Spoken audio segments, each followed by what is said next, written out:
Chapter 1051. No matter how fat you will be, Luna's room was still dark because the curtains were pulled all over. Alan had just stepped out of the shadows, and he felt a soft cloth under his feet. A little blue fluorescence rose in the darkness. Through this light, Alan looked down and found that it was Luna's short bodysuit, which seemed to be burned by the fire.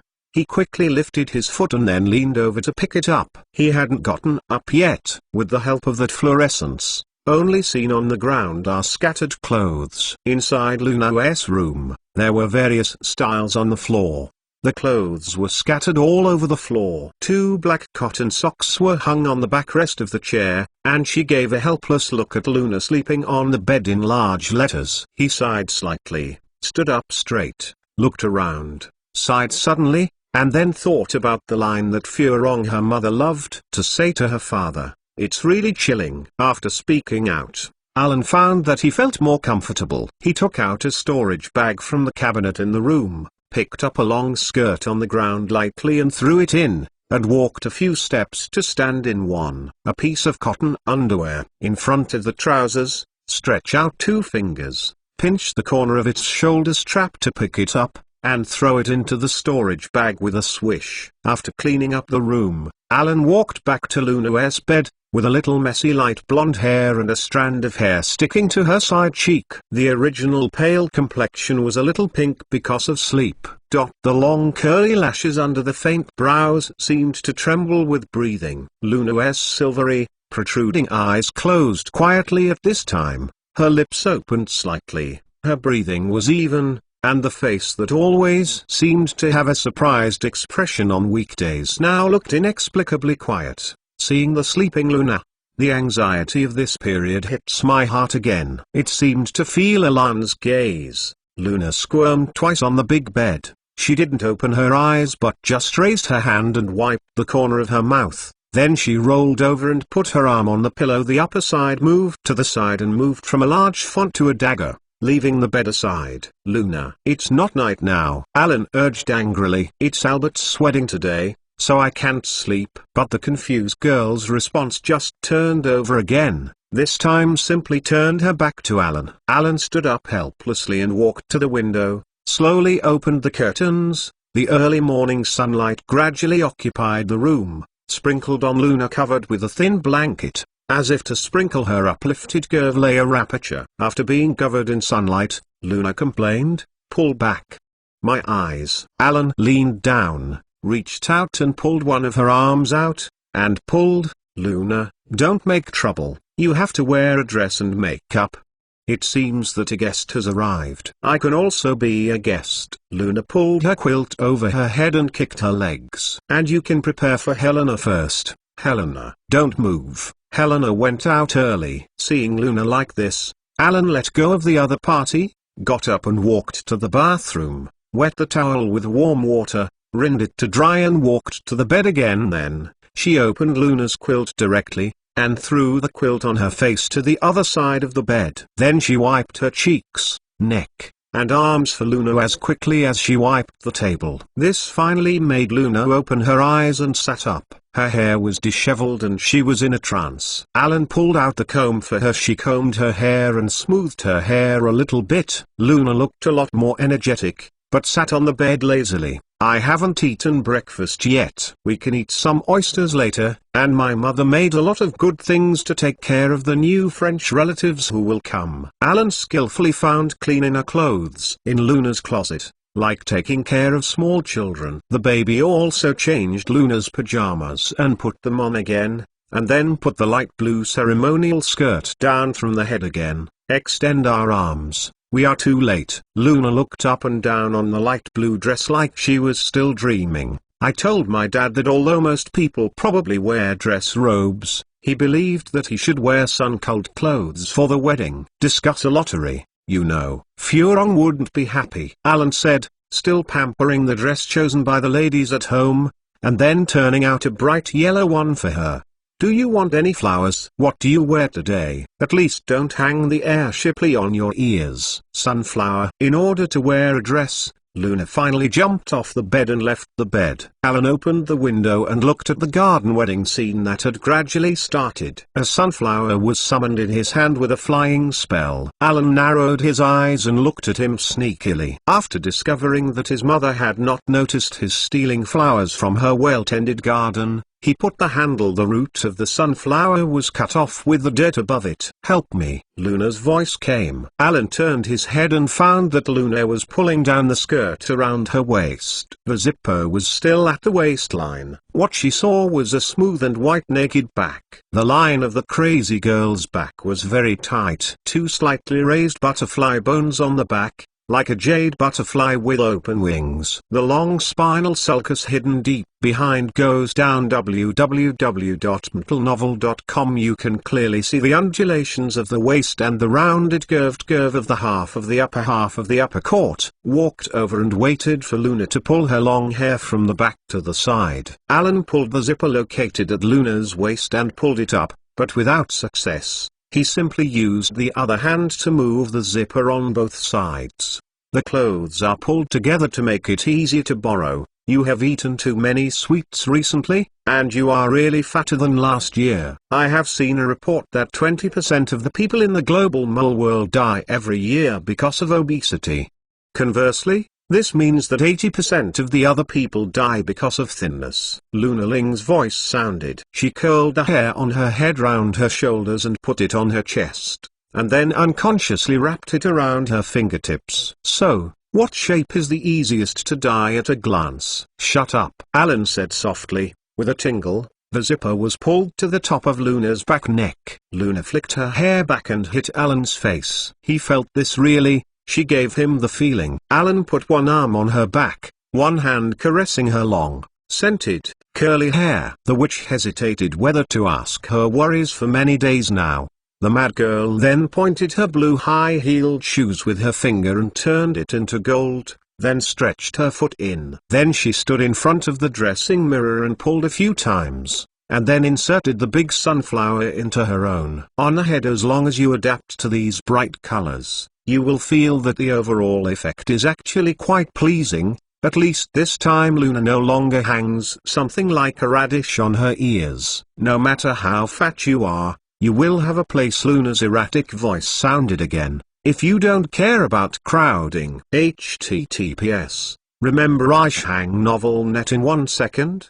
Mobile version reading URL. Chapter 1052. Cousin is here at this time. Guests of Harris Manor gathered. According to the reply of the previous invitation, this wedding will be witnessed by at least 300 guests. Except for the relatives of Harris and Dracula who are about to join together, people from all walks of life in the magic world gathered here. From the senior officials of the Ministry of Magic, those pure-blood family patriarchs who intend to move closer to the Harris family, to professors and students like Hogwarts. The wizards in the ancient blue robe squeezed the seat table, led these variously dressed and beautifully dressed wizards through the manor, and helped guide the guests to the appropriate seats.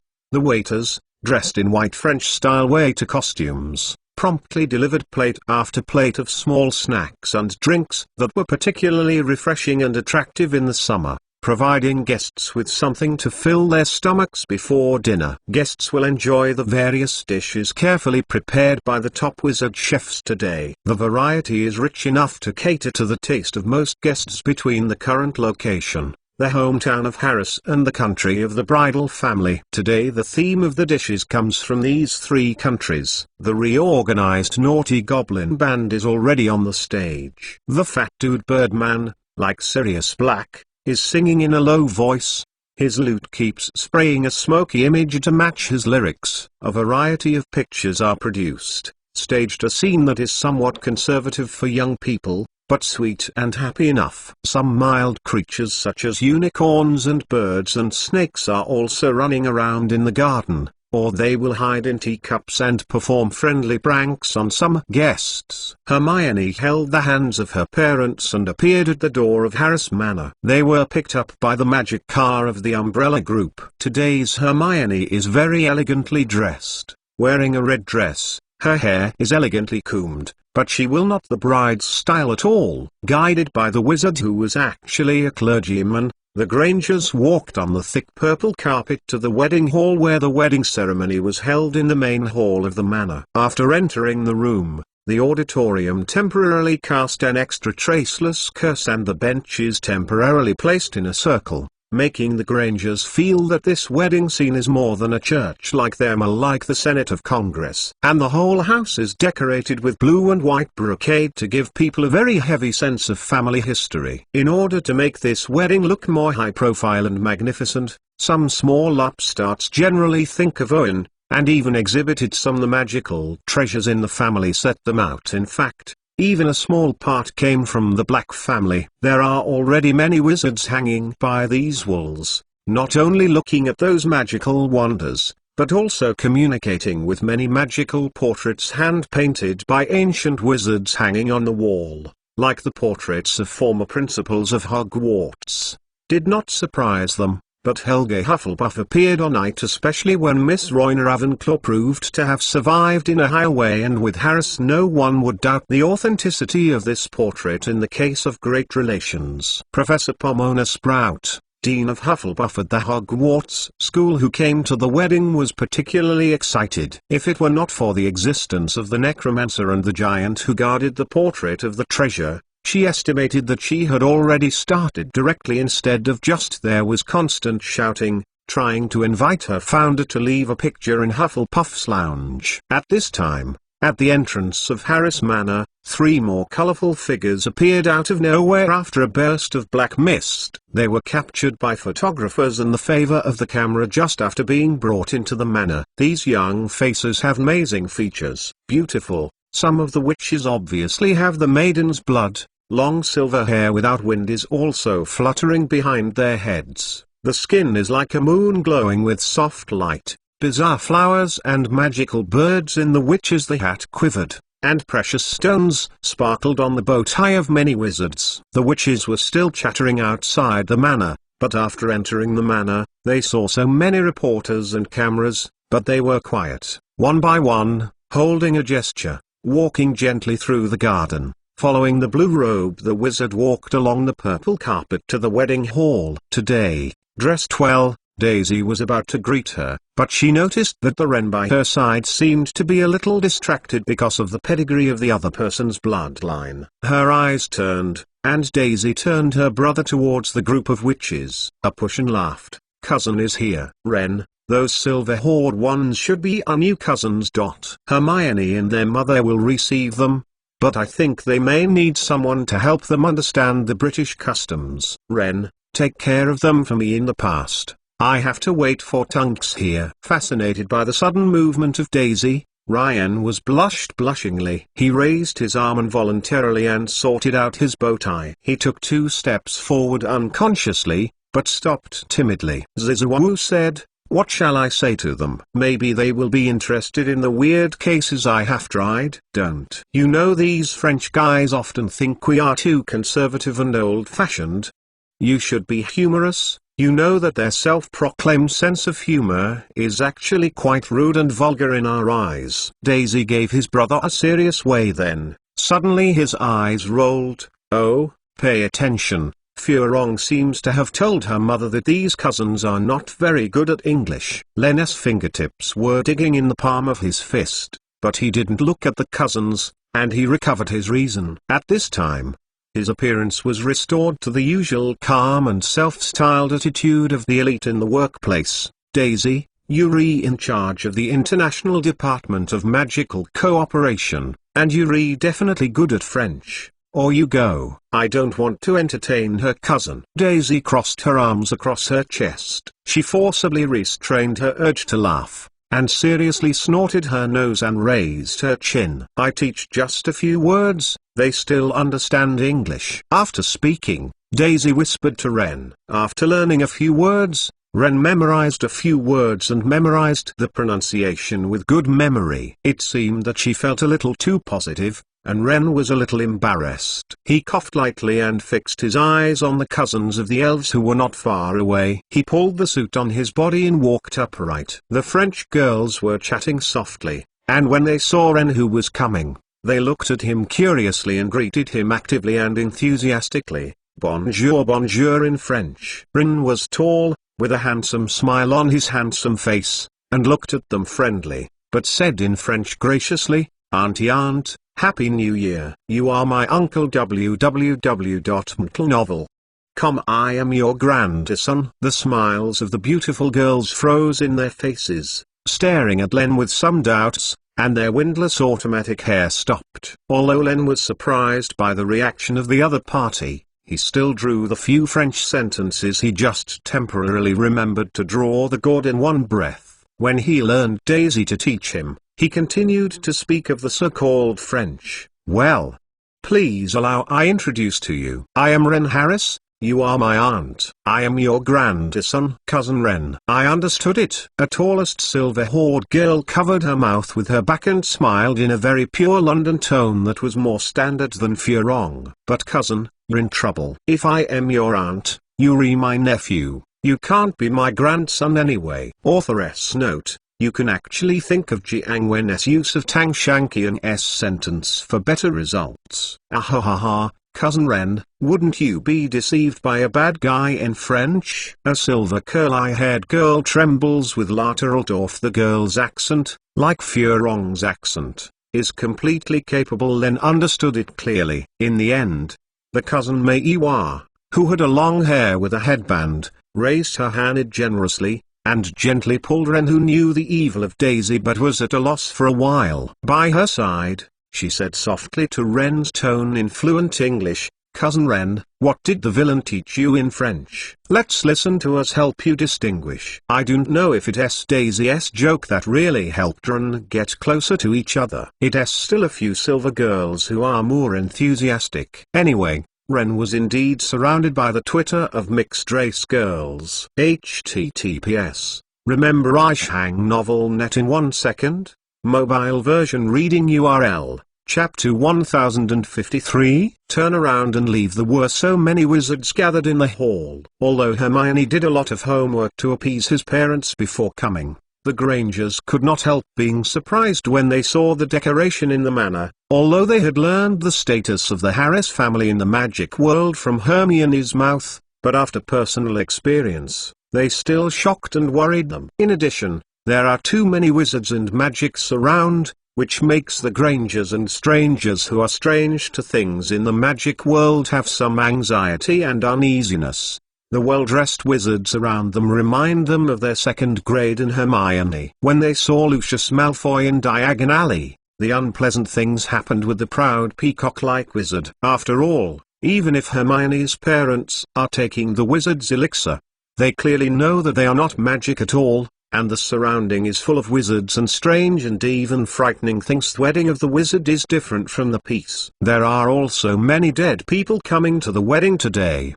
The ghosts of Hogwarts were also invited to participate in this wedding. Here are filled with dozens of milky, translucent figures, most of them wandering in the sky above the auditorium. Only the fat monk and almost headless Nick happily shuttle back and forth on those benches that are already full of people and acquaintances. The wizards around are also happy to get in touch with these ghosts in summer and let them pass through them, especially those who have just arrived at Altdorf. There are also temperature control spells in the garden. It is obviously not as good as direct help from the ghosts. Next, hit a few cold shock spirits to be comfortable. Hermione, I just seemed to see the Weasleys sitting there. Our position is, asked a group of strange wizards. Mrs. Granger, who was uncomfortable in her heart, suddenly she looked up subconsciously afterwards. The question came to an abrupt halt. She suddenly clenched Mr. Granger's arm to restrain her fear. Mr. Granger looked up and there was no fear, but still stepped forward quietly to let his wife fall behind his side. Hermione, hello. I'm so happy to see you. The ghost who was leaning forward from the sky was wearing a wheel-wrinkled corset and a pearly white ghost. He said to Hermione gleefully, and then the other party noticed the Granger couple beside Hermione's eyes widened. Then these two distinguished gentlemen and ladies must be the parents of Miss Granger. Are you going to stay in our basement? Seeing that the guest seemed to have met an acquaintance, The spectre of acquaintance, the wizard responsible for the guidance, walked out politely and waited a few steps. "Hello, Nick. This is my parents.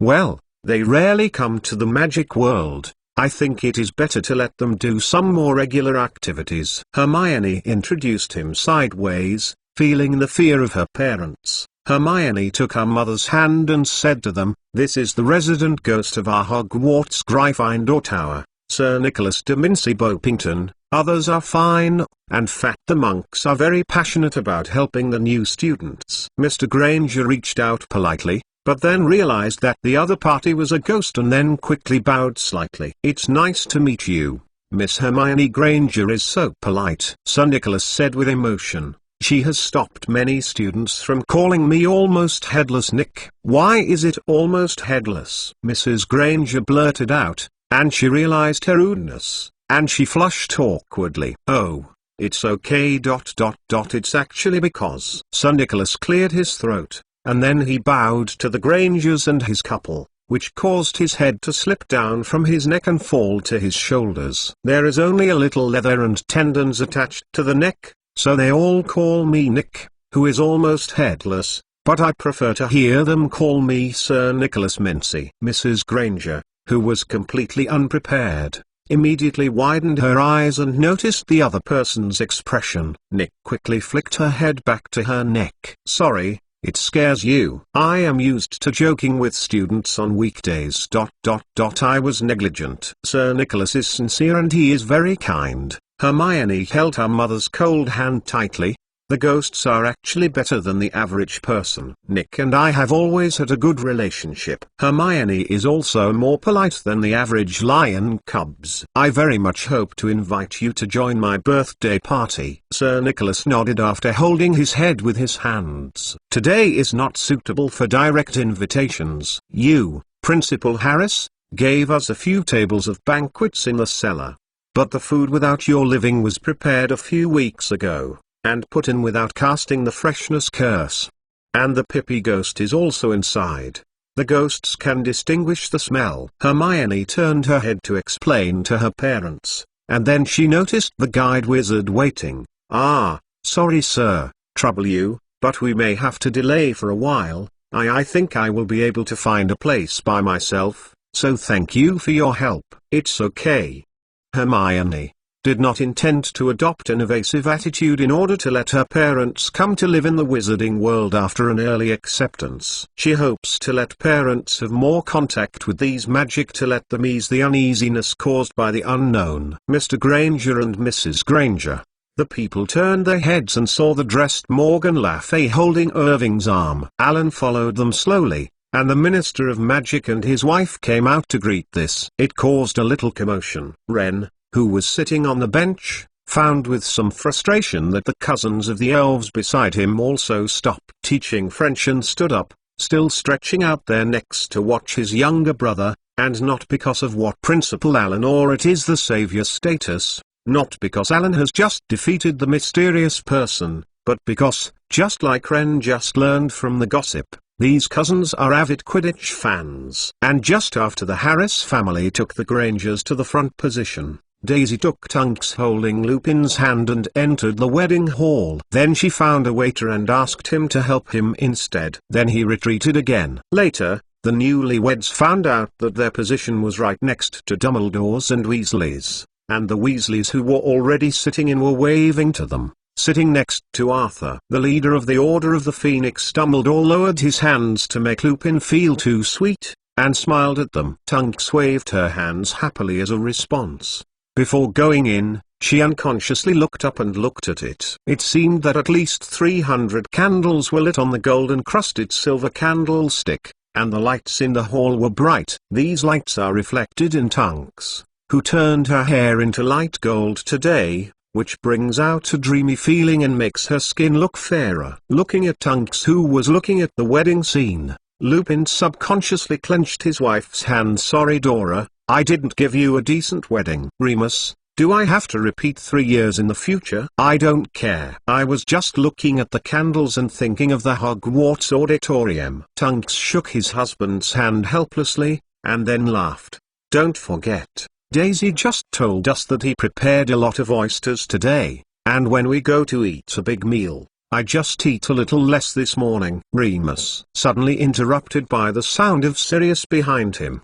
The couple looked back at the sound and saw Sirius walked over with his godson, Harry, who seemed uncomfortable to wear too formal. He was constantly agitating and tidying his tunic, looking a little uncomfortable. "I thought you would come with Arthur and them." Lupin stared at his friend's meticulous neckline, a little funny because the other party was too undressed. "So it is not a motorcycle today? Otherwise, you and Harry's hair will not look as obedient as they are now." "Remus, you can take care of Harry for me." Sirius pushed the godson in the direction of Lupin. His eyes swept over Tunks. "I have to go and say something to Harris." After he finished, he wouldn't wait for Lupin to turn his head in response. Tunks' eyes flashed. Her fingers patted on Lupin's body, and she said, "Remus, I'll get a snack and fill my belly." After she finished, she did not wait for Lupin to turn around and go away. Lupin shrugged a little bit puzzled. He put his hand on Harry, who seemed to be pensive. "Come on, Harry, let us take a seat first." "Wait." Remus. Ginny, who stood up on the bench, shouted crisply, while Ron, who stood up, also winked at Harry, a little stunned. "Harry, let's go get it to order something to eat." Back just now, Ginny, who was sitting in a chair, had been paying attention to the situation on Harry's side. She looked sharply at Sirius and Tunks walking away, then pulled Ron's arm and stood up. "Go, Harry, remember not to run out of the garden." Lupin froze and shook his head. He thought it was normal for young people to sit still. He had observed the scene with years of experience when he came in. Many kinds of guards made him very comfortable with today's security. Ginny, who had come out, immediately pulled Harry's arm next to her. Harry's eyes glanced at Lupin, and he found that the other person was relaxed and was giving way to Ron in the back to prepare to enter. "What?" Harry sighed, and when Ron came out, the three little lions looked at each other, and then almost lined up in a triangle, began to follow Tunks' footsteps and shuttled between the guests. With the help of these guests, she quickly followed her out of the auditorium. After passing the corner of a corridor, Harry reluctantly saw his godfather and Tunks really get together like Ginny guessed, although because of the distance and the flow of people around them, they couldn't hear what the two people are talking about, but in terms of gestures, the two people seem to be very intimate in that whisper. "What do you say? I told you." Ginny realized that she was yelling too loudly after speaking. MTLnovel.com. She stretched out her palms to block her mouth and lowered her voice. "I found them abnormal that day. My guess is right. Don't they know how cruel this is to Remus? Love makes people dizzy," Ron said as he put a piece of plum cake that he didn't know when to put it in his mouth. "She's a little abnormal recently. The 6 gods have no masters, women," he said to him with care. Lee said, "It's easy to lose breath." "But, Ron," Ginny said. Ron immediately, "But I don't think any woman would listen to the joke of the witch, the healer, and Mibumibow for Mrs. Rosie Matter. Hours of sulking. Need me to tell Lavender? Are you trying to accuse the lady boss of 3 brooms in the morning?" Ron's stared eyes began to dodge again. Harry glanced heedlessly and glanced across the corridor, disappointedly confirming that he had just seen what was right. He was at a loss and even felt a little sulking, but, I mean, we can't tell anyone about this matter. You know how good Sirius is with Lupin. We'd better not draw conclusions this time. Just figure it out. Chapter 1054. Wedding. The faint, melodious and gentle music sounded out of thin air. These sounds, like French horns, seemed to be floating out of the flowers wrapped around the corridor columns, and the sound became louder and louder. In the sound of the music, the groom Albert began to take place, and the clergy in blue robes led the guests who were talking and walking back to their positions. The wedding was about to begin, and the crowd was quiet. Everyone's attention is focused on the entrance of the door. I saw Furong and Mr. Dracula appear at the door, and the wizards in the wedding hall sighed in unison. Furong wore a white small necklace wedding dress with a noble satin hem, with its own drape and puffiness. The skirt was also embroidered with dark lines of flowers, and the long tail was quite noble. Her whole body seemed to emit a strong silver light. Normally, she always eclipses others for her brilliance, but today this silver light makes everyone more beautiful. The three little flower girls in light blue dresses have garlands on their heads. Although these three are children, the difference in age is not too small. The beautiful bride is smiling like flowers, which is the happiest in her life at the moment. A few beautiful little flower girls holding flowers behind them. The picture is extremely beautiful. Gabrielle, one of the most important people in Furong's life, is like a scaled-down version of the bride Furong. She has waist-length solid color hair and silvery blue eyes. Moving, it shines beautifully and lovely like an angel. The youngest is Nancy's daughter Patricia. After so long recovery, the little girl's weakness and pain have completely recovered. She has recovered and the baby fat looks more beautiful and cute than before. Unlike the previous visit to Quidditch at Hogwarts, this time Nancy was also brought over by Punlo and placed in position. Watching the daughter's brilliance made the mole mother forget the wizard's fear and restlessness. And Jidero Lockhart's ghost was also watching the little girl rescued by him from the ceiling. Finally, beside them, there was a young girl about the same age as Luna and Ginny. She wore a tall brown ponytail, and her brows, eyes and corners of her eyes showed a bit of bravery. She looked very capable. Off the field, today the Umbrella Squad did not act as guards as usual, but sat as guests to watch the ceremony. The Wolf Mother Armona Rosier and her team members sat in the middle of the left side. Her dress hung naturally beside her,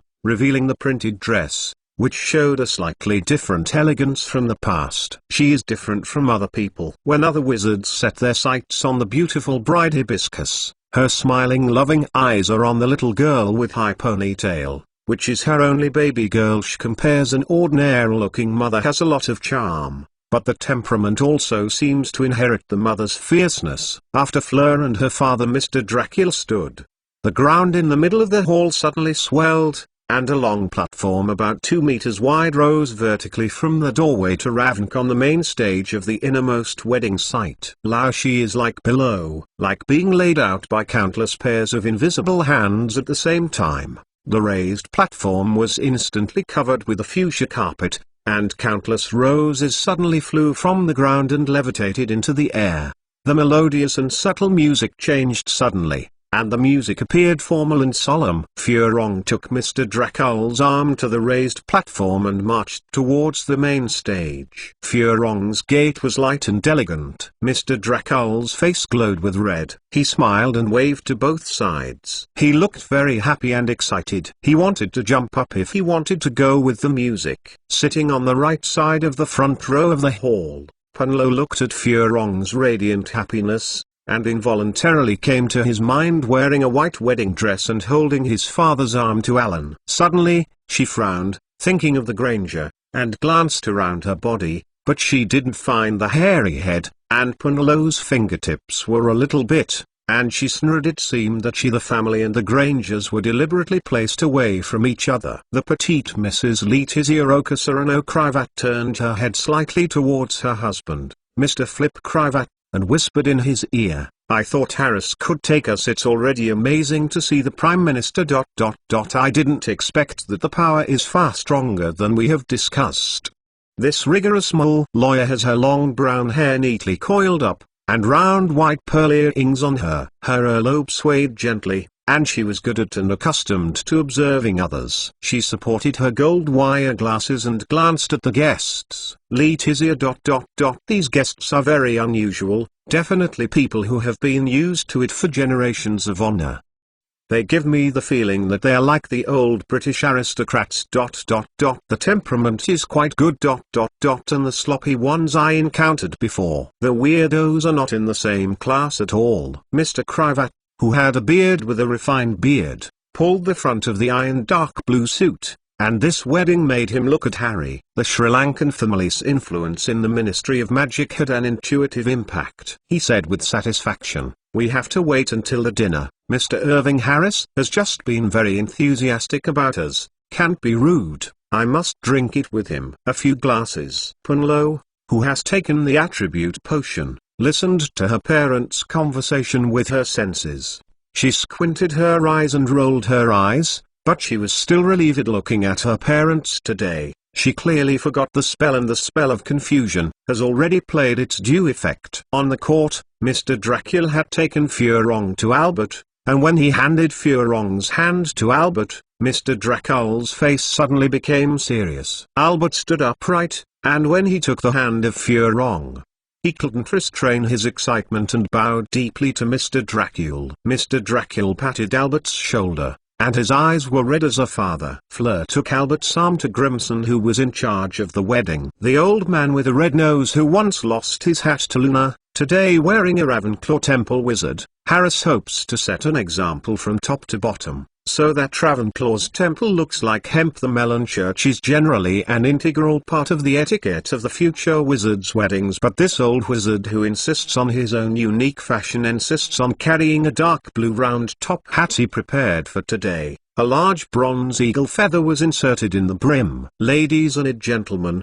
Grimson's red nose became more prominent with excitement and joy, and he said with full energy, "We are here today to celebrate the union of two loyal souls. They are so good." Morgan Le Fay, who watched Albert and Furong exchange rings in the first row of salutes, raised his hands and wiped the tears from the corners of his eyes. "Albert Wesker Harris, are you willing to marry Furong Isabel Draco?" And beside Morgan Le Fay, www.mentalnovel.com, Mrs. Apollon Dracula's silver hair was flying. She raised her hand gracefully, and applauded to celebrate with everyone, but suddenly came a trumpet-like sound below. Everyone knows that the sentimental Hagrid is crying again without looking at it. Mrs. Olim Maxim, the Booth Barton School of Witchcraft, is a little embarrassed. Grid face. "In the name of Miss Royna Ravenclaw, I declare you to be a lifelong partner." Just when Grimson announced that Fleur and Albert formally entered into a husband and wife, the statue of Ravenclaw beside them suddenly emitted a blue light, which scattered into blue stars. A little dappled starlight enveloped both Albert and Furong. The blood oath pendant they had set when they were engaged before also began to emit a hazy light, making the scene instantly dreamy and holy. "Great Ravenclaw, thank you for your blessing to this couple." A burst of fire rose out of thin air, and Alan's phoenix anchor appeared in the center of the field. It used its magical singing to strengthen the courage for the pure people at the heart of the field. Of course, it also released fear for many people with dirty hearts. Clucking, clucking, clucking. End of this chapter. Chapter 1055? 7 is really a magic number. Phoenix anchor continued, but the benches where everyone was sitting began to emit a faint blue light around and tremble slightly, and the guests felt as if there was a hook behind the navel eye slamming forward with an irresistible momentum. Then they knew that their feet were flying off the ground like a gust of wind, and they could not see anything in front of them, and the bench underneath seemed to have a magnetic force to stick the upper part of their upper house to the moon. On top, after they regained control of their senses, they found that they had switched from the benches in the wedding hall to the dining chairs next to the tables in the wedding restaurant. Guests who were transported by the door key seemed to be on the beach. The carpet was rippling like waves, and the light was scattered from the center. Chairs tied with gauze of different colors gathered next to the long table covered with white tablecloths. The naughty fairy bands waiting here began to play melodious music on the gradually rising stage, and as the music sounded, were in the center of the venue surrounded by the dining table. The thick fuchsia rug seemed to be melted, spreading from the center. The color became lighter and lighter, and finally formed a dance floor like a blue ocean. A huge wedding cake and countless bottles of wine are floating in the crowd. The wedding cake is a traditional multi-layered dried fruit cake. It is decorated with the classic British fancy. The words H and D representing Albert and Fleur are written. The four corners of the cake will be English rose and French vetiver iris and German blue cornflower cream lace embellishment. There are 2 phoenix models on top, and they will spread their wings and take off when they are all open. In addition to some drinks for the children, the drinks are mainly French champagne. and some Scotch whiskey and German dark beer are also occasionally filled up according to the color of the gauze on the dining chairs. Mrs. Granger, who had never experienced the door key, had not recovered from the halo door key. She watched with some ignorance as the wine glass in front of her was refilled with champagne, and a small disc suddenly appeared on the dining table in front of her. It contains 7 snails. Sorry Mom, I forgot to say in advance that you don't like to eat baked snails. Hermione was not uncomfortable with the door key, but she quickly apologized after seeing the appearance of this appetizer. It's okay, Hermione.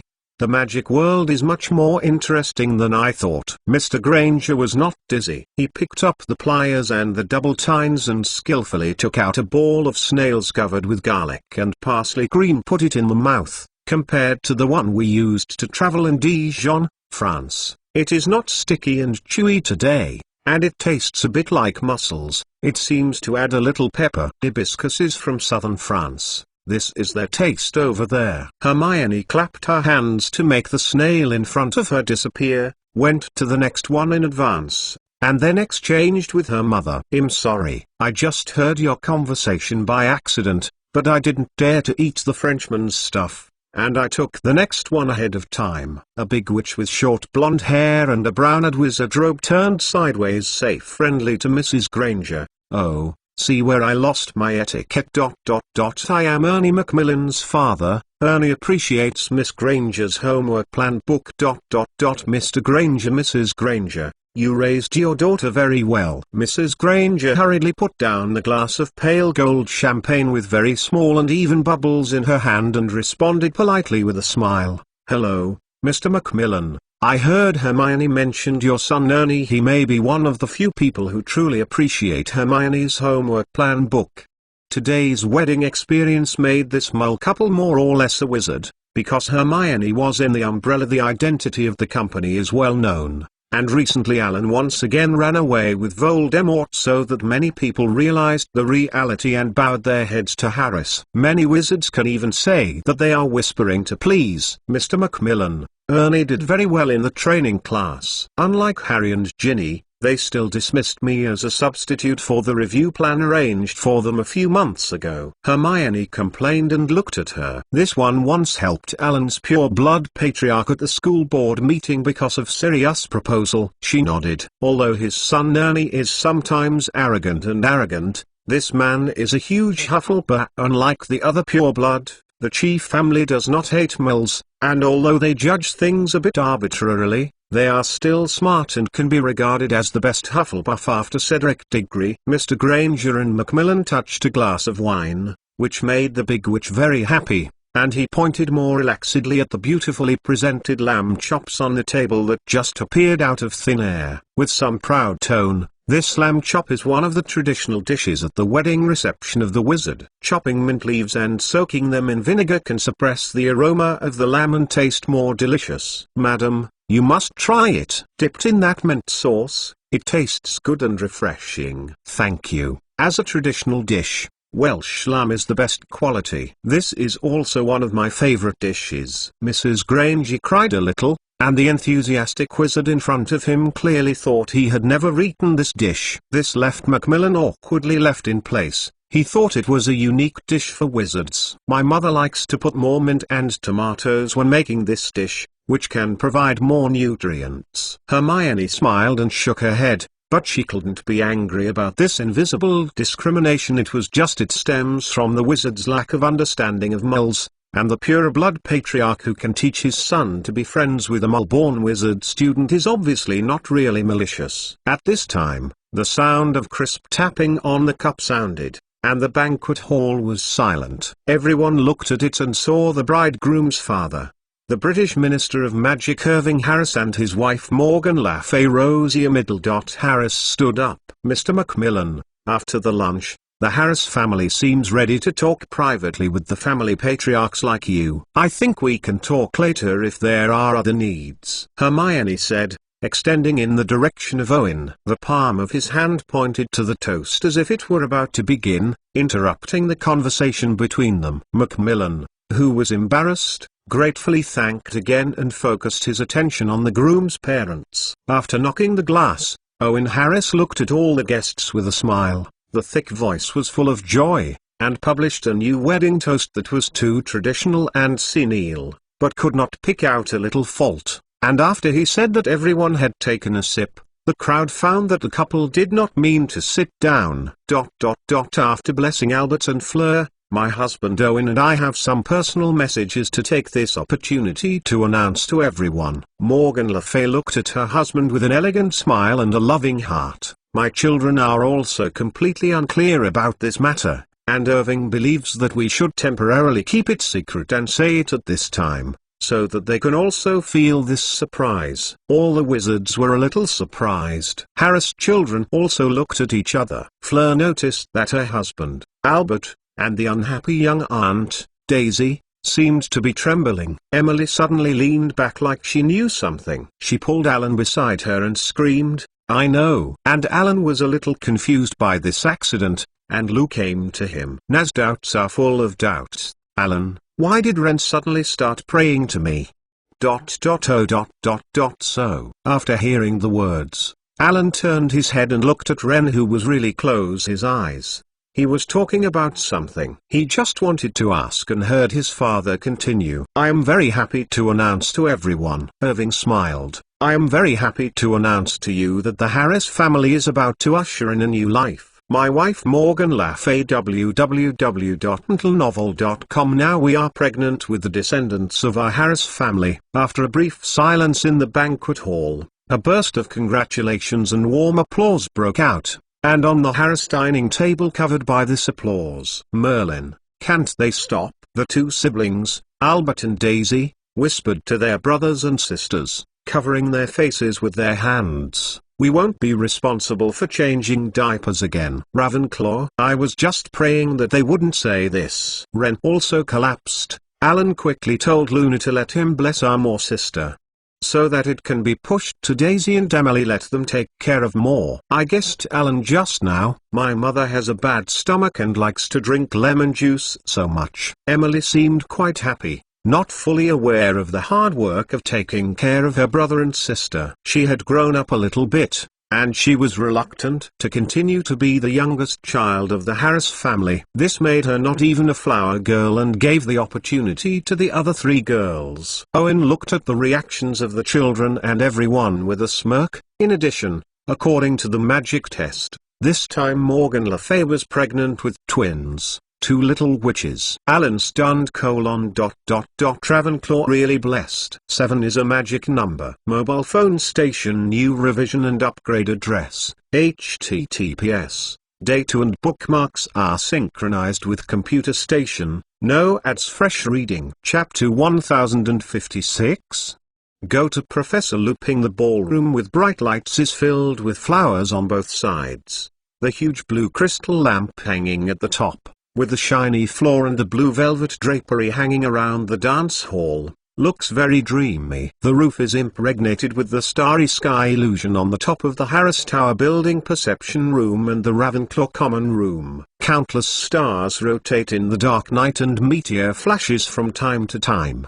The entire dance hall gives a dreamy blur color. Fairy band appeared on the stage and pulled out clear and cheerful dance music. The wizards began to wave their wands, aiming at the top of Albert and Furong, heading towards the center of the dance floor. A large silver star fell on them, rotating around their tightly hugged bodies at the moment. Unlike the previously overly pretentious but somewhat depressing luncheon, the atmosphere is now cheerful. Many people applauded, and the balloons floating above people's heads exploded. The bird of paradise and the little golden bell flew out of it, floating in the air, so the noise of the audience added the sound of birds and bells. Many wizards began to invite female companions to join the ocean-like dance floor. It was like a rainbow of countless intertwined shadows. The corners of the female guests fluttered and whirled, and the leather heels of the male guests stepped on the smooth floor. Crisp voice Phoenix Sanka, standing on the relief, shakes its bird's head and looked around. It didn't seem that Alan was a bit lost. It has been several days since he danced with Phoenix Alan in human music. Under the atmosphere, There was an idea of Ianka don't want to be a great dancer. Then with a flame that seemed to erupt from his sight, this phoenix began to wave its wings back and forth, and began to dance alone as their music enjoyed itself.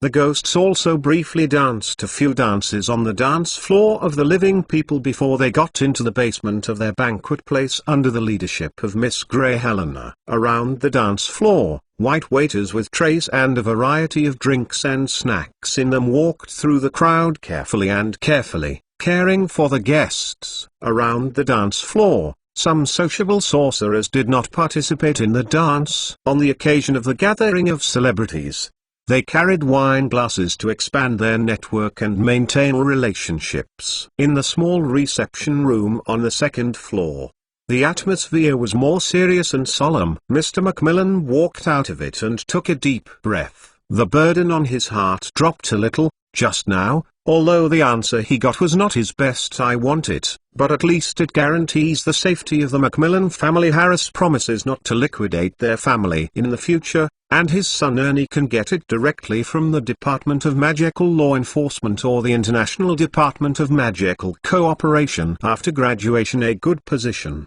And what Macmillan needs to do is no longer to oppose Harris' educational reform plan. Noted that Macmillan went downstairs, temporarily handed over the task of guarding the mole Prime Minister to other people, took out his pocket watch, took a look at the time, and then looked up at Owen. Owen and Morgan Le Fay were going to be moles. The Grangers and the Crivats were brought together with some of the more intimate wizards, surrounded by a group of people in the middle and chatting warmly. Long Eyes and Owen's eyes collided together and found that Owen also nodded slightly to himself. He made a somewhat impatient communication, and proposed, "Minister, it is rare that everyone has the time to get together. Let us go play cards." "Vladimir, what you said is good. Walk around." Grimson, the red-nosed, screamed, then subconsciously touched his hat and looked at the dance floor with some surprise, before he exhaled, annoyed, "Ladies don't need to accompany us." "Vladimir." Mr. Crivat's gaze withdrew from the dance floor, looking at his long-eyed expression as the Prime Minister's contact in doubt. "Oh, sorry Flip. Christopher Lee is just my pseudonym." Long Eyes apologetically smiled. "My real name is Vladimir Berdilovsky. You know that my world Britain is not for Russians. So rest assured." "Ladies, since these gentlemen are going to leave us to play cards, then let us find ourselves a little pastime." Morgan Le Fay warmly invited, "Leave the dance floor to young people. Let us go to the garden to enjoy afternoon tea. I think there will be so many stories of outstanding ladies today. The tea party will be very successful." The response of the ladies is more intense than that of the men. After all, it is not a good job to play cards with the boss, and as a mole, Mr. Granger and Mr. Crivat are very worried about the magic of the Wizards board games. It would be embarrassing to make their mole identity stand out. "Then I'll see you at the dinner party, my dear." Owen went over and gave his wife a kiss and greeted the two mole fathers enthusiastically. "Also teach the rules we don't know." "Come on, let's talk while we are talking." Seeing that the other party agreed, Morgan Le Fay, the mother of Alan, was relieved. She glanced quietly at the upstairs parlor, and now Hermione and Punlo were both pulled upstairs by Alan to meet the pure-blooded families. She and Owen could take their parents without hesitation. Recreational activities, without worrying about the other party's attention to the mischief of his son. Everything went smoothly, but unlike what Owen originally expected, Mr. Granger, as a conservative depressor, learned quickly and started to learn, while Punlo's father always seemed a little absent-minded. From time to time, he looked at the witch in a blue robe on the dance floor wearing sun-colored robes and marshmallow hair. That was Luna's father, Xenophilius Lovegood. It worries Irving if he has lost to Grimson several times because of some exposure. Under the influence of champagne, Xenophilius, who had been drunk a little bit, faded his image as a TV station director and became more normal. After completely letting go, he regained his madness, and like his daughter, deliberately for the wedding wearing a bright yellow robe, he raised his hands high on the dance floor, his arms dancing around his head, like trying to drive away mosquitoes. "Luna, who was dressed next to him, had the same movement as his father. The father and daughter closed their eyes intoxicated. As the music circulated, the lights were reflected by their clothes and made them uncomfortable. The wizard, who was stunned next to the German family and spit out all the snails he had eaten before, was able to testify. Mr. Cravat narrowed his eyes and grabbed his beard anxiously. The more he looked at this weirdo, the more familiar he became. And in the face of this crazy movement, he did not feel as unbearable as he usually saw others. Instead, he felt a sense of intimacy. But Mr. Cravat searched his memory all over, and there was no such person in his memory. Equally anxious were Sirius and Tunks,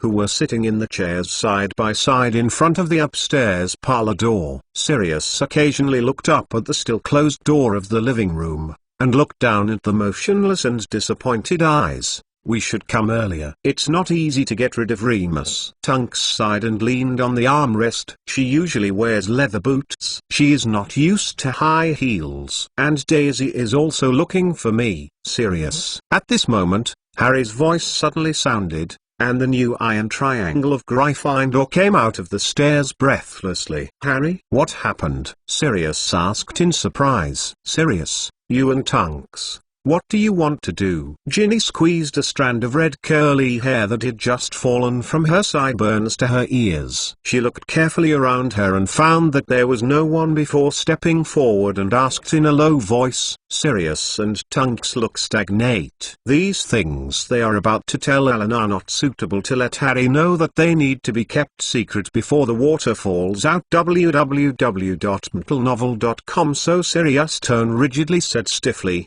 "Ginny, this is not what your kids should do. Go dance downstairs with Harry, that's your stage." Tunks also jumped up from his chair with a habitual movement, but almost fell because he was not used to high heels. She put her hand on Ron and pushed him, stumbled to the ground. "Ouch!" Tunks forced her face. In order to maintain decentness, she continued to push her arms as if deliberately pushing people, and continued to shake her arms to make a virtual push. "Hurry up and go. Say something later." Harry was violently rushed downstairs by Tunks and Sirius. The door of the parlor was turned open at the time of turning around, and the two of them stared at each other and began to trot towards the parlor. On the stairs, several heads popped up like mushrooms after the rain. The two of them went in. "What is that room for?" Ginny asked in horror, and had involuntarily wondered the bridges in those witch novels. Harry's fists were tightly pinched on the side. He knew that in this case he should have told Professor Lupin, but that was his godfather after all. If he talked about the friendship between Sirius and Lupin, he must be defeated. But if it is not said, it is really unfair to Professor Lupin. The two of them closed the door. Ron added with his mouth wide open. "Go. Let's go to Professor Lupin," said Harry, gritted his teeth cheekily after the battle between heaven and man. Mobile phone station, new revision and upgrade address, https. Data and bookmarks are synchronized with computer station, no ads. Fresh reading. Chapter 1057? After all, one person resisted all. Harry turned his head suddenly and rushed down the stairs, as if he was afraid that if he moved slowly, he would change his mind. He just felt that his stomach and internal organs also turned into dry firewood that encountered a fire. Burning. He got up and burned his brain so painfully. Ron and Ginny chased anxiously behind Harry, who was rushing forward, and Ginny cried anxiously, "Harry, wait. Slow down, Harry." But Harry, who was completely immersed in his thoughts, was heading forward as if he had not heard it. He walked too fast, and he ran into the person who came in front of him, who was a dark-haired young man with a big eagle hooked his nose, two-rowed thick black eyebrows. The dark-haired young man pressed Harry's shoulders to help Harry stabilize his figure without letting him fall. "Victor Crumb," Ron blurted out, then his ears were flushed red, thinking of the scandal that they both had been heated by the media, and he unconsciously flashed to Ginny's side. Then, realizing his movements, as if he wanted to cover up the gaffe he just had, Ron asked deliberately in a rough voice, "How come you are here?" "Come with our headmaster. Cough." Crumb saw the look of Ron, and he coughed instantly, His thick black eyebrows twisted together. His former headmaster Igor Kukulov forcibly brought him in too. Krum was actually a little helpless in his heart, but he also understood that Kakarov really regarded him as his out of good relationship with his family. The disciple, who didn't want himself and Harris, just like the son, would take a little risk to do so. Everyone knew that his relationship with Alan was not good. This collision of Krum took Harry back to the scene in front of him. He looked at Krum through round lenses. Although the other side had a gloomy face, Harry Minutes felt the male star in front of him was sullen. Harry didn't feel bad about Krum and took the initiative to shake hands with him, remembering that the other side was innocently charged during the game. He felt that he had to care about the other side. Mr. Krum, do you have any difficulties? ? If it wasn't for a wedding party ... I would fight him on the spot. Krum's muscles twitched on his cheeks, as if he was chewing something. That Grindelwald's supporter was blatantly carrying that evil mark. Who? Ron put Ginny beside him with his hand, looked around and didn't notice anything strange. Krum pointed to Xenophilius Lovegood, who was spinning and dancing on the dance floor. Who is that man in yellow? That is the one who danced with Miss Lovegood. Mr. Xenophilius Lovegood, Luna's father. She is our friend, Ginny said with some displeasure. You must not watch Wizard TV normally. Lovegood is still a TV station director. He will leave the country from time to time. Sign? Harry said, looking at Xenophilius, his strange triangular eyes gleaming on his chest. What's wrong? Is something wrong? Grindelwald. That's Grindelwald's logo. Grindelwald. The dark wizard that Dumbledore defeated? Yes. Krum snapped his knuckles aggressively. Grindelwald killed many people in order to break the secrecy law. My grandfather is one of them. Of course, he has no power in this country. They said that he was afraid of Dumbledore. Well, it's good to watch him end. But, this. He pointed Xenophilius with his finger, is his symbol. I recognized it at a glance. Grindelwald engraved it on a wall while studying at Durmstrand. Some fools copied this symbol on textbooks and clothes, and wanted to use it to scare others and make themselves look great. Later, those of us who lost loved ones because of Grindelwald gave them some lessons. But I don't understand. I just saw Dumbledore chatting with this man. Did Dumbledore fail to notice this sign? Well, maybe Dumbledore knew that Xenophilius didn't know what the symbol meant. You probably don't know. The people of the Lovegood family are unusual. He may have accidentally seen somewhere it. Harry said, and also looked at Xenophilius, seeing the strange triangular eyes gleaming on his chest. He probably thought of it as a horned snore or something. Cross-sectional view. What? What slice? Krum froze. Cough. I don't know what it is, but he and his daughter seem to be looking for it when they are on vacation. Harry felt that he hadn't introduced Luna and her father. Not understanding or wanting to explore what Harry was saying, Krum stared angrily at the dancing marshmallow-haired wizard, took a glass of champagne from the waiter's tray on the side, and sipped it out. Maybe you should order a few issues of Singing the Opposite or look at the TV show Where Are the Magic Animals, except for some weird things. Ginny added as a magazine and TV fan. Newt. Mr. Scamander even leaves the country occasionally. The Bulgarian Ministry of Magic doesn't like us to watch more TV. Krum grumbled. He and Harry had different ideas. He thought that Habley was in support of Grindelwald. With the relationship between Luna and Alan, Lovegood's support for Grindelwald was logical and normal, but today, since he accepted the principal's good intentions,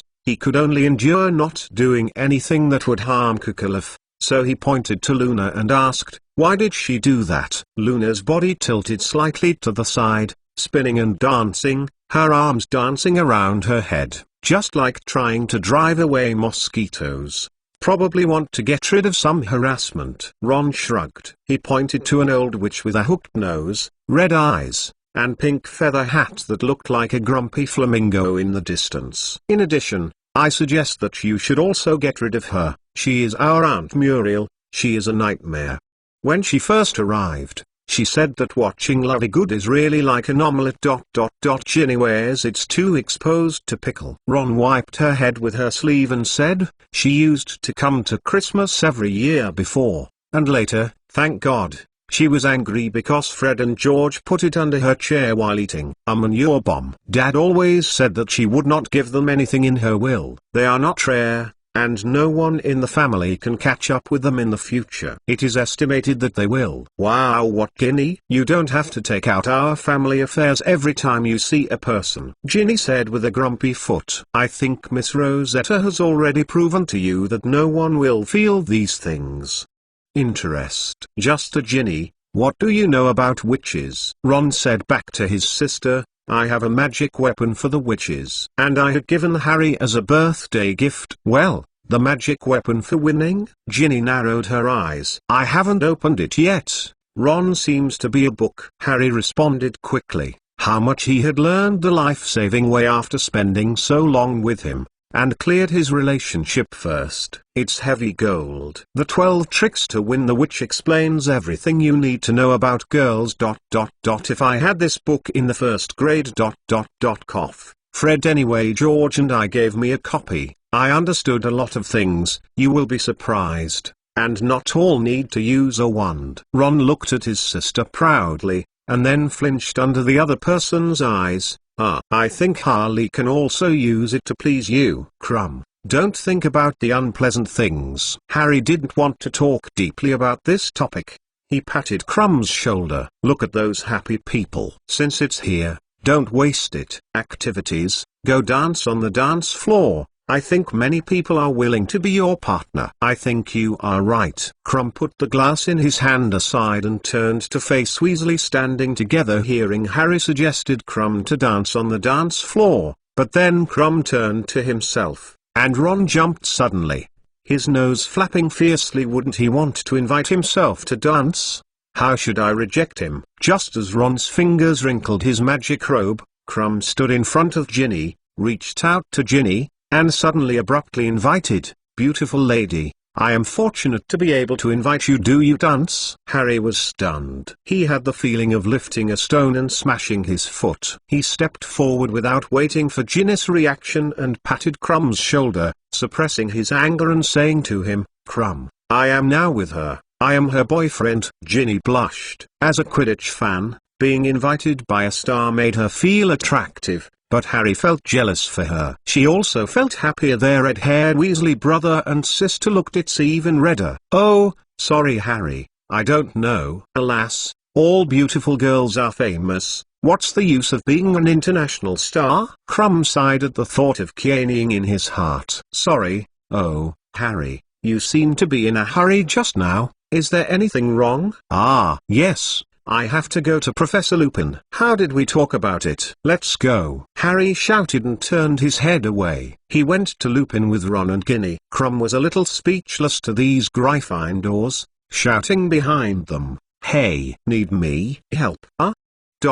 What are you doing? As soon as Crumb had finished speaking, he was suddenly grabbed by his clothes, and the man was swaying, dragging Crumb drunkly, and asked with a loud voice, Son, where are you going? Well, didn't I tell you, keep up with your father and don't run around? As he walked forward quickly, Ron looked back and said to Harry, that's one of my uncles from afar, and when he gets drunk, he often mistakes people for his own son. Ginny nodded. Once he regarded Aunt Muriel as his son. His name should not be in Aunt Muriel's will now. At this time, in the private meeting room on the second floor, in the smoke spreading in the air, the picture was fixed on the miserable scene of the ancient Mole Normans who brutally killed a small village. Alan put away the water pipe, and the picture disappeared after a short stay. In the portraits hanging on the walls, just like the original Hogwarts portraits, Merlin's brother-in-law Topher and foster sister Judith also moved from their portraits to head.mentalnovel.com personally describe the atrocities of the Normans, and Alan rescued them. These shameless robbers, murderers, criminals. Sirius was irritated by the brutal pictures and thumped angrily on the sofa. So kill if you kill. Punlo embraced his arms and said coldly, "What do you have to investigate?" Also ran to question Alan at Sumion's wedding. Alan revealed to you that the identity of the crazy girl is Tillette. What did you use to threaten him? It doesn't matter, Punlo. At least it can be made clear. Alan was actually a little guilty about the matter. He only told some of the facts to the two people in order to appease each other. I didn't tell Tunks, Sirius emphasized weakly, that she found herself. I did kill a lot of people in ancient times, and used the gems of slavery to control the behaviors of moles. Alan stood up, walked to the window, and looked out the window with his hands to prevent the other party from seeing his sincere expression. But the tone was very sincere and said, "I know very well, I shouldn't shoot these mortals, and I don't want my hands full of blood. I didn't dare to look at these people's eyes when I was making a shipwreck. But you know now. I have to choose to do this, except that this is what I have to do to maintain the timeline. It can save more innocent people, and can end the war at the cost of minimizing civilian casualties. So I don't regret it." He finally resisted all alone. Hermione only felt that her eyes were sore, and she felt sad that Alan's helpless choices were constantly misunderstood, whether it was to break the secrecy law or those that happened in 1066. Thing. https. Remember Ishang novel net in 1 second. Mobile version reading URL. Chapter 1058. My Uncle Yule. Due to unknown reasons, today Soga suddenly failed to search this site. Please book friends to remember the domain name of this site. Book H Quainpin to find the way home. You can search for Harry Potter's Invincible in Baidu to find the latest chapter. I'm sorry Alan, I saw you being described as a dark wizard in the history of magic. I don't know that there are such hidden behind this history. Tunks felt guilty. God. How should I face Daisy? I don't think Daisy needs to know about this. Alan turned back. I was also responsible for this. Yes. Don't let more people know. Hermione quickly added, Sirius, Tunks, I think we still need to keep this matter secret. You must not tell others. If you know it, if it spreads. Of course I won't. Talk nonsense. Today, Tunks and I will come to you, but keep it secret. And Dumbledore and Lupin don't know. You have just defeated the mysterious person now, and those pure blood are more passive. If they knew, it would be used as an essay by someone like Rita Skeeter. This time it was almost like we portrayed the Phoenix as a Death Eater. Sirius responded, and then he violently looking at Alan. Wait, Alan, I just forgot to be surprised. You are not only Miss Grey's biological father. It was Merlin's teacher. Click. Punlo pulled the sofa arm down. Hermione's face wasn't very good either, and Tunks rubbed his uncle in the back, rubbing his mouth as if he could not speak. Alan also glared at Sirius, and then said, Actually, I didn't teach him too much. Merlin's achievements are his own. No, teacher, you saved my life and taught me a lot of things that I couldn't learn in school.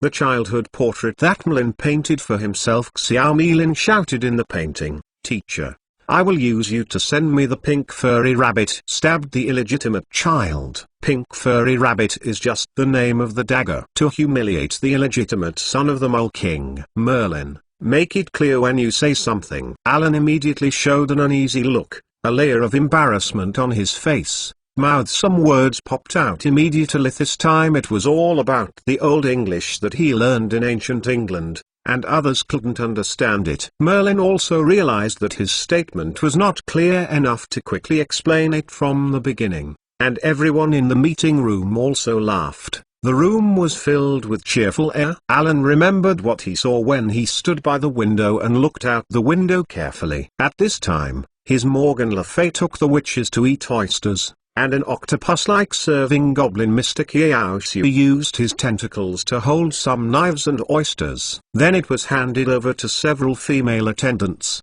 who then passed it on to the ladies. These ladies are very elegant. Penetti's mother Letizia is prying open the connection of the oysters with a small silver knife, and then holding the oysters with a small handkerchief. The head is extended forward so as not to stain the dress. Then the mouth moved a little, and the juice was sucked in, and the oyster shell was thrown into the plate. Undoubtedly, Alan, like the witches around Lita's ear, was impressed by this noble way of eating. Of course he ignored his sister, who did not dance, and found Tunks as a companion. Daisy, she is sitting not far from her mother's group of wives. With the advantage of the attribute potions, she doesn't need to use her own hands to eat it, which makes her very well dressed and pretty. Alan turned his head. There should be no one to receive after me. Let's order some oysters. Punlo, who was recovering from using the chair as usual, was a bit hesitant. She actually did not like to eat such things raw, but others have already expressed their approval. Punlo said unpleasantly, "I'm afraid of hurting my stomach, just a few less. But don't eat too much, and eat too much to get sick." Then she turned to Hermione and said, "As for Hermione, she certainly doesn't need to eat this kind of food. Lemon will make her front teeth sour." Hermione's brows will be rebutted. Hermione cannot squeeze lemon juice. Luna did not know when she had teleported to the sofa and spoke in advance. It is estimated that because the dance was sweating, Luna had already. The big sunflower inserted in his head was pulled out and turned into a fan in his hands. Punlo sneered a little with his arms in his arms. "After you have solved your troubles." Tunks and Sirius became uncomfortable at this time, especially when they both knew the true identity of the light blonde girl in front of them. This is after all said to be a true god, the mother of Miss Grey, the founder of Hogwarts. "People Royna Ravenclaw, call me Luna." Luna stared at her eyes and watched as they emphasized seriously. After a while, it was impossible to count how many plates of oysters were filled with the long tea table in the middle of the sofa. The oysters were neatly stacked and looked very fat. On the bottom of the thin plate, the white smoothie grains are flattened, covered with various kinds of oysters, and the tips of these oysters converge together, just like a blooming flower, cut into chunks of light yellow lemon. It is piled up in the middle of the oyster flowers, like bright stamens. Clucking, a crisp phoenix chirped. Jin Zanku appeared in a burst of fire, and stood directly on Alan's shoulders. His dribbling eyes swirled around Lupin and Tunks, staring at them. Too familiar guy. Alan helped to sort out Anka because of the messy feathers in the dance just now. Phoenix squatted on Alan's body, and no longer ignored Lupin, who met him. Restore its beauty in front of Alan. Punlo sneered a little with his arms in his arms. "Here he comes if he knows what to eat. I greet Mr. Cleverman over." Alan held out his hand and called for a snap, but then with a snap, the house elf Klitsch appeared in the room. He raised his head in a hoarse, low voice. I volunteered and asked, "Klitsch is good at this." "Master, please let Klitsch serve the host." "Klitsch can pry the oyster shell faster than the cold golem. My uncle Yule taught me the secret to prying them!" Critch, "I'm not making you have fun." "Forget it." Alan sighed, knowing that he agreed with Critch's service would make the elf more at ease. "I accept your service, but after the service, yours today work is just to have fun and write me a report on how to improve the house elves next time." Sirius stared at the house elf who once belonged to his family. "Alan, did you give it clothes? A prodigal son?" "How dare you say that?" Cretcher seemed to feel insulted. He stared at Sirius with hatred. "Clyce is a useful house elf and loyal to the Harris family. The owner will not be like a prodigal son." "That's right for me, Sirius." This suit was not for him, but it was taken in the name of work clothes. Hermione explained to Sirius while looking at the other person's stubborn thought. "But changing the image is a good start, isn't it? I think many wizards look down on them and don't like them, because you usually only wear something like pillow cloth." Tunk's expression admired: "You are really good at finding loopholes. Extraordinary wisdom is the greatest wealth of mankind." Cretch bowed to Alan again and said what Maggie often taught him. After lifting up, he stretched out his magic finger to point at a plate of oysters.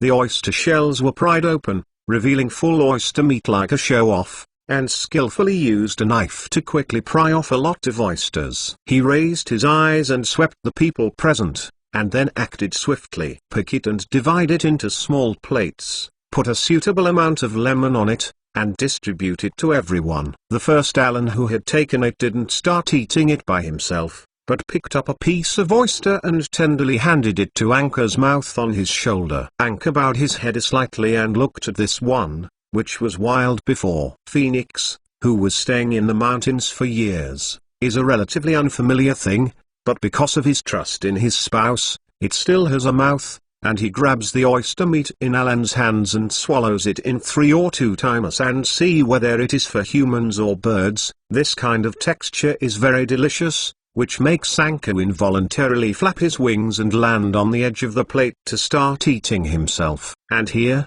because Punlo made decisions for herself beforehand, Hermione was a little bit upset, and she began to understand the taste of the other party. She deliberately straightened her back and deliberately pulled out her handkerchief to hold the oysters, her head stretched forward. I sucked the oyster into my mouth with a very elegant and skillful attitude. Well, it seems to be the Billen oyster. It is the heaviest flavor in the oyster. The average person can't stand it. But I think it smells something special. It's not fishy at all. It has a lot of juice in it. It tastes greasy and creamy. The aftertaste has a slight electric shock caused by a unique crust smell. Putting Hermione's actions in her eyes, she flicked the corner of her mouth in disdain. Punlo's eyebrows were twisted, and she raised her hand and fork to pick up a piece of oyster and wanted to swallow it quickly regardless of the 3/7 tone. Punlo, you have gelato in front of you. Sirius gestured to the plate of oysters in front of Penelope. This gelato is particularly full-bodied and very sweet, with almost no smell, very tasteful. Cravat. It tastes slightly sweet with a hint of hazelnut flavor. Crychi is a pretty little dog. He knows what guests should eat. Couch. Squawk.mentalnovel.com. Sucking sounds came out. The 2 witches Luna and Tunks didn't use a handkerchief from the beginning, but directly picked up the oysters with their hands, and they squeezed with similar things. After some lemon juice, he slurped and sucked it into his mouth. The oyster in his throat had not been swallowed, and he grabbed another oyster without lifting his head. The sound of eating oysters is particularly loud in such a quiet environment. In front of such unobtrusive and refreshing eating methods, everyone is also driven, no longer considers whether the eating phase is elegant, and touches those who are open. The oysters pried open, and their heads were bitter. Boom! There was a loud noise, and everyone found that someone slammed the door open with his anger, because the force was too strong and the body staggered. Remus Lupin appeared in front of everyone, and he issued it before he stood up. The roar, "What are you doing here?" Exclamation mark. In order to facilitate the next reading, you can click the favorites below to record this chapter 1051, My Uncle Yule reading record. You can see it next time you open the bookshelf. Like Harry Potter's Invincible, please recommend this book to your friends. QQ, blog, WeChat, etc. Thank you for your support! Exclamation mark. Chapter 1059. This oyster is raw. You can search for Harry Potter's Invincible in Baidu to find the latest chapter. Remus Tunks dropped the oyster shell in his hand and stood up in surprise. You came just right. Sirius didn't notice the friend's tone. The oyster meat in his mouth hadn't been swallowed yet. He mumbled with a piece of oyster. Come on, you. Lupin stared at the crowd in the room. Far more than he thought. You guys. Alan lived in Ankara, who was frightened, and he was about to attack, and he was a little puzzled. Remus, what's wrong? Behind Lupin, Harry, Ginny and Ron also appeared breathlessly at the door, seeing the crowd of people in the room, a table full of oyster shells, and looking at the domestication of these intruders with their heads in doubt. Elf, do you not knock on the door? I said that there should be a few people at the door to guard. Punlo was very dissatisfied with the way the other party rudely broke in, thinking that this confessed Harris face. Couch. Luna, regardless of what happened, continued to eat. Realizing that he was making an oolong, misunderstanding Sirius and Tunks, and also misleading Tunks' husband Lupin, the 3 Gryffindors who had just entered the door suddenly froze there, angrily dispersed like a pierced balloon, and he stood there dumbly, looking a little helpless. Ginny's face flushed to the root of her ears, and she dared not lift her head, Ron stood there. It seemed there was nothing to say. His left hand kept pulling his ears, his face suffocated in pig liver. Looking back at the little Gryffindor lions described to him just now, Lupin shuddered to realize that he had been pitted, and the sound of the food they had just heard was misunderstood. Noticed that everyone was casting with a serious expression. Lupin began to feel a little strange, and forced himself to look a little cold. Seeing the stiff atmosphere, Hermione asked tentatively, "Remus, are you so angry? I mean, what did Tonks do?" Remus, although Tonks was inexplicable, she had never seen her husband do so before, and she was a little counseled, thinking whether she had really made a mistake. Ginny's face was flushed. She didn't know how to tell everyone. She made up her mind to make up for what she didn't seem to have happened and told Lupin that he had misunderstood her. She pulled Lahari in an attempt to get from her boyfriend, "Get help." Harry was also a little trembling.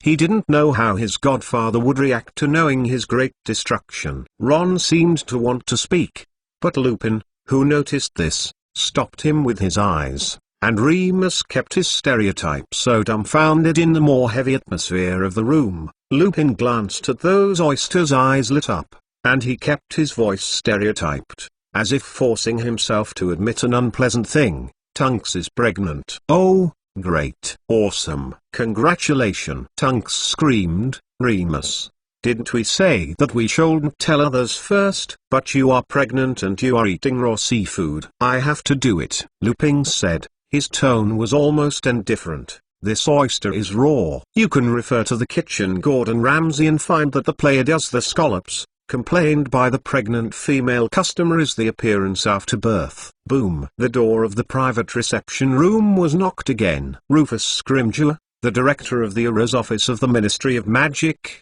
suddenly appeared at the door. His dark brown hair and thick eyebrows were intertwined with grey strands to make him recognizable at a glance. Although he was not invited, Scrimgeour bowed slightly to apologize and walked in. The sharp eyes behind the gold-rimmed glasses swept across everyone in the room. "It's rude. Sorry to disturb you, but Mr. Alan Harris, I have some ideas and I must talk to you separately." "Then let's go out first." Lupin quickly took the opportunity to say that he took out Tonks and Sirius, who now feel that he was justified, and the children who didn't dare to tell the truth and went out. They were a little embarrassed to be in it.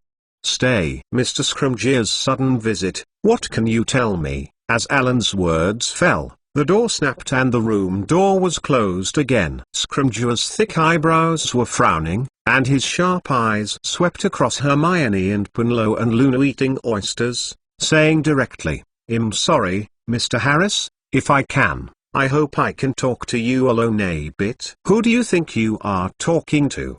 Exclamation mark. Punlo straightened his body, and the wand did not know when it appeared on her hand behind her back. "I don't remember we allowed you to enter." "Since Mr. Scrimgeour can come to my brother's wedding today, then it's okay to listen to it." Alan patted Penelope to appease. "But I don't think there is anything I need to avoid talking about. It's more appropriate to separate business and private affairs, Mr. Harris," Scrimgeour insisted. The look made him look like an old lion, seeming to realize that he was a little rude. He quickly added, "Sorry, I mean yes. The topic I want to talk to you is not suitable for young girls." "I think you made a mistake, Mr. Scrimgeour," Hermione refuted coldly. "We are not little girls." "I know you, Miss Granger. Please forgive me for the wording I just made.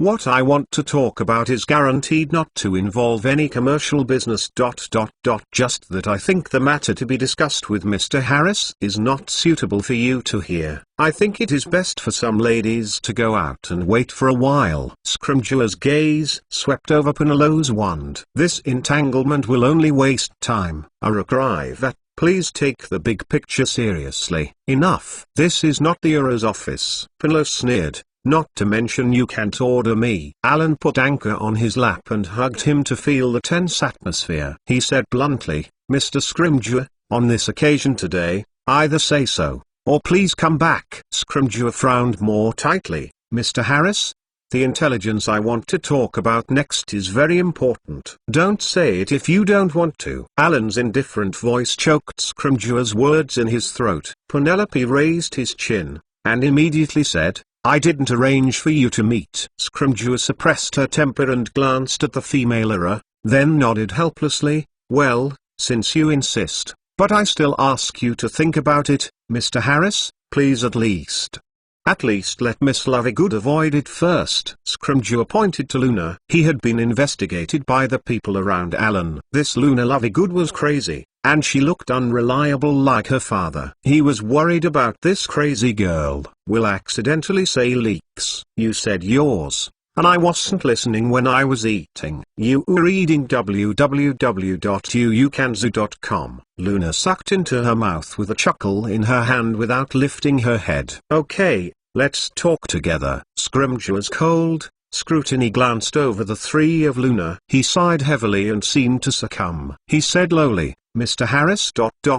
You know, recently, the situation abroad has been very unstable. The Death Eaters have continued to move. From time to time, some purer blood families and shops have been robbed. The situation is grim.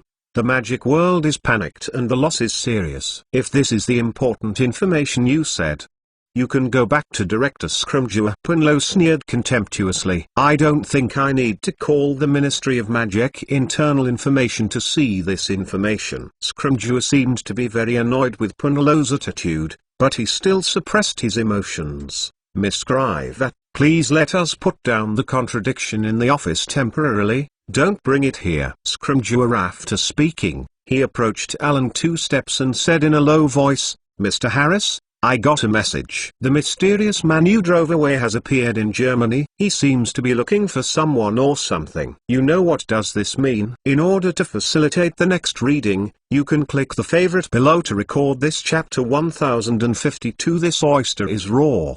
Read the record. You can see it next time you open the shelf. Like Harry Potter's Invincible, please recommend this book to your friends. QQ, blog, WeChat, etc. Thank you for your support! Chapter 1060. Not the World Era. You can search for Harry Potter's Invincible in Baidu to find the latest chapter. Because of Grindelwald, the German Ministry of Magic was hit hard. Until now, they have not recovered their vitality. Obviously they have no way to stop the movement of the mysterious person. Hermione replies habitually, more concerned. What's more, in the situation where Alan has just given the mysterious man and his power to be hit, the mysterious man is willing to take the cost of leaking his whereabouts, so looking in Germany. This shows that what he is looking for must be important. Miss Granger, you know everything, as rumored. Scrimgeour frowned, squinted and glanced at Hermione and moved away. Then he looked at Alan. Miss Granger, but please let I continue to talk to Mr. Harris. Scrimgeour's disdainful attitude angered Hermione, and her face flushed suddenly. Hermione is very thoughtful, and I can speak better than you. Alan didn't look at Scrimgeour. He waved to the witches in the room and poured a cup of black tea, and then asked Tao, Punlo, Hermione, so what do you think of this behavior of the mysterious man in Germany? Punlo knew Alan's meaning, and she began to chat easily with a smile on her face. How did Lupin know that we were eating oysters before I entered the door? He didn't know, he misunderstood. Luna responded, Tunks will react sooner or later. Didn't receive the tea, and noticed that the other people in this room ignored him completely. Scrimgeour's eyes flashed with an unstoppable anger. His eyes bulged, and the green muscles on his forehead and neck rose. Shouted, Harris first. Wow! Punlo patted the table with her hand, and when she saw the other person shaking, she looked away contemptuously. Director. Punlo bit the professional title very heavily. After a short pause, this is not our office. Think about who you are facing, think about your position and speak again. I don't need you to remind me, because I know who I am facing. I will be here. A cravat. Scrimgeour's back was straight. I have no position. The only position is to fight the Dark Wizard. Ha! Punlo scoffed. The people behind you who support you probably don't think so. Scrimgeour stood up. How do they think they are? but you and your patrol error have caused us a lot of trouble. Penlow glared at the error's office director. When you give those interference orders, you are not as innocent as you say now. Enough. Alan raised his hand to appease Penlow, and stopped Penlow's desire to continue the dispute. His body was sitting more correct, facing Scrimgeour. Mr. Scrimgeour, I think you can just say your purpose. Scrimgeour forcibly restrained the anger rising in his heart over the female error. He ignored Penlow, but squinted and turned to Alan. Mr. Harris, I have a proposal. If you are sincere, want to fight the mysterious people, the power of these black wizards, and destroy the purpose of the mysterious people. If you can send forces to Germany to stop the mysterious people and destroy the actions of these Death Eaters, then in the Ministry of Magic, I will fully support all actions of the Harris family that are not illegal. Mr. Scrimgeour. You should be clear. Alan also narrowed his eyes and touched his hand on his smooth chin, then said, if the mystery of the mysterious man cannot be destroyed, then we can't eliminating him in essence. Even if it's blocked for a while, I won't be able to help him defeating him many times. Mr. Harris, don't refuse so anxiously. Combating the Black Wizard does not affect our search for the mystery of the mysterious person. The two aspects do not conflict. It is not difficult for the Ministry of Magic and the Umbrella to proceed at the same time. Scrimgeour. The gestures of both hands accelerated the speed of the speech. If you are willing to make an unbreakable oath, the patrol error under my command will be under the command and control of Harris. I can let the position of office director recommend Albert to take office, and so on. The Pureblood family has no time to block it. Mr. Scrimgeour, I admire that you have devoted most of your energy to the concentration of black wizards after taking part in the work. And you also agree with the position that prohibits the abuse of mole items and prefers to protect moles. I have to say, to a certain extent, you are also a hero. Alan stared at the error office director, who looked like an old lion, but then shook his head. But I have to remind you that our British Ministry of Magic has not received the request for help from the German Ministry of Magic. So no matter what the purpose is, we don't have the authority to go to other countries to cross-border enforcement on their land. Our UK is not a world error. We need to do well now. It's just to protect yourself in this magical world and try to find and destroy more Horcruxes to prepare for the complete solution of the mysterious people. If you can't find it, will you just let those black wizards move around? The eyes behind Scrimgeour's gold-rimmed glasses were wide open. They can take the initiative without asking for help. If the mysterious person finds what he wants of, don't be excited, Mr. Scrimgeour. As I said in an interview before, if Germany asks for help from us, Harris and the Ministry of Magic will of course consider giving aid. But now we can't interfere in other countries without us. I know you estimated that you put a lot of effort into this information. What you need to know at the time was that our Umbrella did not waste time. Alan pointed his hand at a manuscript on his desk. Like this manuscript, it is now also, but it's the first part of a novel. But it won't take long for it to allow you to directly change from the person who can't even say the name to the person who can't even say the name. Finally, as you informed me of the mysterious person, I also tell you a piece of information that I have discovered. If you destroy a Horcrux based on this information, it will definitely be more useful than when we go to Germany to chase after him. Mr. Harris? Scrimgeour's tan hair rose and his eyes fixed on Alan. Mr. Harris? If I'm right. You mean, have you found the location of a Horcrux again? Before his first war was defeated, he handed over some of these items to his Death Eaters. I found out that Tom had handed a gold cup to his most fanatical man from the Black family. Under the female hand, Alan folded his fingers together. I think you know Tom's poor collecting habit. In order to satisfy his inferiority vanity, he did his best to collect the founder's items and make them into Horcruxes. Like this, it can make him and his founders have some kind of connection. You mean Miss Hufflepuff's gold cup? It's in, Scrimgeour said, and suddenly closed his mouth, intertwined with thick grey eyebrows and a forehead twisted into a big pimple. Harris 1 discovered the whereabouts of a Horcrux, and why Alan Harris was willing to tell the heavy news so easily that the other party clearly knew that he had accepted the support of those pure-blood families. You trust me that way? Are you afraid that I will tell the family behind me that I have this news? I think you and I know that many of them are related to the mysterious person. He seemed to be in front of Alan. The approach is very disagreeable, Mr. Harris. I hope you can be more cautious. If you know the location of that thing, I hope you don't say it and don't tell me if I accidentally get caught by them. Scrimgeour looked at Luna, who was eating oysters indifferently, and anxiously warned in a low voice, "Miss, if you also know the place...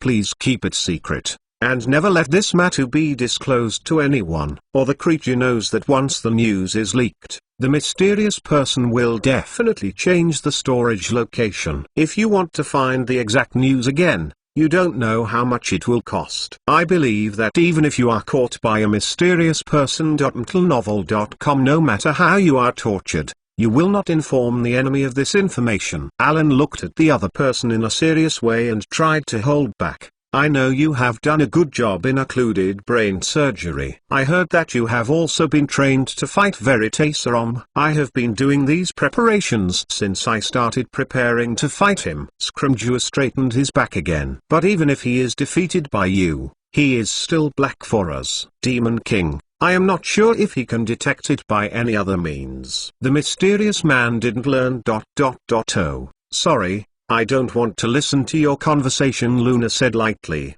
causing the blue muscles on Scrimgeour's forehead to take off. Hermione was different from Punlo, who was ridiculed, and she appreciated the cautious attitude of the other party. She glanced at Alan and said, "Mr. Scrimgeour, a mystery of the mysterious man is Hufflepuff. We all know the location of the Kaijin Cup, but it is precisely because of this that we feel very embarrassed, because it should be in the Ghoulinch Wizard Bank now." In order to facilitate the next reading, you can click the favorites below to record this. Chapter 1053 is not world reading record. You can see it next time you open the bookshelf. Like Harry Potter's Invincible, please recommend this book to your friends. QQ, blog, WeChat, etc. Thank you for your support!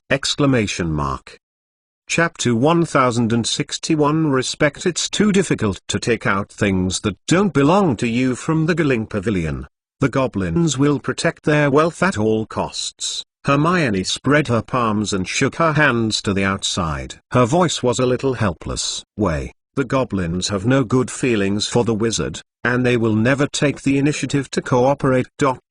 Since 1865, the Ministry of Magic has agreed to give the goblin full control of the Ghouling Pavilion. There is no conclusive evidence now, and there is no way you can order them to hand over the Horcruxes by administrative means. Scrimgeour narrowed his eyes and said coldly, "The Ministry of Magic has never cooperated with goblins, and the goblin liaison officers also don't interfere with the behavior of these goblins in Ghouling. The goblins won't spoil their reputation for the wizard. This is the basis of their foothold. I doubt these stingy guys. If that Bellatrix Lestrange dare to appear in front of them asking to take out their own things, these things will even secretly inform us to avoid taking things that are not from them from their banks." Pillow sneered disdainfully. "So you men goblins refuse to cooperate, then don't they destroy the Horcrux? I mean cautious. Do you want to use your usual violent means to force them to surrender the Horcrux?" "This is absolutely not possible, Miss Scriver. This is no longer a matter for the Dark Lord." Scrimgeour was a little upset. He forcibly endured the emotion of wanting to reprimand Punlo, and raised his voice seriously against Punlo, sullenly. "Golding Bank is the only wizarding bank in the UK, and today the economy of our magic world is largely under the control of the goblins. So they must not act rashly and solve the problem roughly. You came here today and proposed that we should try our best to stop the mysterious people, then let the goblins hand over the Horcruxes. Isn't that the way to stop? As a result, just because the goblins are not willing, they chose to give up destroying the Horcruxes." Punlo with a sneer, "Is Voldemort the greatest harm? or the goblin? Miss Cravat, you should have learned the history of magic. Count the 2 rebellions of goblins in history. Which one did not bring end thrilling consequences? This is not your treatment of those black wizards. Seepenlow, indifferently. Scrimgeour seemed to be an angry lion who had left the position and stood up, said snappingly, once the third war between the goblin and the wizard is triggered by the fight for the Horcrux, who will bear the consequences? Are you, or the Harris family, who can afford it? Penlow didn't give in. She stared at the Arrow's office director with a fierce face. I don't think these bully and hard guys can stop anyone. If these fairies face an unreasonable Dark Lord, I think they will compromise. Scrimgeour continued to yell out, which Dark Lord is he facing? Is it the third one? Scrimgeour only felt a shock in his body. He blinked and shook his head to wake up and found himself at this point has been reseat. Mr. Scrimgeour, I am honored that you have come to my brother's wedding today. I can understand that you rudely broke into my private reception room, because you told me a piece of information you have discovered to fight the Dark Wizard. Alan kept stroking Phoenix Anchor on his leg so that it didn't get excited,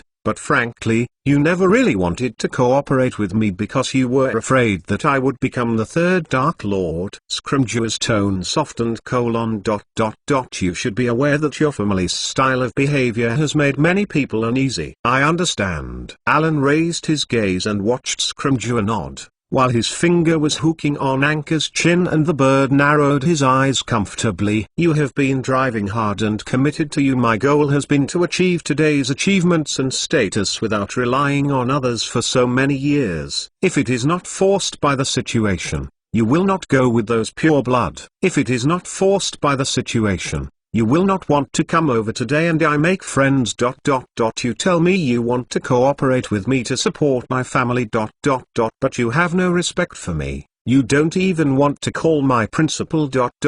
You came to my house on the day my brother got married, just to let Hill help you solve another Dark Lord in your mind. Scrimgeour stood up again. If you have anything to ask you to speak, as long as I can do it without breaking the law. Scrimgeour. Scrimgeour. Alan stood up after putting Anchor back on his shoulders. He spread his hands. Because I know you are a person I have always given a lot of respect and patience. But in the end, what have I done to make you disrespect me so much? Do you think you have anything we look at? Penlow put his hand on his wand. What do you think you are qualified to talk about with Alan on an equal footing? Scrimgeour, who still wanted to talk, suddenly felt his feet suddenly empty and his body began to fall. He lowered his head to find out that the magic call, the door to the outside world, was opened when he was not knowing when he stood on the ground again. Only then did I find that I had left the reception room and was in the garden of Harris Manor. In this cluster of flowers, not far away, the voices of the witches talking and laughing came to his ears. The waiter in white served with various food and wine in the garden. Knowing that he was being escorted off, he sneered and walked a few steps outside the door, but he stopped his body suddenly. He turned back angrily and stared at the second floor. He clenched his fists and closed his lips. He was tight, and his face was blue, and the green muscles around his neck were stretched. He secretly made up his mind that he must stop them, and he must not let Alan Harris do this. So Scrimgeour began to look in the garden. MTLnovel.com. Finally,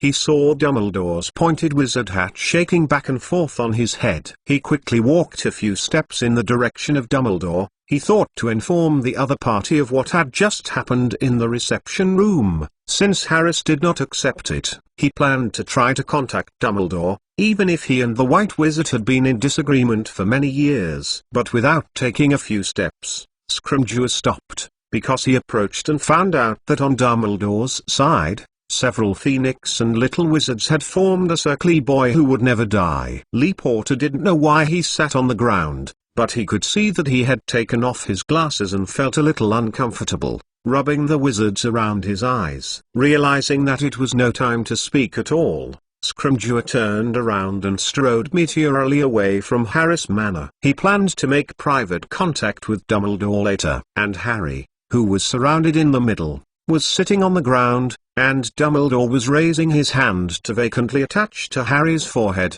which made Harry feel that the scar on his forehead was tingling, and Ginny knelt down on him. Harry asked Lean to lean on her, and waved his hand to refuse the kindness of the attendant who was approaching again. "Harry, how are you feeling now?" Harry looked up, dizzyingly saw Sirius' anxious face among the people around him.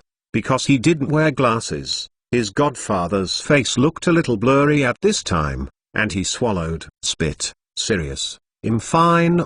But suddenly I have a headache." Ron quickly picked up a glass of butterbeer and poured it on his friend, and then he said, Harry suddenly started to have a headache again. He kept talking in his mouth, talking about what was probably called Grigovich guy. HTTPS. Remember Ishang novel net in 1 second. Mobile version reading URL, chapter 1062? German Rodmaster. Has Harry not yet learned occlusion? Tonks asked her husband Lupin. She had not yet noticed the contradiction between the other party's intrusion and the explanation, but as Inara and the members of the Phoenix Society, aware of the importance of secrecy, immediately cast a closed earplug curse around them. Is there no other way than brain closure? Sirius stared at the lightning scar on Harry's forehead. In Alan's mouth it was known that Harry was one of the mysterious human Horcruxes, and because of this connection, after blocking the mysterious man with brain closure, Sirius has always had the urge to buckle that thing out. I heard Hermione say that Malfoy and Parkinson have achieved quite a lot on this. Ginny seemed to think that her statement was a bit inappropriate. I mean, will they have any special know-how? Maybe it's just the two pugs who asked for the secret from Alan. I just saw that they are following Emily like a fart. Ron was somewhat unwilling to show his talent for the dead rival. He defended his friend. A sentence. Perhaps Harry wanted to use this connection to anti-recognize the whereabouts of the other party? You said, shall we also ask Alan? But the mysterious man can use this to give us false information. Harry, unable to improve the defensibility of invading the brain, it means that you can't cut off his intrusion into your thinking. Lupin sighed heavily, and then set his sights on Dumbledore. Dumbledore, isn't there a way? These two Slytherin children are extremely talented in occlusion. This is different from Harry. Harry's problem is that his emotions are always too close to the surface, and in part because of those, unfortunately, the mental damage is too heavy. But at the same time, Harry can really feel his feelings about his own experience. He did not suppress his emotions. He faced them very honestly. He couldn't suppress them. He couldn't suppress those reminiscence. This is actually a good thing to see me. Dumbledore withdrew his hand and put it back in his robe. It's talented on this. Anyone who learns occlusion can separate their lives and emotions will learn, the better. Just like the child Malfoy has always done this way. He can close his sympathy. He can lock his compassion. So he can effectively bully others. So he has learned a lot fast. Alan said that closed brain surgery can't resist this connection. Harry sat up, still rubbing his scar. His glasses fell to the side, and now he saw everything vaguely. When you can't stop it, you can think about it in a good place. Relatively speaking, Tom's thinking will also be inadvertently detected by Harry. When he approaches Harry or his emotional ups and downs, Tom can't resist Harry from him. This perception. Of course, we have to judge the authenticity of this by ourselves. Dumbledore leaned over and said to Harry seriously through his crescent-shaped glasses. Then Harry, so, he was looking for Grigovic? Professor, who is Grigovic? I'm sure the mysterious person is looking for him. Harry touched the spectacle frame on the bridge of his nose, and the messy hair made him look embarrassed. He seemed angry because of his. The servant did not dare to look too arrogantly. There are 3 major wand makers in Europe, and Grigovich in Germany is one of them. Just like Ollivander specializing in providing wands for Hogwarts, Grigovic's main customer is Dimstalong School of Witchcraft and Wizardry. Dumbledore stared at the sun-drenched ground and returned to Harry after a while. So Harry, do you see anything you know around Tom? I don't know the professor. I haven't been abroad. Harry was frustrated with himself, trying to provide some useful information. He tried hard to recall, But Voldemort, I mean the mysterious man. He went to Grigory. What's strange? His wand doesn't seem to be a problem. I think Tom is because of this defeat, and he wants to find some ways to quickly improve his strength. He may have found some information, and he wants to find the magic wand that can make the master invincible in the legend. It can exhibit great mana, and the holder can easily cast a powerful magic wand. Dumbledore explained. Dumbledore, are you talking about that elderberry? Sirius twitched his eyes as an ancient pureblood. Although he didn't know that Dumbledore had an old wand, he also knew Dumbledore's words. What is the magic wand in? We have to stop the mysterious man. It is necessary to protect the safety of a master rod maker and an innocent wizard, otherwise it will be a loss to the entire magic world. But please don't worry, even if Tom finds the old magic wand along the line of Master Grigovich Cluse, Dumbledore said, looking up suspiciously at the window on the second floor of Harris Manor. But the legendary wand is no longer with its original owner. Another thing, Harry, the two people we met in the cave may not be real Death Eaters. In the reception room on the second floor, Scrimgeour was driven away. Alan rested on the sofa with ease. He read the parchment manuscript Harry Potter and the Magic Stone brought by Rita Skeeter. Well, let's release it directly. At that time, Hermione was sitting across from Alan, and Ankor was combing feathers on her head, making Hermione look a little too serious to sit. But will the International Wizarding Federation? With a snap, Hermione's words were interrupted. Before seeing Scrimgeour entered, Crouch, who had hidden her body, reappeared in the room. He bowed to several people and took the knife to continue. The task of prying the shell was not completed before the meeting. Alan put the manuscript on his lap and glanced at Luna, who was no longer consuming oysters, and said calmly, Clyce, we're done? Just like I told you just now, enjoy some fun yourself. Maggie, what about? Yes, Master. Maggie is having a party with Sparkling Dobby at their small base. Really bad elf, enjoying with Master's things. Cretcher looked at Alan's expression not because he was happy because of his little report to preach. He quickly disappeared from the room. The old guy understood at least. Punlo said angrily, is the old fool Scrimgeour really talking everywhere? Sklina certainly does not want Harris to use violent means against Galinge, and will certainly reveal this news selectively. Hermione sat upright with her hands on the sofa, and said with some expectation, if mysterious people have learned this information themselves, and they are afraid that it is best to find a way to change places. Gouling Pavilion has too many defenses. If Alan has been to the Lestrange's vault and transmitted it, it would be too dangerous to be disturbed. The door to the outside world can see what is on the opposite side. But these goblins will surely find out. Like the father said, we still have to estimate the impact somewhat. There is no need to make all the wizards think that we will treat their property for this. There is a threat. Alan, put down the manuscript. But I think the sentence Scrimgeour said just now is a bit of a problem. Our wizard is actually controlled by the goblin economy ... and I didn't realize that it was wrong because of habits. Punlo tilted his long legs. Mentalnovel.com changed to a sitting position. Then this problem was solved together. Boom. The door was knocked again, and Mr. Kieyozu, who was still in the room, with the consent of the master, stretched his arms instantly, pulled the door open, and Ren appeared at the door. Len helped his glasses, walked in and sat next to Alan. Just as Potter fainted downstairs, Dumbledore and Sirius took him away. Tunks just found Daisy and revealed a little bit of information, saying that Potter was once again connected to the mysterious man, who seems to be looking for the legendary old wand. It seems that Tunks wanted to compensate for her misunderstanding of me. But yes, this information is not classified as a Phoenix Order, and if we know it, we will also stop the actions of the mysterious man. Tunk. It is estimated that this situation is better. Alan nodded for a few seconds.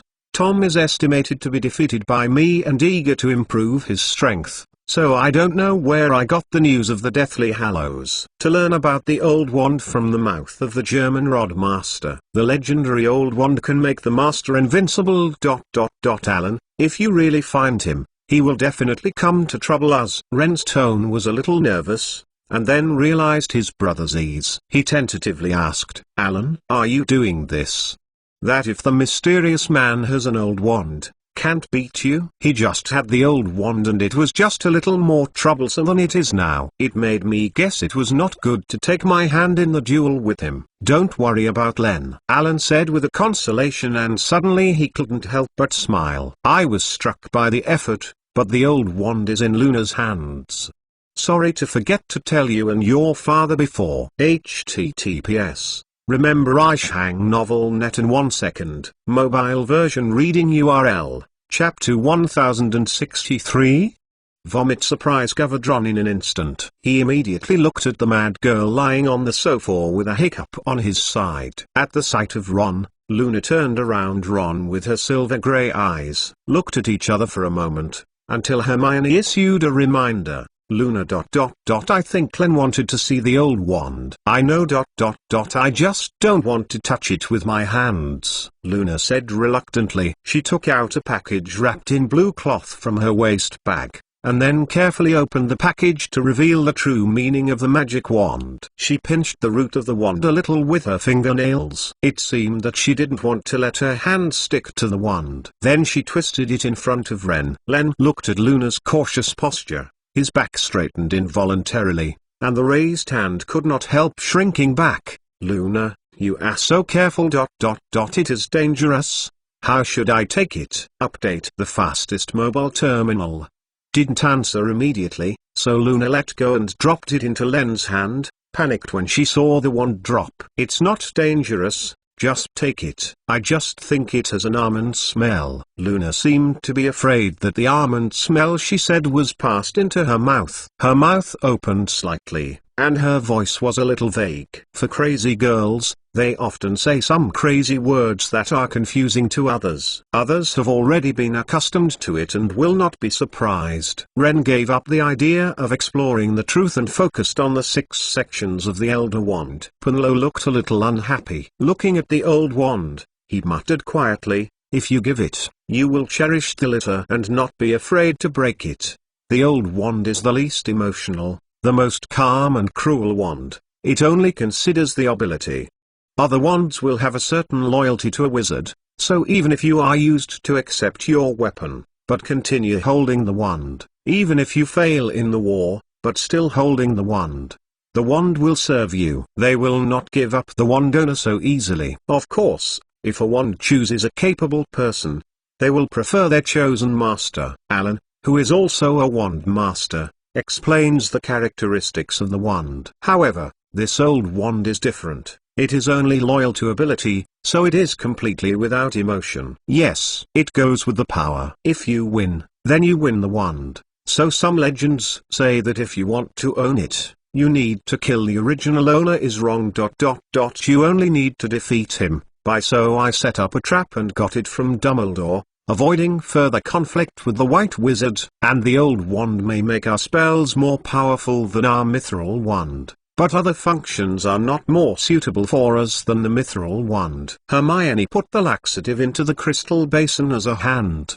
The witch, knowing what Ellen said was the trap, from Luna's grasp of the wand, she wisely realized the secret and the paleness of her face. So this old wand is still invisible. We can't use the light. Use him, otherwise Alan's efforts to avoid conflict will be in vain. Normally, some sloppy Luna is using a cleanup on her hands at this time. She said in a trance, I don't need to use it to cast a spell, just use it to study the secret of the power of death. It's a pity. Ren seemed obsessed with the old wand. He said that he suddenly put the old wand in front of him and sniffed, because Luna's previous words made Len hypnotize himself, and the smell smelled non-existent. Smell, Luna. Don't you like almond flavor? I think this almond smells pretty good. Vag. At this moment, Alan sitting on the side suddenly leaned forward and couldn't help retching toward the ground. Lon En was startled by his brother's sudden and fierce reaction. He dropped his wand and quickly patted Alan's back,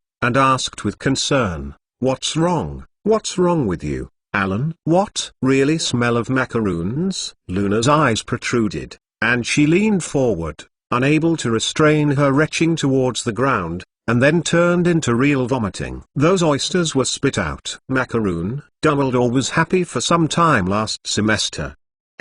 Hermione got stuck, and she finally wanted to understand the connection between the almond smell and the old wand and the laxatives she put herself, so Hermione also got a body lean forward, retching toward the ground uncontrollably. "Not good. Someone poisoned the oysters." Pinlo saw that all three of them were vomiting. She kicked off the table in front of her and bounced. She took out the universal antidote equipped with her right hand. "Breaking Alan's mouth will pour this bitter anomaly but potent potion slipping into Alan's stomach." Anchor thought that Pinlo was crazy and attacking Alan, and he wanted to come over to help by inciting his wings. As a result, the anxious witch was imprisoned with a petrified spell. "Pinlo, stop. This is not." After a long day of pondering, Alan finally succeeded in speaking, but Pinlo thought he wanted to refuse and wanted to leave the potion to others, so Pinlo took it. The potion was poured into it at the moment he opened his mouth, and Alan's words were held back again. Because of the bitter potion and the oyster in his stomach, Alan was shaking from head to toe like Dumbledore was potted by Harry in that cave, shaking. Later, under the restraint of the slower Hermione, after the slower Alan explained, Ren and Pinlo also joined the retching choir, especially when they sniffed the old wand at close range and began to produce a lot of elderly Ren. After another 10 minutes, the people in this private reception room changed their taste again, and the skillful robot has been busy cleaning up in the room for a while. Pinlo, who shot Alan Kieng's belly antidote out of thin air, rarely showed shyness, but she still maintained her face, and she endured to maintain her decent appearance. "I told you, don't eat next time.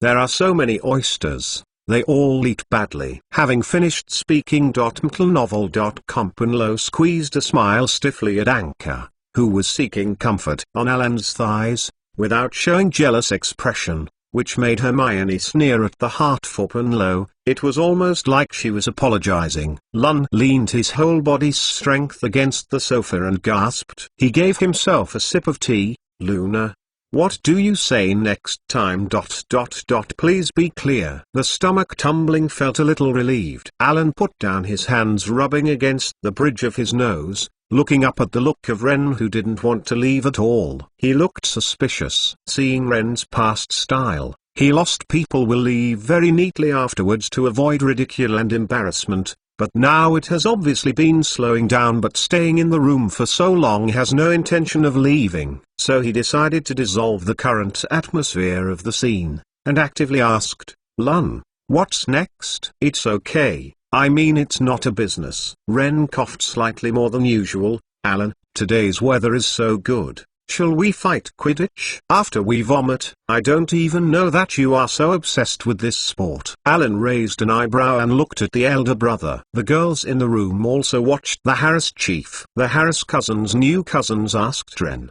"They want to play with Quidditch stars." Luna's light voice came. "Mobile phone station, new revision and upgrade address. https. Data and bookmarks are synchronized with computer station. No ads." Fresh reading. Chapter 1064. Alan eats more oysters today. Avoiding the guests at the wedding scene. In the forest behind Harris Manor, under the clear sunlight, the crowns of the 3 trees spread frantically upwards under the influence of the deformation, and finally made 3 rings in the sky above the forest. The wind is very small. As long as it rises to a certain height, the vision will become very good no matter where it is. In the dazzling sunlight, Alan flew in the air, striking the roaming ball wandering in the air regardless of the enemy, and the cousins of the babes scrambled to fight the roaming ball to Alan. Alan was very easily hit. The flying ball that you hit accurately and pass it to others. Everyone is chasing these walking balls,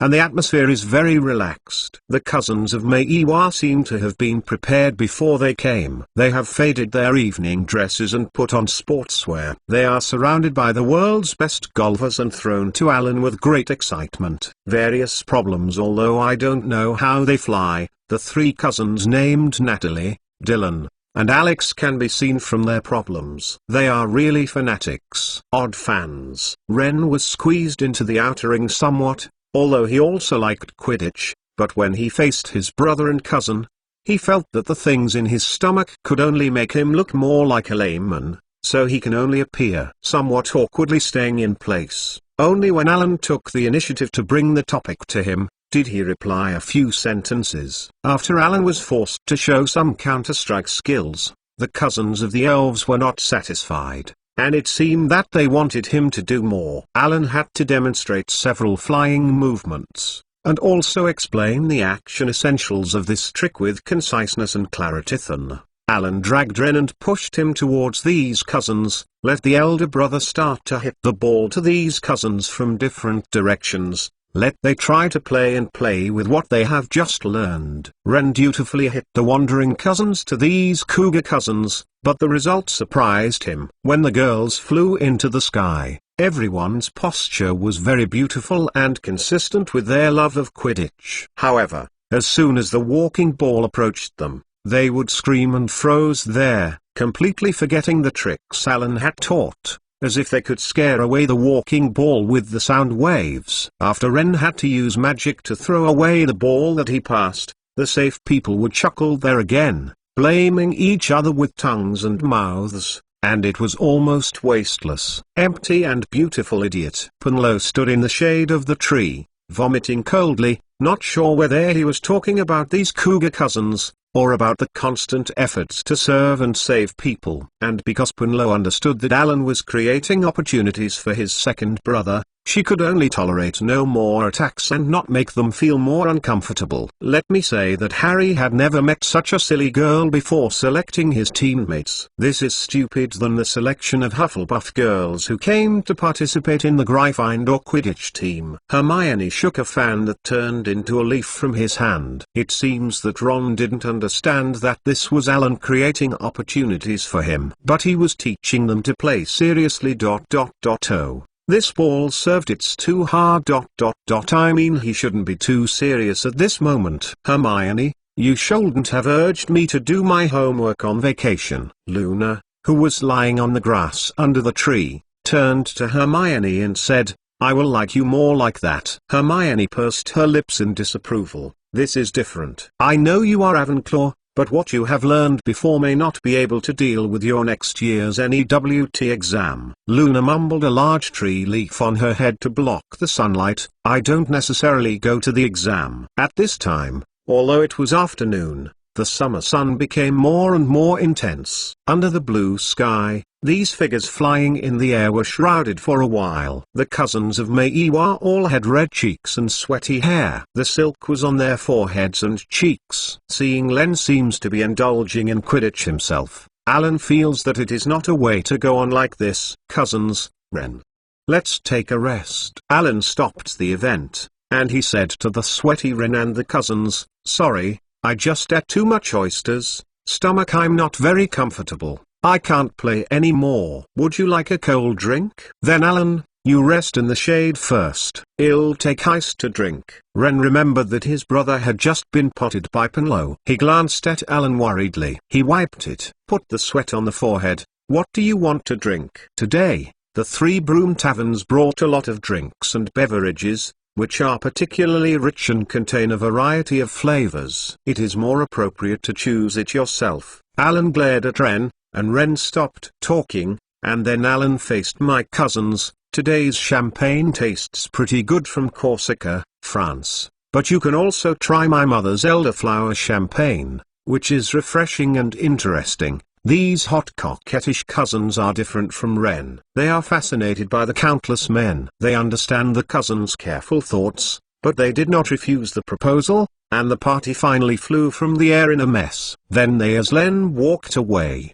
The midpoint cousin Dylan left and beckoned to Punlo and threw a kiss. which caused the green bars on the female error's forehead to start to bulge. Noticing this scene, Alan wiped the sweat reappearing on her forehead and sighed, swallowing back the question about whether Ren would have a play. At this time, the sound of a floor was heard beside a leafy tree not far away. Everyone turned to find that Emily's figure protruded from behind the tree. She waved at Alan, who was watching, and the whole person when she came out completely. Daisy jumped off the tree with great care, and then she realized that she was still wearing a skirt and pressed it down quickly, but it seemed that the two sisters had been peeking behind the tree for a long time. Lun is so stupid. Completely uncomprehending. He doesn't think they really want to play Quidditch. Is he where his aura is when he works in the Ministry of Magic? Daisy's tone was full of words. I hate Iron for not making steel. It seems I want to see him take off the order. I don't know which year it will be. Emily broke free from Daisy's hand and jumped up and down to the broom. Slytherin, who hadn't touched the flying broom since the holiday, was a little interested. Paying attention to the expression of my sister, I thought that Punlo and Hermione had been waiting to watch them play in the sky. Alan's eyes turned. Speaking of it, we haven't been together for a long time, since they are both. How about we go up and play? Well, Alan, our clothes are not suitable for attending. Hermione first refused. If she didn't like the Hogwarts class the most, then it would be a flight lesson or the least favorite divination lesson, because recently she has become less annoying after mastering some doorways. Everyone found that Daisy had torn her skirt apart by hand. Hermione, look at me. Alan, I didn't let you see! Hermione, well, fix it with the repair spell after we finish playing. Daisy wrapped her ripped skirts around her with the spell's two legs, turning it into temporary pants. I haven't played for a long time since I left Hogwarts. Here's a game. Daisy, Alan ate more oysters today. Luna completely covered her eyes with the leaves on her head. I don't want to play. I said I would never ride this again. Don't talk crazy. Why are you so innocent? I didn't look at it. And when did you say, Luna? Oh, Alan shouted angrily. McLenovel.com then thought of the first time when meeting with Ravenclaw in the ancient times. The other party shook his head because of what he said after riding a broom, and Alan returned to his mind. The current broom is much safer and more comfortable than ancient times. You can try again. Maybe it will change. He pointed to the flying broomsticks. These are cornflowers. They are very comfortable and safe. We can't use the high speed of the firebolt. Ha! Punlo also laughed out loud. I just remembered that the ancient broom did not have a cushion curse. Elias Medhicock only invented the magic spell that prevented people from falling directly to the ground and using the broom to make people feel more comfortable when they fell. Hermione nodded and nodded. Reflex generally carries a history of magic. Alan, don't you say that your stomach is uncomfortable. Let's stop playing and go straight to drink. Hermione, if you come to play ball and breathe the fresh air, maybe you will love Quidditch. Emily said crisply, her hands before her gestures, to enhance her persuasion. Sirius the small appearance looks very lovable. If you don't play, everyone will feel disappointed. Come on. Alan will advise me. If I lose, I promise to give the winning one a wish. Alan was also able to attract them to the competition. Mobile phone station new revision and upgrade address. HTTPS. Data and bookmarks are synchronized with computer station. No ads. Fresh reading. Chapter 1065. Raise your arm, Punlo. Hermione looked at Emily's little milk cat's eyes and sighed. Okay, I'm going. Luna was also dragged up by Punlo. She muttered, but Punlo, my wish is not to participate. I'm going to have a team with Alan. Emily called out thieves. Also dragged Luna's Punlo right behind. I'm also with Alan. But what Alan said was that he lost and only promised to win. If you and Alan are in the same team. Hermione's words made Emily stop for a moment. Then she turned to the Quidditch star. Alan, do you want all of us to deal with you? I just thought I hadn't been a goalkeeper yet. This time let me come to the goal. if you can score goals, even if you win. Alan explained in order to avoid group conflicts, you can enter in 30 minutes. Even if one wins, I will have played every position. Yes, Alan is a professional. We are only amateurs, and we still can't play. Alan, you are a team by yourself. Daisy nodded and agreed. Go, fly up and talk. After determining the way of the game, the girls imitated Daisy to make the skirt into pants, stepped on a flying broom, and flew into the air. Emily's speed is the fastest. Her flying broom rises steeply, faster and higher than everyone else. She wants to cheat and enter one before Alan guards the tree. But Alan apparently expected his sister's careful thinking and cracked the ball. The blocked Emily is not only not ashamed but also looks a little wronged. Alan, you won't let me when you hear that you have two new sisters. Daisy has already made an arc in the air and intercepted the ghost flying ball. Emily, let's have a few fun first. Don't you also join the school team? Which is more important? Emily fixed her ponytail behind her head fiercely, and flew towards Daisy, taking the ghost flying ball in Daisy's hand. Hermione kept talking about some of the flying guides in the book called Quidditch Trace, which she backed down in the first grade, and then the ghost flying ball returned by Alan flew over Hermione's eyes. Hey! The broom under Hermione seemed to have lost control. She wanted to chase the ghost flying ball, but flew to the other side. Her flight skills were bad. Hermione accidentally rammed at high speed in the air, almost hit the flight technology. Yes, Penlow. Be careful, Hermione. Damn. You made the cornflower into a firebolt. Penlow exclaimed angrily, but Hermione's apology changed under the influence of high speed, and it sounded like a curse. This led Penlow to subconsciously press the flying broom, wanting to sound the whistle warning, and pressing the empty space to realize that he was riding a flying broom, but not his own flying motorcycle. After all, after the first grade, Hogwarts no longer has a flight class, so apart from the school team members and enthusiasts, there is almost no chance for ordinary students to ride a broom. And Luna was flying up slowly in the air on a flying broom at this time, flying for a while, even hovering in the air like this. Dizzy broom. After the call, she lay on the broom, stopped in the air. The other self-serving girls didn't care whether the crazy girl was really stunned or lazy. Originally wanted to relive the life of the undercollege team. Daisy saw the form and was very disappointed. Merlin. What are these teammates? Sure enough, in the following 3 offensives, no matter how hard the members of the school team such as Emily and Daisy used, or Penelope, who was still good at flying but did not play hard, the girls who could do their best to attack still couldn't break through Alan's defense line. Ghost flying passed between them, but they could never enter the goals behind Alan. Daisy hovered her broom and looked at her younger brother who was at ease in front of the door. She felt that it was not a way to go down. She waved to several others. We have to discuss. Oh. Hermione stopped. To help Hermione stop next, Daisy's clothes were also broken. I like this dress. It's too bad to be repaired and may have flaws. Then you.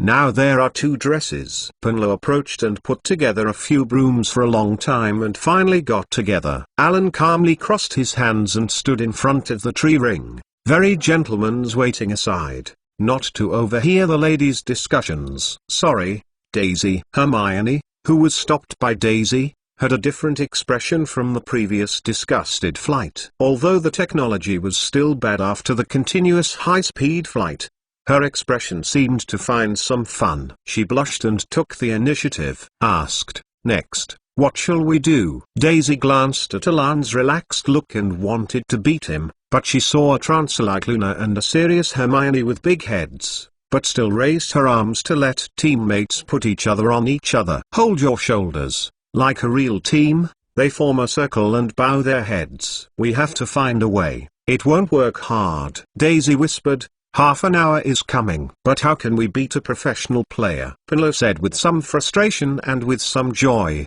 That's Alan, the strongest looking player in the world. Well, do you all know the eagle-head attack formation? One of the simplest in tactics is that several people form a narrow formation and fly together to the goal post. Daisy narrowed her eyes, Penelope, Emily and I will wait for the next group to dry. What about me? Hermione questioned. I mean ... How about me and Luna? Luna will go to the goal and rest.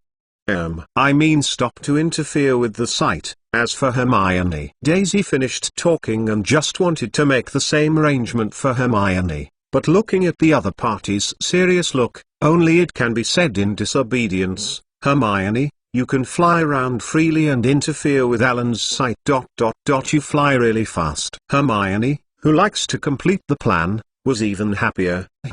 Wait, Daisy. Emily's temple hair was completely dropped. The little girl blushed, and her light blue eyes rolled around everyone else, as if secretly doing comparisons. Later, Emily put her gaze between Daisy and Penelope, and finally put her gaze on Penelope and said, I have a way. Penelope, I will wait for you to cooperate with me. And then let Daisy pitch the ball, no matter how we can score one. What tactics? Why didn't you just use them? Daisy asked, wondering. As a Quidditch player at the Ravenclaw Academy for many years, she didn't know what tactics would allow them to enter one. Penelope, who was staring at Emily a little uncomfortably, looked up at Emily suspiciously. How do I need to cooperate? Well, it doesn't work out. Think about Alan's promise. Emily winked at Penelope slyly. Anyway, it's still according to Daisy. The difference is only after we act. Die West, you shot again.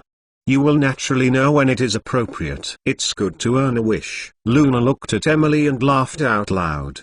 Don't look at my brain. Emily was annoyed. She made a repelling gesture with her hand, which made her look a little like Luna was driving away the harassment. Hermione's expression became somewhat suspicious, and the originally planned plan was broken so that she gently bit her lower lip with her already reduced front teeth. But she knew she could not do anything in the game. Obey the arrangement without making a sound. As the game continued, Daisy, Penelope and Emily rushed out. They almost formed a group and started to rush towards the goal guarded by Alan. The three girls did not understand each other and wanted to maintain one. The regiment's flight speed is much slower than they originally expected, but because the distance is close enough, they keep passing each other so as not to lose the ball. Seeing the three tree rings getting closer and closer, Daisy, who had firmly grasped the ball, looked at his brother's increasingly clear face and asked, how long do I have to wait for you? Which one do you vote? The one on the side. Emily slowed her broom a little. Her clear voice rang behind Penelope, raise your arm, Penelope. Now. Penelope raised his eyebrows, although it was unknown. But the impact of Aura's training made her choose to obey orders at a critical moment. She released her broom and stretched her arms. Mentalnovel.com/Emily suddenly pulled her dress down from behind Penelope, and pulled her to Penelope's waist directly from top to bottom. In front of Emily behind Penelope, Penelope immediately revealed her white, well-proportioned and smooth back.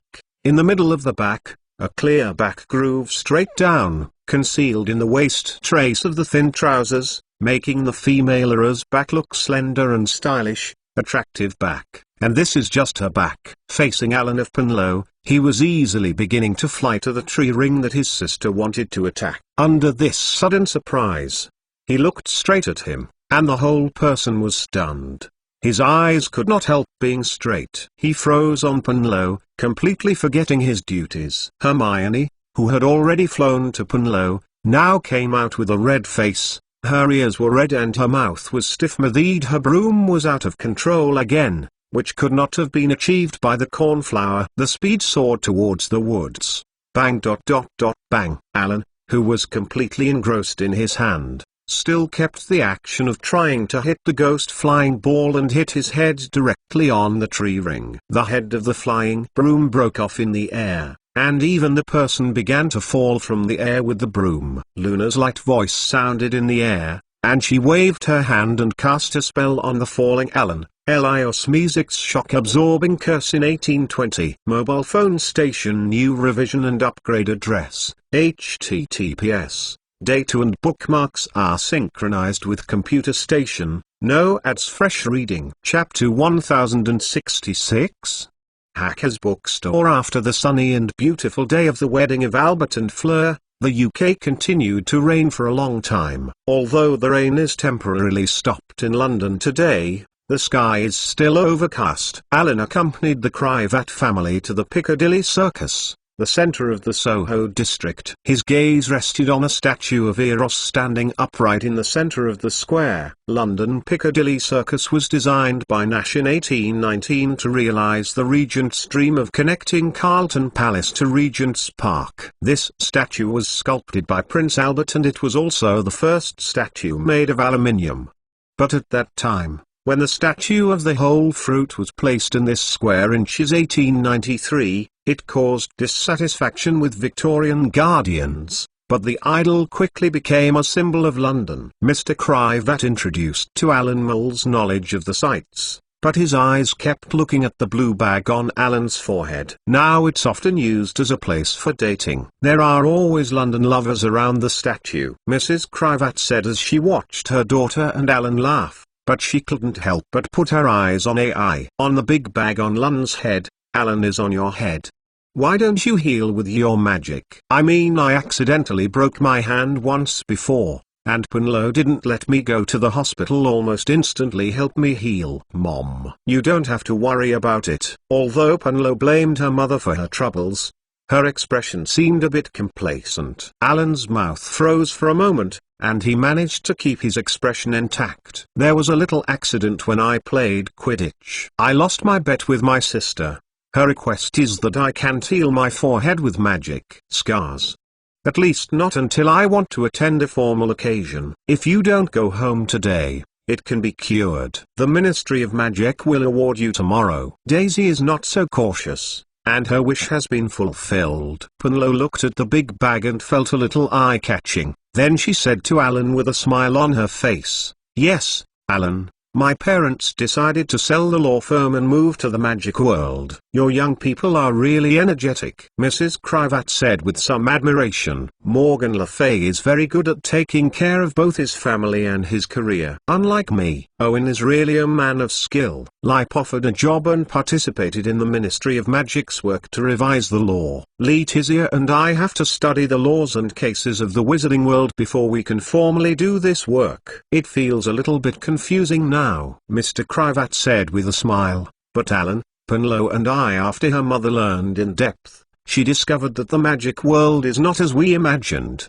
Sorry, I said that there is no discomfort in the imagination. These novel things are quite exciting for us ordinary people. Great, this is Harrisona. It is also a blessing for the magic world to get help from professionals like you, Alan complimented. And he completely discovered that Mr. Crivat felt that the laws of the wizarding world were just like Chuo squashed shit. Here it is. This is the Hazard's bookstore. It is undoubtedly the most aristocratic bookstore. At this time, Mrs. Crivat said, pointing to the line of parents and children in front of the long line, it has 3 royal guarantees, which means providing books for the Queen, and at the same time, it also has many celebrities and old customers, such as Wilde and Byron. On the notice board outside the window, a colorful new book poster was hanging. On the poster with purple and orange background, a little wizard wearing glasses rode a flying broom through the arched doorway. Harry Potter and the Magic Stone by J.K. Rowling. The comments of the readers waiting for the signing in the team came to Alan and their ears. My son heard from his classmates that he had to come and buy a copy. I've finished reading it.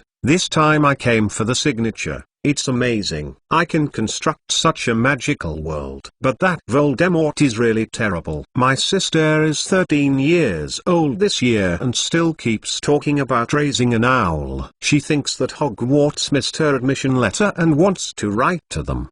For Voldemort's sake, she is 13 years old. Hazard's bookstore still inherits the spirit of the past. Mr. Crivat's expression also became a little proud. But this team is too long. If we want to enter, it seems that we have to wait a while. You should get used to magic. Punlo finished waving and waved. The moles and the shop assistants in line ignored their line-cutting behavior and let them walk in with a big swing. Not suitable for magic and wizards to treat ordinary people's style. Mrs. Crivat looked a little uncomfortable. Strictly speaking, Penlow, it is an offense for the wizard to impose on the ordinary people. Penlow chuckled and said, as Anna, I suspect that there is a problem in this shop. Something urgent. Mr. Crivat also mumbled, your laws leave too many back doors. Entering the bookstore, it was like an old house with no boundaries. 6 of the small rooms were connected together around the central staircase. Alan looked around and said,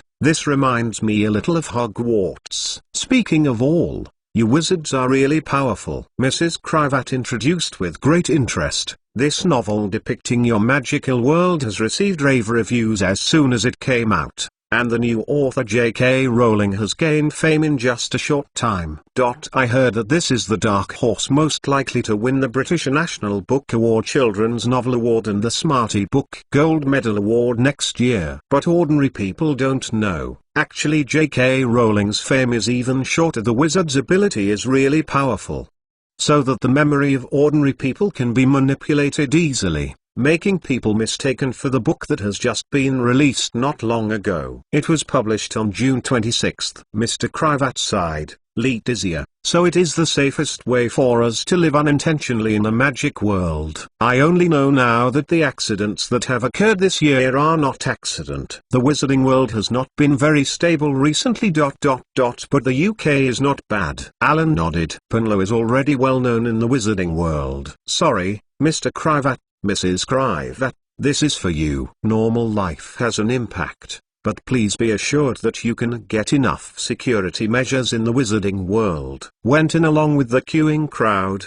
and the group finally saw J.K. Rowling, the female mole disguised as a witch, sitting behind the signing table, behind which was a huge publicity board. Is different from Rita Skeeter's usual exaggerated appearance. This blonde, thin lady wearing a black skirt looks much more low and tasteful. Many mole media held their cameras and took pictures back and forth. Everything seems to be going well. Within a short time, Penlow raised his arm and blocked a squeezed reader for Alan. She is more popular in the mole world than she is in the wizarding world, but far more than when she was in the magic world. She really enjoys the feeling of being the focus now. Alan perceives Rita's thoughts. She is considering switching to full-time novel writing and has the desire to become a true novelist. News reports should be objective and fair, so she not very popular with wizards. Until novel.com, but novels, especially this kind of novels, can be made up and let go of your whim. To be honest, for Rita, novelists are indeed more suitable for being Ravenclaws. Alan, her progress in mole society has been smooth. But we are not counted, because the International Federation of Wizards has issued a solemn statement because of this matter, thinking that we have seriously violated the confidentiality law. And is considering sanctioning us. Penlow approached Alan and pulled Alan away from the parents who had reached the bookshelf to pick books. He whispered, the Red Umbrella department is now well built. Do you want me to pick a few disobedient? Penlow's voice was cold, and his palm quickly and forcefully gestured on his neck, making a throat-cutting ceremonial movement of cutting the throat horizontally. Penlow, Harris is not a mafia. Alan shook his head exaggeratedly and tilted his head back. I will also attend the conference of the Wizarding International Federation afterwards, and I will speak clearly to them in person. So use without these methods, at least you don't need them. So, speaking of wishes, Penlow licked his lips. You haven't told me, what are the wishes of Hermione and Luna? If you wish, Emily is as good as Daisy. I gave her the crossbow arrows I used in the World Cup, and Emily was very happy. Alan replied in reply. He looked at Penlow's. The expression knew that he could not hide, so he changed his breath. They all keep their wishes useless. Penlow, speaking of it, is not a wish to go shopping with you today. Your wish will be used again when you think about it. Mobile phone station new revision and upgrade address. https. Data and bookmarks are synchronized with computer station. No ads. Fresh reading. Chapter 1067. Book of Admittance and Pen of Acceptance. Harry Potter is invincible. Find the latest chapter. The main hall of the Ministry of Magic, hidden under the Whitehall Mole building connecting the Parliament building and Downing Street in the City of London, United Kingdom. This is the lobby and reception area of the headquarters. In the magnificent hall, a stage 30 inches above the ground was built. Around the stage, the peacock blue ceiling was inlaid with glittering golden symbols. They were constantly moving and changing. Like a huge the high-altitude bulletin board was transformed with sentences such as "Congratulations to Alan Harris and glory of the magic world." Several rows of chairs for observance were set on the dark wooden floor that had been polished to lighten the eyes, and they were already filled with wizards. The auditorium remembered the low voice of discussion and buzzed to make a peace. The guys at Wisingama approved this time faster than when President Principal Harris got the first one. Speaking of Black, when your grandfather Arcturus Black applied, he dragged him for a long time. Mr. Mostigri said to his new colleague Sirius in the uniform of the Department of Magical Animal Management and Control of the Ministry of Magic. Alan defeated the Dark Lord in a duel. And my grandfather? Sirius showed a hint of sarcasm after hearing this. My grandfather received the Merlin First Class Medal for serving the Ministry of Magic. People believe he is the medal that I bought for lending a large sum of gold to the Ministry of Magic. People are right, he is indeed. Director Harris, Dumbledore defeated the Black Wizard Grindelwald to obtain the Merlin First Class Medal. Principal Harris defeated the Mysterious Man. And it was reasonable to get the first-class medal again. Percy's voice sounded around them. Alan is truly deserved. Josephine narrowed his eyes and looked at Sirius with disapproval.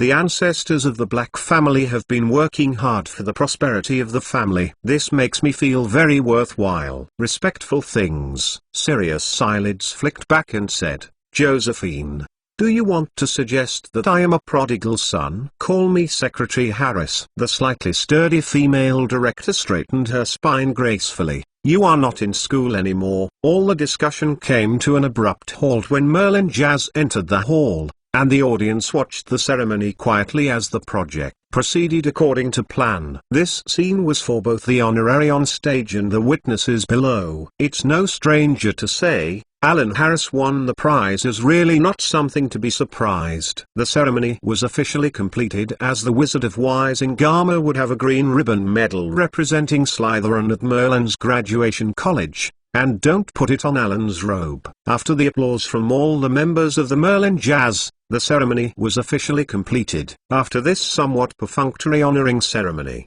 the reporters could not wait to hug them up. The question and answer time of the press conference was the highlight of their expectations. This time, several Merlin Jazz awarding members had already prepared for the Magic the Era's guidance backed off again and again, and was led to the elevator and went to entertain other rooms. Alan was surrounded by heavy microphones, and the flashing light flickered. The reporters had to raise their hands to ask questions.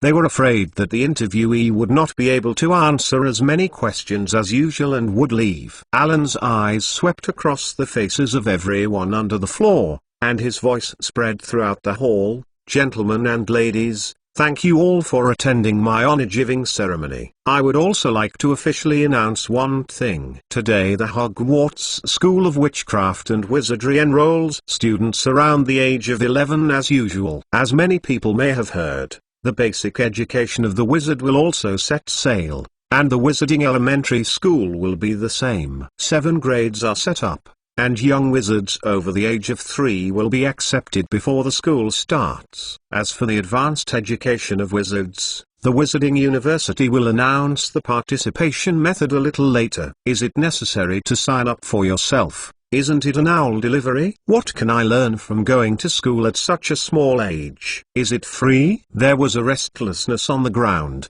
and the wizards exchanged glances at each other. As it was not time for questioning and noticing Alan's silence, it quickly became silent again. The wizards have assumed various important roles in the magic world, but similarly, if there are new members in a wizard family, they also have to bear some heavy burdens. Although magic can help us solve many problems, but to take care of and educate a newly born little wizard, it has become a burden for many wizard families. Compared to mole children, Wizards need to spend a lot of time because of the magical riots and basic education problems of little wizards from time to time, and focus on the growth of the little wizard. If it is customary to continue until they are 11 years old. Until they are admitted to Hogwarts, these parents cannot relax. Because of this, more and more wizards are tired of childbirth and do not even want to have children. The birth rate of wizards in our magic world has been declining year after year,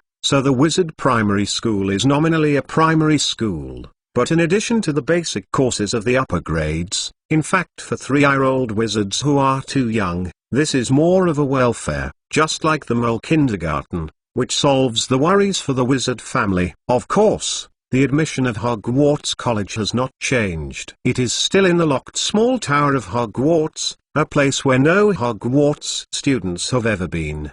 The Book of Admittance and Pen of Acceptance decided by the 4 castle creators who have never been touched by others since they were placed here. They are the only ones that select students to enter the Hogwarts School of Witchcraft and Wizardry. The process, except for the wizard family that I was forbidden to accept. I don't plan to change this tradition. Alan explained gently and sincerely to the camera. What are those things? Mr. Diggory listened a little ignorant in the audience. If someone understands what powerful, long-lasting magic causes this book and quill to behave like themselves.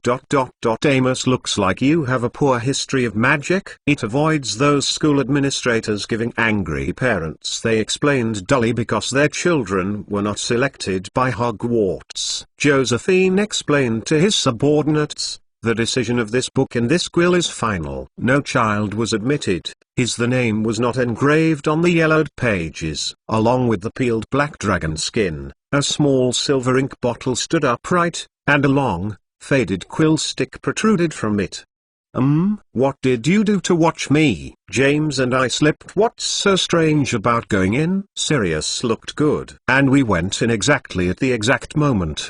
At that time, there should be a little wizard who showed signs of magic for the first time. That feather pen, James thought. That's a feather of a morning crow. It floats out of the ink bottle by itself, trying to write the child's name on the pages of the book. You know, that is the feather of a morning crow. As we all know, it is not compatible with ink. And that ink bottle is empty. I also asked Dumbledore later, and he could not accurately analyze what silver liquid was flowing from this enchanted quill pen. But maybe I should ask now. Luna, that madness of the Lovegood family. That Lovegood girl, Amos said, noticing Josephine's glaring. He thought his name caused the unpleasant change of his female boss. Sirius, who was really glared, realized that he was almost leaking, and he closed his mouth when he knew what was wrong. Some of Alan's follow-up presentations on the stage were also finished in a short while, and the flashing light flashed and cracked, after a warm applause. Whether it was a member of the Ministry of Magic or reporters, their applause was now more than the Merlin Medal ceremony just now. The applause is much more sincere, which is a real welfare for the wizards. Then, under Alan's indication, the reporters took out their wands and pointed the small wand at their mouths, and the big one at the stage, eagerly raising their arms high to ask questions. President Harris, hello, I am a reporter for The Witcher today. As a mother, I would like to express my heartfelt thanks to Hogwarts for solving the problem of education for our wizards,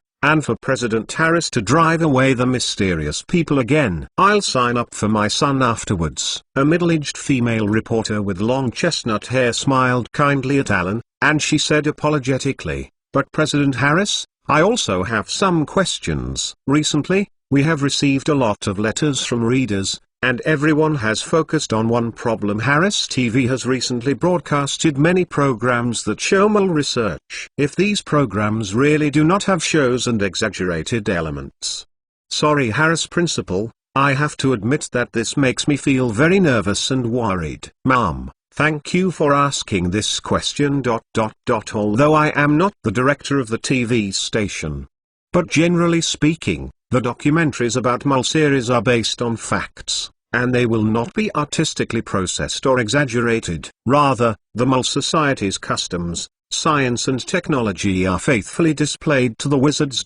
I think those wizards born of moles and mixed races can prove this. You know, our Hogwarts previous research on moles, the textbooks for the class are too outdated, which caused a lot of misunderstandings. Alan's words made many wizards under the stage show a worried look. The middle-aged female reporter who just asked her question flicked her hair behind her and immediately raised her hand to ask, "So, is there any countermeasure against the Ministry of Magic and the International Federation of Wizards?" Please don't worry. The Ministry of Magic and the International Wizards Federation have been working on this. Alan just continued after a pause. The development trend of the Mole Society is indeed upward, and the speed of their technological development is impressive. Surprised, but I don't think we wizards need to worry too much. But as always, the Mole leadership is currently under the supervision of the Ministry of Magic,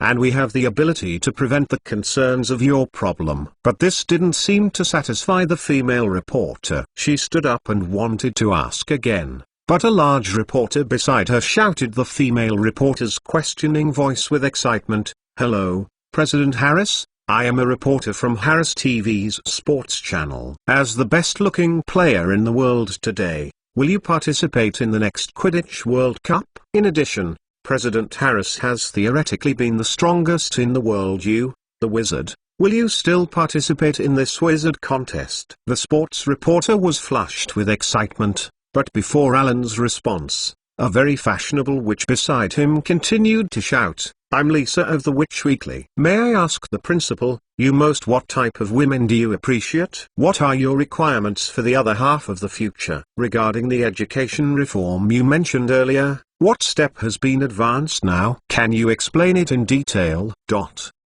The situation is getting more and more chaotic. Journalists who are still patiently waiting for questions are scrambling to ask questions, fearing that the media they are in will not get the opportunity to ask questions. Harry Potter and the Magic Stone by Miss Rita Skeeter under the umbrella published everything in the magic world to moles in the form of a novel. www.mtlenovel.com Ministry of Magic and Harris. This book is published in the mole world. Can President Harris confuse us? The International Wizarding Federation has also issued a serious warning about this. A meeting will be held on whether to discuss our sanctions against the British Ministry of Magic. How does Principal Harris explain? It wasn't until the very loud, almost broken voice wizard used his voice rudely with a sharp voice, and the problems screamed out by the loud man who overshadowed other voices. If we were sanctioned by the British wizarding community, who is responsible for the losses suffered by the Ministry of Magic or ordinary wizards? Who will pay the bill? Mr. Wiggswild held his head. As a mouthpiece of the Pure Blood family, he made up his mind today to show his worth, especially in the recent defeat of the Dark Lord by Alan Harris. The situation is soaring. As Wiggswild expected, the reporters who heard the questions were as if they were pinched around their necks, and the group was silent. He asked questions that those people wanted to ask but dared not ask. In order to facilitate the next reading, you can click the favorites below to record this chapter 1060. Book of Admittance and Acceptance pen reading record. You can see it next time you open the shelf. Like Harry Potter's Invincible, please recommend this book to your friends. QQ, blog, WeChat, etc. Thank you for your support! Chapter 1068, Don't think of people as a whole. Harry Potter is invincible. Find the latest chapter. The question raised by Mr. Wiggswild, as a representative of the British branch of the International Wizards Association, is not suitable for unilateral explanation here. Alan looked around these wizards who were almost breathless and answered. These issues that have drawn everyone's attention from the book Harry Potter and the Magic Stone, as you said by Mr. Wiggswild, the International Federation of Wizards will be held later in the Department of International Magical Cooperation. When discussing this matter at the meeting, please ask the media to take the final explanation announced after the meeting. So let's stop here today. Alan's hands pressed down, giving Percy a glance at the meeting, and turned to the elevator. Went. Percy immediately stumbled forward and hurried forward to announce the end, together with the others who maintained order on the side. Alan blocked the emotions that were very high for Alan, especially those reporters who had hit the chicken blood, especially those who were behind, and pure reporters linked to the Blood family have also thought about the news headlines. They believe that this is Harris' escape from the mistakes they made and want to shirk their responsibility. As ding dang ding and calla calla sounded, an elevator landed in front of Alan. The golden fence door gently slid open and Alan stepped in. In this unoccupied space, he sorted himself out. S-robe, threw the Merlin medal just harvested into the space. The elevator ascended slowly until the voice of an indifferent woman rang out. The 5th floor, the International Magic Cooperation Department,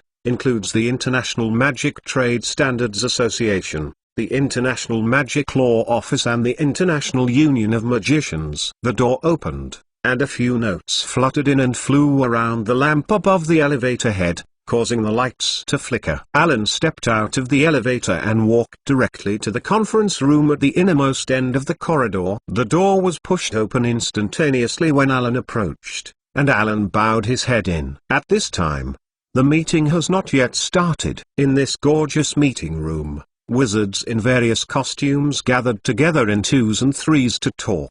Alan looked around and found that his father, Owen, was standing and talking with a very tall lady. Alan's keen eye-catching thoughts made him discover that many hostile eyes were betting on him when he first entered the door. This is not surprising. Harris made the already powerful British magic world rise stronger, and its reforms in education offended many pure blood families, and the Ministry of Magic in most countries is controlled by these traditional pure blood families. Only small nations that are too weak to survive among the magical powers can only wait to salute him after seeing Alan come in, just as they did to other great powers. Close to his father, the lady who was about as tall as Hagrid also turned and smiled at Alan. She had an olive face, black, watery eyes, and her hair was wrapped behind her head. She was wrapped from head to toe, wearing a black satin dress, wearing many luxurious opals. She is Mrs. Olim Maxim, the principal of Booth Barton School of Witchcraft and Wizardry,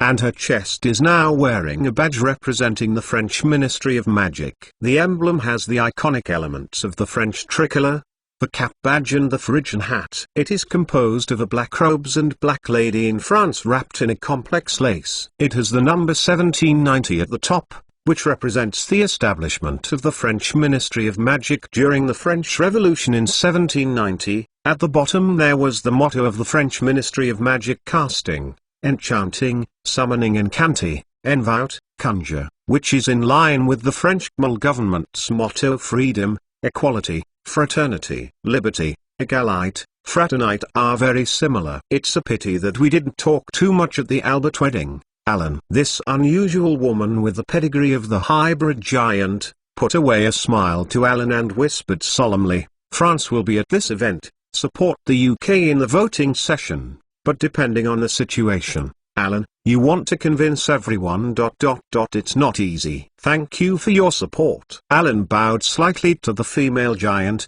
and then the man looked more relaxed. When is your wedding with Hagrid? Then we can make up. It's up to Rube. Mrs. Maxim's face was a little flushed, but she responded gracefully.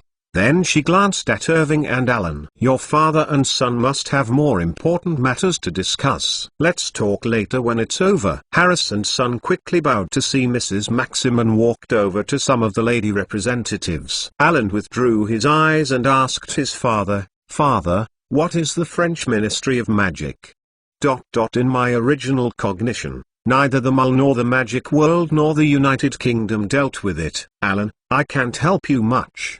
She won't help you out. Irving raised his hand to tidy up the pleated clothes on his shoulders for his son. I asked Daisy to propose to the French Ministry of Magic. One condition is that when France needs it, our more powerful eras will provide security to these French wizards who are more focused on fashion and perfume. And this time the French representative Asthi dispatched Mrs. Maxim, who is familiar with us, coming here. From this point of view, this also means that the French Ministry of Magic agreed to my offer. In addition, the United States is a bit difficult to do, and their internal opinions are not unified, but after giving some tariff benefits, They seem to eventually maintain at least neutral. Owen pointed to a tall, thin-nosed witch with big glasses, about 60 years old, across the round room. That's Leonard Knox, the representative of the United States. He just came over and asked me to know you. Oh, yes father,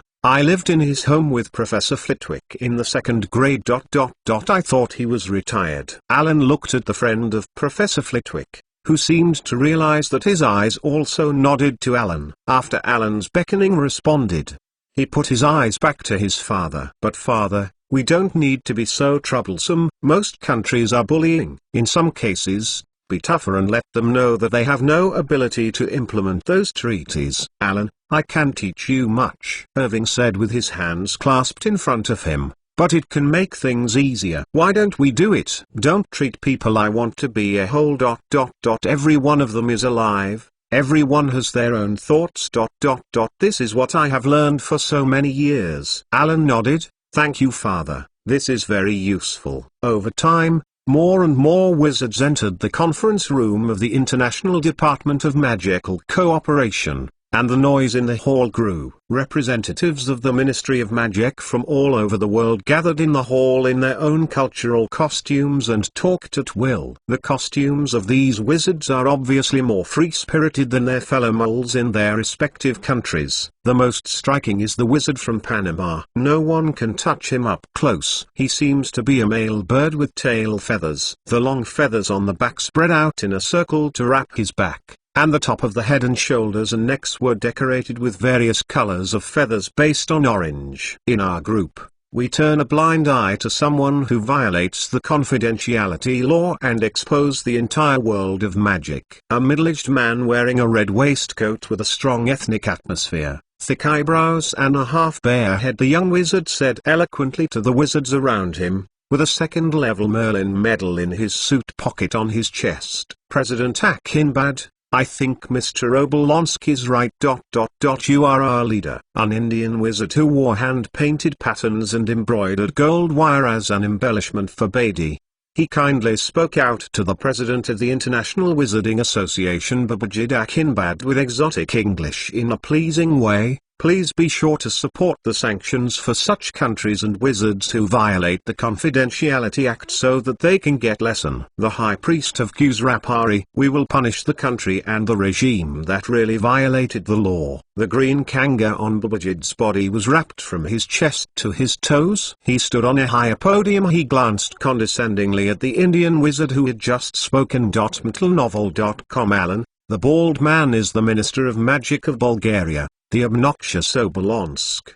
His wife is a member of the Monty family, so the guy who is afraid of his wife will continue to find trouble for me. Irving moved closer to Alan and whispered, Bulgaria is becoming more and more uneven, but he is still reluctant to miss opportunities that are not good for Britain. Looking at Owen's eyes, the Indian wizard smiled, and Obolonsk with a smile on his face, which made the Bulgarian Minister of Magic laugh back and forth, reaching out and vigorously patting on the other party's shoulder. But this seems to have caused Khusrapari's dissatisfaction, and Alan noticed that the Indian wizard had cleaned his shoulder without a wand when the other side was not paying attention. Later, as the bell from the Ministry of Magic reminded me, Babajid Akinbad raised his hand to look at the time, sorted out buddy on his body, and then walked to the first and uppermost podium in the middle of the hall. Paying attention to his movements, the discussion in the hall gradually subsided and gradually became silent. In order to facilitate the next reading, you can click favorites below to record this chapter 1061. Don't think of people as a whole reading records, you can see it next time you open the bookshelf. If you like Harry Potter's Invincible, please recommend this book to your friends QQ, blog, WeChat, etc. Thank you for your support!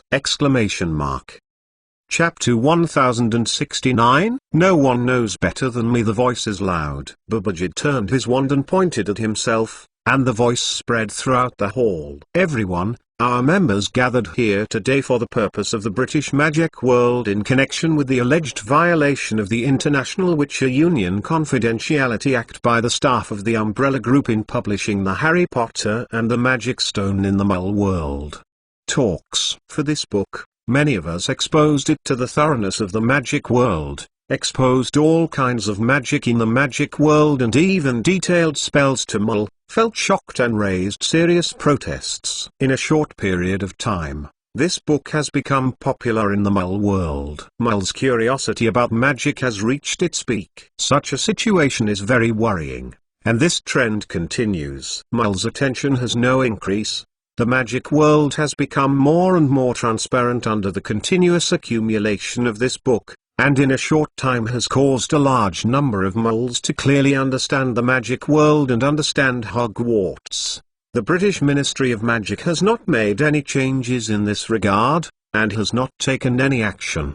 But at least here at the International Wizarding Federation, the parties have made up their minds to resolve this issue, and our member states will meet on this matter and ruling to clarify how to solve this serious problem. Bulgaria's Minister of Magic Obolonsk immediately stood up, and he had a round cap on his bald head. I am very pleased to see that the leaders of our International Wizards Federation reaffirmed the continued validity of the law on confidentiality, which is a law generally recognized by various countries and is designed to protect the magic world from being discovered by mulls. Protection. We must maintain our confidence and prove through our actions that even in the most difficult circumstances, the confidentiality law is still significant and can have a meaningful impact on protecting our wizarding people. In addition to the Harry Potter and the Magic Stone incident that the meeting chairman just said, I would like to add that some time ago, a private organization called the Phoenix Society in the United Kingdom completely ignored the safety of mulls' life and mystery. The violent conflict between people and Death Eaters caused a lot of mull casualties, which is very bad in nature. And according to the report of the Ministry of Magic,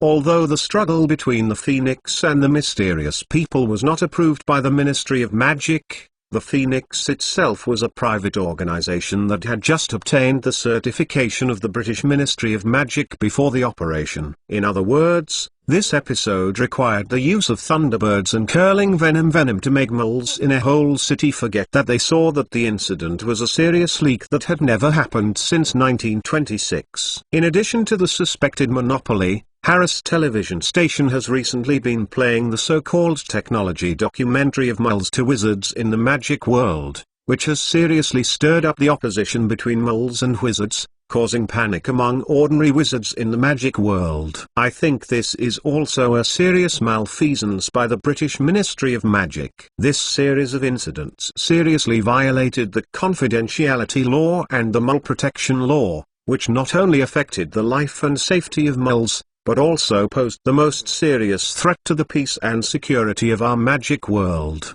The rights and interests of the wizards have damaged the authority of the International Wizards Federation. The International Wizards Federation cannot stand by and let the British Ministry of Magic and the social organizations within its jurisdiction arbitrarily act. We absolutely cannot tolerate this happening. It is recommended that the International Federation of Wizards not only impose sanctions on the British magic world, but also recommend a thorough investigation of the British Ministry of Magic. After the lecture, the Bulgarian minister put his hands on the sides of his pants, bowed to the chief Babajid, and politely bowed down to the wizards around him. He glanced at Alan with a provocative look, and there were many off the stage. Representatives of the country also gave approval and condemnation.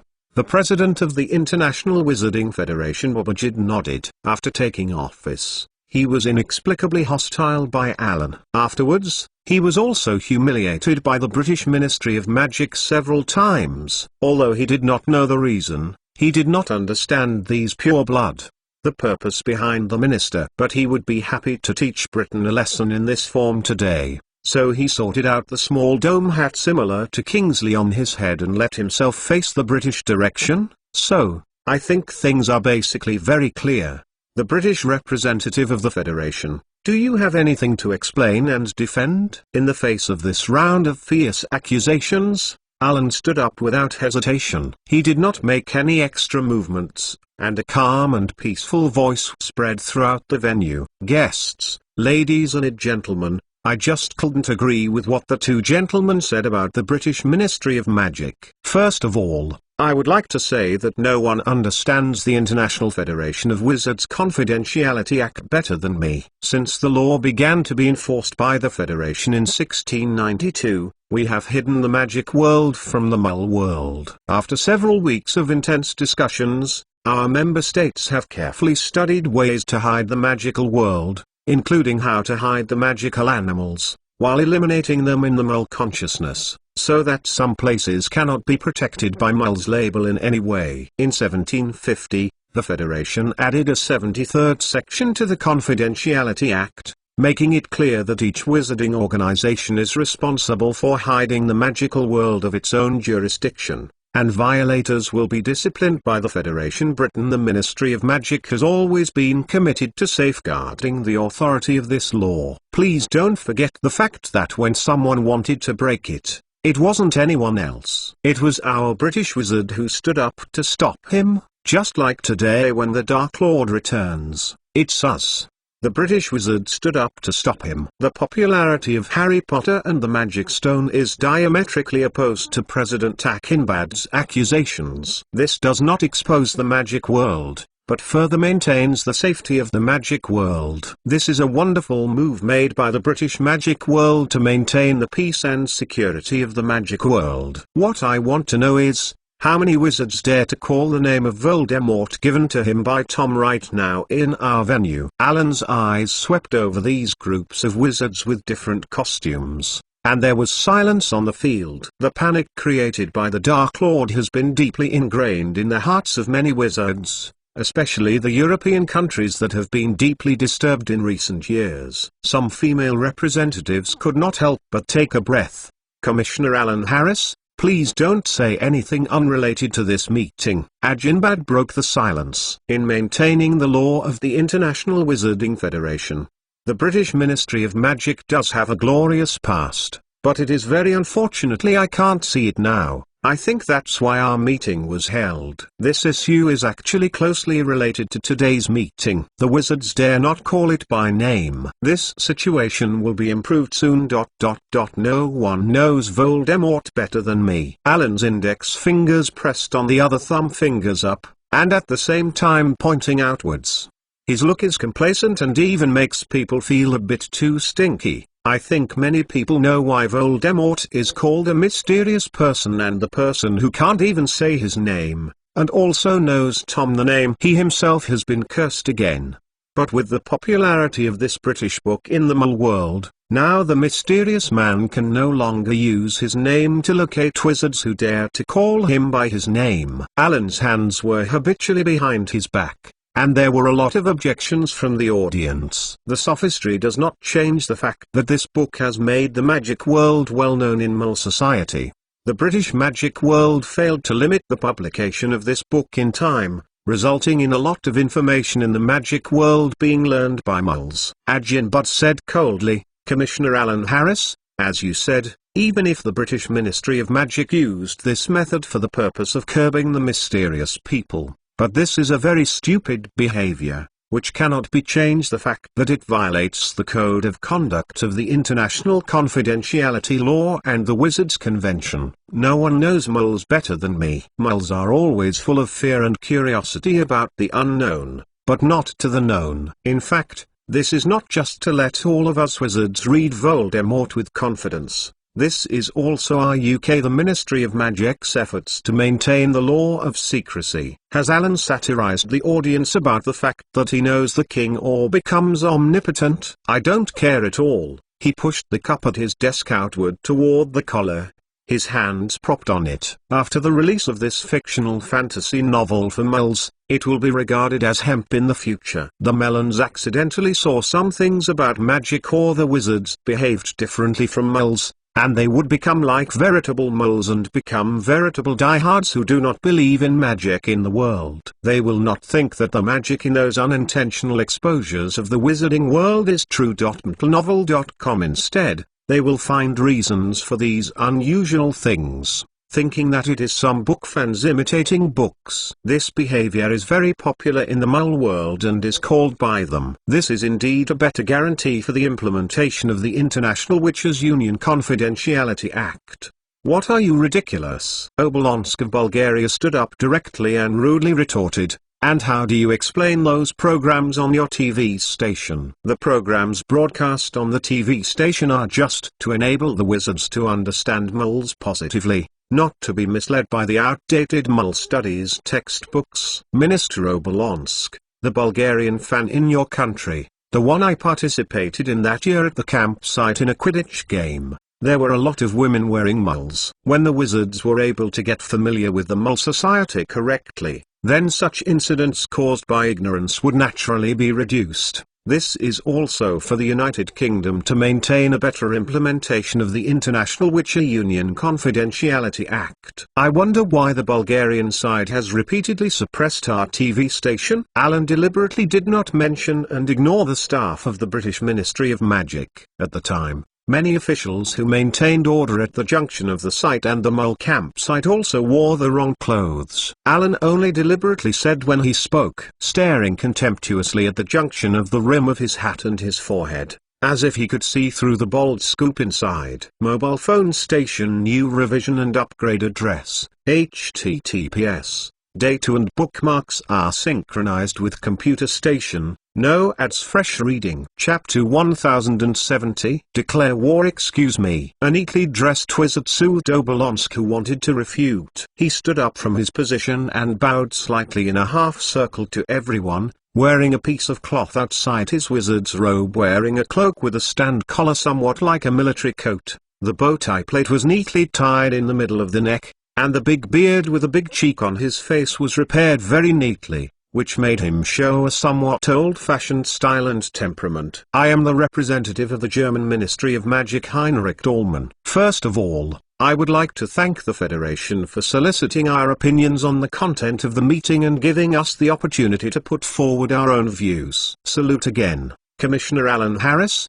The situation that the magic world is about to expose is very grim. The international situation is not peaceful, and its root cause is that all the mysterious people and Death Eaters are from the United Kingdom. The United Kingdom cannot only by thoroughly resolving it will it cause various disturbances in other European countries. The problems exposed in the United Kingdom are becoming more and more prominent. Please do not blindly do meaningless things and blame others. In fact, since the resignation of the former Minister of the British Ministry of Magic Cornelius Fudge, the International Wizarding Federation has repeatedly tolerated problems arising from the unfavourable jurisdiction of the British Ministry of Magic. From the return of the mysterious man, to the mysterious man and his men raging in the magic world and the mole world all over the world, to the mole programs that make the wizarding wizards of the entire magic world broadcast on Harris TV, and not reporting to the International Wizard. The Federation's Office of Education will allow black magic and dangerous spells to be taught to minors. Finally,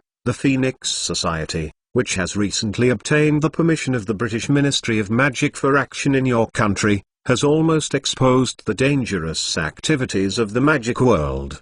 But the British Ministry of Magic does not seem to be satisfied with this, and is constantly trying to provoke the bottom line of the International Federation of Wizards, and now it is actually writing our magic world directly into a book and publishing it in the mole world. Even as Commissioner Harris has just said, the British Ministry of Magic has many reasons for the release of the book Harry Potter and the Magic Stone. But the UK should have informed the International Federation of Wizards in advance to discuss the feasibility at the meeting. Action. This is a minimum respect for us. Regrettably, as always, what we see is that the United Kingdom has carried out various dangerous actions on its own, arbitrarily and willfully, such a domineering and arrogant style, so that whether it is mole society or the magic world is full of various this kind of chaos and turbulence that could have been avoided. Therefore, I propose that in this case, the International Wizarding Federation can't make any concessions, and should impose sanctions and penalties on the United Kingdom. Move together to build a lasting and stable peace in the international community. I think that if this resolution can be passed, It will help ease the current tension in the international situation and promote the peaceful development of the magic world. Heinrich Tallmann's voice just fell, and many delegates at the meeting began to stand up and applaud their support. Under the leadership of these people, seeing that the British side has not expressed it, more and more delegates have also started to stand up. Of course, all of them, including the proponent, Heinrich Tallmann, knew that Britain could not agree. This is just a means of asking for more follow-up sanctions that are more in line with the laws of the Federation to make Britain more acceptable. In recent years, the United Kingdom has become more and more powerful under the leadership of Harris, which is undesirable to all other countries. Babajid Ajinbad frowned and didn't mean much. As the president of the International Wizarding Federation, he knew the importance of Britain and their current strength, just like the idea of the first time he took office. He himself, in fact, it did not mean to the British Ministry of Magic, and his purpose of holding this meeting was to make the UK respect his new president and the Federation, and let the British put away some inexplicable hostility towards him. Please be quiet. So Babajid pressed his hands to make the scene quiet. Commissioner Harris? Do you have anything to add? Mr. Tellman, as you just said. Alan let his calm voice sound in everyone's ears. Does the German Ministry of Magic want to interfere in the internal affairs of the British magic world? You propose to let you station in the UK. Can it be understood as a country that agrees with this view and wants to participate in it, wanting to declare war on the British magic world? There was a breathing sound at the meeting. What? When did I? The German wizard's nostrils widened, thinking that under the pressure of most of the Union members, Harris would definitely make some soft words to make some concessions, but did not expect to act so unruly. Our German Ministry of Magic has no intention ... Just the current situation in the UK. Seeing that he stopped talking, Alan didn't let him go and asked, "What's wrong with Britain?" Heinrich's squeezed fingers were released again under the gaze of Alan's eyes. As the first German Dark Lord to provoke the most damaged German magic world in war, even if he knew that Alan's war threat was false, yes, he couldn't take the risk, but Alan's questioning made him have to admit that. Commissioner Harris, I'm just a suggestion ... If the British Ministry of Magic thinks they can handle these issues. Alan chuckled. So you've been soft so quickly? The Tallmans are still as boneless as they were then ... German magic has had so many great wizards. Is it now like this? Unexpectedly, his concession turned out to be a further direct insult from the other party, which caused Heinrich Tallman to blush angrily. What kind of things does the Tallmans dare to make in front of me? Alan snapped. When our Harris family was still in Germany, your family was like a beggar behind us, to get a little bit of cold soup. By the chance of the Harris family evacuating, your grandfather used his so-taking spell to escape guilt, and then embezzled some of our people's property to make it happen. Now you still have the face wants to slap in front of me and pick things up. Who do you think you are? Please stay calm and don't quarrel at the meeting. Babajid's eyebrows were almost rushing into his hair. He had just intended to sweep Britain's face at the meeting and pass resolutions to properly sanction Britain, and it doesn't mean to make things big. The Harris family used to be a follower of Grindelwald in Germany. I now have reason to suspect that the Harris family now wants to repeat Grindelwald's future and try to break the international confidentiality law. It seems that we need to improve the right recognizing the danger level of the Harris family. They are not only loyal followers of Grindelwald, but also completely disobey the law and rules, and want to use force to force others to succumb. Bulgaria's Minister of Magic Obolonsk stood up. But we will not be threatened by you. Alan Harris, don't you think you won the mysterious man? We will be afraid of you. If you want to go to war, then come. Bulgaria took the lead in fighting Grindelwald. You can do it now. You might not be able to fight against our entire magical world no matter how powerful Britain is. Now I'm finally willing to mention that I have defeated Voldemort. In addition, Bulgaria took the lead in fighting Grindelwald. Alan scoffed. It is well known that our British Albus Dumbledore defeated Grindelwald in the duel, stopped his raging behavior, and Bulgaria was only a country saved by our UK. and now it is embarrassed to claim to take the lead. You are still using my family's already punished behavior to look at our UK in order to maintain the secrecy law. The efforts made, then the Talmans and everyone here, including your Bulgarian magic world, in that year's catastrophe, like many of our Harris family, were bewitched and made the same choice. Then, the Bulgarian Minister of Magic, do you think they now want to break the secrecy law? The scene began to be chaotic, and the representatives of the magic world led by Pure Blood continued to follow Obolonsk to protest. Quiet, quiet. Babajid patted the table in vain, but in this situation, not many people seemed to be willing to listen to his ministerial order in the magic world, not considered to be a strong country. He thought he not only failed to achieve his original purpose, instead, he lost face more and more. Quiet. Mrs. Maxim stood up. The tall figure and loud voice actually played a role. Minister Obolonsk, the French magic world agrees with the Bulgarian magic world's efforts to fight Grindelwald. Harry Commissioner C, please calm down. As one of the injured countries, the French magic world clearly agrees with the key role played by Mr. Albus Dumbledore in the British magic world. This is not who can obliterate. Committees.mentalnovel.com. Please be calm. What we are discussing today is only about the issue of the book Harry Potter and the Magic Stone issued by the United Kingdom.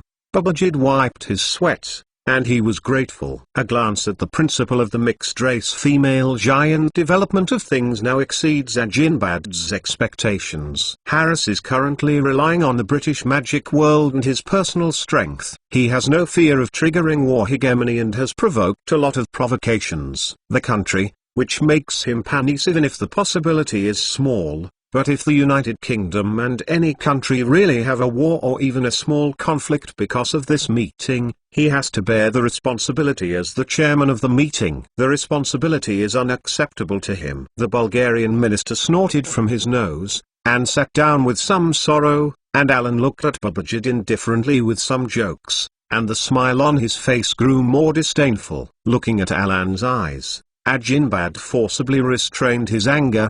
His clenched fists were exposed, and said stiffly, there should be something to discuss together, not to judge the right to speak based on the strength of the country.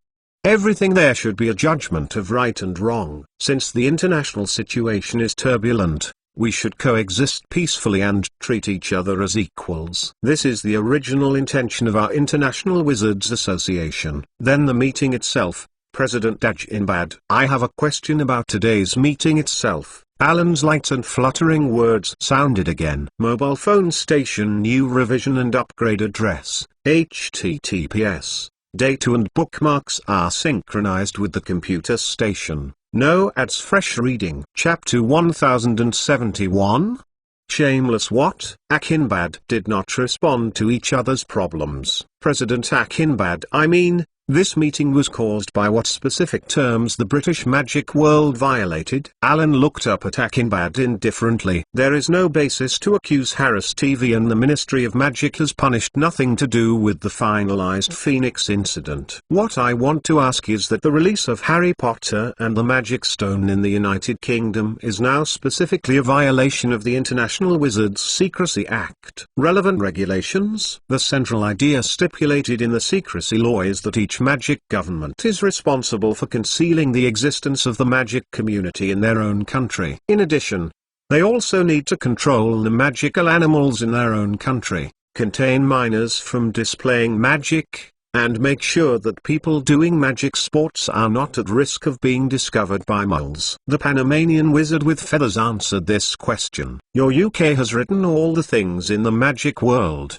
so are you sorry to ask us? Even spells are written. If the moles do what they say, what magic will he release? Alan interrupted the other side, and he looked directly at the President of the Federation. I must remind everyone of the fact that this so-called violation of the Secrecy Act exposes the existence of the magic world, and actually it did not actually happen. This book does not let any mole really know and think that the magic world really exists, and it is not really exposed. In fact, as I just described in the same way, It can help us in the future if there is an exposure incident. We can use this as a group of book fans to engage in activities to explain themselves to help us continue to hide the whereabouts, right? You are playing a word game, rogue. Under the stage, some wizards, including the High Priest of Kuslapari and Dobolonsk, roared angrily. Abakind had realized Alan's plan, but he could not find words that could refute each other. The wizarding world, most of the laws were ambiguous. So far, the magic world has not really been exposed. Babajid reluctantly pulled the green kanga on his body, saying dryly, but the International Wizarding Association has never received the British about this beforehand. Explanation and report. So we are worried that this kind of behavior in your country will expose the magic world. Alan was unimpressed by the abuse, so, President Akinbad or other members who can explain to the President, this meeting was caused by what specific clause is violated by the British magic world? Obolonsk shouted unwillingly. It is also illegal for the wizard to go to the mole world to do business. As long as the local Ministry of Magic allows permission to ensure that no magic items are allowed to flow into the mole world, this is not a violation. Mrs. Maxim helped another sentence. Many mole background wizards also returned to the mole world to work. So something that is just text is obviously not in this column. Ajinbad saw that Alan was unsuccessful at this meeting, but because the other party found a loophole and forced him to have nothing to say. If it is a weak country, it can be used to suppress people. Ajinbad felt deeply embarrassed, and his tanned skin was pale. Finally, he gritted his teeth and looked at his wand with a somber face. Members, now that the misunderstanding has been resolved, the meeting will end here, and the meeting will be closed. International Magical Cooperation Division, International Wizards Union UK branch venue door was opened. The committee representatives knew that the matter must not stand up. The crowd was surging and wanted to leave the venue. Delegates, please wait. Unexpectedly everyone just opened the door but was locked with a snap. The representative looked at Alan Harris, who had just stopped them, in amazement. Alan slowly adjusted the cloak. So, President Ajinbad, our British magic world has not violated the secrecy law, right? I've announced the break. What else do you want? Ajinbad's voice, which hadn't left the seat, sounded sharp and rigid. Since this time, the various public opinions that have been triggered have caused damage to the reputation of the British magic world. But now it has been proved that this book has not violated the secrecy law. Let us not mention whether it will in turn help maintain the secrecy law. The question. Alan squeezed back the hair that had already been meticulously combed. That means now that the text that is not a magic creation is just a British internal affairs, right? Then the International Federation of Wizards under the leadership of the President, without clarifying the truth. There is no reason to raise this incident to the point where a meeting needs to be discussed to discuss sanctions. Now the President and several representatives who have just slandered the British Ministry of Magic are doing this. After everything, do you want to pat the so easily now? Alan's indifferent gaze swept over the wizard representatives who had just spoken, stopping their urge to abuse. We in the United Kingdom have always been committed to maintaining the law of secrecy. I defeated the half-blooded black wizard who claimed to be Voldemort's name Tom in the front twice. The British Ministry of Magic also expelled his subordinate Death Eaters, and now the situation in many magic circles outside the UK, it was already chaotic, and the corresponding high level of the Ministry of Magic was unable to control the situation in his own country. Alan looked directly at Ajimad. His tone of rebuttal was very sharp. But these governments, which failed to protect their own wizarding people, have repeatedly shirked their responsibilities to Britain, and the President seems to have turned a blind eye to these major events, but spent their minds on such a small matter in the UK. Obolonsk, who was seated in the opposite number, was a little bit angry. These disturbances were not brought by me, but you, Britain. The mysterious person is also your British wizard. And Ajinbad did not expect Alan to blame himself now. He stared down like a water and stared at Alan sullenly, as the Bulgarian commissioner said, these disturbances are not caused by other countries of ours, we are the victims. and even if we don't mention it, it's a fact that the non-governmental organization Phoenix in your country battled the meaningless people with mysterious people some time ago, resulting in a lot of mole casualties and almost exposing the magic world. It is true that the British magic world has continued action, so we have to worry about. There are also a large number of nationalities from Death Eaters, and even Germany has seen Grindelwald who tried to break the secrecy law directly. Can the current situation be blamed on these countries? Alan glanced at everyone. Obviously the criminals being born does not represent the attitude of the country behind him. Seeing that the other party also mentioned Grindelwald, I feel that Alan's remarks are a bit shameless, and Heinrich Tallman can't help but roar. You yourself were a follower of Grindelwald, but now you are anti. The Talman family also followed Harris. What are you doing now? Alan understood and interrupted him, then looked at Ajinbad. Since President Ajinbad took office, the horror of the mysterious man and the Black Wizard attacks are endless. Exposures and frequent activities of mysterious people are just matters of the British Ministry of Magic. As mentioned above, these incidents are more common in other European countries. I remember I personally wrote many warning letters to remind you. The High Priest of Q's Rapari extruded a smiley face. Commissioner Harris, the purpose of our union members, including today's meeting, is essentially to stop this phenomenon.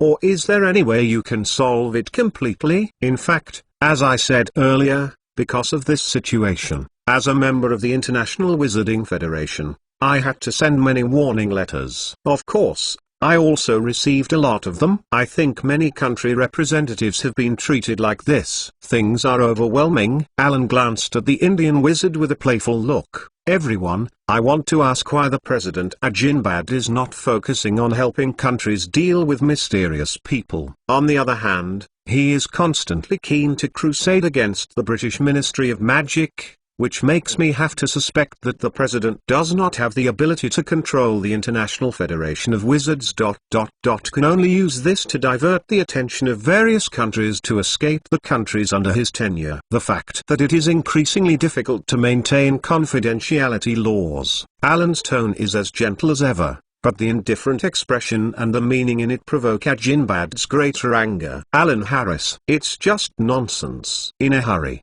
Ajinbad retorted angrily, his two black eyebrows and black forehead screwed tightly together, making him look like a black panther. I have always been responsible for the magic world, and I have done my best to maintain the international secrecy law and punish countries or individuals who violate the law. Speaking of this, the International Wizarding Federation has just changed its term. Members, we can recall that under the leadership of the last president, Mr. Dumbledore, the magic world has not had as many disturbances as it is now. Said Chairman Ajinbad. At first, Mr. Dumbledore was removed from the post of president of the International Wizarding Federation because of a misunderstanding. Now that the misunderstanding about Mr. Dumbledore has been clarified and lifted, the fact proves that the warning to the magic world was completely correct. That is, he did not have any dereliction of duty in the position of president of the Federation. He has always been worthy of the title of the greatest white wizard in the world, and during his active period, Mr. Albus Dumbledore solved the first Dark Lord Grindelwald, and solved the wiki of the wizarding world. He and his Phoenix Society won the first game with fearless sacrifice. The first wizarding war provoked by the second generation of the Dark Lord Voldemort. But now many countries that have benefited from Mr. Dumbledore, who was born in the British wizarding world, and the British Wizarding Organization, the charitable organization of the Phoenix, now because of their an inadvertent mistake that once forgot completely to describe them, massive and illegal organizations also tried to discredit them as a reckless man who failed to succeed.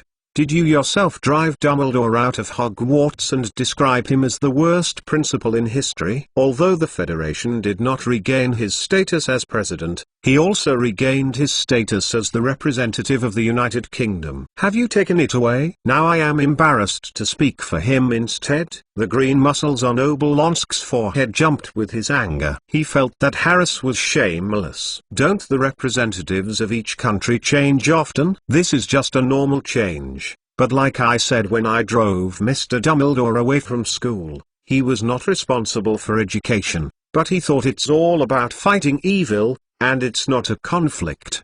Alan nodded to the Bulgarian minister, and Miss Ravenclaw personally testified that if you have any dissatisfaction with this www.mentalnovel.com, I will send you to talk to her in person to confirm. Obolonsk looked like her in his throat at the moment, like a croak but could not scream. The wizards couldn't help but smile. These compulsions were essentially made by the United Kingdom. Harris' resistance to Dumbledore and the Order of the Phoenix was much more than they were. The mysterious man was also the British representative in the past. Warning letters were being sent to various countries, but now the opposite is true. Hearing that, Alan wanted to say that the Bulgarian Minister of Magic was sent to Ravenclaw. Leonard, the representative of the American wizarding world, sneered directly. I seemed to see the mole government in his country from Alan. As it is, relying on its strength to be shameless in the mole world takes all kinds of crooked reasons and finds trouble for others. Commissioner Harris, please let me know what you have thoughts and demands. Madame Maxim saw that the meeting was now ugly as fast as possible, and felt that it was indeed detrimental to the honor and face opening of the International Wizarding Association. End of this chapter. Mobile phone station new revision and upgrade address, https. Data and bookmarks are synchronized with the computer station. No ads. Fresh reading. Chapter 1072. Brexit. President Ajinbad. At first, Mr. Dumbledore voluntarily resigned as chairman because he was misunderstood. Now that the misunderstanding about Mr. Dumbledore has been clarified and lifted, is it not before his original term expires? Should I return the position of chairman who originally belonged to Mr. Dumbledore? Alan said clearly. You, Ajinbad, had just pointed to Alan's words, and the representative of India, Q's Rapari, said aloud, Commissioner Harris, please be careful. The chairman's position was voted by the Wizards Association through formal procedures! Obolonsk shouted, yes. Even if Mr. Dumbledore misunderstood the platform because of an unfortunate misunderstanding, President Ajinbad did not have to resign in accordance with the rules without making a big mistake. This Federation long is not your hereditary British. But now he has made a mistake. Why does the International Wizarding Union impose sanctions on the British Ministry of Magic? From the beginning, all kinds of unjustified accusations against Britain were wrong. This meeting should not have been held at all. Alan's voice. The sudden increase overwhelmed the noisy parliamentary scene. Even if President Ajinbad did not return the position to the former president who was completely error-free and lost his post due to your misunderstanding, but I am from Ajinbad, there is no feeling of guilt in the long body. Today you are constantly talking about the mistakes made by Mr. Dumbledore and his leadership of the Order of the Phoenix. Do you want to put the heroes of the wizarding world on the rack of shame? Alan clapped the table angrily. Chairman Ajinbad, you seem to be devoted to pursuing some unimportant things in other countries, so as to prove your sense of existence. Let us ignore your protection. The fact that there is no success in the law, making the magic world increasingly chaotic, and making it more difficult to maintain the law of secrecy. Now I think you are really not suitable for the post of President of the International Wizarding Association. As a member state, it is in line with your request to impeach you rules. Abakinda's nose continued to suck, his chest and fell together.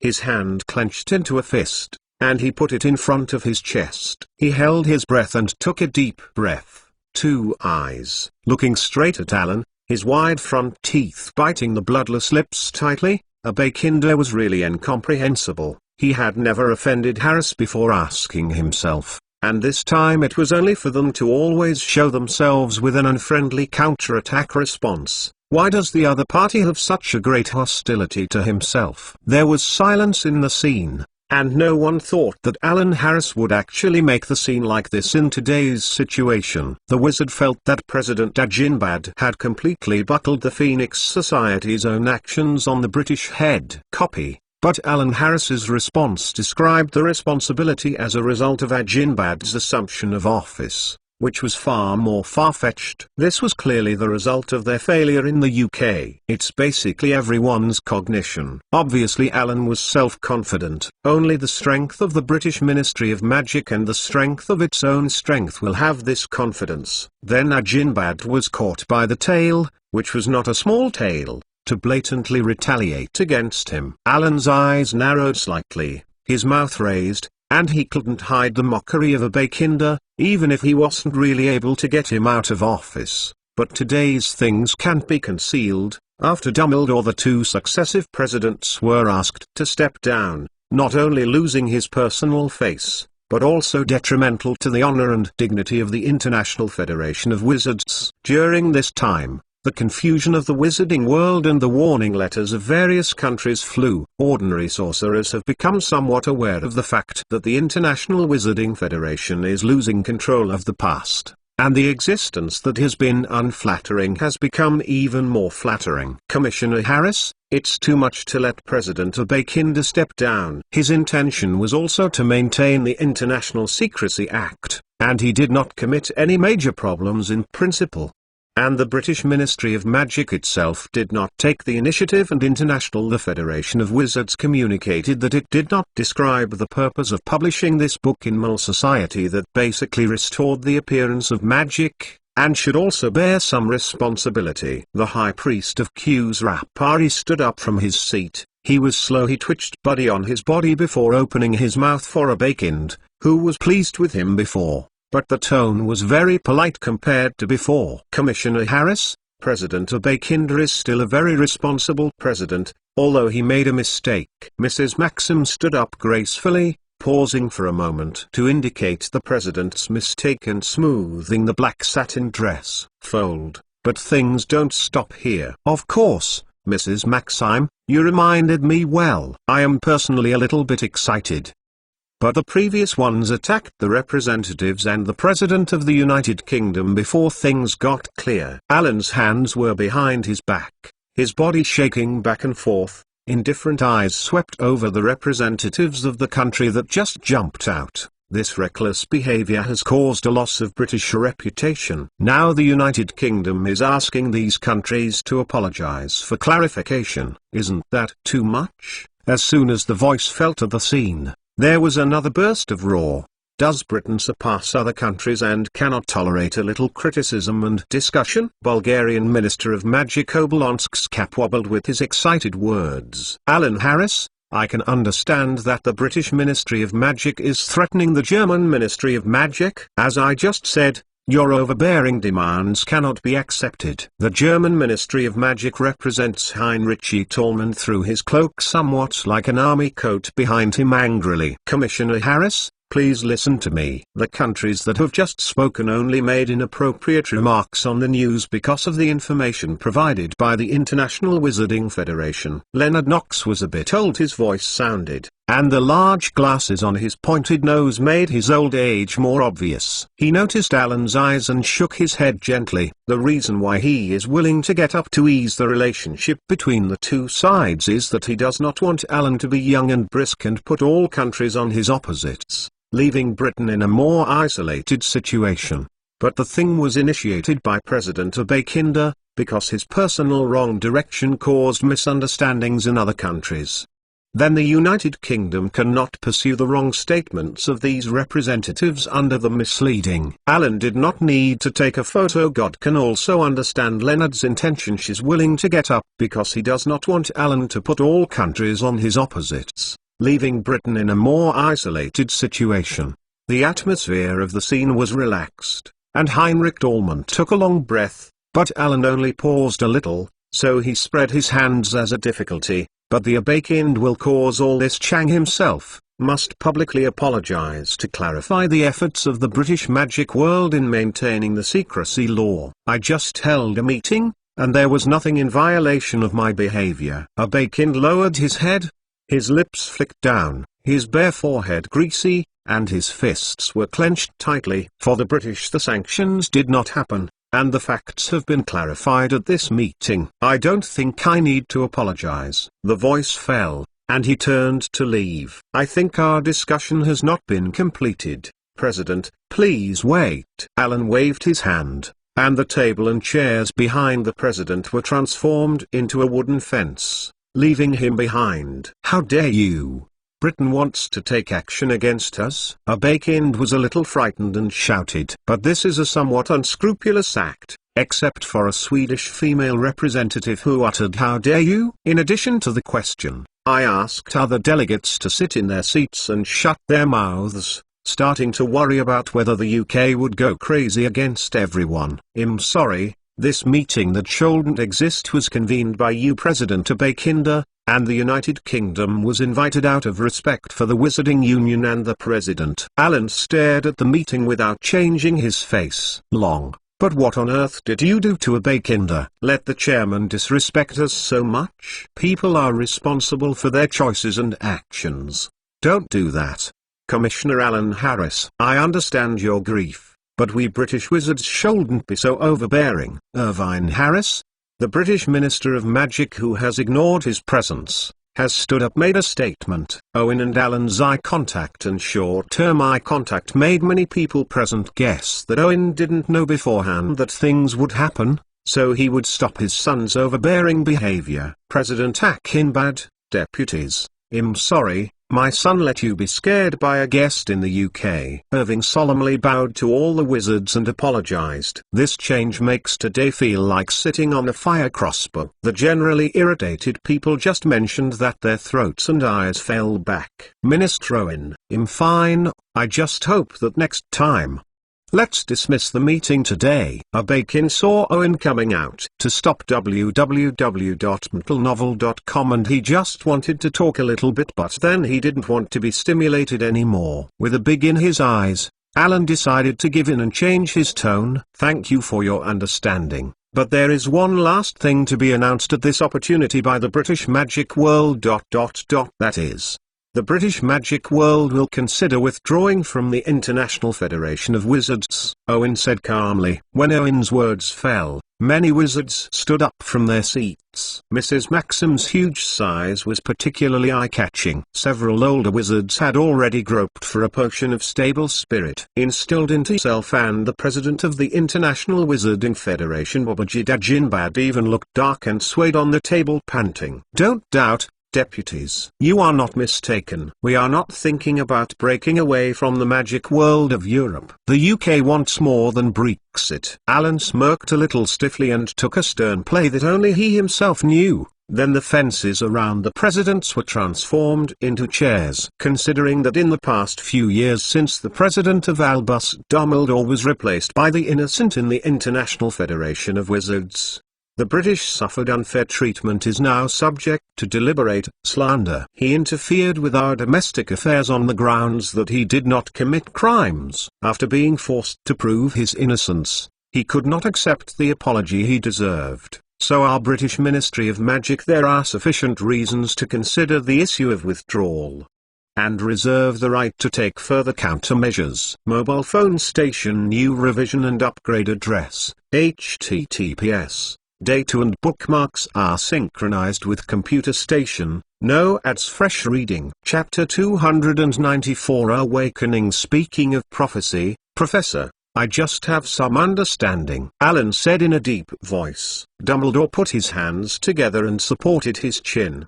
staring at the little wizard in front of him with interest. It was a coincidence that I learned something from ancient books. Alan looked at Dumbledore's eyes. Prophecy is just a possibility for the future, and things that don't have predictions can happen. When we know a prophecy, we can make some preparations to the maximum to deal with the greatest possible fate.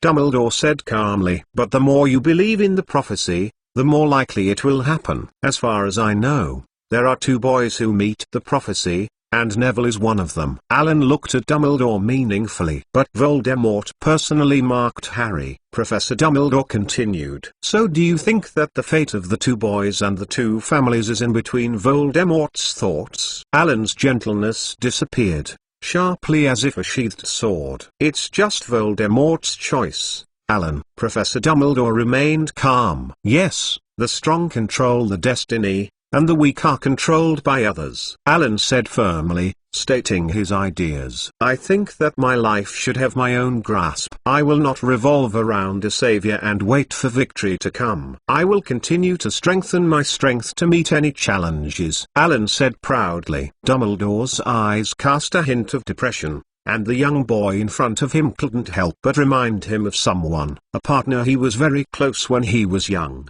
a guy who also admired power, and a handsome man who was extremely interested in black magic. Yes, Alan got a lot of black magic from the Black family, and he is so advocating power. It is so similar to Grindelwald. Alan, everyone wants to be the protagonist, but following the path of fate, the road will be much smoother. Dumbledore stared at Alan's eyes, as if prejudging the teenager in front of him. Professor, I think everyone is their own protagonist, and my life is wonderful, Alan insisted. Since you insist, Dumbledore pondered for a moment, and continued, I just hope you stay away from Harry, don't affect him, don't interfere with his mission. Alan gave Dumbledore a deep look, and he was so sure that his plan would guarantee Harry victory in that matchup. Professor, my desire for knowledge is endless. Alan suddenly changed the subject. I hope you can agree to borrow me in the restricted area. Dumbledore was startled and looked at Alan. Alan,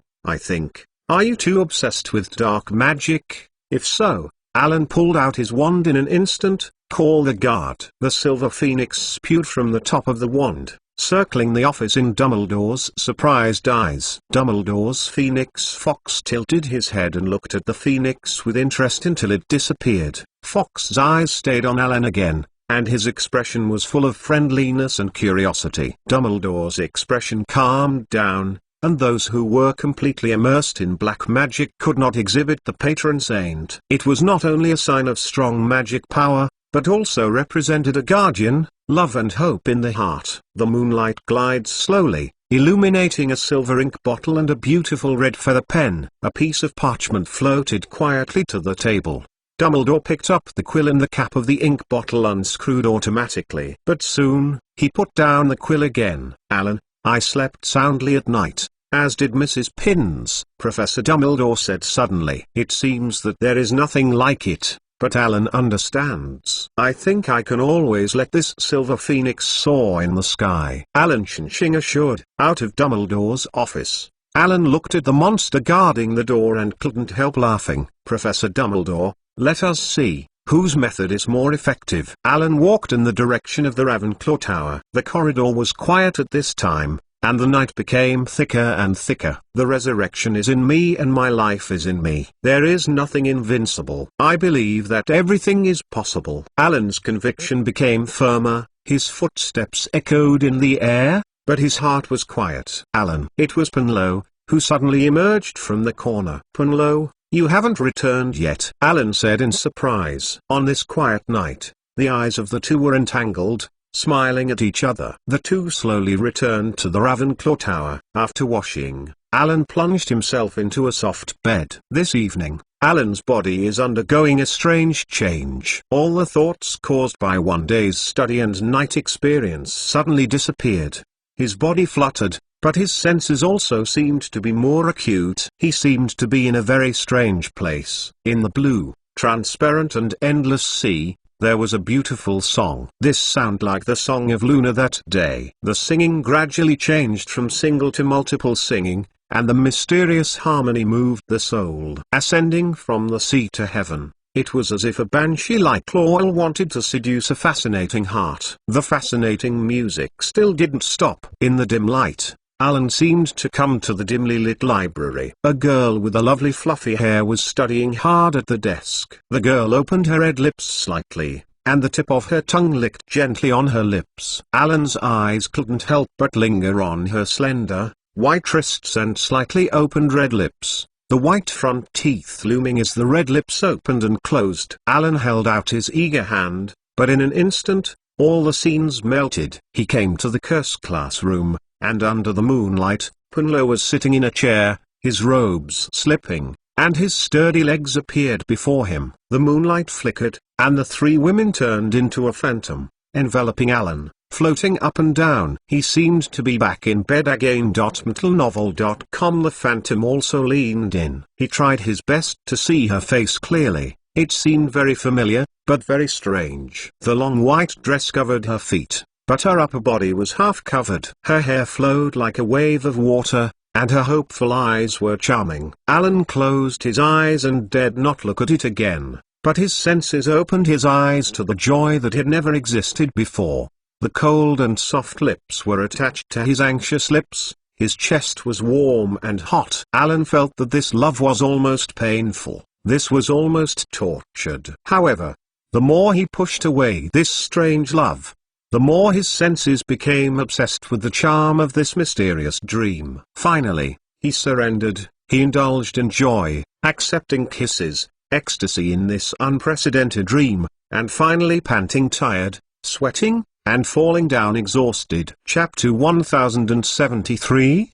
Or make your choice as soon as possible. The wizards at the venue seemed to be shocked by the sudden announcement of Harris and Son. After a brief moment of silence, fierce discussion broke out in the venue. Crazy. Did he want to understand the consequences? Once the United Kingdom breaks away from the International Wizarding Federation, most of the agreements will be invalidated, not to mention trade. Even population circulation becomes a problem. I don't believe that the United Kingdom will retire, he should just threaten. This is coercing the president of the International Wizarding Federation.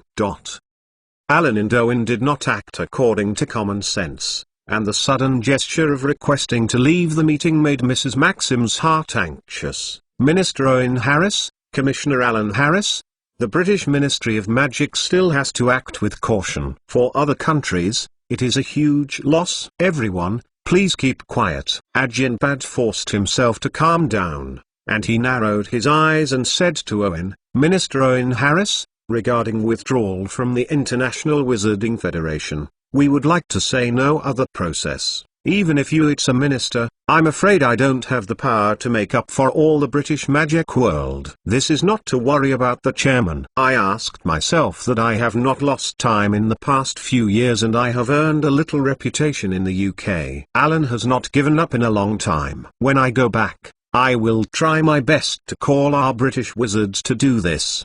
A little. Everyone knows Alan's appeal in the UK at this time. Not to mention how much a Mull and a mixed blood wizard admires superstition, even if there is some pure blood that does not deal with Harris in concept. The mysterious man has also changed his attitude. If Harris desperately wants Britain to break away from the International Wizarding Union, they are very likely to be able to do it. Akinbad also knew that whether Alan as a top-level force or the British Ministry of Magic with a reformed armourer in the middle and lower-level forces was enough to ensure that they were not afraid of any threat of force during this process. After all, the International Federation of Wizards, but there is no way to summon the magic world of all countries in the world to work together in this kind of thing, risking the fatal situation of the war and consuming resources on this kind of thing. In addition, the British Ministry of Magic will also re-establish diplomatic relations with other magic circles and sign new trade contracts on its own. We in the UK have been trying to seek common development with other magic circles and mutual assistance. Irving said very much about assistance. Loudly, he looked around the wizards in the venue and nodded with a smile. It seems that I am worried about irritating the other party to make things completely out of control. Agimba German gas is no longer as rigid as before,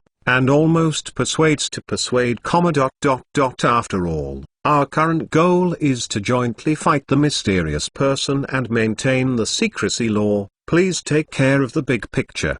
We don't have to make this kind of trivial matter to this extent. Small things. Now the chairman, but you held an international wizarding conference for this little thing. Alan raised an eyebrow. In addition, since you want to take care of the overall situation, Why not be the president? You care about the overall situation? I think we have already been in the UK. I have taken into account the overall situation many times in this meeting. After being told by the other party 3 times that the overall situation was stunned on the stage, Ajinbad had no idea how to end it. He had no expectation that he had intended to just return the British hostility to him for some time, and give them a lesson. At the end of the meeting, you will not be able to step down. It's okay to apologize at the private meeting. The other party also asked for a public apology for clarification, and if you don't agree, even if the possibility is small, even if the matter is not successful, because the president of the International Wizarding Association has no reason to target, it is unheard of for the country to apply to withdraw from the association, which will make Akinbad feel that his president has lost face and is recorded in the annals of history. Then, Alan Harris's vague voice sounded in Ajinbad's heart. What's the matter, dear Babajid? Although silence and inaction are the third option, but it will only make you more after a long time. It's a shame, let's make a choice as soon as possible. Ajinbad was shocked, knowing that the other party was communicating with him using code words and so on. So he also asked the answer he always wanted to know in his heart. Why? Is it because Britain wants to take back the position of chairman? Babaji. You got it wrong. We Harris have no interest in this position. After that, on the second day after the meeting of the International Wizarding Federation in France, in the depths of a deep and wide jungle, a variety of trees and bushes are intertwined, densely mixed. The foliage of the low jungle is too dense, and even wild goats can't get in. More than a dozen smoky figures suddenly appeared from the void, and one of the taller wizards used a wand to split a bushel that was entangled in his magic robe. Unlucky, it broke. Who was chosen as the master? Such a place is really hidden enough. The jungle of Port Vecchio. The local muls described it like this: if you commit a murder, then hide in the jungle of Vecchio. Here is a good place to hide the base.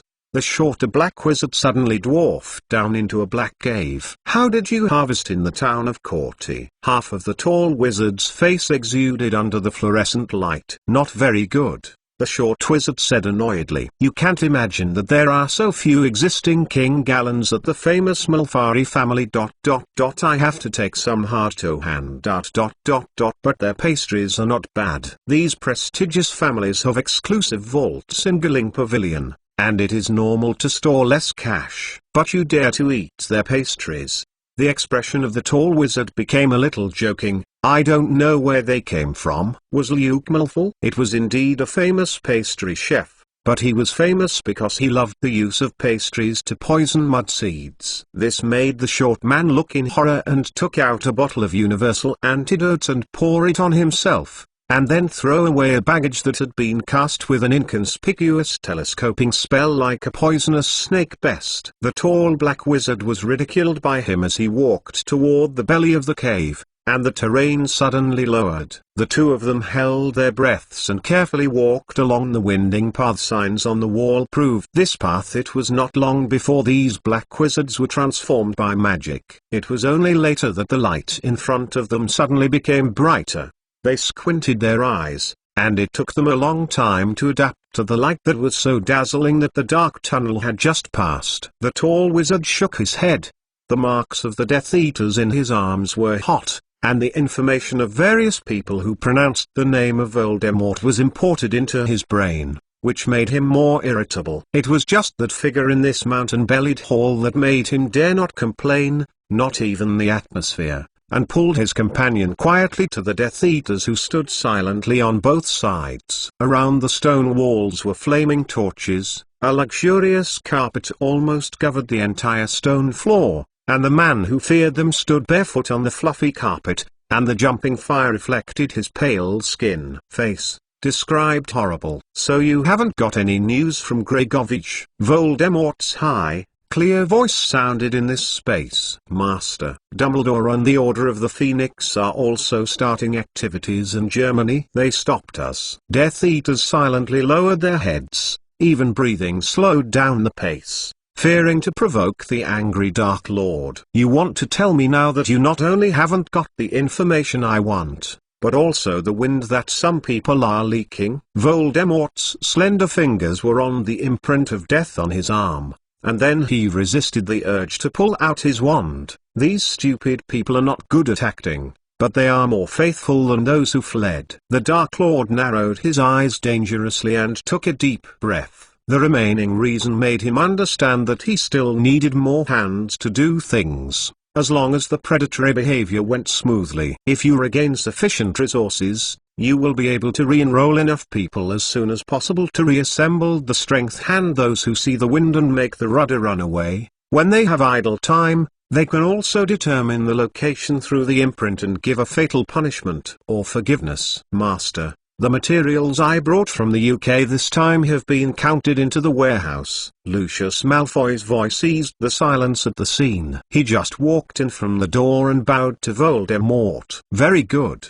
Lucius. You have always used your actions to prove loyalty to me. Voldemort's cold voice rarely showed satisfaction, and he raised the one where he installed the Vicana hand, amputated his arm, turned his wrist a few times, and pointed to the several Death Eaters standing beside him. Lucius and several of you are in England and have vowed to be loyal to me forever and follow me until now. Your loyalty is much more reliable and sincere than the newly joined Death Eaters. Master, these things are useless in the Malfoy vault of the Coolidge Pavilion. Lucius Malfoy's body was lowered. My father taught me that money must be used valuably to be used. It's called wealth. If they can share their worries with their masters, it's more valuable to Malfoy. It's worthy of Abramsus, who can oust the Minister of Mud-type magic with a plan. Mr. Malfoy.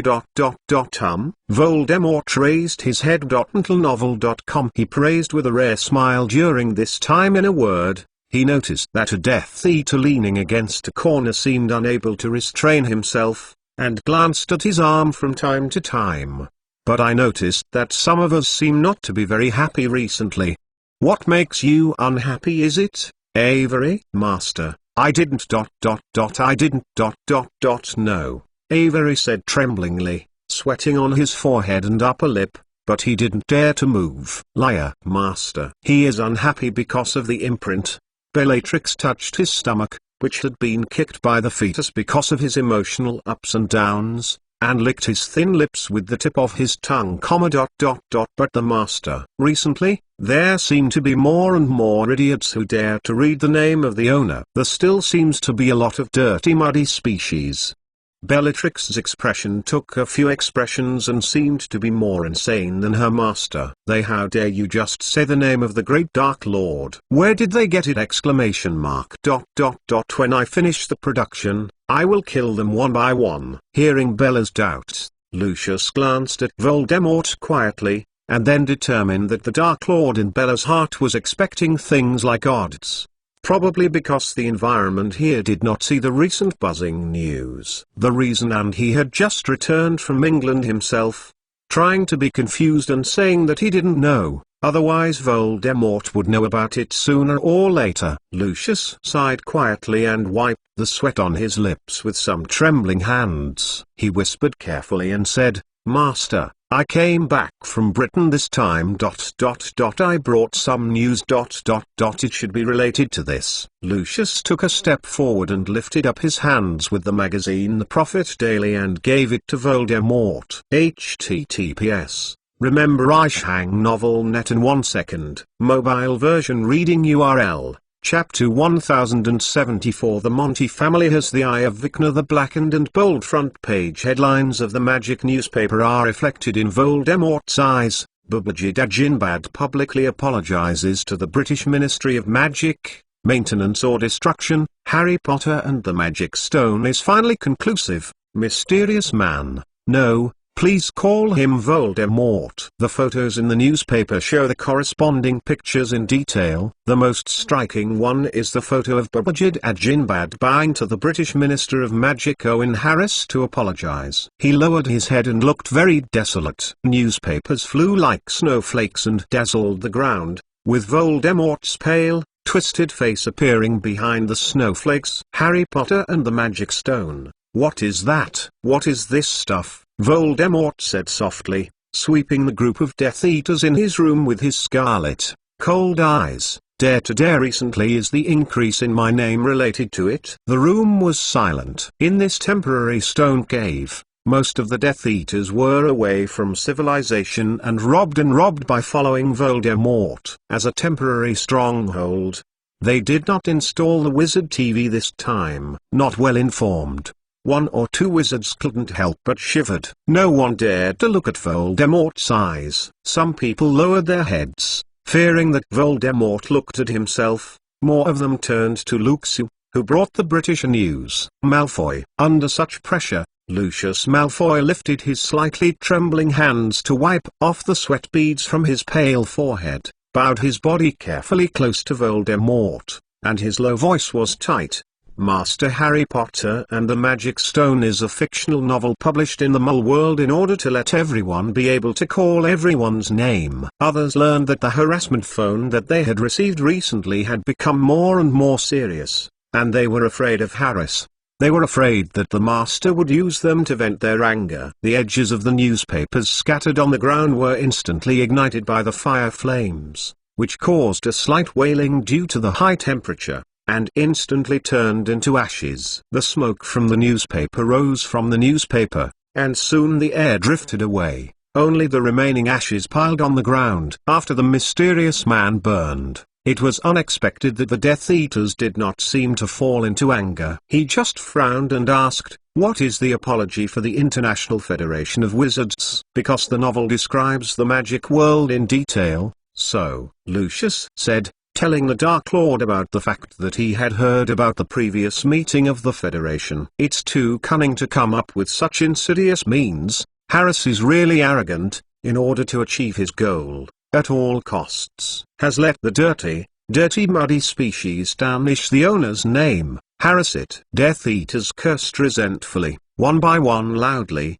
as if they could show their loyalty, and Bellatrix's angry screaming and cursing sounds were particularly prominent. "Isn't there any pride of being a pureblood family? Don't worry, my servants. Wait for me this time." Voldemort's lipless mouth twisted into a weird and cold smile. No.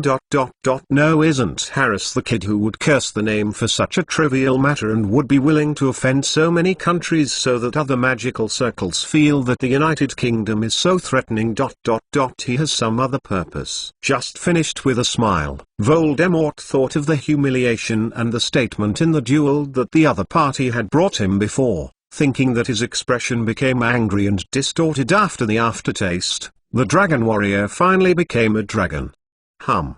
My servants. Recognizing the reason why the other party released himself trapped in the crystal ball, Voldemort's gaze was more humiliating and angry. He used the pale and intact hand to pinch slowly one by one, and he pulled out his wand and pointed it at himself. He had his own curse on the name Voldemort. After doing all this, Voldemort again realized that he had been acting according to the arrangement that Harris had planned for him. After this duel, he realized that he was no longer the opponent's Voldemort, and his expression began to be cloudy. He was involuntarily forced to use his rational thinking countermeasures when he was still young in chaotic thinking. Seeing Voldemort's movements, the voices of the wizards in the cave gradually reduced to silence. The cave was silent for a while. Only the magic torch on the wall burst into crackling flames until the cave heard the rapid footsteps again, and the Death Eaters looked at the cave with relief. Old Parkinson hurriedly walked in from the door,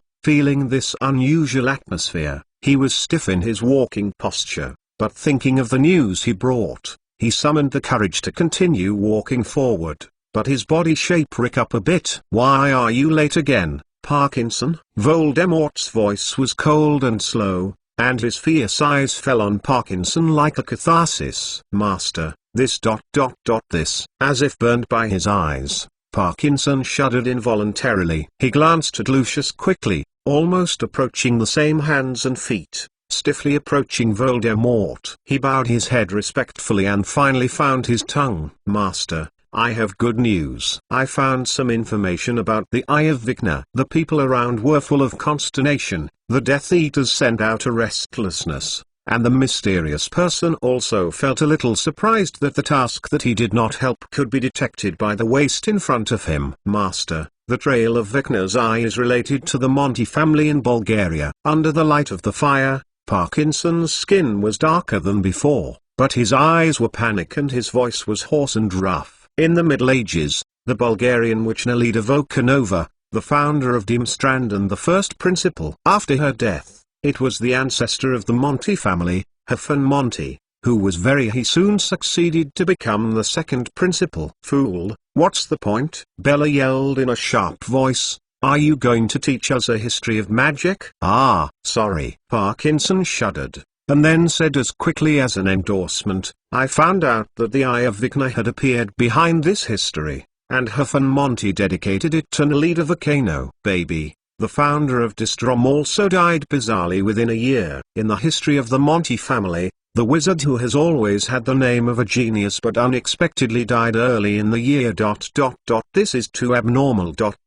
Master, it's never a coincidence that these things are combined. I'm sure that even if the Monty family does not have the Vecna eye, there must be news of the Vecna eye. The Monty family. Voldemort's prolonged voice sounded chilling, and the torch reflected in Voldemort's red eyes, emitting a strange light. Then, Parkinson, tell your master, such a secret message to you. How did you find out? Parkinson heard the Dark Lord's question, and then he bent even lower. He didn't dare to neglect. He replied tremblingly, Master, Hogwarts had an exchange student event in Dimstrand before. My daughter Pansy learned the news from their mouths. Bella heard the words and looked very angry. For so long, why didn't you say it before? Voldemort was also terribly calm. The atmosphere in the cave seemed to be a volcano just before eruption, and the depression was almost stagnation. Master, there is really no way, so I mobilized everyone in my house to help me inquire about this news. Under such pressure, the cold sweat on Parkinson's forehead was exuding layer by layer. I knew Pan West knew the relevant situation. Which exchange student did Pansy learn about? Voldemort looked at old Parkinson's nervous face, without a minute and a second, followed closely and asked, Lord Master, this I. Parkinson trembles all over his body. He stammers and raises his head to say nothing, and Voldemort follows Parkinson's gaze. Coldly, the red eyes and Lucius' annoyed eyes met. His eyes were so sharp, and a few people looked quickly away. Seeing the Dark Lord look in his eyes, Lucius looked pale. Master, it's my fault. Draco and Pansy are very close. They are almost inseparable in Slytherin. He bent down low. When I went back to pick up supplies with Narcissa this time, when Sissy and Draco were chatting, I only found out that he and Pansy both knew this information. For Parkinson, I only pointed this to Parkinson. Frightened Parkinson suddenly fell to the ground. He crawled under Voldemort's feet, shaking from head to toe. Master, he pleaded. Master, please forgive me. Forgive us. Malfoy and Parkinson. The combination of pure blood and pure blood. Voldemort's calm, chilling voice did not change at all, and his eyes moved from the trembling old Parkinson to Lucius. Hissing and said, Lucius, was this something Draco found during Distrom's own or was someone told him? According to your previous introduction, Bulgaria and Britain don't seem to deal with it. Master, in order to properly confirm before I came, there is a part of the record in Distrom's library. It is well known that the genius wizard of the Monty family is easy to die early in Bulgaria. Lucius was careful in his heart. Carrying the meaning behind Voldemort's abnormal cautiousness today, he understood that his former master had some fear in so many confrontations, worrying that he would fall into the trap of his new master. Parkinson's family is not worthy of Malfoy, but it's up to you. Voldemort straightened his head, raised his head, and glanced at the Death Eaters in the stone cave. A loud and clear command sounded. Now, my servant people, pack things up. 30 minutes later, we go to Bulgaria. The sound of rubbing the magic robe sounded. The Death Eaters walked outside in an orderly manner. Suddenly a loud explosion sounded. The top of the stone cave was shaken by this huge sound, and some rubble fell and dust. The horror almost swept through everyone's heart. But they didn't have much time to think about it. They almost immediately pulled out their wands nervously. "Some of you are being followed." Voldemort's red eyes looked like the top of the stone cave, as if he could see the scene outside the stone cave. His voice echoed through the stone cave, drowning out the explosion. Then he turned his head quickly to Lucius and said, "Protect Bella." Bellatrix seemed to be moved. She stretched out her wand with her stomach and pressed her own Death Eater mark, eager to know what was going on outside. There are still many Death Eaters like him doing this. Without answering, some Death Eaters could not help but exclaimed, "What's going on?" But there were continuous explosions and stern cry. They soon obliterated their doubts. "Master, Horrors are outside. Horrors from England are attacking us." A terrified Death Eater stumbled into the cave. The walls were shaking, more and more stones were falling. He was disgraced. Trolling belt crawled to Voldemort's feet. Novel.com. The Death Eaters in the cave appeared a commotion. Some people secretly exchanged their gazes. In this thrilling explosion, mixed with the cries of Death Eaters, the mysterious man also pulled out his wand. "Master, don't go." "Maybe Alan Harris is also." Bellatrix screamed, noticed Voldemort's eyes, and shrank back. "No, the master certainly didn't have to be afraid of the bad boy. But we can solve the Monty family first and then go to Germany.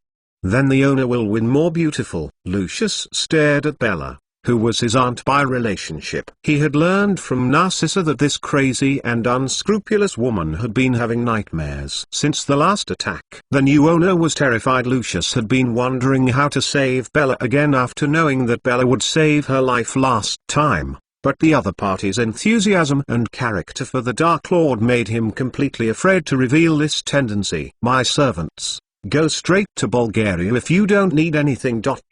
Let's complete the more important business as soon as possible and then return to Britain to get revenge." Voldemort's tone seemed a little reluctant, and then he said softly, "Go, Nagini." Said at the end, the corner of his mouth was completely still, but the hissing sound was getting louder and louder. Nagini crawled over awkwardly, and the snake erected upright in front of him, and Voldemort's hand pressed on Nagini's head.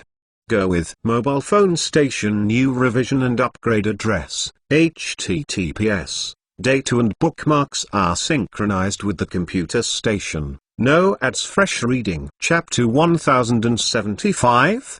A trainee for 3 years. Unlike the magic white clouds seen outside the window of the Ministry of Magic, there was heavy rain outside the windows of the 3 broom bars. In such bad weather, Alan and Leonard Knox from a long distance from the United States sat at a long table filled with drinks and snacks, chatting comfortably. At this time, because of the weather and the summer vacation, apart from Alan, they had only a few customers to avoid the rain, and the wizards at the construction site only came to drink after get off work. Jessica is passionate about dressing herself up and studying recipes. She is now teaching some witches to use wand makeup, but later changed her mind to become a costume designer. She didn't know that she had so many strange ideas. But she has always wanted to compile a food magazine. But this has persisted for a long time. Leonard raised his glass and drank a glass of wine. "I just didn't see how to make a boyfriend." "It's not a bad thing to focus on work first." Alan renewed Leonard with a glass of red currant rum. "How is Ian?" "What is the ultimate wizarding exam in the United States?" "Huh?" "He is about your age, but you graduated from school 1 school year ago. And now you have just become an ERA trainee for 3 years. Leonard said proudly. "Ian was last after being defeated by you. I remember to fight with you again, so I have been practicing magic.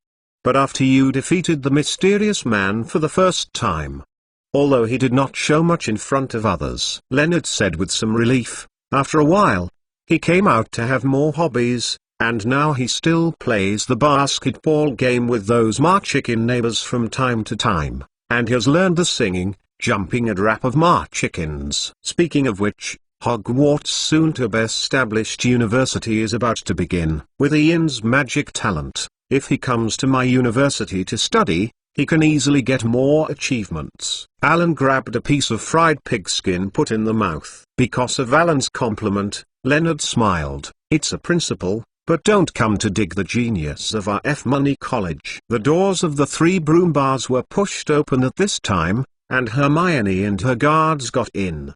The umbrella she held in her hand turned back to her wand and shook it, cleaning it with water. Looking around, she walked to Alan's position, and the men sat in the doorway themselves. After saying hello to Alan and Leonard, Hermione sat next to Alan. "Sorry, late, Mr. Ambrosius Froome. The owner of the Duke of Honey did not want us to. There was a small obelisk next to his shop. We had a long fight with him." Hermione raised her chin annoyedly and shook her fluffy hair. "Finally, I told him that if he didn't want it, it would be time to come out. What damage does not have to do with the umbrella?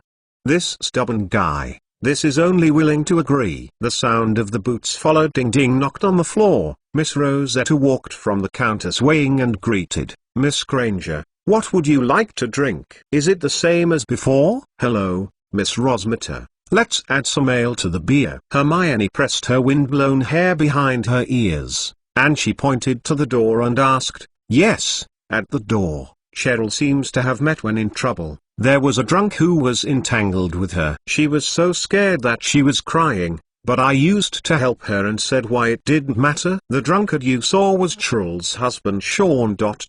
He lost his job because of illness." Mrs. Rosetta shook her head. "It was a very nice person, and now his character has become a little bad and addicted. Drinking and gambling." She sighed and said, "The day I saw Cheryl being healing herself as before, and it seems to have worked. I also tried to persuade before, but Cheryl just had a baby and did not want to divorce.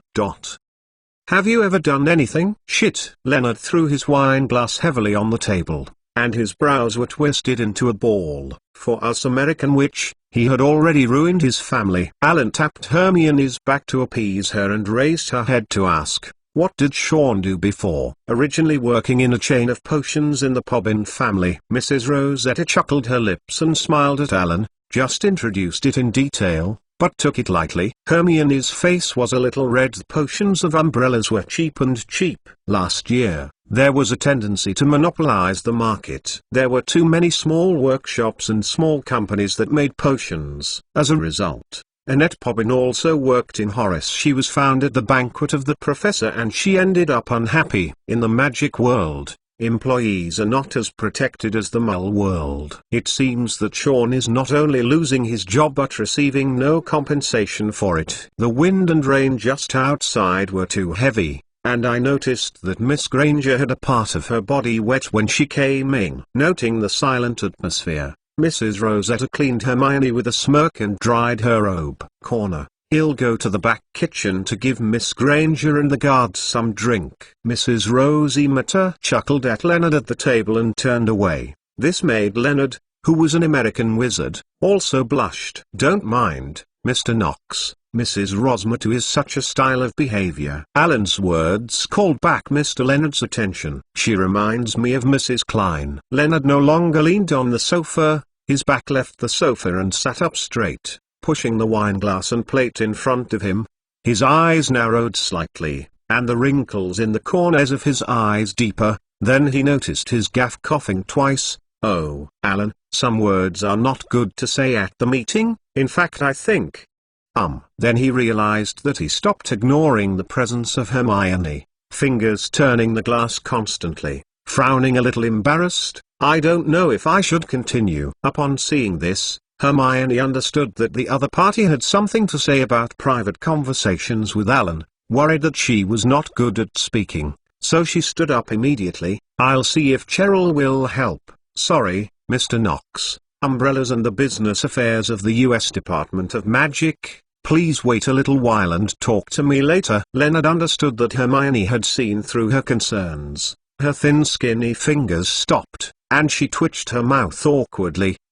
Sorry Miss Granger, you don't need to." Hermione said with a smile. "It's okay, Mr. Knox. I understand that I actually have a little bit of the problem of rebuilding Hogwarts. I will need to talk to Alan in private." "You can talk first." "It's okay Hermione. Leonard is just out of habit." Alan also pulled Hermione to look at Leonard, who was a lot older than him. Is it related to the previous Wizarding Association meeting? Alan, you know, Phileas and I are also old friends. He and I have mentioned you many times in exchanges. He said that you are his favorite disciple. Look at Phileas for the sake of ...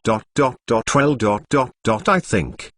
Here I am not the American representative of the International Wizarding Association. Leonard's sitting position rubbed forward again, lowered his head to adjust his posture, and raised it again to Alan. Say, I have to remind you in your personal capacity as your friend. Maybe the British Ministry of Magic and your Harris family have their own consideration ... But from my personal perspective, I have to remind you that it is better to converge later. Hearing the other person's words, Hermione was not polite, and asked immediately after Leonard's words fell down, Mr. Knox, did you get any news? Is it because we were too publicized before? Miss Granger, you reading www.uukanzu.com actually has nothing to do with your high-profile publicity. The most fundamental problem is that the many actions you have made this time have made almost all countries feel threatened. Just after this meeting, when I was invited by the German representative to meet in private, he talked about the UK in a very dreadful tone, but he refused. But I think many representatives of countries participated in their private talks. Hermione bit her lip and her hands under the long table held the magic robe tightly. The worries in her heart poured out layer by layer like a tide, annihilating her. She knew far more than Leonard on the surface, seeing much more. Alan did all to break the secrecy law in the future, and if it is now hostile to so many countries, then in the future, when it will really be broken. Actually, before I came, we had a lot of controversy about the position of this International Federation of Wizards. The reason why we stayed neutral at this meeting was because Minister Harris proposed something that made us profitable. Conditions: we who support Britain can win. Leonard pushed the big glasses on his pointed nose so that he could see more clearly. Mrs. Rosetta, let me take care of others first. Alan waved her hands and suspended the butterbeer she prepared for Hermione for Madame Rosetta, preventing her from approaching, and then he asked casually, people who don't like us in the United States, can you tell me the reason if they are convenient? Mobile phone station new revision and upgrade address, https. Data and bookmarks are synchronized with the computer station. No ads. Fresh reading. Chapter 1076. 12. You know, the Farmoni School of Witchcraft and Wizardry is recognized as one of the most democratic and instructive great schools of magic, and is influenced by the Farmoni school style.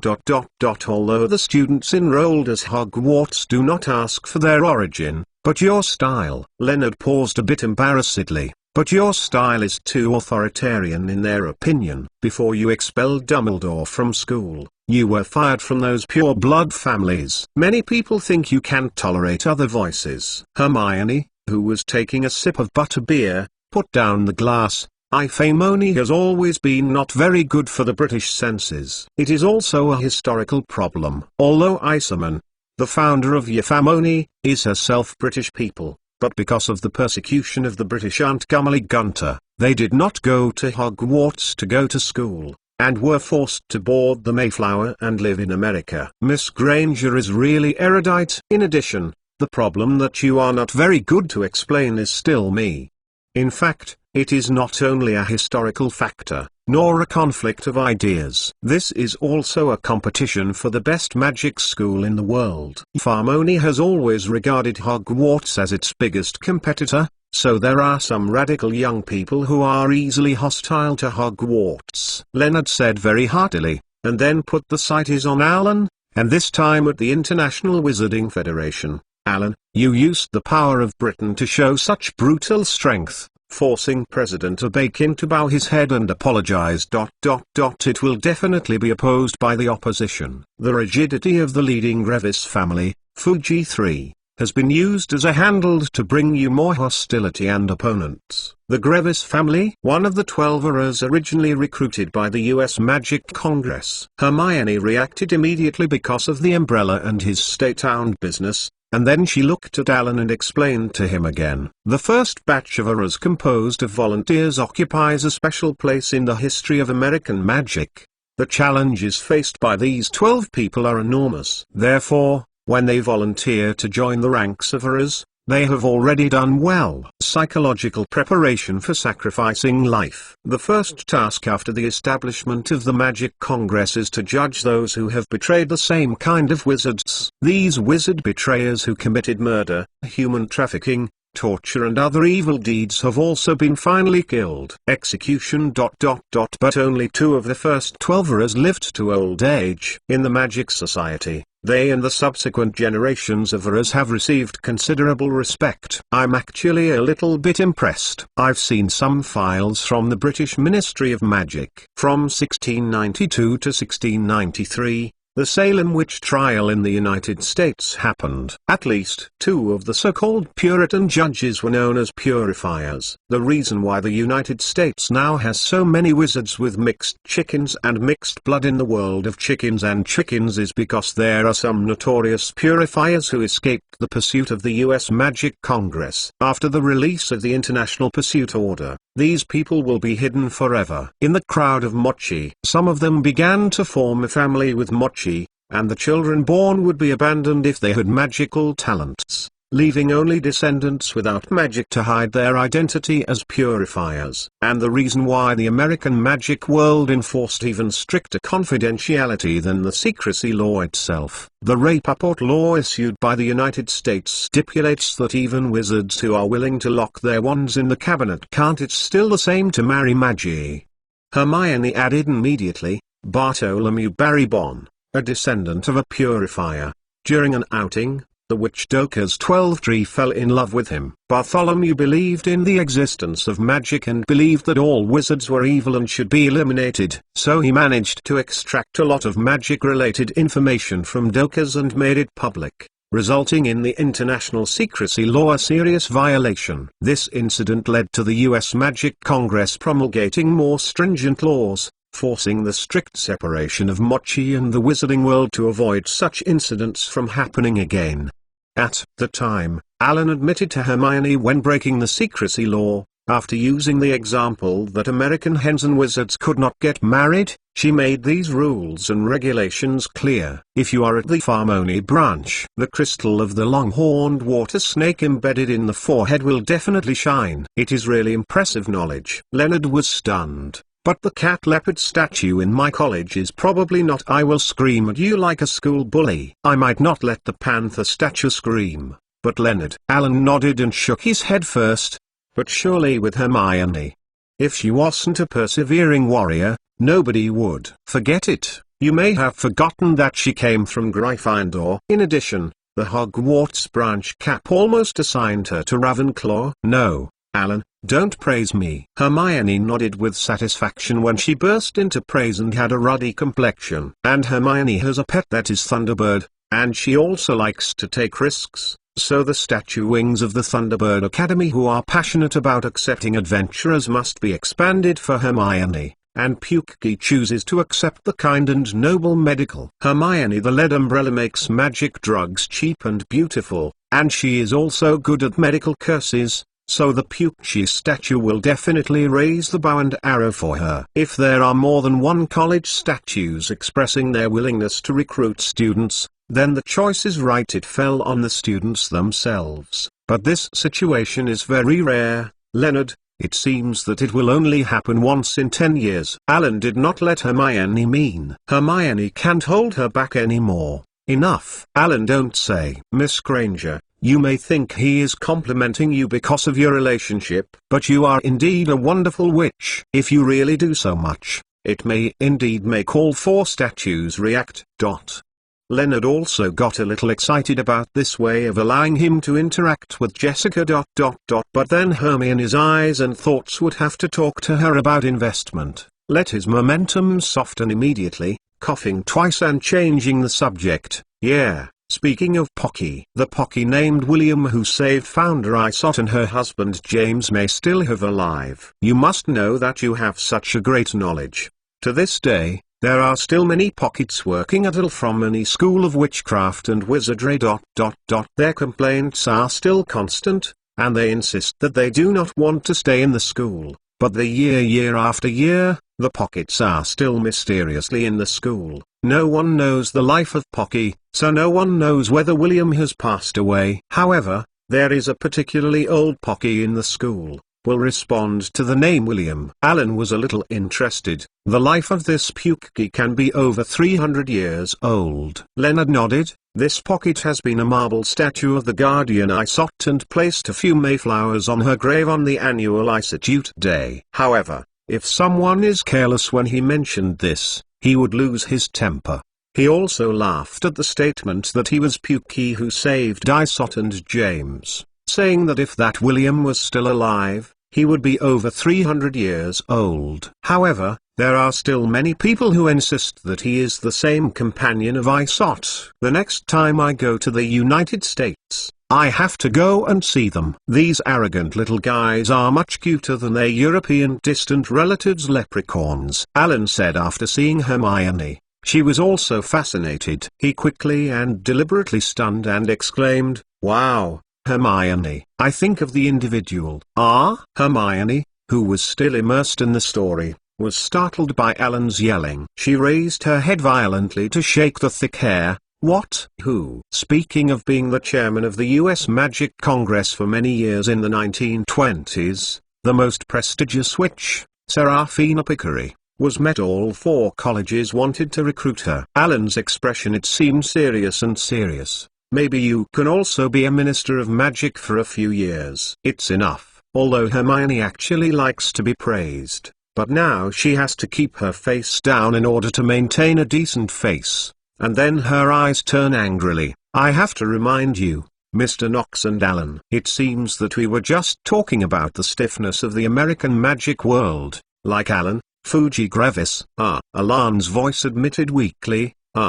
Right. Then he and Leonard asked each other with an awkward look. So, Leonard, this stiffness Fuji, can you tell us about the specifics of 3? As I said earlier, the family of the Twelverers, originally recruited by the U.S. Magic Congress, has considerable influence in the U.S. magic political circle. This stiffness Fuji with the same name as his ancestor is one of them. This young man is also very good. A few years later, this is the tradition of these families. He made the statues other than Pukey react when he was in school, but he has always been more radical and thinks that Ifamoni is the most in the world. A good school of magic is very talented in magic, and like you, it also has excellent speech organization skills. It has a strong appeal in the hearts of young people in the magic parliament. You are very disgusted with Britain and Alan. After the remarks you made in your 5th grade summer vacation, you have clearly expressed your dislike of Harris autocracy in public many times. And also opposed Miss Granger's umbrella to come to the United States.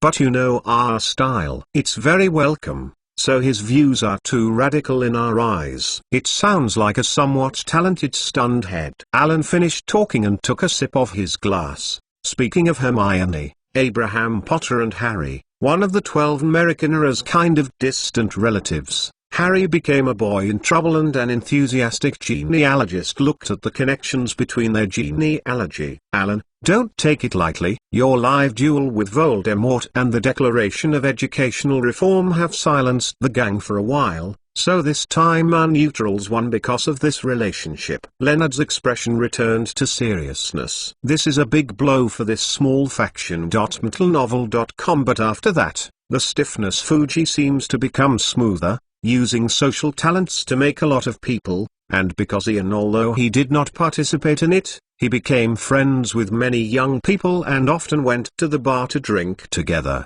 So I just want to remind you. Not only the American stiffness Fuji, he certainly has nothing to do with you, but I think of young people in many countries. I know there are more people who adore you, but if you do it too brazenly, it makes others feel threatened and you will push them to the opposite. Thank you very much, Leonard. You, like Professor Flitwick, have always taken care of me as if I were my own. Alan thanked sincerely and paused. But I still have a question. Forgive me, I just noticed that you said they often go to the bar, So this stiffness Fuji likes to drink? But in the recent changes ... have you become more alcoholic ... such as holding a hip flask for a bite or something? Of course not. He hasn't reached the point of being an alcoholic. Leonard said, half because of the professional relationship, to understand the meaning of Alan. Alan, I know that Percival Grevis is also his home. Yes, but since the security director of the Magic Congress was directly impersonated by Grindelwald with superb deformity, the Magic Congress will occasionally conduct security checks on this matter for the members. Whether it is compound decoction or metamorphosis. Unable to hide, Alan shrugged when he heard the words, I have read more novels recently. After the sound of dong, the woman screamed and cried out from the door. Mobile phone station, new revision and upgrade address. HTTPS. Data and bookmarks are synchronized with the computer station. No ads. Fresh reading. Chapter 1077. The Boring Life of Zuidan. It's Cheryl. Hermione slammed the table sharply and stood up from the seat in a sudden, as everyone stood up and pushed open the bar door. A large wooden barrel originally placed at the door fell over to the side, and a thin man swayed and scolded with a wand at Cheryl, who was already sitting on the rainy street. In front of him, the wizard was of medium size, thin, with curly brown hair piled on the top of his head, and his eyes were gloomy under a narrow forehead.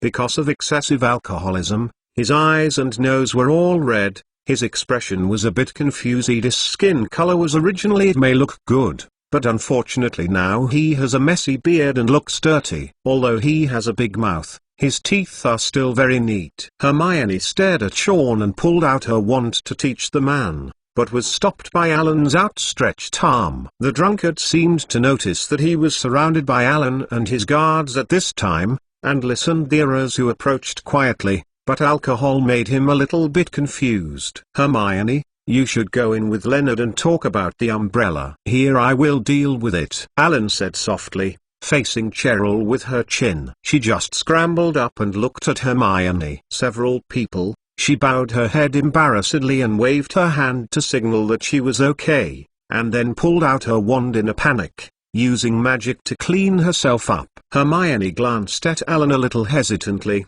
but finally took the guard and Leonard to the bar again. Alan also waved his hands to let the others stand aside and don't care. Seeing the crowd disperse, Sean's only reason seemed to dissipate. He approached his wife, holding a curved large wine bottle in his left hand, unable to tell whether it was the wine or the rain that made his sloppy beard into a chain. Dreadlocked, his wand pointed at his wife and yelled, gurgling some nonsense that asked her to pay for it. Cheryl stood leaning on the side of her body, leaning her head back, leaning her head to the side, and some dare not to look directly at her husband, who is drinking madness. It seems that she has been receiving such treatment recently. Sean's wand tip slammed Cheryl's chest, and Cheryl stepped away from the wand tip. He wanted to continue, staggering back 2 steps, tears flowing from her eyes, but she just rubbed her chest, hurt by the pestle, but she dared not resist. Alan walked to the couple not far away as casually as possible. The table and a chair in the Three Broom Taverns where they had just eaten suddenly appeared. Alan sat down freely and picked up his own. The wine glass,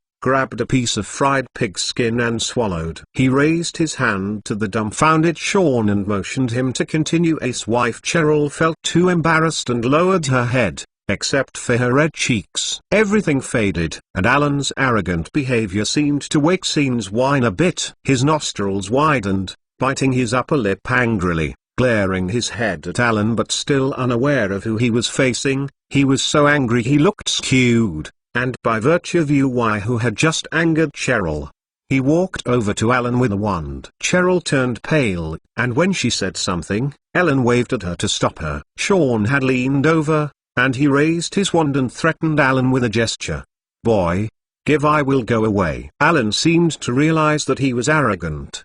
He quickly got up and bowed slightly to apologize to him, and then took out a handful of ginger oolong from his own pocket and handed it to the other party. Sean, who was not very awake, took it subconsciously with both hands. After noticing what was in his hand, his head slowly tilted from one side to the other.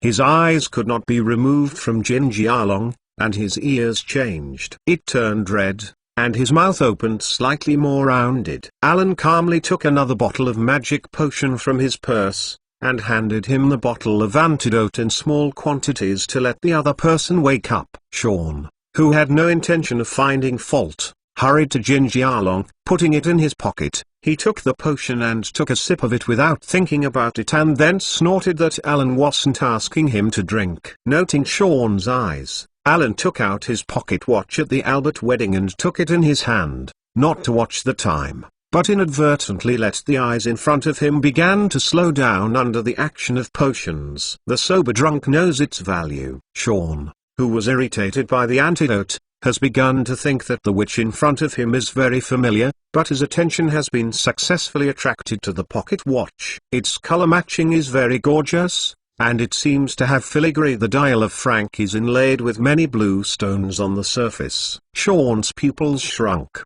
and he immediately sat down next to Alan. If it weren't for Alan to stop, he would have asked Alan to have a drink with the Jin Jialong that Alan had just given him. Talking about Sean for a while, I learned that this Jin Jialong was because Alan felt purely that Cheryl had touched the back of his hand when he just blocked his wand, which made Alan feel trembling and cold. Wizards need compensation, and wizards should stand up from now on. Sean looked at the male boxer who he thought was an upstart, and he wondered if he was afraid of encountering a drunkard. His eyes turned around with a drunken sneaky, and looked at Alan, who bowed his head dismissively. Caught after grabbing his messy hair, he had an idea in his heart. He stood up immediately, turned around and yelled at Cheryl, "Come on, you slap me directly." Cheryl, who was just beside, didn't hear the conversation. She took 2 steps back, staring at her husband with vigilance and fear, shaking her head and refusing the puzzling request. Noticing that his wife didn't move, Sean's eyes widened and his white eyes appeared, and anxiously scolded, "Hurry up." Under the threat of such eyes, Cheryl had no choice but to extend her hand, gently brushing on Sean's face tentatively, and then stepped back to avoid revenge. Sean squinted her eyes and crooked one side of her lips, sneering, which made Cheryl feel fear, and her hand also touched the wand, clutching it tightly. But at this time, Alan took out a large amount of Jin Jialong from his pocket and threw it on the table. The sound of Jin Jialong's impact, rotation, and jumping on the table was so crisp and sweet, and Sean immediately turned back to look at these bright and shaking gold coins. Short of breath, the number of gold gallons is more than the one just now. Sean rushed forward in disbelief. He deliberately covered his face and asked Alan with a trembling voice, this. These are also for me? Are you Mr. Harris? Alan, who was finally recognized by the other party, had no additional reaction. He took a drink and took a sip and burped. Yes, now they are yours, because this time you suffered more damage than before. Thank you. Dear Mr. Harris. Sean seemed to have returned to normal consciousness, but he still covered his cheek that he didn't feel at all, and the other hand was afraid that Alan would desperately spend the money crammed into his pocket. I finally understood everything in front of me. Although she was just a waiter, her pride as a pure-blood made Cheryl feel very decent now. She shook her head and tried to persuade her husband to be a little spineless, but was tasted sweet as soon as he spoke. Sean grabbed her by the neck, and then yelled loudly, "Fool, while he is drunk, beat me up. It's a bit harder than before." "I'm not drunk." Alan just smiled. He slowed down and explained, "It's just the lives of rich people. Often so simple. And boring." Sean was a little disdainful at first, but after hearing Alan's lines, he knew that the other party was sober enough. Alan looked at Sean's expression, from disdain, to surprise, to gratefulness, which only took 3 seconds, which was particularly fun. Then Sean began to blame Cheryl for letting her do it. The witch glared at Alan with tears of humiliation in her eyes, and then was stabbed by her husband with a wand again. Afraid of the fear, the woman finally gave up her fragile stubbornness and began to beat her husband. Cheryl, from the beginning of the temptation, gradually became handy. In a blink of an eye, she has helped her husband earn more than 300 gold gallons, but Sean does not seem to stop, and blamed Cheryl for playing too lightly. And Cheryl seemed to be tired too. She simply pulled her wand from her waist, from standing stiff to dead legs to slacking off and then roasting hot, trying all kinds of small aggressions on him. Magic spell. Alan grabbed a handful of fried pork skin. His right hand from time to time took a nib from his mouth. He believes that after this wave of operations, Sean, at least after paying off his debts, still have a lot of surplus. It's just that the eyes of the two people have been interchanged. Sean, the chair that has been transformed by Cheryl's transformation, is imprisoned by Sean. The fierceness that he looked at his wife from the beginning has become the fear of the present, and Cheryl from the beginning. I looked at Sean's fears, and during this beating, he turned the usual grievances and fears into anger during the spell. Later, the man with scaly scars in front of Cheryl's eyes, both ears on his head shrunk under the influence of the wrinkly curse, and his tongue and upper jaw also stuck to the tongue and throat together, and Cheryl had been immersed in it and had not noticed that Sean had been begging for mercy. Cheryl's curse also changed from the initial ordinary curse, and later the least negative, annoying but interesting evil curse,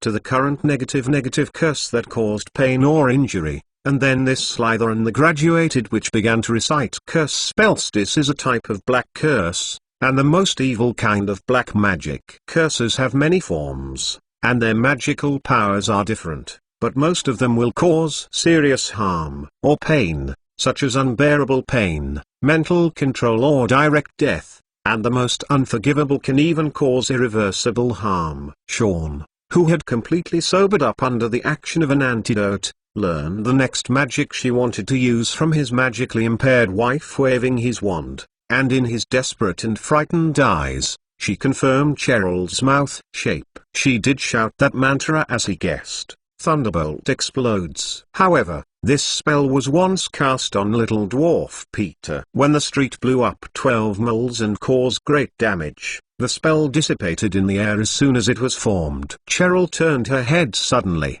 staring at the wand in her hand, wondering how the spell failed, and then she woke up immediately, realizing that she had almost killed her husband, and covered her mouth in surprise. "Sorry, Cheryl, I have no change in my body." Alan's voice sounded, and the two couples looked away to see that Alan was putting down his arms, and the couple who had seen him duel with the mysterious man understand that it was Alan who solved the spell. Afterwards, Alan put his hand on his mark for a moment, and Victor Fritz Barser, who didn't wear a uniform and showed a golden curly hair, called in. "Master, sorry to disturb you on Victor's vacation. You ought to read the book www.uukanzu.com, but please trouble me to send this gentleman to Street Mungo's hospital for treatment ... and please help this gentleman to bring the money back to him." After that, Alan raised his hand in the direction of Sean, and the temporary effects of the imprisoned chairs changed by Cheryl's less elaborate transformation, and those evil curses were released. And Victor, who has collected Gingy along on the table cleanly, did not ask Alan for the reason or give the other party much time to talk, and directly dragged the other party's arm and disappeared after a burst of black mist in place. "Sorry, Cheryl. Your family is unfortunately responsible for protecting the umbrella ...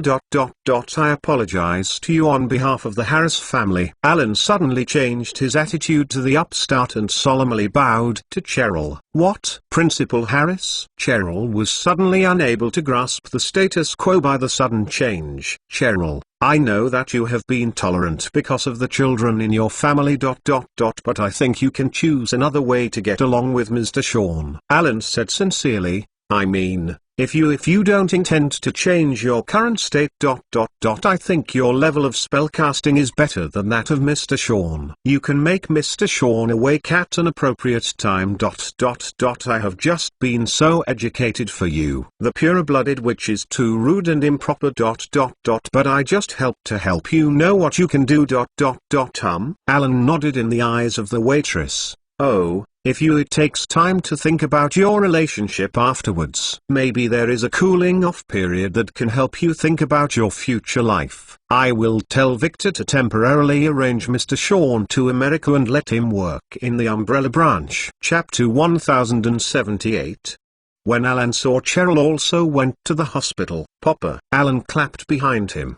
He looked back and saw Mrs. Rosie Matter standing at the door, applauding with joy. And Hermione and Leonard also appeared at the door. Alan, it seems that you do have your own considerations in these matters. I just suggested that you should only be used as a reference, but I still hope you can be more cautious. When the World Wizards duel competition, I and Jessie Cards will be there to cheer for Ian. Leonard patted Alan's shoulders, showing a warm smile. Don't look at me like this, you don't need this. Don't you? The organizing committee heard that it's also for your existence headache. After watching your live broadcast, many players have already begun to consider retiring. The only remaining clouds in the sky condensed again and again, and the sunlight that had just appeared briefly was temporarily blocked again, but it seems that it will be clear soon. Leonard left the Three Broom Taverns with a backpack full of various drinks and snacks, which was cast with a traceless spell,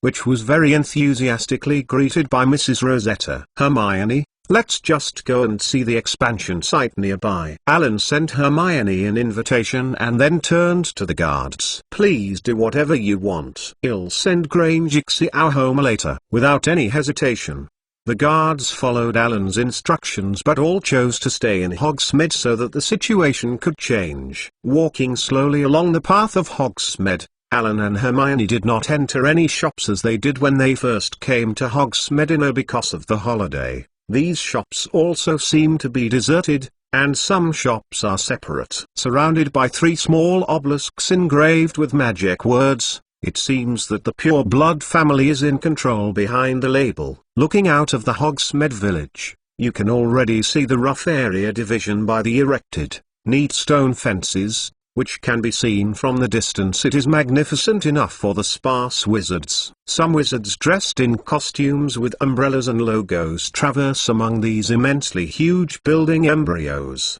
using magic wands to command a variety of huge materials to build. Compared with muggles, the speed of construction with magic is very amazing. Although according to the basic laws of gump morphing, the permanent structures currently manufactured cannot use the deforming technique that will fail after the magic power dissipates, but with the help of sufficient raw materials and magic, they can ignore many steps, and those areas are completely fire and high-temperature mist-shrouded.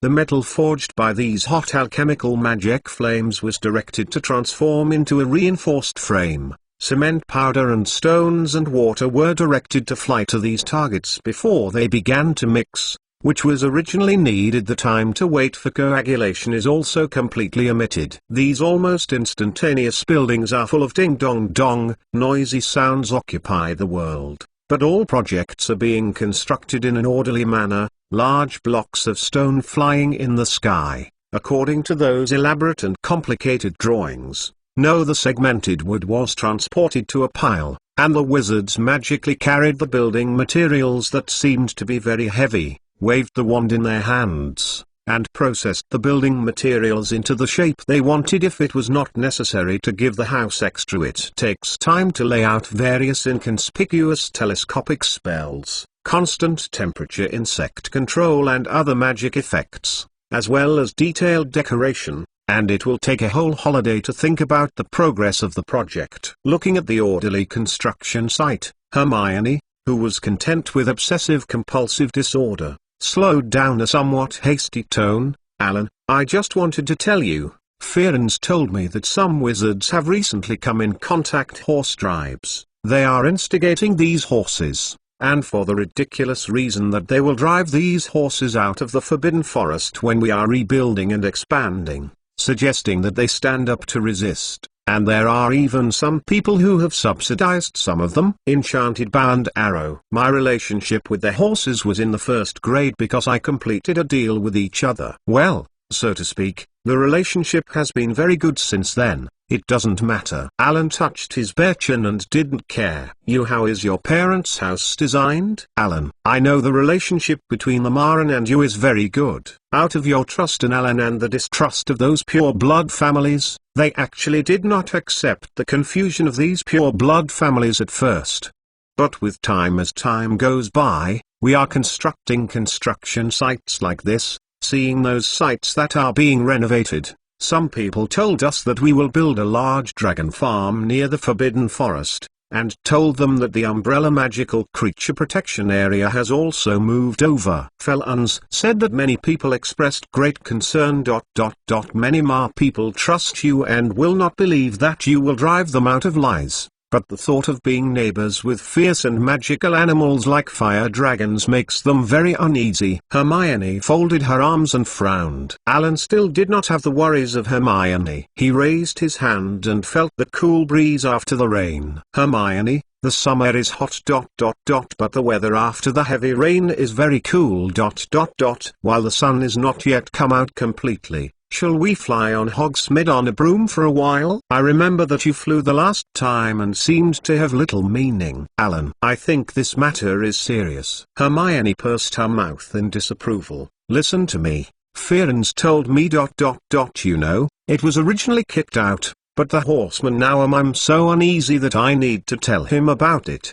Hermione shook her head. Maybe it's the same reason you told me, Gaia, that they prefer to stay with Ren now. Because of the influence of black magic, the attitudes of these sensitive creatures have also changed. Fearens is very worried. Some young impulsive foals in the horseman tribe are to the dragon farm. The foal is him said. He was worried that these young horsemen were incited. They expanded their territory after the eight-eyed giant spider was captured by us. Don't worry about Hermione. The Ma people are a very trustworthy race. They are different from human beings. Humans chase interests, and Ma people pay more attention to friendship. No matter whether they have doubts about me in their hearts, they will not actively destroy my friendly relationship. I won't take action against me first. Fearens is just more worried about what will happen to me, and reminds me when I change direction. You know that our wizards are not better than fairies in these intelligent and magical creatures. How much? Alan's serious voice brushed the restlessness between Hermione's eyebrows.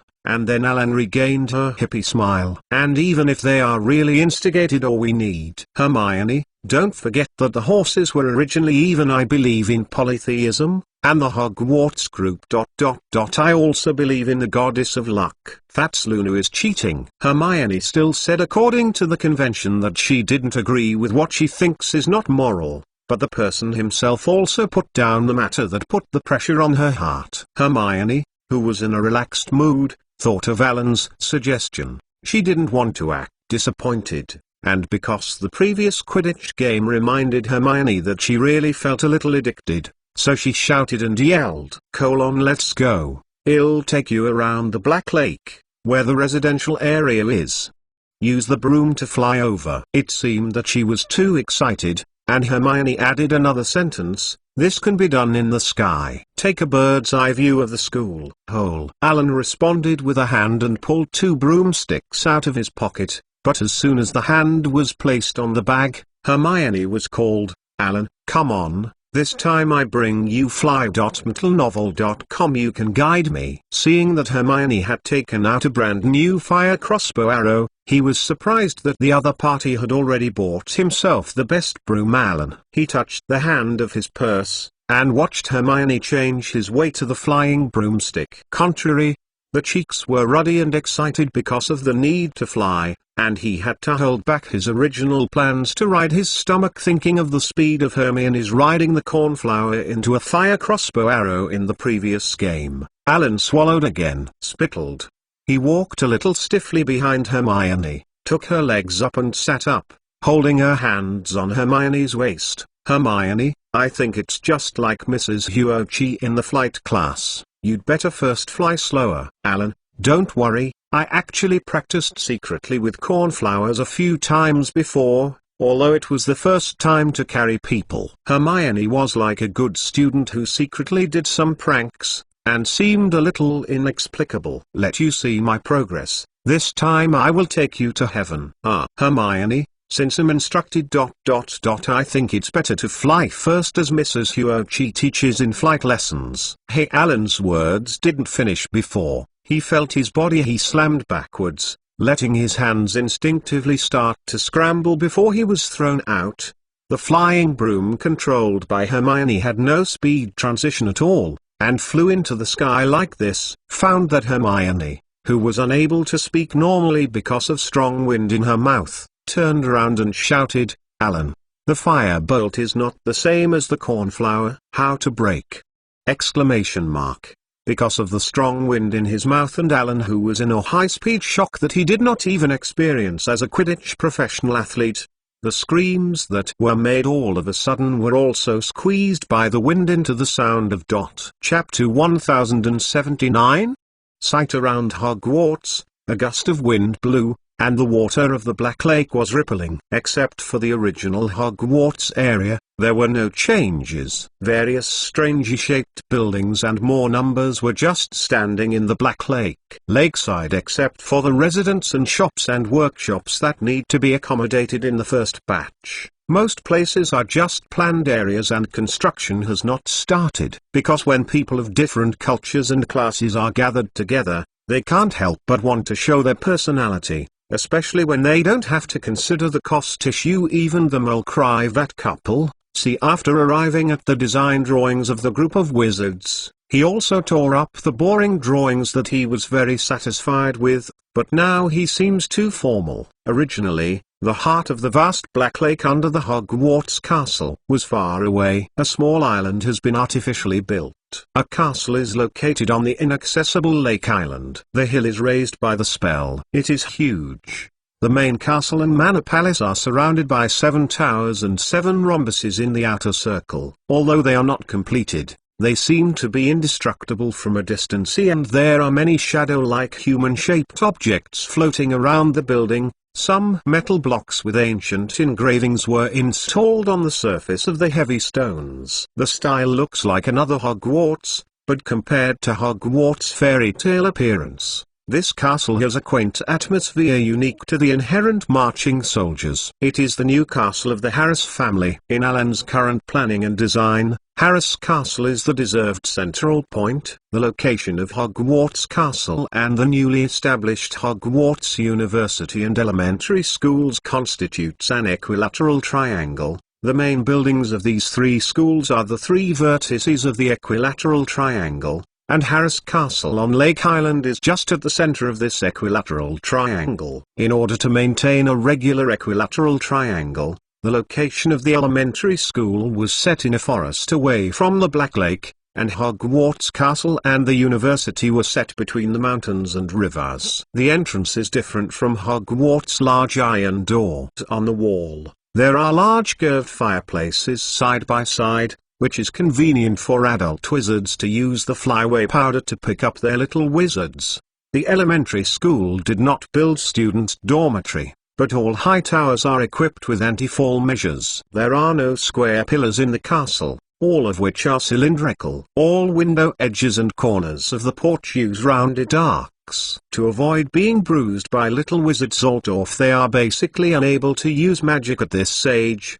The children's irregular magical awakening and vigorous energy still make this castle, which is relatively small compared to the other 2 schools, extra. These safety measures have been made to deal with the parents of wizards who are not able to cope. The scale of this wizarding elementary school is smaller than that of Hogwarts Castle, but its construction design style is more vivid and lively. The colors are brighter and more vivid, and the various constructions are used. The bright colors of the jump make it very dazzling even in the dark clouds and the dark sky. There are also sculptures of various stories familiar to the little wizards, such as the round pot with unusually beautiful feet inside, and because of the long-term cold cellar, I can't hear moving music and can't feel it. The love of a loved one, without the caress of a lover, the witch's heart that has become shrunken and covered with long black hair. Compared to the basically completed Magic Elementary School, Hogwarts University's progress seems to be quite full. The boulders are on the ground, and various building materials are still shuttled in the air in an orderly manner. Except for the basic level and the large scale of some buildings, the university can only be identified from Hogwarts from the already completed part, or continue to use the original medieval castle architecture style. The building material is mainly grey with grey granite, but compared to the elementary school that does not need to arrange too much magic except for the seamless expansion mantra, Hogwarts University's the mystery is more professional and dangerous. Like the Harris Castle, the university uses ancient stones and carved metal blocks that can resist magic spells made of heavy stones and magic alloys in order to arrange a venue for adult wizards to study magic. In addition, the Wizarding University has built new facilities such as the dual-field arcane greenhouse garden for various disciplines, so that the progress of the entire construction site seems to be more than half. However, the above scenery was almost all heard from Hermione's mouth, and his head was sloppy with the wind, and now he is somewhat indecent as he wears a skirt with a robe like a skirt, to avoid being from time to time vomiting and spitting out the dirt and smudging because of the halo search apparently. When he was just in the sky, Alan basically had no idea what to see, and Hermione leaned over and gently patted Alan's back, while the other hand handed her own kettle to Alan. Her cheeks were hot, her face swelled red, and fine sweat beads came from the tip of her nose. Alan finally rinsed Hermione's kettle and felt more comfortable, and then ran his hand into his pocket, but then let go of the comb with the carving of the raven, and directly used his own comb your hair back neatly, and cast a spell will not be as meticulous as your usual hair styling. No one would believe that. I let the best golfer in the world dizzy and fly. Hermione's tight lips finally couldn't help but complain, trying to find some momentum for herself. When Hermione was not embarrassed, it was Alan who felt embarrassed. He argued, like mules, some drivers are okay to drive, but they will feel dizzy in the back row. These are completely two experiences. Alan glanced at the firebolt at Hermione's feet with a lingering fear. Hermione, you are very talented in the sense that you fly. I don't even know that the firebolt can fly so fast. Hermione squeezed her lips tighter, realizing that he might be dying. Alan quickly changed his tone. He pointed to the eyes that had already been revealed in the sky. The sun has come out. Let us go straight for a while. Let's take a closer look at those architectural details. Let's go and take you down again. If our British golfers are right. According to Luna's words, what are the symptoms of flying broom phobia? He'll be more guilty. Hermione looked at Alan's appearance was not awkward. She bit her tongue to maintain her stern look. Hearing that he didn't need to sit on the broom anymore, he felt relieved and quickly stood up. He swept his vomit whirlwind into the Black Lake with his hand and tried to feed them to Grindlock. By the mention of architectural details, Hermione pointed to the direction facing the castle on Lake Island. Alan, did you see the new house of Lovegood? Alan looked down at Hermione's finger and saw that it was standing in the strange house beside the Black Lake, or the building not far from the new home with the same style of the Weasley Burrow. Lovegood's new home is built around a central garden facing the Black Lake. The main body is still like the building of the wizard-like chess piece in the village of Ottery-St-Capel. But this new house has a lot of extra continuous bending like a roller coaster track ribbon building. It seems that the interior gravity of these circle-by-circle buildings has been luxuriously changed. Then, Alan was stunned to find that the strange building in front of him was indeed the same as the roller coaster carriage itself, decorated with flower stands and many green outdoor square terraces connected in series. Along the ridges of those winding track buildings keep sliding, even if the angle of the terrace is reversed, and turn the terrace floor to the ground. The sundries and other debris in the terrace will not fall down, as if they are firmly stuck on the terrace. However, like the Harris family castle that Alan just noticed, There were some black humanoid creatures floating around the building of the Lovegood family. Alan blocked his eyes with his hands and looked closely to find that these things were photos. Soul monsters, and the kind of Dementors transformed by Ravenclaw that Alan encountered before entering school, not wearing black rags but wearing raven feathers. They seem to be involved in construction work. A series of symbols will appear from time to time on the lenses inlaid on their palms, and there will be a faint light on those symbols, just suspended in the air above their palms. Xenophilius didn't know how to suddenly like the roller coaster. Luna was not lazy about his father and your family, helped to complete the design and applied some difficult magic, but changed the gravity and realized the continuity of the building. Movement and stability ... and the great temple where she was working on the foundation ... It cost a lot of money to use good raw materials. Hermione broke her fingers like she was calculating the bill, and then she noticed Alan's eyes. Oh, it turns out that you are not familiar with these Dementors. Luna didn't know how to control these terrible things, and then made them look like this. The symbols are what they said when they communicated. Minutes deflated mouth. Luna told me that they can actually appear in English letters and communicate with simple vocabulary ... But they would rather hide what they say with these riddle-like symbols. If you can understand these riddles, the same prophecy can understand what they are talking about. It's a bit hot, but I didn't expect it to work better than many wizards when doing construction work. I've only seen it once and I'm really not familiar with it. Alan responded casually, yes, Hermione, what about your family? Alas, my dad and mum's opinions are not uniform. Hermione sighed. My mom hopes that our home will still make her feel familiar and safe, and my dad feels that since the wizarding style has come it should be more magical. Magic is actually derived from his own personal fantasy, although we can really achieve it. She shook her head again. Let us continue to walk, and many of them can give them some suggestions. Anyway, now there are so many vacant places. You can just build one for them. Alan gave some upstart style a suggestion that was not a suggestion, and then changed the subject before the other party said number. Go get a flying carpet. In addition, this weather seems suitable for taking a boat in the Black Lake. Alan, it's against the law that the United Kingdom can't use flying carpets. Hermione vetoed, and then felt soft, and came down with a suggestion to remedy. Maybe ...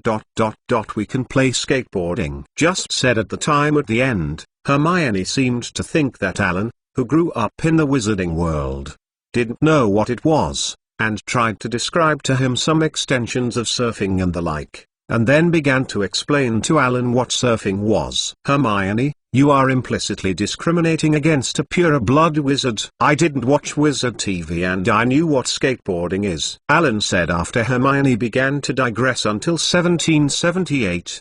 British explorer J.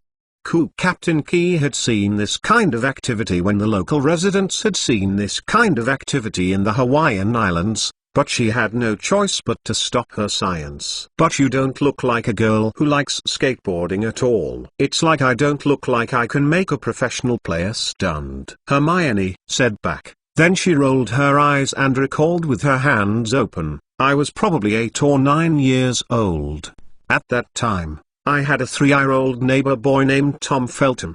Yes. Mentalnovel.com is also called Tom. Hermione deliberately used something like a child to worship Lockhart. The expression of the tone, you know, he will play all kinds of cool tricks. Under Hermione's somewhat sneaky eyes, Alan really lifted his chest, and he pointed to the fire crossbow, directly transforming this magical creature flying broom into a red with a lion head textured skateboard. Come up and let you see. Alan stepped up and sent an invitation to Hermione. With a smile, Hermione had just walked a few steps before raising her hand to block some of the dazzling sunlight that broke through the dark clouds, and then she would take out 2 self-use hats from her pocket and transform them into both a red baseball cap, and then helped Alan and herself up, but her own sun hat was indeed worn backwards so that it didn't play such a role. After the blonde boy and the brunette girl stepped on a skateboard,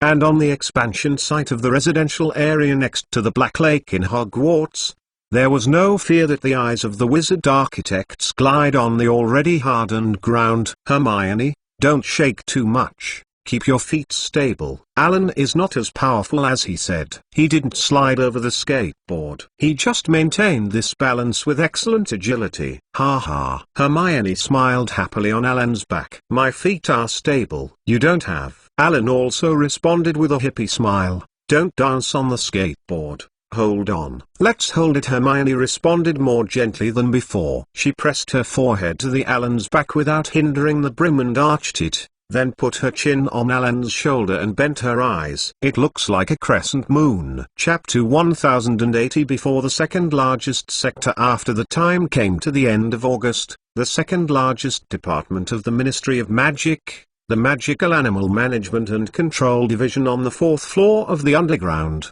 was crowded today, and wizard reporters drove in a pile with long guns and short guns. In the middle, the two white unicorns were distorted, and their white fluff gradually faded away. Their front legs stood up, but their parallelism did not attract too many people's attention. Everyone's eyes stopped on Maiwa in the field. A pair of flirtatious wings covered with scales have grown from the head and shoulders of a terrifying bird with a sharp mouth, and the original form has changed back to a human-shaped hibiscus. Although there is no wind besides the hair. Outside of fluttering, nothing has changed in appearance, but the ability of the Maiwa bloodline to make people obsessed and crazy seems to have been improved and strengthened after she contacted Animagus, and some people have already begun to make some crazy things, like smashing your camera or looking straight at the Irving and Emily of the Harris family. The reason for being crazy is that the father and daughter are now one big and one small, two green dazzling snake monsters, and the big one has a bright red feather on their head, and their fangs seem to be thin and long sword. Feeling the hustle and bustle of the atmosphere next to him, two snake monsters straightened up and climbed up, slowly regaining their human form. After becoming humanoid, Emily and Owen opened their eyes, but the onlookers were still a little afraid to look directly at them. The flash was flashing constantly, and the reporters frantically pressed the shutter repeatedly. A burst of purple smoke was sprayed from their cameras, and thick smoke was floating in the air. They recorded the scenes in front of them one by one. Minister Harris, does this indicate that the Harris family has completely succeeded in mastering the method of transforming into the magical creature Animagus? A small wizard jumped up and down and asked, will the Harris family announce the method of transforming the magical creature Animagus this time? An old wizard wearing thick-bottomed glasses followed the question nervously. The former principal Alan Harris seemed to saying that this is a family secret that has not been announced, but then he hopes that reforming education will be instructive. I don't know if I changed my mind. The old reporter seemed to be worried about his tone causing misunderstandings. He added, so, I think there is no need to wait for President News of Harris to come out and give him the Most Promising Newcomer Award for Transformation today. Owen recognized that the old reporter was an old scholar in Transfiguration today who had asked similar questions after Alan came back from ancient times. Knowing that the other party was just a nerd and did not stand on any stand, he responded with a good temper, thank you. Question. Our Harris family really mastered this method of transforming magical creatures. In fact, as everyone knows, when Alan transformed his Animagus Phoenix, he did have a preliminary grasp of transforming magical creatures. The way ... But Owen's voice increased, emphasizing, this method and Animagus compared to ordinary creatures, there are too many places that need to be fine-tuned for the individual caster, and they are the same as the wizard. As we all know in the past, once the failure will happen completely unpredictable terrible consequences. So, until after such a long time after Alan, we talents are ready to work together on Animagus defamation.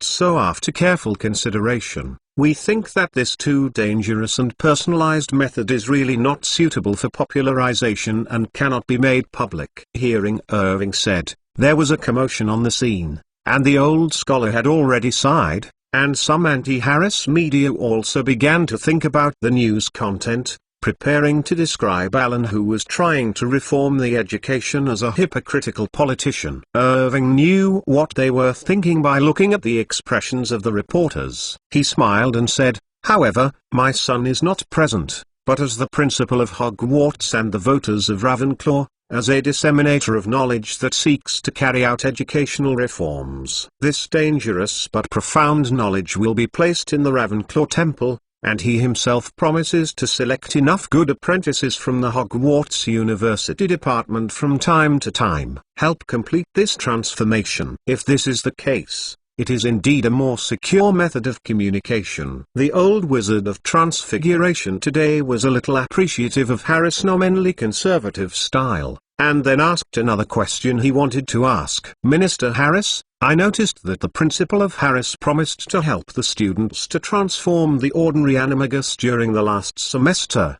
and asked them to prepare for the holiday. Does this mean that Harris will open the more effective ordinary animagus transformation method?" "It's true," Irving nodded and confirmed. "Compared to the transformation into a magical creature, animagus method of transforming into a common creature is very mature. We will make it public after the school starts. I think transfiguration today as a professional media in this regard will be our priority." Irving pointed to Sirius Black, who was wearing a uniform of the Magical Animal Management and Control Division under the stage. "Part of the knowledge of this transformation method for ordinary creatures, in fact, it originated from the ancient Black family. Before the successful transformation of Harry Potter and the Weasley siblings, the Black family was used, and my son used it to complement his achievements in potions. Completed a safer and more effective method, intending to teach them to ordinary wizards." The uniform was not neatly dressed,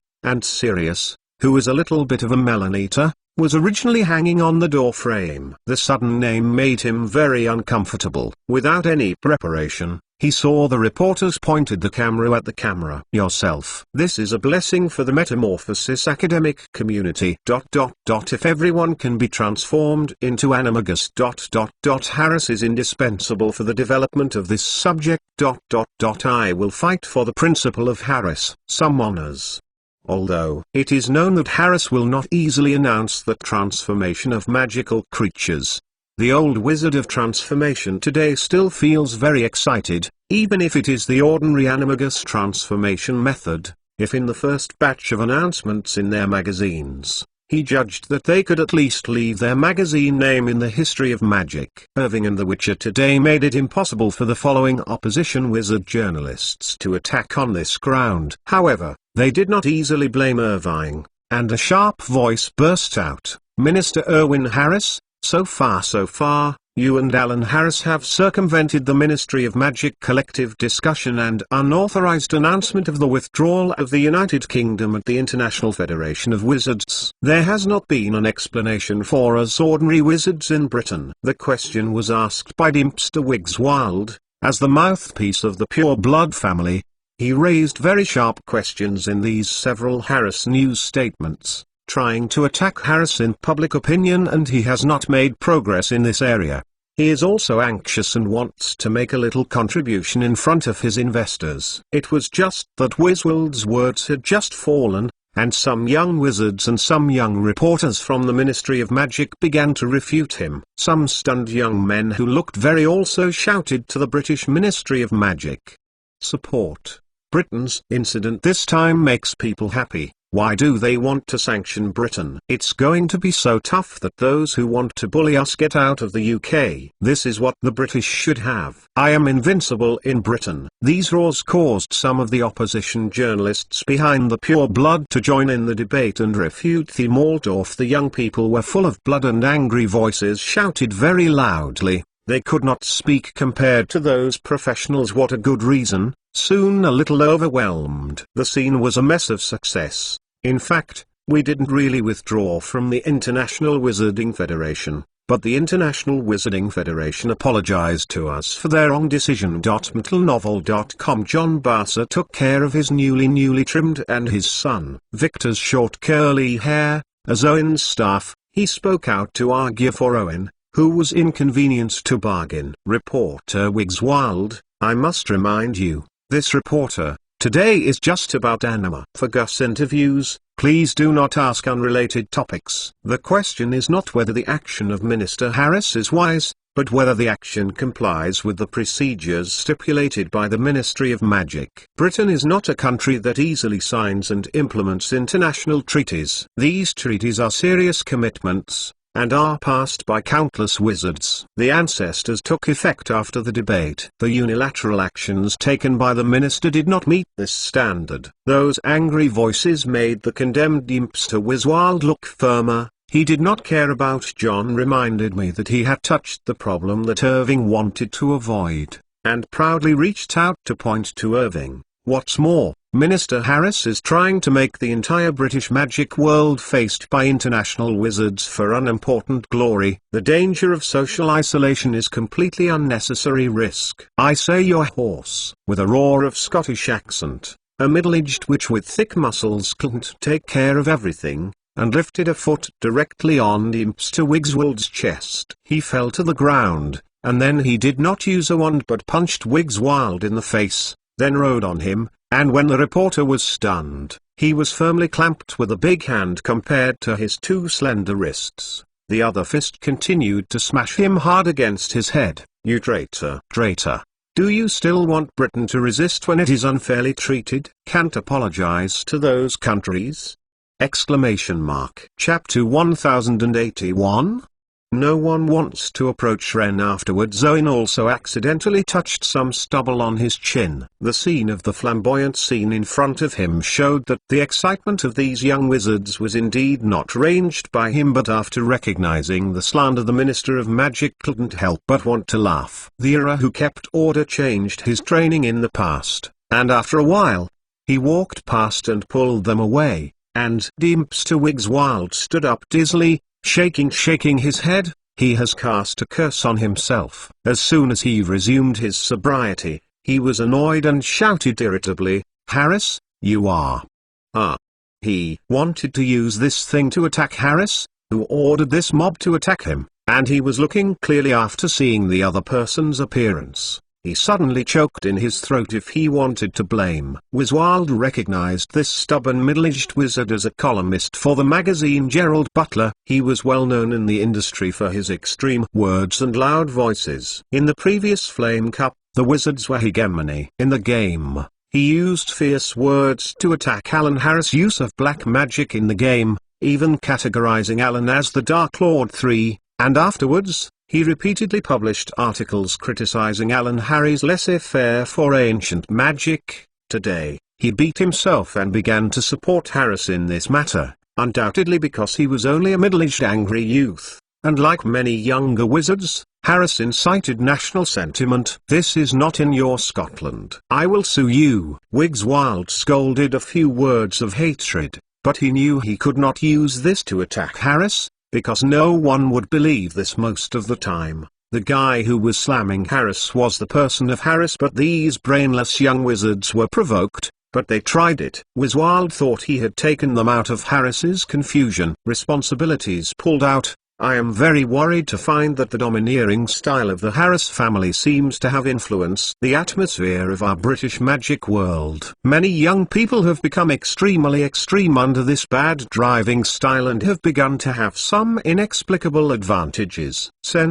This is a very dangerous thing for our British wizarding world. Let's talk about you as a bitch. Him saying you are ancestors. The wizard still stared at Impster Wiswald in his mouth, and continued to curse rudely in dialect and swear. The errors had to drive him away from the scene. What is still called in his mouth? This is the Scotsman. Something inexplicable slogan. Reporter Wiswald, according to the provisions of the Law Enforcement Division, if you deliberately try to provoke a dispute with something unrelated to today's interview class, we have to and can only expel you from the scene. Wren said. He took this opportunity to push half of the responsibility for the riot to Wigswald. If I remember well, neither you nor your family have had any experience in power, so if Mr. Wigswald, if as a senior journalist, you want to give the Ministry of Magic any ruling suggestions or think that you have found any bad signs, you can write an article to comment. Let the ordinary wizard know what you think. Impster Wigswald, who was irritated by Irving's aids as a political layman, was a little annoyed, although he wanted to use this matter to attack Harris's authority.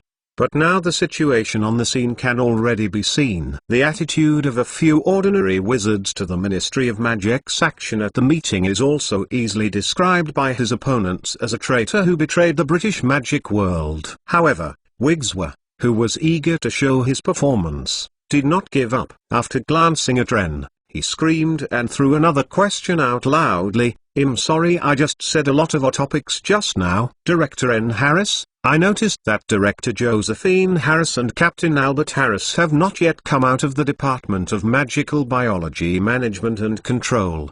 And I also noticed Ren Chief Harris, you didn't show your magical animagus form. I don't know what the three forms are. Dimpster Wigswild speculates that these Harris may not have the ability to transform the magic animagus, or at least not yet. But they are now counted together to increase their family reputation, and the influence has paved the way for Alan Harris' educational reform. The scene that has just been heated up is still silent because of Wiswild's doubts, which seems to bring an invisible pressure. Len frowned and looked a little irritable. My aunt and elder brother's transformation process is still going on. And the reason why I didn't personally transform is because my animagus form is not suitable for this. Changes in front of everyone. The reason why my brother has many opportunities, but in the future we will publicly announce what our magical animagus creature is. Wiswild listened to Ren, but confirmed his guess. He said loudly, "It is not suitable for this reason to be convincing." Minister Owen Harris and Miss Emily Harris. Nemagus is a basilisk. Since such dangerous magical animals can change in front of everyone. This has indeed caused many wizards to look at Len suspiciously, waiting for his further explanation or action. Morgan Le Fay stood a little tired. She held Daisy's arm and asked in a low voice, "Alan didn't come today. I haven't seen him home in recent days. What is he doing? Talking to Luna and telling me what to do in the underground." "Mom, who knows what they are doing at home?" Daisy glanced coldly at Dimpster Wigswild and then looked at Lunwell. She shook her head a little booingly, whispering to Morgan Le Fay around her, no one wants to approach Ren anymore." Emily saw Dimpster pressed so endlessly, patted on the floor of the Ministry of Magic with dark green leather boots, and glanced at Ron. Then she jumped to John Buther, pulled the sleeve of the other party. Seeing Emily, John Barcelona leaned over slightly, and Emily muttered something in his ear. "Mr. Wigswild, it's just that I haven't fully mastered the special ability of the creature I am deforming." Ren shook his head. "It's dangerous." At this time, John Barcelona also smiled slightly at Emily, then turned his head and said aloud, "Director N. Harris, since Mr. Dimpster Wiswild has something for your animagus doubts. Is it better to show it to everyone?" He straightened up to face Dimpster and extended his hand to invite. "In addition, Mr. Wigswild may wish to get closer, so that you can see more clearly. But be judged." Authenticity. Wigswild's eyes rolled around in a circle. The appearance of the other party let him know that there must be something stupid in it. He did not want to take risks, although it is unlikely. But if the other party wants to take advantage of the transformation out of control and solve himself after that, there was really nowhere to avenge his grievances, so he quickly shook his head and refused. "Thank you, Mr. Barcer, for your reminder, but no need. I think this position is very good. The new model produced by our magic camera umbrella, I believe it will be taken." "Very clear." John Barcelona touched the short curly hair on his head. "Mr. Wiswild, the director of Ryan Harris, the reason for the presentation was entirely due to your strong mounts. If you can't watch the judgment at close range, it's true and false. I don't think it's necessary for Director Lund to demonstrate it on the spot. Unless there is someone on the scene and someone else has this question, I think my position is good. The distance here is enough for me to judge the authenticity." Wiswild's eyes flickered a few times. "Excuse me, Harris, what is your form?" "What about things?" Barcelona saw that Wiswild was not hooked, so he turned his head and pushed his hands to the other reporters. then please ask someone to stand back a little bit. Until novel.com leave the position to Wiggs Mr. Ward. The other people in Harris began to retreat. The reporters on the stage saw it. Although they were unknown, they all carried their long guns and short guns back. Wren seemed to walk towards him alone. Dempster snorted coldly. He believed that the other party was trying to adjust himself, but when he thought that there was such a multimedia presence on the scene, Dempster used a short time to judge that he should not be in danger of life. He was anxious to make some achievements.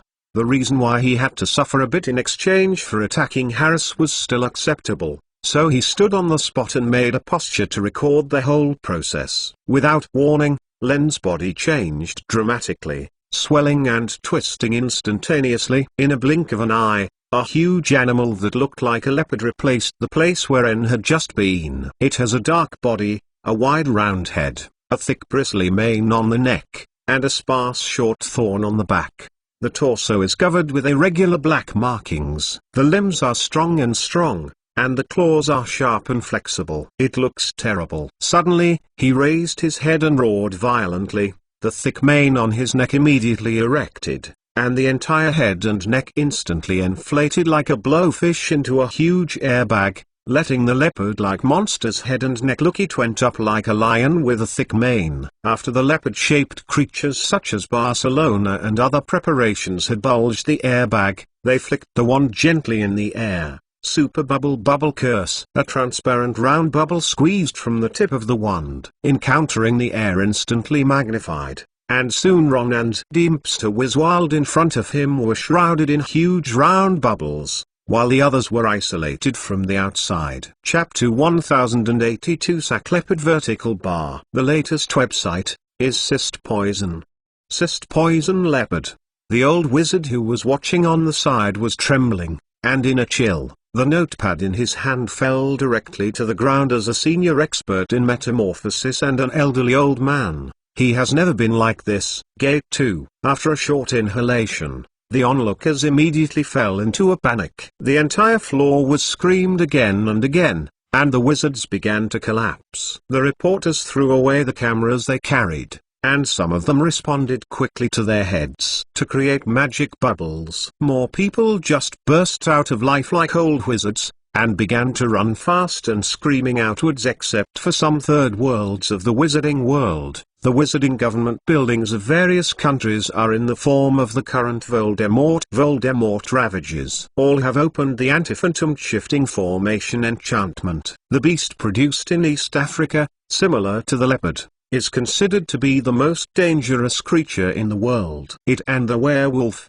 the eight-eyed giant spider, and the fire dragon have been planned by the Ministry of Magic to be dangerous, but the degree of danger is obviously similar to that of the basilisk that is also classified into this level, far ahead of other colleagues. The breath it breathes can be highly toxic and can cause fatal diseases, and it is difficult to be subdued. According to the statement in order to subdue the poison leopard, the cooperation of at least 100 wizards is necessary, and the villages in East Africa, whether they are wizards or moles, are often destroyed. The rude grading method of the Department of Magical Creature Management and Control Division of the Ministry of Magic only proves that this level of magical creatures is a known animal that kills wizards and types that are impossible to domesticate or tame, but this is not completely accurate. Just like Salazar Slytherin and Tom Riddle can control the basilisk without using enslaved gems, and Newt Scamander also has his own way of dealing with the venomous leopard,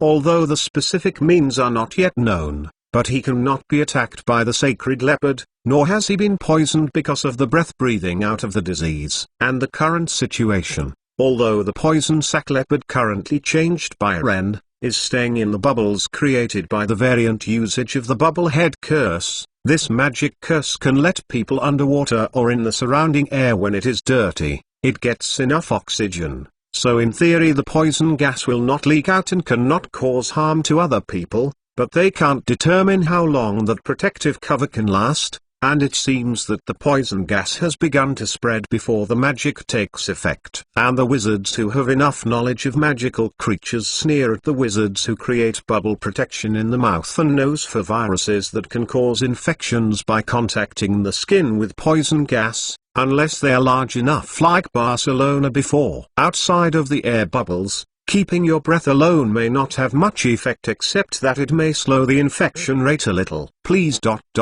cold quiet don't panic. The Ministry of Magic will keep you safe. John Botha's loud voice overshadowed the screams and shouts, and the crowd stayed a little calm to escape. He continued to persuade consolingly, "This powerful bubble-headed curse has already passed a rigorous test when it was just registered by Director N. Harris. It is enough to prevent the spread of disease." The reporters who were leaving in a panic didn't turn back, and they saw that the Harris were calmly staying in place, and John Barker, who had just spoken, also stood safely close to the protective cover. Seeing that they didn't even cast any extra defensive magic for themselves, these reporters slowly calmed down from the panic with doubt. However, despite the belief that the protective cover can play a role in isolation, the wizard reporters still stand far away, and none of them want to be too close to the poison sac. Lepidal kinds of camera equipment again aim at the poison inside the protective cover. Jaguar and Deempster whiz wild.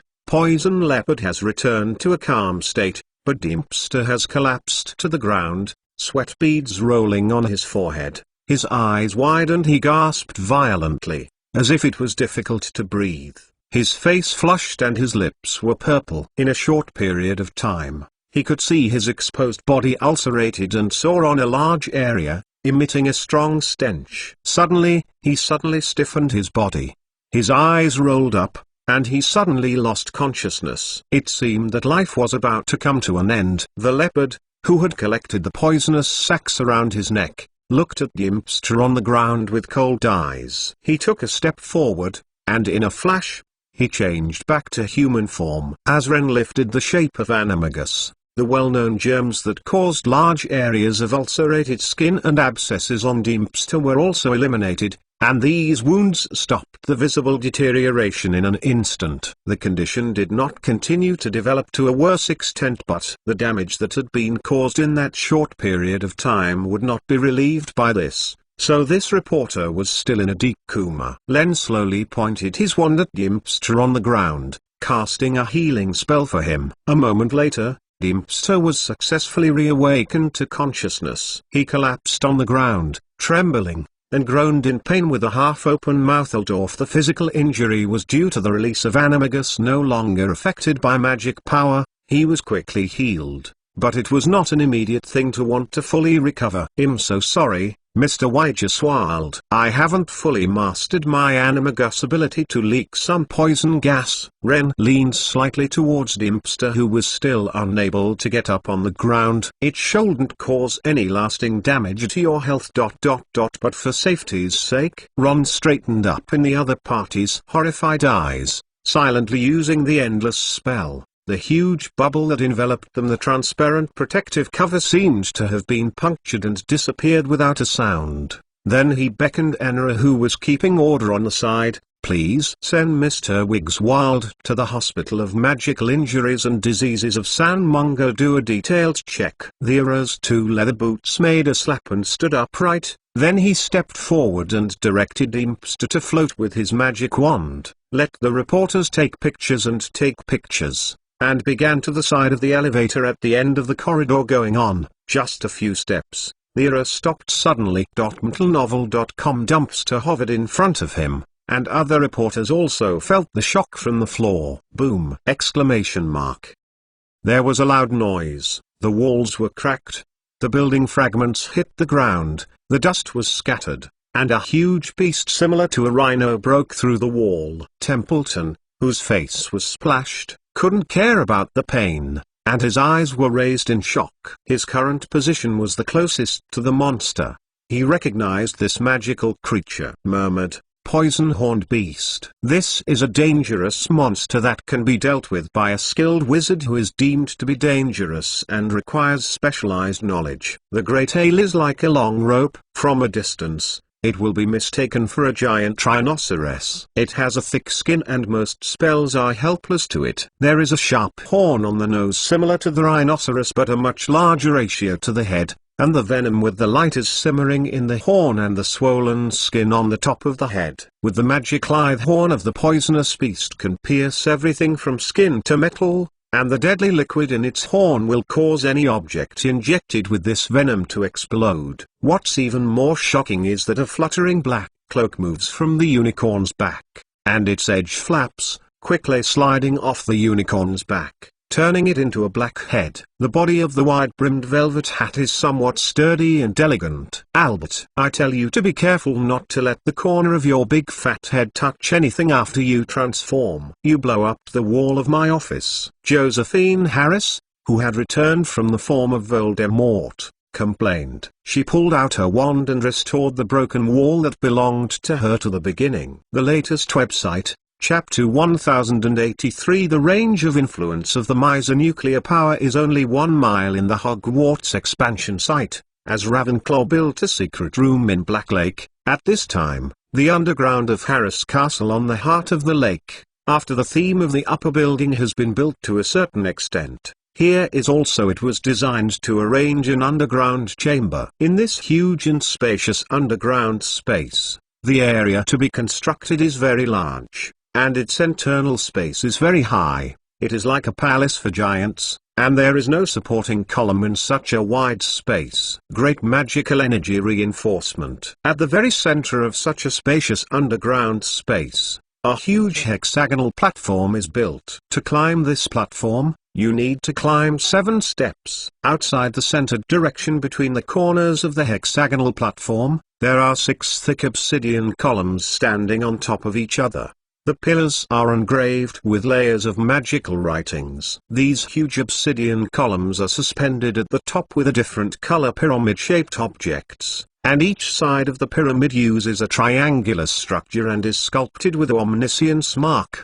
The pupil in the eye of all-seeing above is moving and scanning the entire platform. On this huge platform stands a round sphere with a diameter of 150 feet. This magic device looks very much like a huge crystal ball. If you look at it from a top-down perspective, you can see the 6 pillars. It just happened to stand at the 6 vertices of a huge 6-pointed star, and that huge ball stood at the very center of the 6-pointed star. At this time, 3 Alan and 3 Luna are busy on this platform. Because it is in the construction stage, the whole secret room is empty, except for the construction materials and tools needed for construction. There are no decorative items. The basic building materials of the Chamber of Secrets and the building materials used by Harris Newcastle upstairs are similar to those of the walls and floors in the training room in the original Ravenclaw Tower, which are made of heavy stones and alloys. What's more, in this chamber, the ancient magical text carved with dense silver thread was drawn by Alan and Luna. The other construction workers working in the secret room are not wizards, but those Dementors dressed in raven feathers. As a key confidential project, they are independently constructed. These Dementors are floating on the walls, which makes them far away. It looks like a flying insect. These demented Dementors are covering some metal blocks with ancient engravings on the thick stone walls underneath. Although they have changed their shapes, this does not allow them to use magic like wizards. They use the palms with scabs to pick up the various tools provided by the Umbrella Company for gentlemen, and use the magic of these magical creations to complete the construction. Because they are different from the wizards using a magic wand from beginning to end, when these Dementors face different projects, they often need to change up and down to replace different tools, and the progress is slower than that of the wizards. On some, the black smoke wrapped them around Alan. They floated in the air, moving their arms slowly in different directions around this huge round sphere, using the magic of the fingers to carve very complicated on the surface of this round sphere mosaic. He focused all his attention on the round sphere in front of him. Because the production process is very complicated, at least he can't stop or make mistakes before completing the overall depiction of a small part of the sphere on the sphere. Must be done in one go. Otherwise the entire crystal ball will be scrapped. Alan's forehead had been sweating. he could not care to wipe it. Luna didn't wear Luna's famous hats, but Ravenclaw's famous crown. She and her avatars floated in front of an obsidian stone column on the periphery of the round table. Her expression was focused and changed. The dizzy look of the past, some raised silver eyes focused on the obsidian pillar in front of her. She slowly raised her arm and carefully carved the intricate magic lines for the obsidian in front. The radish-shaped earrings on her ears gently rocked with the movement of her arms. From the side, her face was slightly sweating, which caused the reflection to make her face look more distinct and a little bit the style of Roy Ravenclaw. Alan shook his eyes and then took his eyes back. For a while, she couldn't move away from her. With her memory and the control of muscles through exercise, she didn't stop her movements. It seems to be aware that Alan's eyes. Luna glanced at Alan from behind the obsidian pillar, and then focused her attention on the obsidian pillar in front of her. The crown on her head also floated to stare at her. Alan was on top of her head, and then she said in a singing voice, "Make a bad one." There will be no way to explain to Hermione when reporting, and this time there is no good reason to fool her. There are so many to do, it is inevitable. When Zengda brightly said that it would be bad, the crown brought Alan some clarity, and he turned his head back. But his mouth did not stop. "You have recently lost weight. It seems to have become more beautiful these days." Side effects brought by divine power. Lunagia's voice wafted in this empty room, and even echoed, "The wizards who believed in me recently have more than the magical creatures who deceived wisdom. So I transformed some photos. Souls are servants. There are such good things. The more side effects, the better," Alan said without stopping. After defeating Voldemort in the duel, a small group of Dementors returned to the Ministry of Magic. "I don't need to catch it if I need it. If you let someone send it over, you know. The Ministry of Magic doesn't trust them now, and the one behind this creature. Let me dare to let my father put them in unimportant places." Later, only the sound of Dementor construction can be heard in the empty room for a while. But after a while, the milky white, translucent form of Helena drilled down from the ceiling and penetrated from the ceiling above the huge round sphere. "Father, Mother, Grandma, I dare not disturb you with the mark. Let me come over and ask you to go back to eat tonight." "Helena, I told you not to come in casually." Helena's words were not finished, and Luna interrupted her with a rare increase in her voice. "Morgan Le Fay definitely told you when you came over. Let you first look at the situation and don't disturb your father's work." The female ghost was startled by her mother's sudden reprimand. She shook her transparent body and floated in the air. She nodded dumbly. She looked down in front of her in fear and secretly looked at her. Life-offering mother of the founder of Eagle Academy. "What are you doing so loudly?" Alan turned to stare at Luna. "You read the book www.uukanzu.com. He continued to keep the carving, but his eyes were on her daughter. "Helena, this big ball is Mr. Energy Core. Although it is not dangerous today, when it is activated, people who come into contact with it will be instantly killed, and any objects released will be immediately dismantled. Even if you belong to an undead creature." Alan put his voice softer. "So Helena, don't be afraid. Your mother is only concerned about you." "Tell you Grandma, we estimate that we can go back before the start of school." Luna returned to normal. She pointed to the snacks and coke piled aside. "My father and I prepared snacks." Seeing that her mother did not deny her father's words, Helena's tight transparent body relaxed. She carefully avoided the obsidian pillar in front of Luna and floated beside Luna. She did not speak, but her expression seemed instead somehow happy. The reason for doing this for so long is not just here. The entire Hogwarts surroundings have made similar secret rooms. Alan continued to tell with no confidence, But you don't have to do anything. You are empty. Study, I'll mark you the location on the map. Just remember it yourself." "Thank you, Father." Helena asked with some doubt, "Why do you do so much?"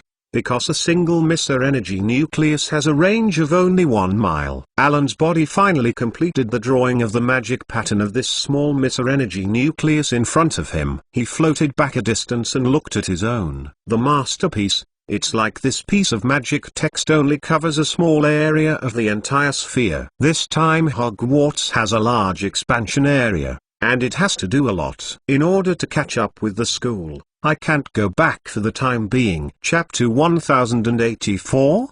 Goulinch Wizard Bank Vertical Bar. The latest website. The ghosts of Hogwarts love to hang out. Helena's tone was a little worried. Nick, almost headless, often rushed into a direction without looking at the road.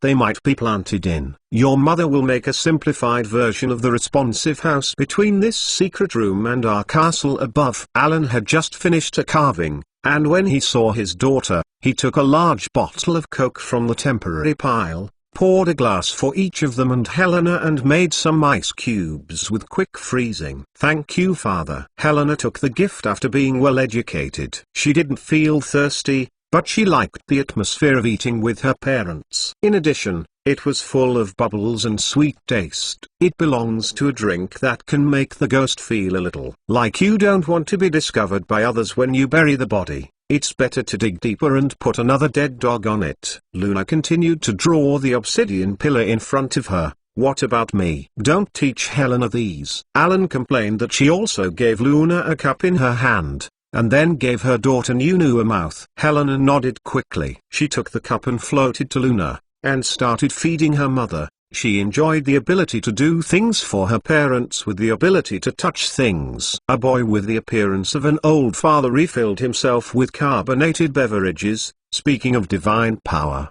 When you pretended to be the goddess of luck, in the Hogwarts tribe who gained faith, they are now being provoked by those pure blood families. In addition to the dragon farm in Hogwarts, this is a place where many horsemen are worried. I am not worried that these horsemen will really react to me excessively, but it is out of the question because of your respect for friendship. Let me help you in the past. Huh? They do continue to pray to me. Luna instantly understood Alan's plan, but after a while, her expression became a little trance. But I don't remember the line of the goddess of luck. Alan frowned and relaxed as soon as his eyes turned. Then these horsemen can't remember how their ancestors were deceived by you. How do you believe in you? You will tell me what you can remember when I say, I make some for you now. Haluna responded, and then disgusted her daughter. She was subconsciously taking the cup in Helena's hand and realized that her mistake had inadvertently appeared in a Scottish accent. Oh, huge. This stone pillar is scrapped. She turned her eyes to her daughter, who didn't understand the situation. Helena, you see Hermione help her mother tomorrow and tell her to prepare the root material again. Okay, mother. Helena agreed immediately. It doesn't matter, Helena. I let the Avatar tell Hermione that it's fine. You don't have to worry about it. Alan glared, and Luna, who was about to throw the pot on her daughter, took the pot. The blonde girl didn't look at her husband. She just poured the ice from the cup into her mouth and chewed it, but then she seemed to be put on the ice and started to pinch her nose to make a headache. When the Allen family of 3 were busy in Hogwarts Underground in Diagon Alley, the dazzling sunlight projected on the windows of those shops, and the wizards came and went to discuss the British tough style in the International Wizarding Association and the animagus deformation of the Harris family. Even the dazzling array of commodities cannot draw away their interest and enthusiasm for the hot topic of current affairs that is happening in the UK, and even the mysterious man is defeated in the duel. These talk-ed-up news and current events have made the entire British magic world very lively. The media controlled by the pure blood family seems to be talking about things, grabbing the Harris family and the Ministry of Magic, and the television stations and the paper media have not been as low as they have been in the past for a while, and they have started to wand each other. The ordinary wizards of the British magic world hold the ideas of hawks and doves. In this atmosphere, they also treat friends with different opinions. Debate a few sentences as normal. All the shops, the objects in front of the shops, the people who are shopping. For the sake of opening the school, Diagon Alley is very lively, and the wizards such as the Patty Crucible shop, Mrs. Mogin's robe store, and Lyson bookstore must visit these before the school starts. The store business is booming, and even the remote Ollivander 1 store is lined up in front of the door. More young children are entering and leaving the bookstore than in previous years. A tall witch came out of a shop holding a stack of taller than his body, and shouted loudly in his mouth, already restocked, copper, brass, tin pewter, silver, a large-sized cauldron, complete with models, automatic stirring ... foldable, limited quantity, pre-order as soon as possible. Putting these crucibles down, he wiped a sweat and shouted at the wizards who had come over to buy. Q. This year's business is much better than in previous years. Hogwarts added elementary schools and universities this year. Everyone needs to buy school items. A fat witch fanned with her visor, and her face was flushed with heat. Naively hot, the ice cream at Floren's cold drink store is out of stock. Thanks to the Umbrella Group's lowering of the potion price, in the Slug and Gigs pharmacy, the price of dragon liver was 17 ounces per ounce, and now it can be bought as long as 13. Her companion posed. Fingers calculated and said, and it helped me a lot, allowing the youngest child to be sent over. This freed me. The bosses in those shops are probably not too happy. The fat witch shrugged her fat shoulders. The Hogwarts expansion plan is also said to have business district planning, and the scale is much larger than Diagon Alley. The rent is very large. It's cheap. We don't have to set up stalls or share a room, but at least we can be a neighbor. At this time, clanging powerful footsteps came from Diagon Alley, calming the noisy street. Looking in the direction of the sound, a group of armorers dressed in H-94 uniforms came from the corner of the Broken Cauldron. Under the leadership of the director of the Magic Law Enforcement Division, Renan, they took a neat pace to make his dragon leather boots made a neat sound. Strode forward. Wizards who didn't know what happened retreated to the two sides, giving the middle section to the group of armorers who seemed to perform a task and felt oppressive. They came straight to the tall, white building towering above the surrounding shops, in front of the two gleaming bronze gates of the Wizarding Bank of Ghouling. Upon seeing this, the goblin guard wearing a scarlet and gold uniform immediately put down an honest detector that looked like a slender gold rod in his hand and ran to report to him after Voldemort's public comeback. The Ghouling Wizard Bank strengthened security measures include the use of honest detectors to check people entering the bank. This is a black magic detector. When this detector moves around a person, it can detect hidden spells and hidden magic objects. Later, a group of guards composed of goblins and wizards poured out of the gate of the Ghouling Pavilion and blocked the shiny bronze gate of the Ghouling Pavilion. Ron asked the others to stop behind him, returned a wizard ceremony to the headed goblin, and then said, "Since we have received reliable information, the mystery of the mysterious man is in the vault of the Ghouling Pavilion." After the application was issued by the pavilion, the Ghouling Pavilion has not responded positively to our request. So now our Magic Law Enforcement Division has come by itself. Said that Ron handed a letter of inquiry that was actually written by himself to the fairy goblin at the front, and the magic seal of the Ministry of Magic shined in the sun. But I didn't expect the fairies to look at it, and one of them directly returned the letter of inquiry. The leading goblin bowed to Len and apologized. "Director Harris, you were reading www.uukanzu.com is not that our Ghouling Pavilion does not cooperate with the work of the Ministry of Magic, but we must provide security for the property of the client, no matter who it is.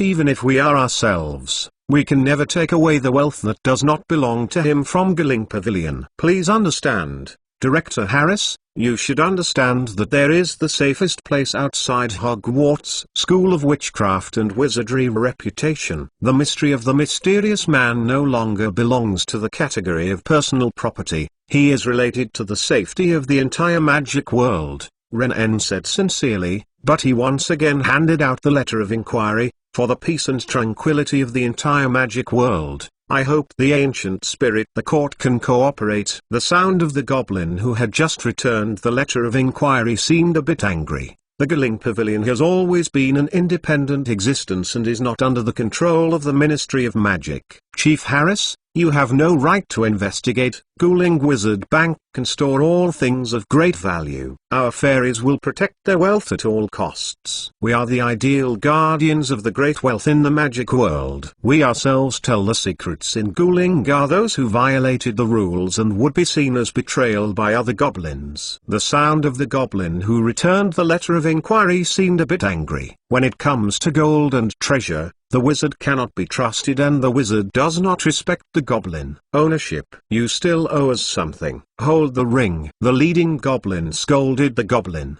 but when he looked at Ren, he said in a gentle but firm tone, "This bank has been run by goblins for centuries." Director Harris asked you to understand, we can't destroy the credibility that our hard work has built for mysterious people. Vertex. The latest website. Chapter 1085. Forced to compromise. Give up. Arrows to business. At this time, the wizard on the outside view of Gulinge Bank was pushed away, and Scrimgeour walked in from the crowd with a team of patrolling arrows. A pair of sharp eyes of the director of Arrows office took the situation on the field into his eyes. He pondered a bit, and used a different tone from his usual style. Somewhat awkwardly asked, "Master Harris, you know what happened here, is it? Are you guys?" The Department of Magical Law Enforcement is performing official duties. Len's gaze swept over the guarded patrol area. Director Scrimgeour. "I don't remember I told you to come over." "Wait." Director Harris. Scrimgeour glanced around, and he quickly approached Len a few steps, covering his lips with his hand, and whispered, "Director Harris, I know you are here to fetch mysterious man's Horcrux ... but I don't think it can just go into Guling Pavilion by force." He turned his head to look at the goblins and lowered his voice a little. "We can do our best. Afterwards arrest a black wizard of the Lestrange family, and then use him to negotiate with the goblin ... so that the goblin has a reason to compromise not to break their own rules. Now Lestrange has run away with the mysterious man without a trace. How can you ensure that you can find one?" Ren also moved closer to Scrimgeour. Shensheng explained, "But Gulinge the Horcrux must be dealt with as soon as possible. Since the mysterious man already knows that we are looking for his Horcrux, he will find a way to transfer the contents of it sooner or later. If it is time to look for it, it will not be so easy." "I can understand, but..." Scrimgeour shook his head. "Director Harris, and the intensification of conflict between the elves and the goblins may have the same consequences as the mysterious man. Think about the previous rebellion initiated by the goblin. This is not something you should consider as the director of the Auror office." Ren's tone was also stronger, and he narrowed his eyes slightly. "When did the Auror office of the Ministry of Magic Law Enforcement Division of the Ministry of Magic begin to teach the other way around? Is the Magic Law Enforcement Department doing something?" "Sorry, Director." Seeing Len couldn't persuade, Scrimgeour raised his lion-like head. "This is the duty of patrolling Auror, who is responsible for patrolling diagonal lanes, maintaining regional peace and tranquility. If someone in order to forcefully break into any place in violation of the regulations, our patrol of Auror is naturally to prevent it. So the director of Auror's office is going to disobey? Are you against the Ministry of Magic's arrest of the Dark Lord?" Ren's voice was very slow, but the pressure on Scrimgeour was very strong. "I have no disobedience, and I am all committed to combating the Dark Wizard. But if the Magic Law Enforcement Division is going to search, please ask the director to present a valid certificate issued by the Ministry of Magic." Scrimgeour increased his tone, and the dark brown hair followed. Shaking, "If the director has any objections, we can go back to the Ministry of Magic for a meeting." Scrimgeour was also open. He did not think it was a question of right or wrong. But if Harris really broke into Guling Pavilion so brazenly, besides the goblins, this was also a provocation against the pure-blooded family with a vault in it. The consequences are more terrible than that of a Dark Lord who dare not return to England. He even doubts that Harris's goal is that he came to disobey and wanted to oust him from the position of Auror's office director. Several well-dressed wizards also squeezed in from the crowd and retorted angrily, "Strongly oppose any organization or individual to occupy or destroy our personal private property by any means. and the private property right is sacred and inviolable. You have no right to come to Galing Pavilion to take away personal belongings belonging to individuals. No matter what the reasons are, this precedent cannot be opened. Otherwise the Ministry of Magic will not be able to search the private vaults of the wizards for various reasons next time. A witch with short blonde hair and a wizard with bridles sang with excitement. The Warrenet Popin and Marcus Flint. Wren recognized the identity of the two men. He helped his gold-tinted glasses, glanced at the ring with a smile on the corner of his mouth, and Smiled Fairies also looked at the Scrimgeour. Hurry up and comrade the pure-blood wizard. Let me go in for Merlin's sake. The voice of a witch came again, and after a long time, the master of the voice squeezed from the crowd, and all the talents found that he was the last daughter who was expelled from Hogwarts last year. The rejected chieftain of the Bursted family, Ben Bursted, a former close comrade in arms, Paul Greengrass, seemed to have compromised with Harris because of his daughter's condition after the last meeting of the school manager. So throughout the summer vacation, I did not find Harris as troublesome as before. If the safety of our private property can't be guaranteed. That really makes people feel insecure. If the Ministry of Magic approves such behavior, then in the long run, I will transfer my assets to other people country to go. Ben Burst threatened breathlessly. However, this caused some chuckles to erupt from the crowd below. The Burst family had already invested abroad under the oppression and exclusion of Harris, and his daughter Millicent was forced to borrow Hogwarts' former principal Dumbledore. It's a well-known thing that the relationship between them went to Bushbarton, France as a transfer student. If I remember well, the vault does not necessarily need to go in person, because Mrs. Weasley and the boy who helped the Potter family withdrew money. Ryan didn't care about these pureblood families, but said reasons that do not count as reasons. So with such a precedent, the Galing Pavilion refused to support and set an example in the fight against the Dark Lord. I noticed that there were more and more crowds watching, and the previous fairies were forced to come out with a look. Secretary Harris, your family is also a user of Galing Pavilion. It should be clear that the size of the vault itself is different, and the degree of security is also different. Of all the vaults, the largest and best protected vaults belong to those. The oldest wizard family is located on the deepest level,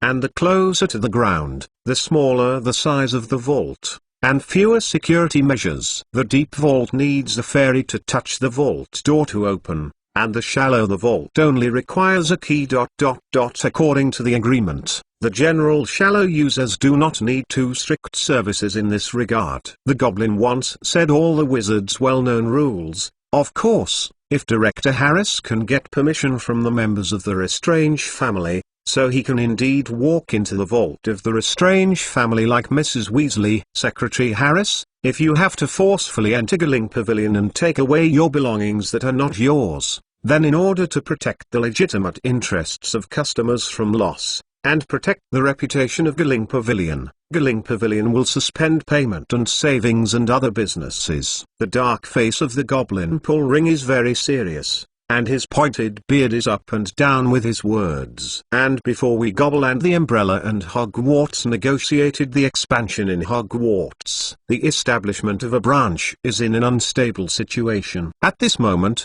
the goblins have no energy to protect the two banks, and they may have to stop those who are designing the business district can only be affected and run more. It's running back and forth to Diagon Alley. Now there are obstacles to patrolling Era and the Pureblood family. These goblins began to pull ordinary wizards into the water. Knowing that Harris did not dare to continue to act arrogantly in this case, and made up his mind to make Harris act with some care. Cannot give the other party the idea of another time to raid next time. And the threat of goblins did change the attitude of a lot of onlookers in their irrelevant ways, and a burst of discussion broke out. Most of the shallow vaults owned by ordinary wizard families are just more some common things like Jinjialong will not have enough family history and financial resources like those of the ancient pureblood families to have the dangerous goods that the Ministry of Magic is worth checking, but now the threat of goblins makes them recognize the reality.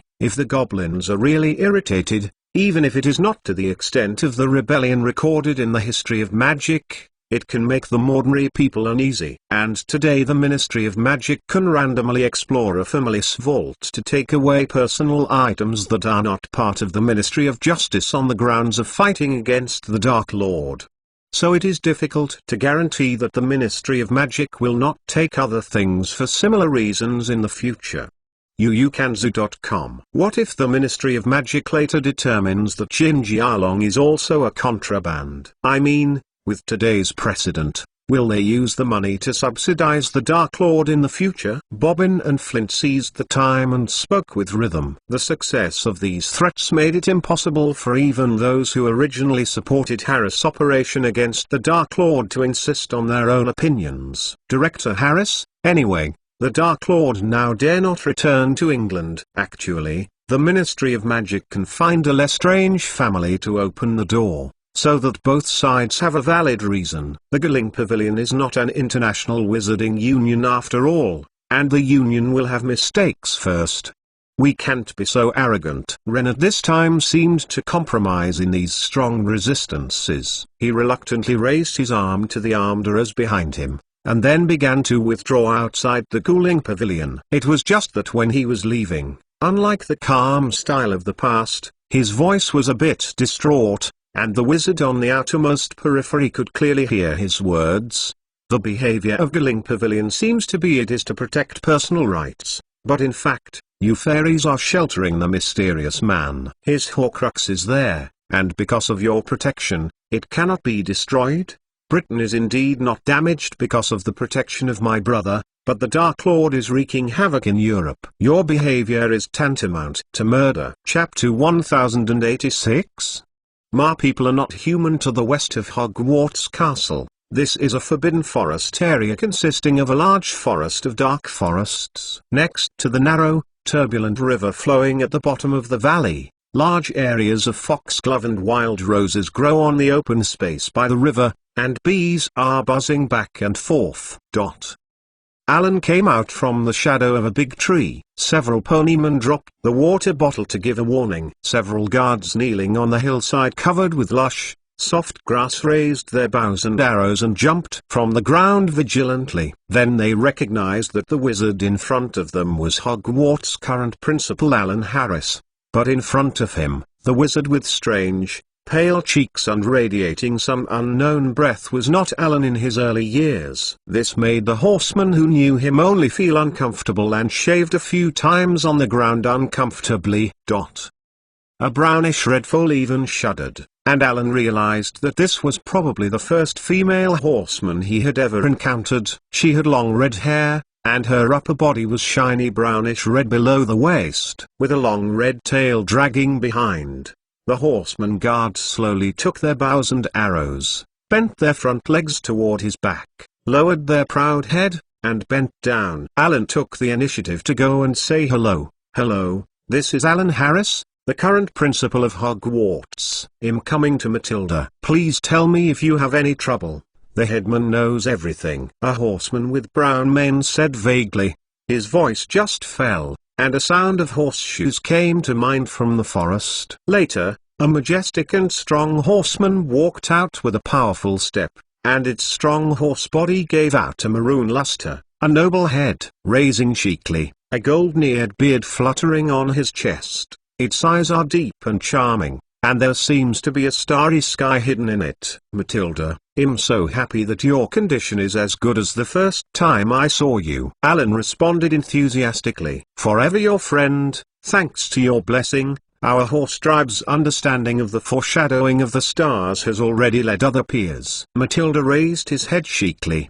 His attitude was no different from how young he was before. Let's go inside and say. After passing around a few hills, the gradually familiar scenery reminded me of the memories a few years ago. Alan light car passed the several bushes. They came to the Silver Star Lake. The breeze blew the surface of the lake, and the light of the water brought the stars to the sky, to the world. In some straw baskets on the grass, cooked oatcakes sprinkled with sunflower seeds. Alan had eaten some when he was entertained in the first grade, knowing that they were seasoned with vanilla and cheese. and the fruit wine brewed by honey is contained in a split wooden wine glass. Alan didn't use magic, so he sat directly on the grass, picked up an oatmeal and opened it to the entrance. The air in the Forbidden Forest was cool and fresh, with a subtle floral fragrance. In the distance, few foals could not do it. The adult horsemen beside them practiced so quietly.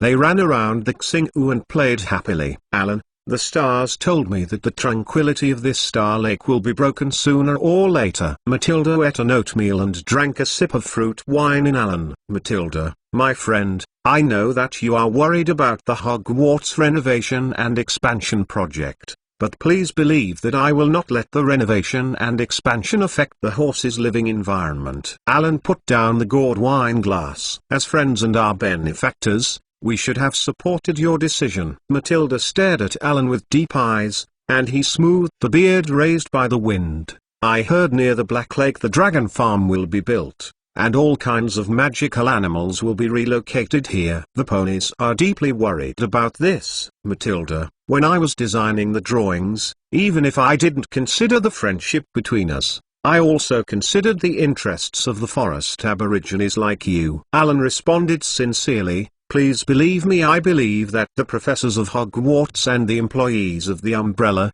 we have enough means to control them, so that they will not threaten you like the previous 8-eyed giant spiders. Matilda shook her head. Of course I believe you, Alan. I know the sinister intentions of the wizard who came to tell us the news, so I had to pass the news to you through Fearns, but I am worried. Yes, the appearance of these magical creatures will destroy the biological chain here. Thank you for your trust. I am very grateful, Matilda, Alan said with a sip of wine and a sour throat. I understand what you are worrying about. The horse people have lived here for many years. Resources are dependent on the Forbidden Forest, and these newly added magical creatures. Their existence will inevitably lead to fewer prey and fewer resources available to you. After those 8-eyed giant spiders disappeared a few years ago, there are more newborn foals. It's not easy to expand the horse tribe to the scale it is today.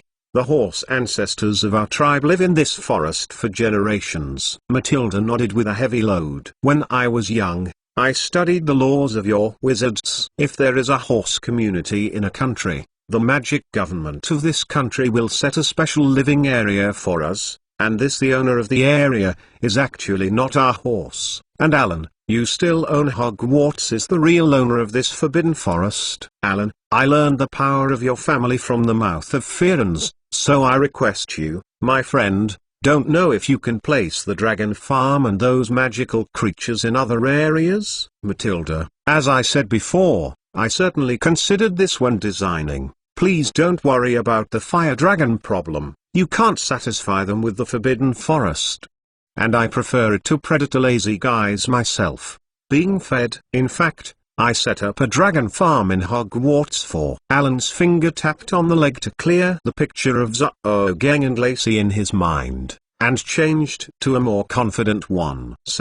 In fact, I got so many magical creatures in Hogwarts, and the purpose is also part of my education reform. The content of the magical animal protection class in the past. In fact, most of the content is too random and unsystematic, which is very postgraduate. The level of the professor itself. In short, this is for the students of the wizard. You know that Hogwarts has 3 schools facing students of different ages. Their courses are almost completely different, but the same is true for magical creatures. We have needs. I noticed that I was a little farther from the topic, and Alan cleared his throat. So how can I let you horsemen get involved? Because of Hogwarts education, Hogwarts will regularly supply horses human life supplies as compensation. Thank you for your generosity, Alan. Matilda refused, but the horses are enough to survive on their own. We don't allow ourselves to accept others' relief. This is not arms. This forest is very lively in the future. It should not even be called the forest anymore. This is an outdoor classroom for students. Matilda,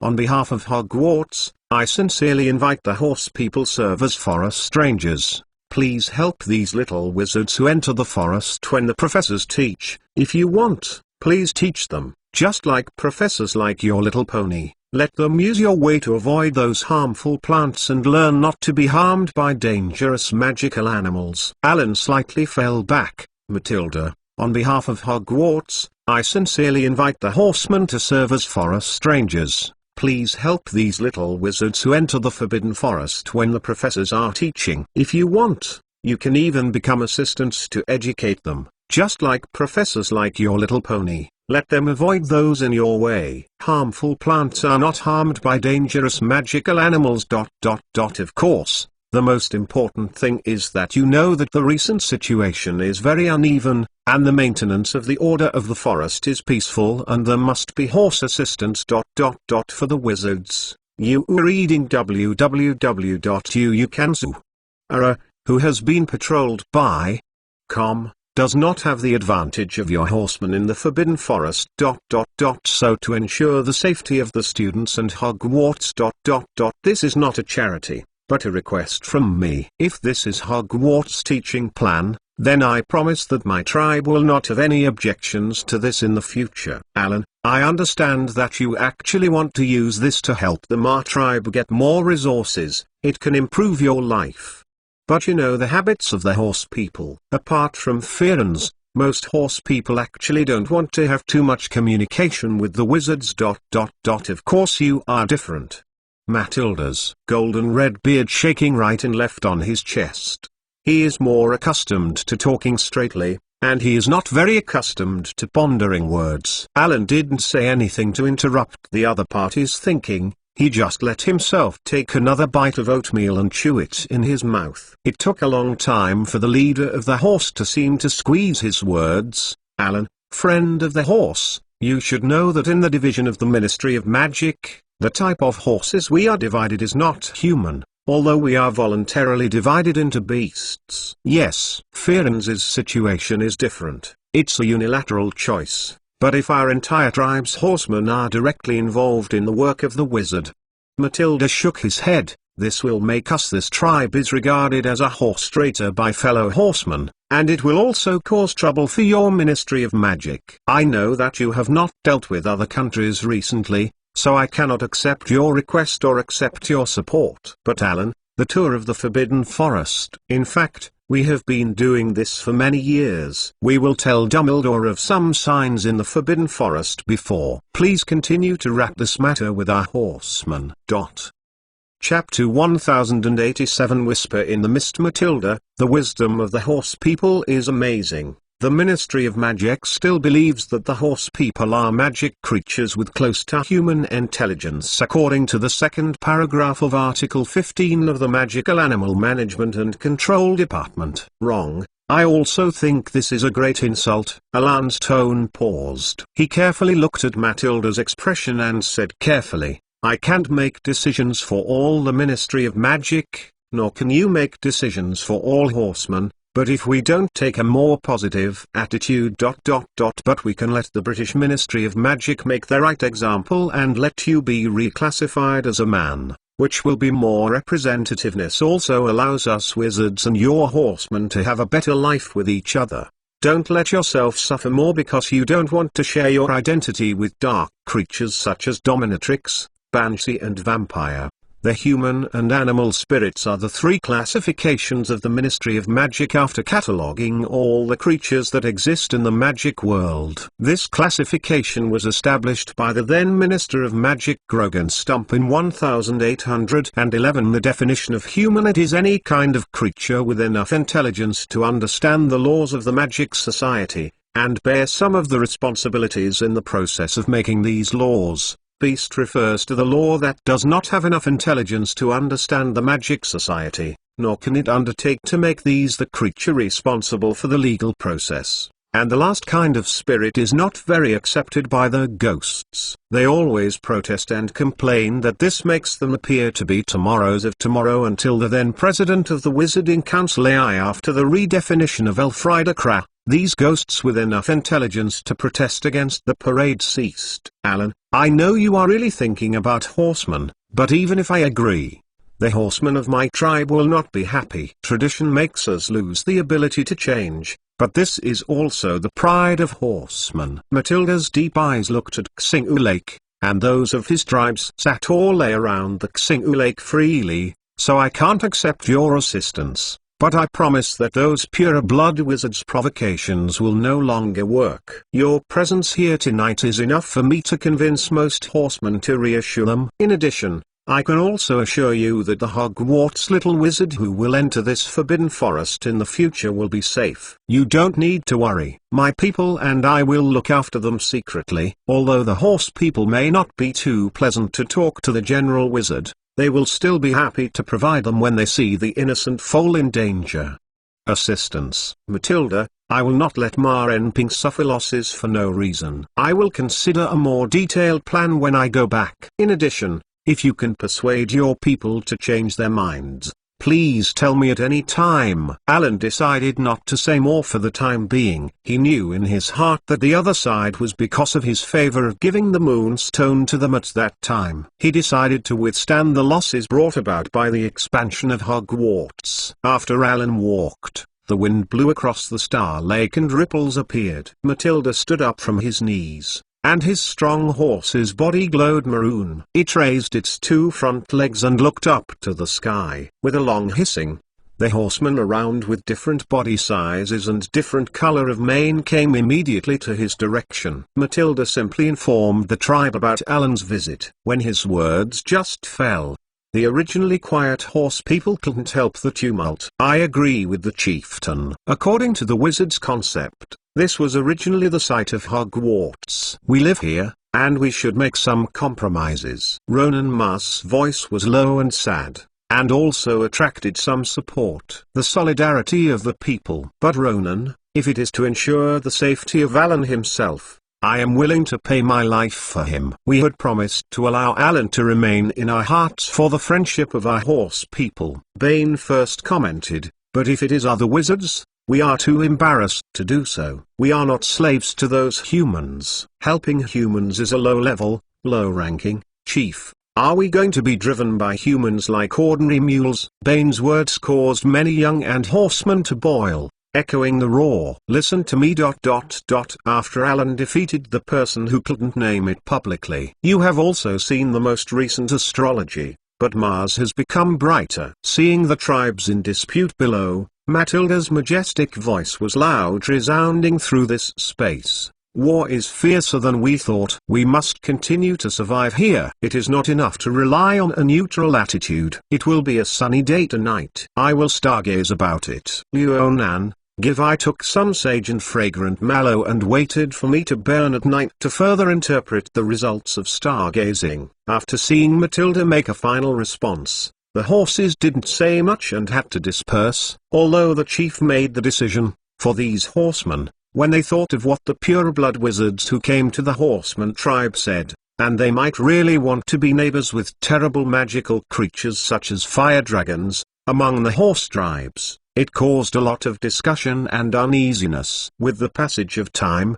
on the hillsides covered with lush, soft grass, the horsemen have not sat up completely for a long time, and they cannot relax as they used to, rising in the hearts of members of this horseman tribe. Uneasy panic and inexplicable fear enveloped them, but no matter what they did, they could not get rid of this uneasy feeling. This illusion is particularly serious for the horses of Leonin, who are so melancholy and sensitive. By the afternoon, these horses no longer have the energy to discuss with the tribes, and many horses began to hide in the tall tribes. The dark place behind the tree weakly pressed his head against the trunk that was so high that he could not see the treetops. Not long after they started participating in the discussion, a vague voice always sounded in their hearts from time to time, murmured dimly, and whether they were running along the lake, or divination, and many gods who believed in the horse people prayers can't be eliminated. This sound seems to be stationed in its mind. There is no way to get rid of it, but its frequency seems to fluctuate. In the end, many horsemen even just thought that they had auditory hallucinations.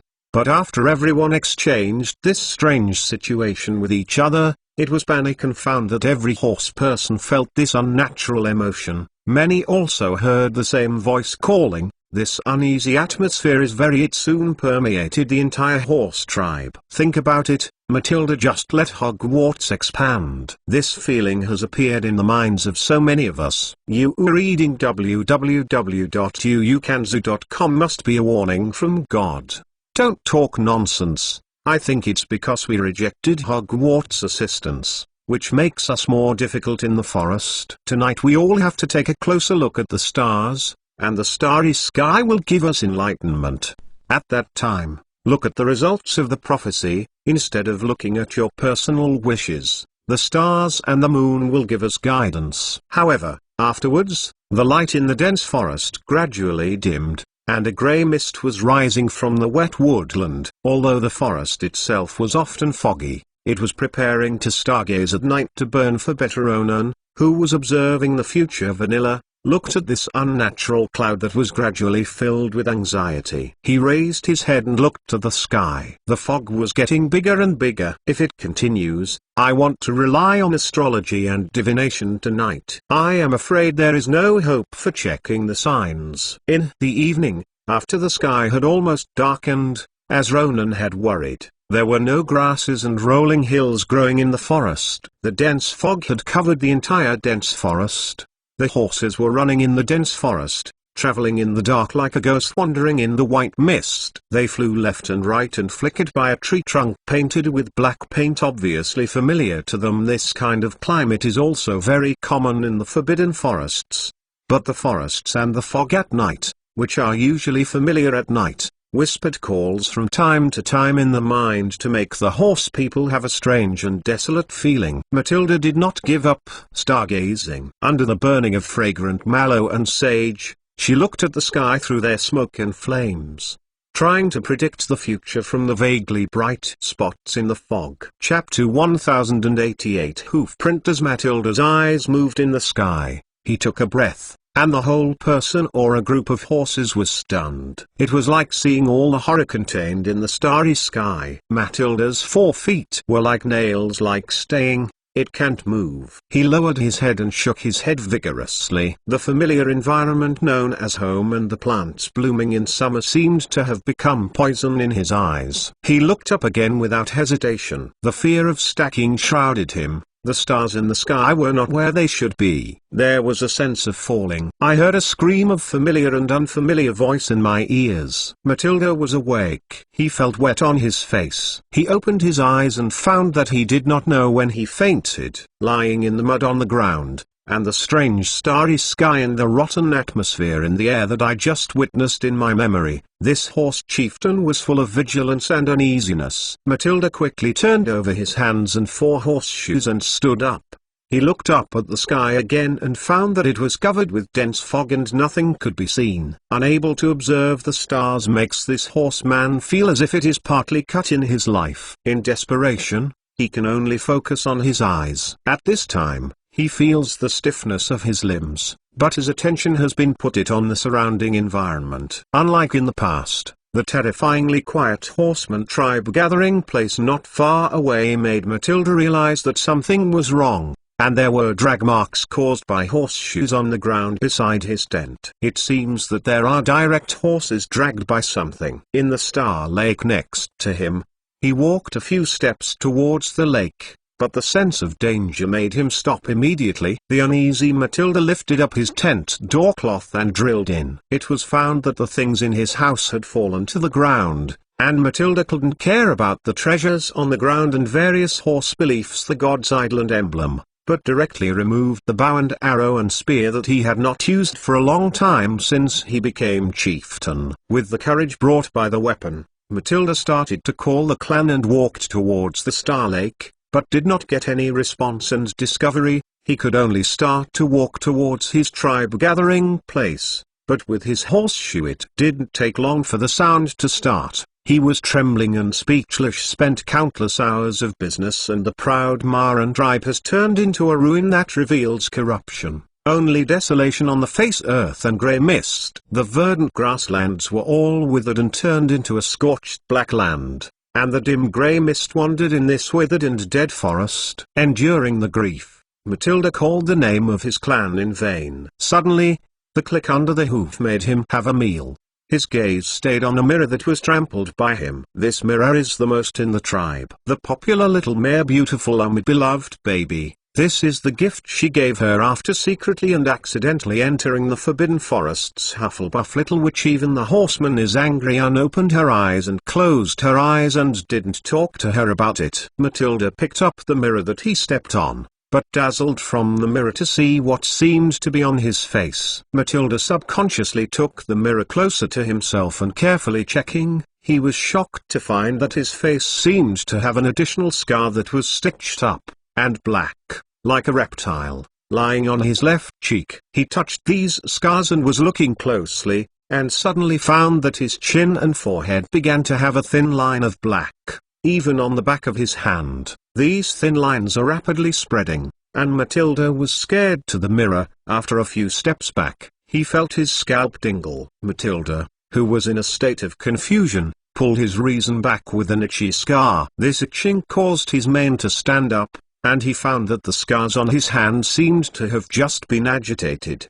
He stretched out his right hand and shivered close to the scar on his left arm. But at this moment, the scar split open, revealing what was inside. What was inside was not of flesh, but an eyeball. The pale eyeballs of the dead were even turning and staring in the muddy eyes. Matilda, and the feeling of other scars starting to crack one after another let him know that it is still happening. Crazy and painful tides wrapped Matilda, leaping from the mirror on the ground, cold sweat falling into the eyes. The tingling sensation instantly occupied the nerve, and the uneasy heart jumped faster and faster, but it disappeared in an instant, including his scar and the eyes in the scar. These nightmare scenes corroded Matilda's thinking. His brain gradually became chaotic to feel irrational and mad, but in the end, these emotions turned into despair and made him unconsciously in this once familiar tribe wandering. The sky above was completely dimmed, and the shadow surrounded him, as if the light around them was slowly sucked away. As the light dimmed, the summer air became extremely cold under the influence of dense fog. I don't know how long, Matilda saw the figure of a horseman vaguely revealed in the grey mist, like an oasis in the desert, and Matilda, who was expecting, immediately moved towards the horseman. Open the hoof and jump. But before he even approached, Matilda froze in horror, but when he asked for help, he choked with pain in his throat. It was Ronan, who had been with him for many years. His face had rotten and smelled bad.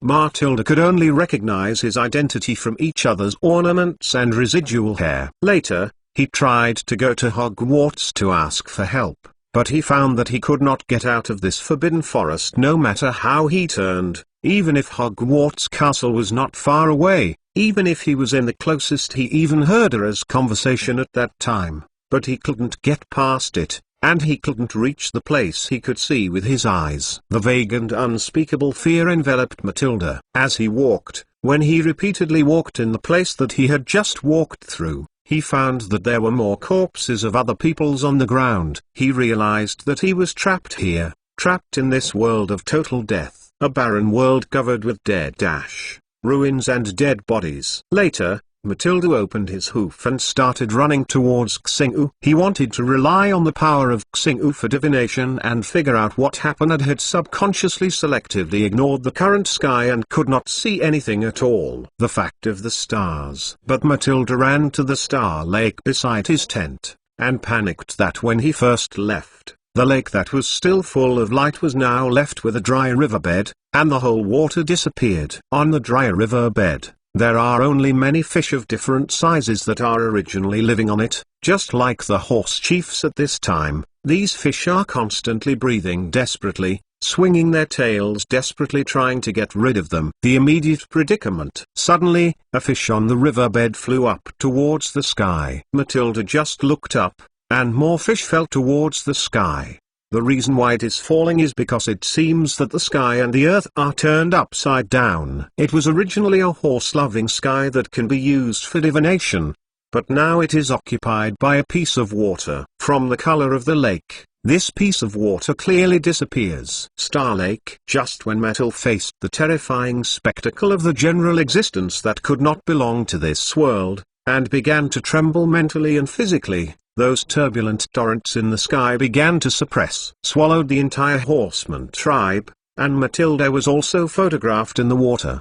The water pressure was not as strong as he had expected, but the pain from time to time still made him use his hands in front of his face in vain. The debris flushed around his head hurt his head. Waiting for the water flow to be a little calm, he had choked a few sips of water and was flushed into the bottom of the star lake. He desperately stroked his limbs and wanted to see through the water. Finally, Matilda was lying on the shore of the lake and gasped violently for a few seconds before I had the time to observe the situation. The view above the lake of you reading www.uukanzu.com was different from what I imagined. When I woke up, I saw the desolate and declining horseman tribe, and not far from Matilda's tent, there appeared a living horseman with stiff limbs slumped on the ground and seemed to fall into a lethargic state. Matilda judged that he was still alive from the opponent's undulating belly. He struggled to get up from the mud on the shore of the lake and approached the horseman,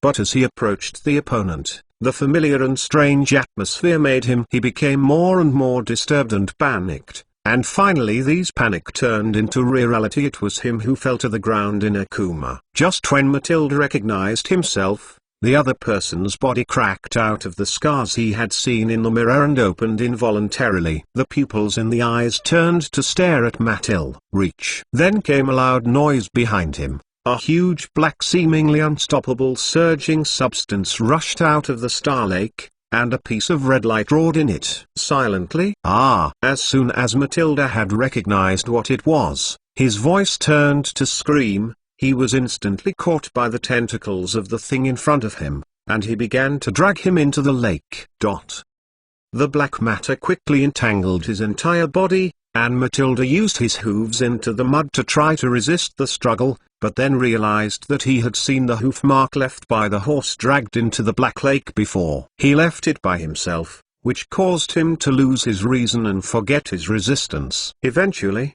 he was quickly dragged by the black material, and was instantly swallowed by the star lake water, and the turbulent water splashed, which was positive. Paralyzed on Matilda's face by the shore. Chapter 1089? Sun, moon and stars testify the cycle of time changes continuously, and he was initially regarded as silent by him. Only after he actually launched into the water did he discover that the other part is black fog, and the black fog body deep in the lake bottom constantly had eyes irregular on these black fog, appeared and dissipated like the scars on his body. After dragging down Star Lake, Matilda can't remember how many times it was. When he just woke up from the shore, these memories will be sealed, and when he is touched by this strange black mist, these memories will be all in one moment. The feeling returned to his brain in one breath. This feeling made him feel a headache and became a bit crazy, but all this was calm after he was completely wrapped in the dark mist at the bottom of the lake, and then he would wake up on the shore of Xingu and fall into a loop again. The memory of being dragged down the lake constantly made him understand that it was destined to be in vain, but he was still not reconciled, and once again appeared in the bottom of the water. Matilda put his fingers in the mud to try to ease the speed of being dragged down. Then, I saw several familiar objects in the mud on the shore, which are just a few of the statues and emblems of the horses who believed in the gods, and they were placed in the tent. They were washed down by the water of Xingu Lake and fell into in the mud, and it looks like he himself. These things have been copied into 2 copies, one of which is falling in his tent. Noticed that the statue of the head of the serpent Quetzalcoatl was facing upwards, and the statue infiltrated by the lake water was cleaner and more lucid than before. Matilda seemed to have caught the last life-saving straw and prayed to the feather snake. Gaodong. The lake water pours into Matilda's mouth, and he shuts his mouth helplessly. There is no other way. He can only hope that they can hear his inner prayer, but there is no effect at all. Soon he is silent, wrapped and dragged. It was eventually swallowed by the star lake water. Cycling back and forth, again, Matilda, who was silently wrapped up, changed the object of prayer into the smoke mirror leopard Tezcatlipoca, but the final result was still obliterated by the cold lake water until the consciousness was completely disappear. The third prayer, Matilda, who has recovered his memory, has given up this useless prayer, searching around and trying to find other ways to break the loop. But among the debris in the mud that was washed down from his tent, a statue of a female deity was very eye-catching in a crowd of sculptures that fell or lie down because only her sculpture stood upright in the mud. Matilda tried to keep her eyes wide open and recognized in the turbulent lake. Her eyes swept over the crystal ball in her hand and the coin with a smiley face in her hand. Matilda recognized the god, so he pinned this help on this deity, praying desperately and sincerely in his heart, "Goddess Lucky, please pity my situation and take me out of trouble." Without warning, the dense fog above the surface of Xing'u Lake seemed to spread out. Tonight, the first quiet cold moonlight shone on this statue of the goddess. "Reaper, believer far away from me." An ethereal female voice like a song appeared softly in Matilda's heart, and the silver moonlight spread from the smiling face of the coin on the goddess that had stopped rotating like a surrounding, and touched those gentle and powerful forces. After the dark fog, the space began to shake strongly. But Matilda only felt that the black mist that wrapped around him didn't seem to give in. It began to spread along the ankles, wrapped himself tighter and tighter, and dragged to the bottom of the lake. He closed his eyes in despair and waited for the next reincarnation. The process that Matilda was familiar with did not happen. The lake around him boiled like a boil, and began to jump fast, constantly overflowing and rolling away, and finally dissipated between the heavens and the earth, as if he heard a cracked voice, expression at first glance. I could see that the world in front of my eyes was like a broken mirror, shattered and broken in an instant. The whole world was like a wave of water, shaking, and the image of everything became blurred. Matilda felt relaxed for a while. The inexplicable panic and inexplicable terror disappeared before he knew that he had returned to the real world. He recovered his breath and gasped violently. Waiting, the horse chieftain saw that his clan was trying to get up from the shore of Xing'u, and began to look around. In a state of panic like himself, apparently just deep into the strange world is the entire horseman tribe. The mist rolling like boiling water has quickly dissipated.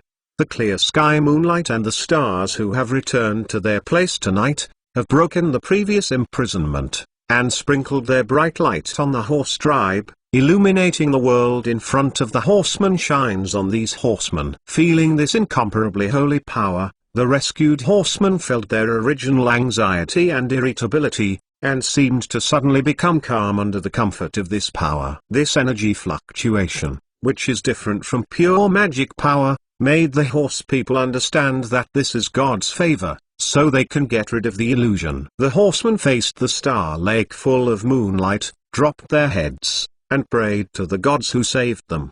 The chaotic prayers made these praying horses very guilty.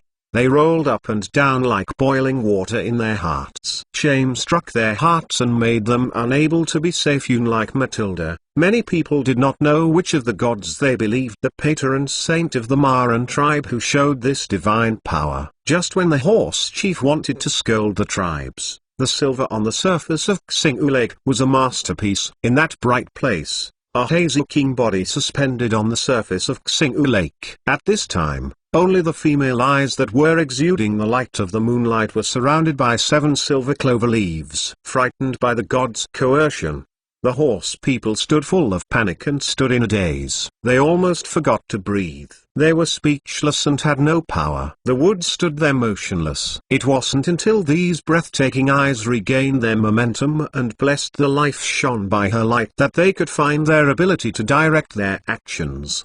The horse people recognized the identity of the in front of them. They stretched out their front hooves, bent down deeply, bowed their heads, and bowed to express their respect to the goddess. Matilda began to pray to the goddess of fortune like the tribe, but as the chief's responsibility, he was anxious and wondered what had just happened to the horse people. But in front of the true god, he did not dare to inquire. But the goddess of fortune seemed to have seen through his mind. And the lingering voice came from the mark in the heart of the lake, and crossed the starry lake. My believers, you waited for the death of the of death for thousands of years.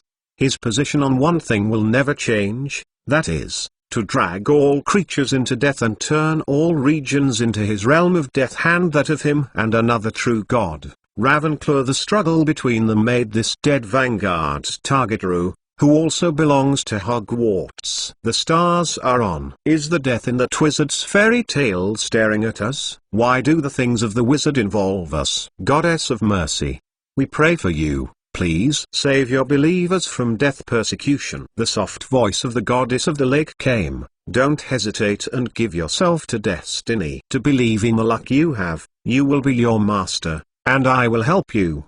But if there is no design setting a goal or direction, Naru will soon fall into the arms of Eris and experience the mercy of doom, that is, no mercy. The Matilda, who was said to be a little puzzled for the future of his clan, exclaimed to the clan just now that he did not cause the unpleasantness of the true God. So he boldly said, "Goddess, forgive me for the blunt ignorance." But implore the goddess to express, "My enemy is the goddess of doom, Eris. But this eternal struggle will have nothing to do with mortals." The eyes suspended in the air focused on the horse chief. The eternal sleep is not the dead, in the strange even if death itself will die in Van Gogh, to assist Ravenclaw, who is fighting against death, to assist Hogwarts, who is confronting the mysterious man and the Death Eater, the servant of the death. This is the struggle between all living and undead. We will not live up to your expectations. You are reading www.uukanzu.com. The Honorable Goddess Matilda bowed deeply to the heart of the lake again,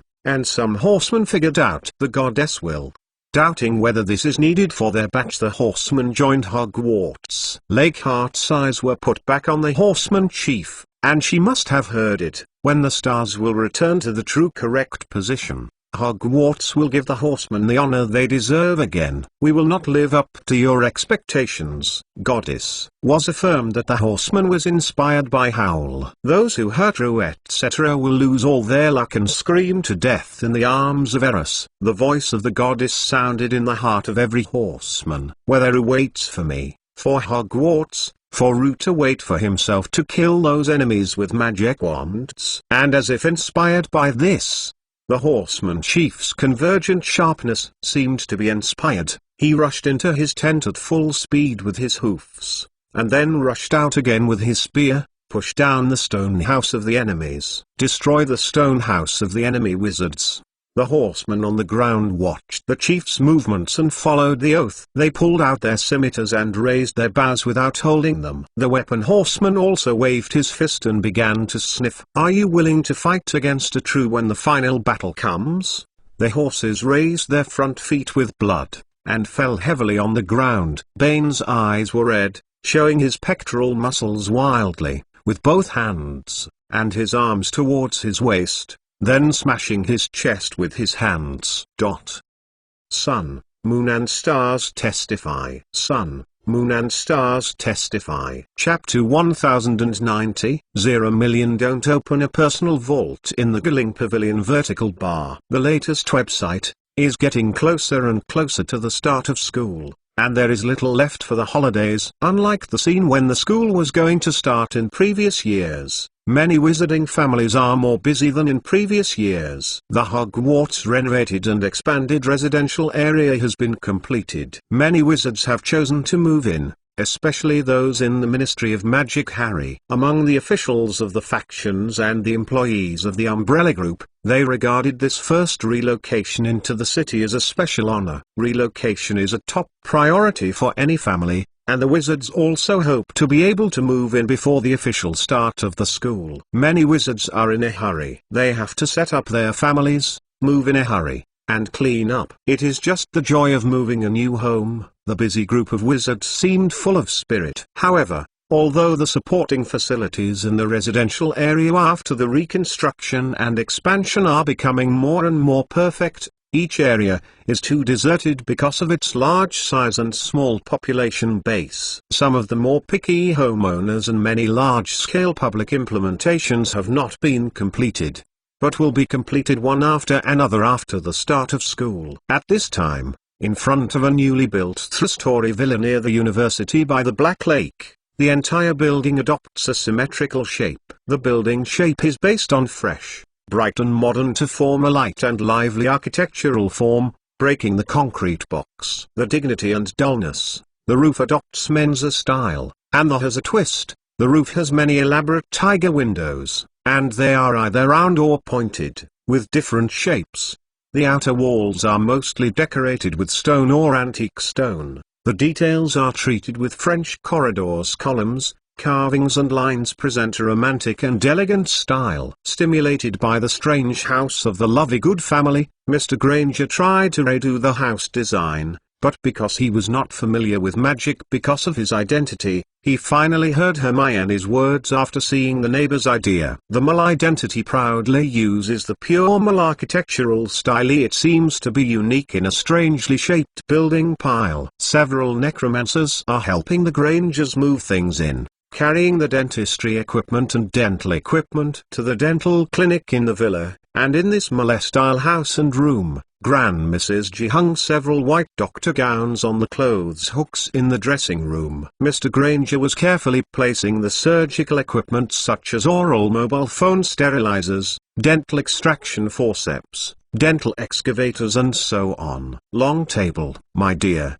it is unnecessary for you to move these things over, Mrs. Granger said with a bit of complaint. The wizards use magic and potions to treat their teeth. You see Hermione's teeth. But you haven't noticed that many wizards have rotten teeth. Mr. Granger's hand, he wiped the sweat on his forehead, turned around and walked over to wrap his wife's shoulder, smile and appease Tao. Even if there is no wizard to visit the teeth, it is not bad for us to keep a hobby as a memorial. Parents, I'm sorry I made you give up your career because of my business. Hermione came downstairs with a stack of drawings and plans, and just heard the conversation of her parents. Don't worry about the baby. Mr. Granger waved his hands in a panic. It's very good. To be honest, your mother and my lumbar spine have some old problems because of work. I just took the opportunity to repair for a while. I haven't seen AI recently. Ren boy, it's mainly unsafe outside now. We can still go to London to open a clinic after a few years. It will be convenient for you to commute to work by connecting a fireplace to our new home. Hermione tried apologetically,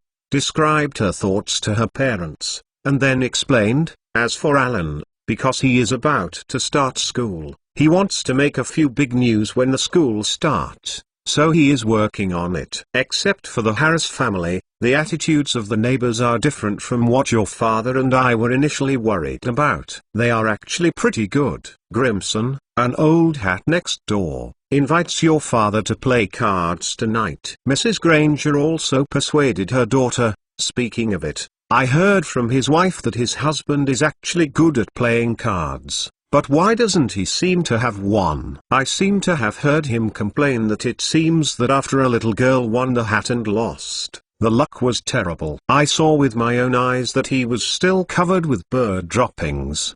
So I never went back. It's not normal to say that it's a bit of a loss to lose so many times. I haven't learned how long I have just learned. Mr. Granger suddenly turned his head to look at his daughter. Hermione, wouldn't he have anything to ask for you? It seems I can't play with him. It's possible to change others, but Grimson doesn't show mercy to Minister Irving. Hermione categorically denied holding the drawings. Dad, you can rest assured that you don't have to be too concerned with them. You need to know them. I followed a Dark Lord who tried to make the wizard oppressive to rule the ordinary people. They are always showing you their attitude when they are looking for you to play. Hermione paused and didn't continue to say in another tone. In addition, Dad, the Umbrella is working hard in order to make ordinary people's technology products magical. The new treatment method combining the treatment method and the magic world is very promising. If you want to do something right, the Mr. Arthur Weasley I let you know comes to study with you research to see if you can combine dentist technology and magic. As you said, although it is not troublesome to treat, many wizards have lived like we did 100 years ago. Well, I mean they have not been too particular about it, and it is estimated that the Hogwarts environment is very fond of snacking, so that many people's teeth are not too good. Speaking of their house is really conspicuous. Mrs. Granger spoke with her daughter in a similar tone, paused halfway and changed to a more polite statement. I can feel that Molly is really passionate about us ordinary people. Some are too enthusiastic, but it's good to be a neighbor with an acquaintance. But Hermione, I find that their family doesn't seem to be treated by others. I mean like Mrs. Grimson, they never seem to invite Molly.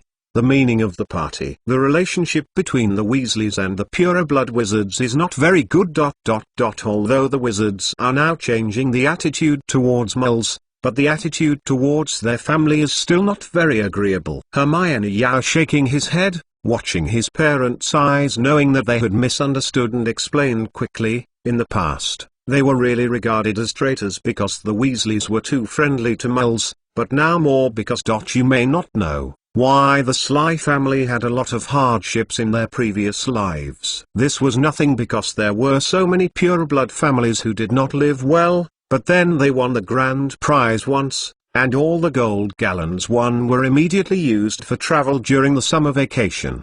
Their children's school supplies are not satisfied. Grimson actually said something to me. They felt that Arthur was a little irresponsible. It turned out to mean so. Mr. Granger said with a smile. Speaking of Hermione, I know the wizarding world. In some respects, it is indeed more than 100 years ago, but when it comes to Jinjialong, Hermione, does Ellen have a brother named Ren Harris who is the director of the wizarding government? I saw this newspapers for a few days have reported that he has a conflict with the goblins of Galing. There are people attacking your umbrella saying you are trying to engage in a monopoly.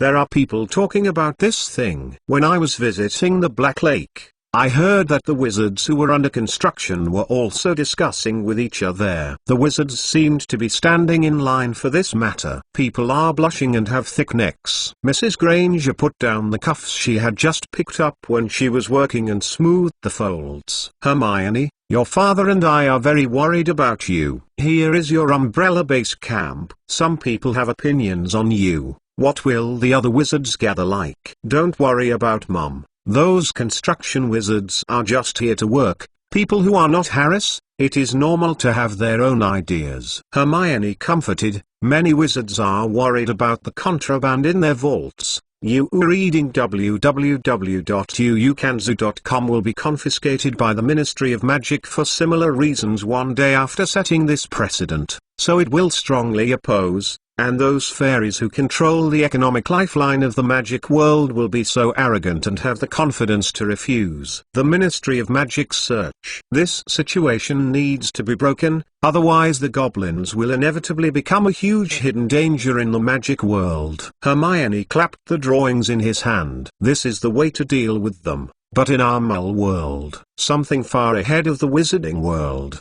This expansion project and plan can change all this. Hermione, we don't understand your wizarding laws and circumstances. Granger and his wife looked at each other, and then Mr. Granger said with some anxiety, but through my observations these days, do you act a bit too? I mean that many wizards I know now seem to be very nervous and afraid of your actions. Of course, baby, my mother and I will definitely support you and support Alan. But maybe you should be more stable. Slow down. Yes baby, Alan has elixir in their hands. And most wizards don't have it, so don't worry about it. Mrs. Granger looked at her daughter worriedly. Even in the world of ordinary people, anxious people don't know what they can do. Parents, you don't have to worry about these things. Except for some of Alan's personal requirements or confidential family affairs. Alan's father only let his staff, Mr. Barcelona, form a small organization similar to the staff to assist us. Most of the plans, it's all deliberate and not determined by whoever pats his head. Hermione's expression also showed her confidence as the umbrella president. So Mom and Dad, don't open a personal vault in Galinge. The latest website, Chapter 1091? Most of these laws are not for the British magic world. The Hogwarts School and the Harris family castle form a line perpendicular to the midpoint of the triangular bottom line between the university and the elementary school. In the south of this planned business district, it can be seen in the Hogwarts expansion plan, of all the eye-catching landscapes, The most impressive thing is this oval open-air plaza enclosed by a wall at least 230 feet high. It looks like a huge Quidditch stadium, and the towering wall is like a stadium. It uses a trapezoidal ladder-like structure to divide many shops of different sizes, so the closer the shop area to the ground the bigger it is, and on the walls outside the fence, there are some buildings with a pier-like structure hanging high in the air and connected to those door openings. In the middle of the square, many awnings were pulled directly. Below are some empty stalls. Although it looks simpler than the surrounding shops, this scale is so large that the wizards who built it here can't help but wonder whether Alan is I intend to let all the wizarding families in the UK send people to do business. At this time, there are always some dementors floating up and down over the most completed square, because on a central axis with Harris Castle and Hogwarts, near the north of the square inches the direction of the Black Lake, it stands a majestic building with a large dark blue as the main bronze border. Its size is a little larger than that of the entire wizard town, and its presence highlights the status of the goddess Ravenclaw in Hogwarts. And at this time, Len, who was inspecting the construction site, came to the gatehouse of the huge southern porch which was called Ravenclaw Square. Under the garden corridor outside the uppermost room, many large-scale legal works are scattered on the large stone table. The Cravat and his wife are discussing the same problem. To improve the law of the magic world, the Cravat and his wife, a few days before their house was built, they came to live in the wizarding world. With the help of Len's suspected violations, the study area that will be temporarily transformed into a business district management office in the future can be regarded as the most complete place in the UK magic world except for the Magic Law Enforcement Department. Ren has been busy planning and dealing with the cooling pavilion these days, and Alan has been digging into the ground to play with mud. So he was caught by the famous person who worked hard and came to take the time to monitor the site. Ren, you are finally here. Mr. Cravat pressed his temple. We looked at the laws related to the economy and the ancient pavilion. There are no loopholes that can be used to allow the Ministry of Magic to enter ancient times legally. Ling, it's so hard for the two. Ren quickly bowed and thanked. Most of the authors of these legal provisions have participated in the Goblin. These things often rebelled in the 17th and 18th centuries, and they are still today. There are some Goblin subversive groups that oppose the Ministry's rule. No wonder that the laws between the Ministry of Magic and the Cooling Pavilion are surprisingly rigorous compared to other loopholes. Mrs. Cravat closed her pen and put it aside. Len, sorry for me and Flip didn't help you. Mrs. Cravat, it doesn't matter. In fact, even if we find a loophole, Alan may not be willing to use it. If the Goblin really compromises, it's a hassle. There are other staff members who are making other plans. We will need it later sober. I just want a bottle of pumpkin juice. I want ice, thank you. Ren ordered Mr. Kyoza, who was approaching, and served, and then found a place to do it. Our next job is the highlight. Amending all laws and regulations is not an easy job. Ren, I have probably read Letizia and their backgrounds recently, the law of reasonably restraining minor wizards, anti-Wujan law, course standards approved by the Ministry of Magic, the Mole Protection Act. These legal provisions are not difficult to amend. Flip pushed his own gold glasses. These things can have multiple interpretations according to the judge's own preferences. There are some. Rivat paused and did not finish the ridicule. These should be clarified and bound by the corresponding legal provisions. We should be clear to every article and every word. Our wizarding world needs a rigorous attitude towards your work. Mr. Cravat, Mrs. Cravat, I'm not kidding. If the Ministry of Magic can have more capable officials like Mr. Cravat, just fine. Most wizards have no sense of urgency, which makes their work efficiency much slower than that of the two. Ren's words can't hide the appreciation. He can't help but complain. I tried to modify some of them myself, but when I took over, I felt that my head was getting bigger, you know. Everyone, even the Arthur Weasley you have seen before, this kind of good guy will give himself in the law he made. Leave enough back doors. He. Mrs. Cravat chuckled and said, Len, You are too polite. With the relationship between our families, we should of course be blameless as Punalo's parents since you are in trouble. That's because the boy Alan is so lucky. Ren didn't know how to answer positively. He could only show an embarrassed but not polite smile and then said homeopathically, Punlo also helped our family a lot. You know that my brother Albert's recent fight with the owner of the Ura office has been put on the table, and the armed forces of our family are now all in her training and management. No wonder she hasn't even had time to give us an idea for the house recently. Every day she asked, she said something was wrong. Mrs. Krivat nodded and complained a little. Flipe looked at the roller coaster-like building and wanted to get one. I think it's so weird that we should make it more orthodox. He doesn't understand magic and he doesn't have any talent for painting.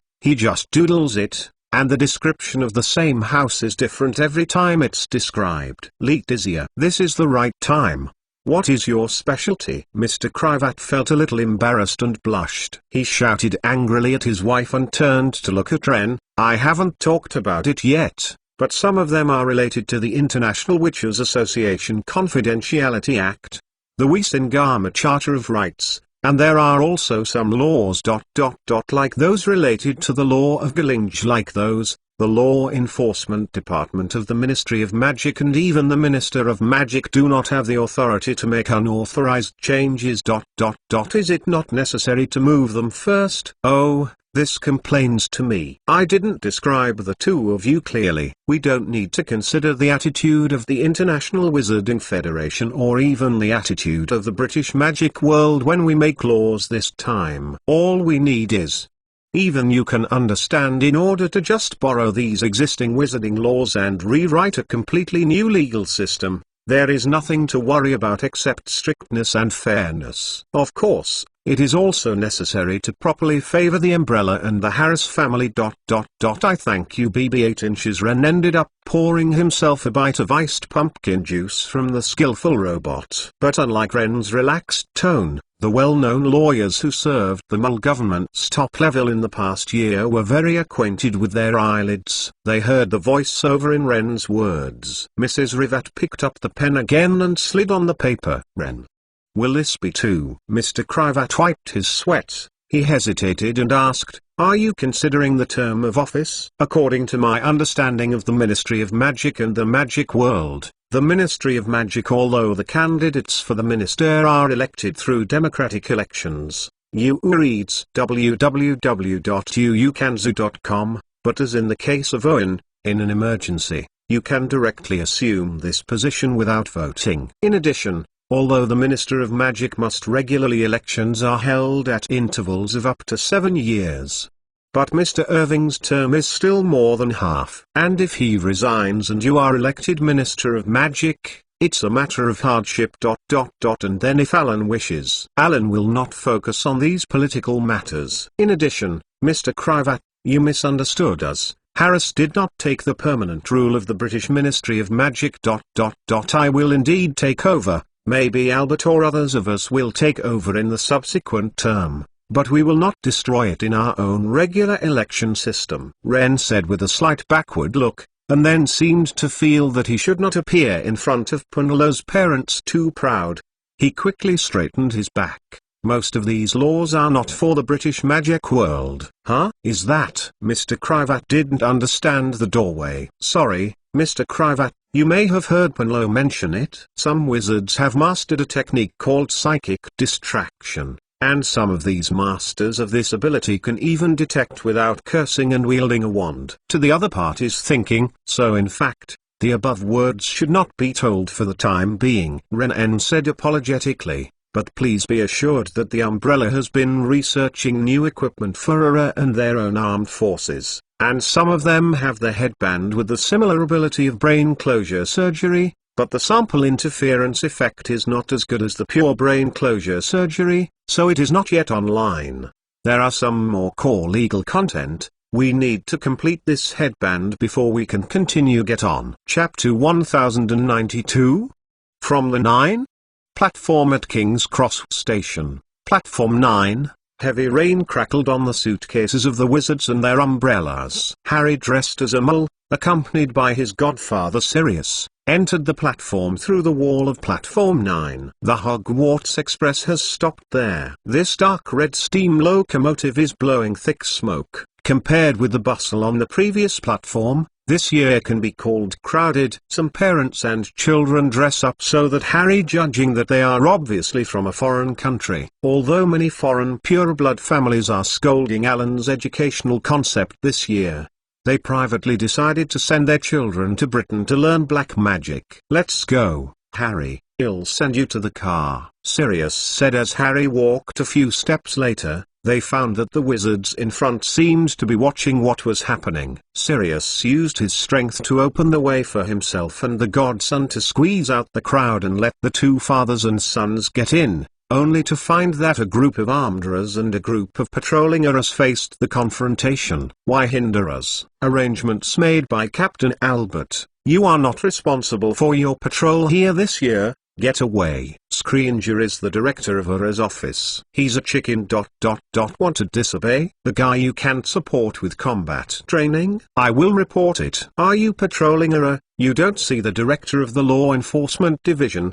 Do you need me to introduce it?" The patrolling Urus finally saw that the armed Urus had put their hands on the wands and left the platform in dismay. Like pressing the start button, Noisy resumed on the platform, like rolling boiling water. "Urus are because of the previous skilling pavilion?" Harry turned his head to look at Sirius. "Not all. The internal division of the Urus is serious in itself. Armed Urus are under the responsibility of Albert Harris, while the patrolling of the Urus is under the responsibility of Rufus Scrimgeour, but the Ghouling incident is the last root straw. This kind of battle is now on the bright side." Sirius also looked a little angry. "It's really embarrassing to let these foreigners see this scene now. Those goblins hindered the Ministry of Magic from solving Voldemort." Harry was particularly concerned about the mysterious man. "Yes," Sirius Dumbledore, "did they find Grigovic?" "I found it. So they can't come back for a while. Unfortunately I had to go to the Ministry of Magic to work," Sirius responded after answering, and he glared at the godson. "Listen, Harry, I told you to stop asking these questions many times. You shouldn't take care of these and take your class well. Take a few more exams this year and take me to university next year." "Sirius, I saw Ron and them," Harry yelled, not saying what he didn't want to go to school, and the armorers around them showed their professionalism well when facing ordinary wizards. "Orders will be maintained soon." Although the platform is still noisy, everything seems to be in order and no longer congested as before. In the buzzing voice of the crowd and the noise of dragging heavy luggage after meeting with the Weasley family, most children and most parents can't wait to say goodbye to the presence of this one who spent a whole summer vacation with him. Harry helped Ginny carry the luggage and climbed onto the locomotive with Ron. The first few compartments were already full of students. Some young people couldn't help but leaned out of the car window to talk to their family, but more feeling regained his freedom. He began to make trouble in his seat. Because the free Harry in the new Iron Triangle is not the relationship of the seniors, the two brothers and sisters of Weasley first sent Harry to the Gryffindor gathering place. In the carriage they chose, Simo, Neville, and Fleg had already sat inside. Just through the glass on the door they noticed the strange Neville all over his body. He was clutching a wooden box, sitting on the seat like his severely blessed pet toad. In a trance, Four-legged seemed to comfort him. "What's going on? What happened to Neville?" Howler walked in through the door of the car. "Riffang went on an adventure again. You see this toad's shape this year and you know it won't be able to run. I bet Neville lent it to Luna and Hermione was feeding it." Simo's sarcasm made Toad scream. Navi was tripped when he just got on the car. The lid of the box was just opened, and the cap of the bottle was thrown out. The mixed liquid of the grim-faced moth pupa didn't know whether it was seen or not. Frigg looked. Neville was also frustrated. "I don't know if it's still blood red, you know. This thing is not bright." Ron also walked in. "Then don't open it and see." "It seems the Ravenclaw's ravens, Ron. Can you use your brains?" Ginny's irritable habit is holding her brother. "Now open it." no matter what happened just now. It's no big deal, and we can cover all the windows and doors." Ron gave some hard blushing consolation to Neville. "It doesn't affect the final defamation. It's a big deal. Take another time to make another bottle. Mandless blades of grass have to be included for a month. I still have to take classes." Although Neville seemed to be more handsome this year because of development, but his temperament did not change and his nose began to redden. "I had a hard time at the beginning,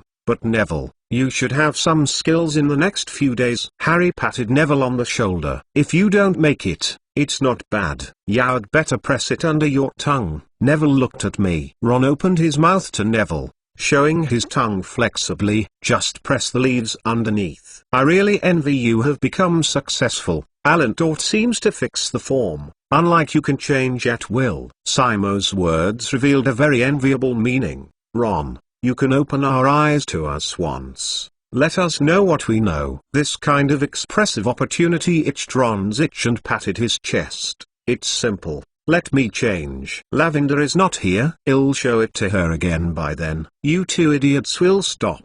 Do you want to turn into a cow and push Neville out of the car?" Ginny yelled loudly, and then threw her red hair scattered in anger behind her. "Don't mess up. We were all soaked in water, and I had to go to the long carriage to change my clothes." Ginny took off her wet coat, and pulled out her wand to drain the water and stuffed it into the trunk. Harry, Ginny's class leader, became the temperament of the student union. Ron murmured after Ginny got out of the box, and then took off his wet clothes and went directly to the box. Lee changed into the new school uniform requested by Hogwarts this year. Sirius said that he didn't like the new school uniform style, saying that it would damage the good memories of Hogwarts in his memory. Harry pulled the hood of the robe behind him, but he accompanied me that day. When Mrs. Mokin took her school uniform, she also ordered herself several sets of this style. Speaking of it, Alan is really rich. He had sent us such a set in ancient magic class last year. Simo sighed. "If you don't talk about protection, you will also have a constant temperature and no ironing." "My mother is sure won't give me so much money to buy this robe, but she might consider protecting your clothes so they don't get blown away by you." Ron sneered at Seymour, then became somewhat complacent. "I didn't attend the class, but Alan gave me last Christmas. I sent a set. Today all the students at Hogwarts have changed this set of equipment. It is estimated that this year's course is not good. This is a required course," Harry said. The sound of the cart came out. "I'll go back to buy some snacks. You anything you want to eat?" "Harry, you look at the election." "I'm going to patrol and I won't eat. I have to keep my belly to eat at the dinner." Ron replied, "My mother doesn't make corned beef sandwiches now. Actually speaking, it's still a little bit I miss it." In the room, except for Frigg's a bit of a greedy snack, the reaction of other people is similar to that of Ron. Since Alan became principal, Hogwarts meal has changed to a similar order form, which is very popular among students.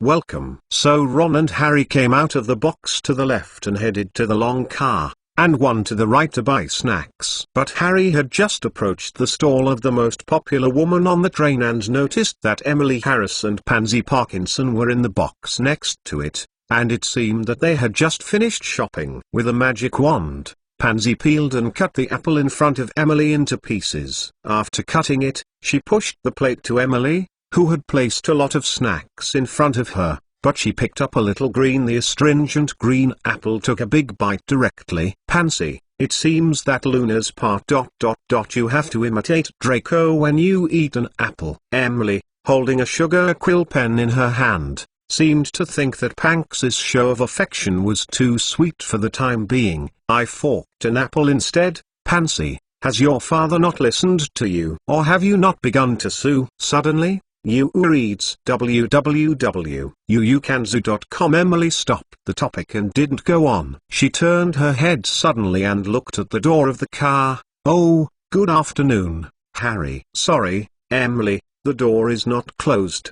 No, I mean, I just want to ask you something. Harry scratched his messy black hair and asked if it didn't exist. Emily, did you see Alan and them? Alan is preparing for the opening ceremony in the 3 schools, and they are not in the car anymore. Emily Jane picked up a snack on the table and leaned her head slightly, said sweetly, "Want to come?" "No need. Then I'll go first." Harry waved his hand and backed away. "Potter, even if Alan is in the car, but his box is not always at the rear. You are going in the wrong direction." Pansy didn't give Harry a good look, and he ruined him, watching the other party pull the door and fall, and the appearance of escape laughed. This group of Gryffindors eavesdropping technology has always been so bad without growing. Don't worry about them. Let's start eating. Marop, you can come out, Emily said, pulling out the little snake monster with the blindfold from the sleeve of the robe to make it only active, and then focused on the front. On the snacks. If it were not for them, she would not go to the train to go to work. Chapter 1093.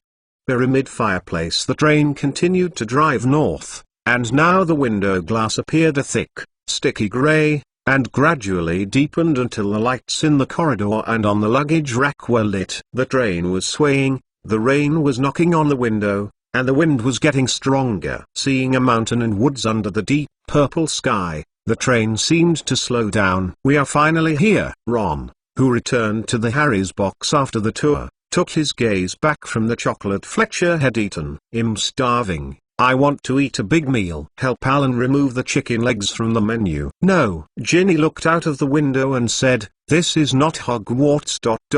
How did the car stop?" "Why did it stop?" Ron asked strangely. "What happened?" Harry glanced at the mechanical watch on his hand. "Will there be any Dementors to check again?" "The train is getting slower and slower, and the sound of the wheels is quieter." A voice that does not distinguish between men and women echoes on the train. "The train will arrive at the Hogwarts new platform in 3 minutes. Please leave your luggage on the car. We will be sent to school for you." Fortunately, the rain has basically stopped. Ginny happily withdrew her head from the window. "Ron, we have to check the carriage. If there is a little wizard who fell asleep and did not get off, don't bother me. There will be other commanders doing." Ron waved his hands impatiently, ignoring Ginny, and greeted Harry when they got out of the car.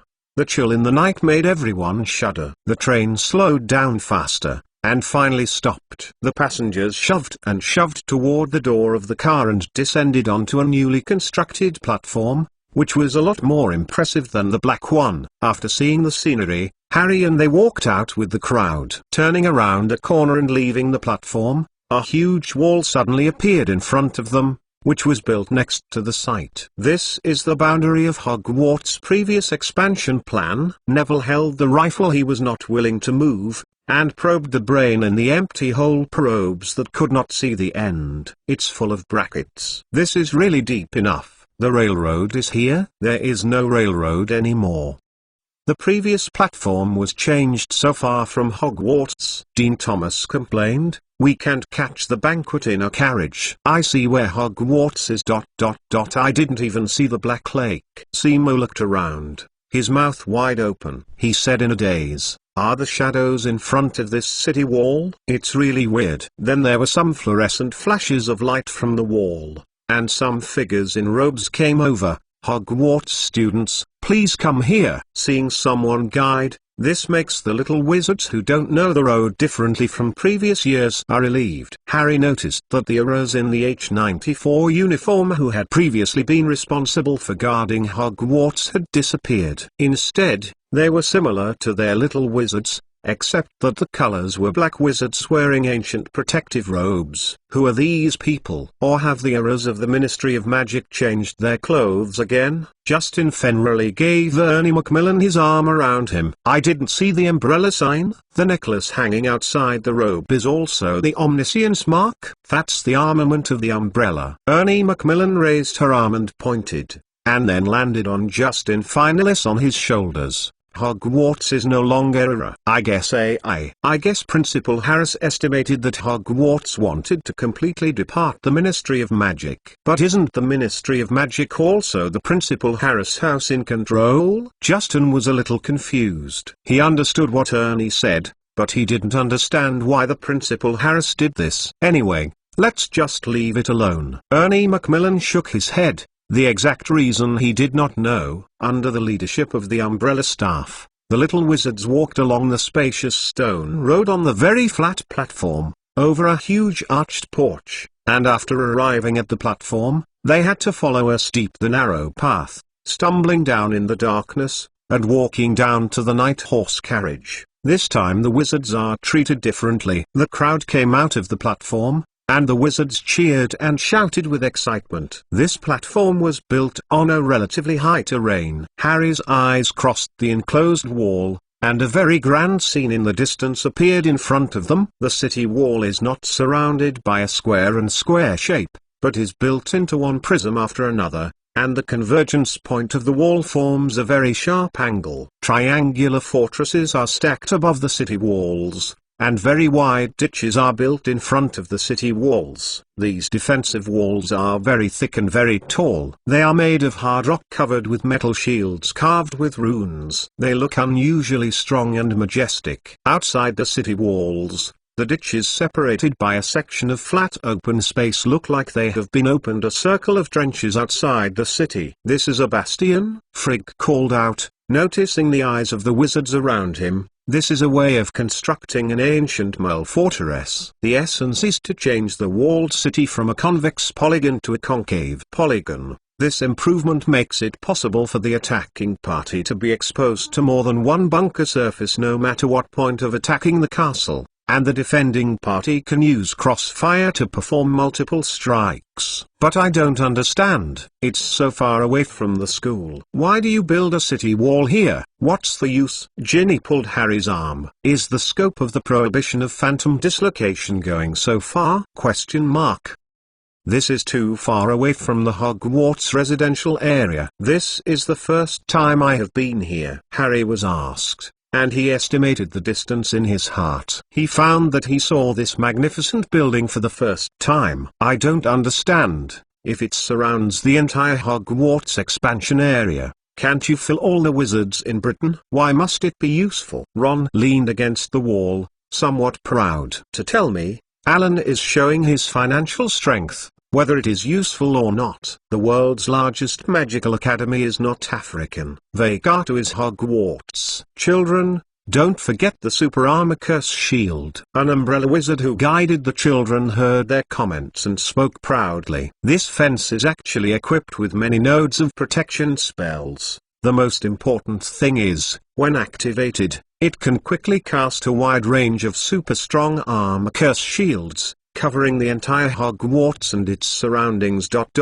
Please go through the city gate. Don't worry, you will soon arrive at school." After the city walls, the little wizards found themselves in an urn. The walls on the left and right sides of the inner wall of the urn are covered with dark wood panels, and a row of gilded fireplaces are embedded in the wooden boards. Every few seconds, some wizards suddenly emerge from a fireplace on the left, and with a loud noise, some black smoke appeared out of thin air. Some wizards came to this place with some young wizards who were very young.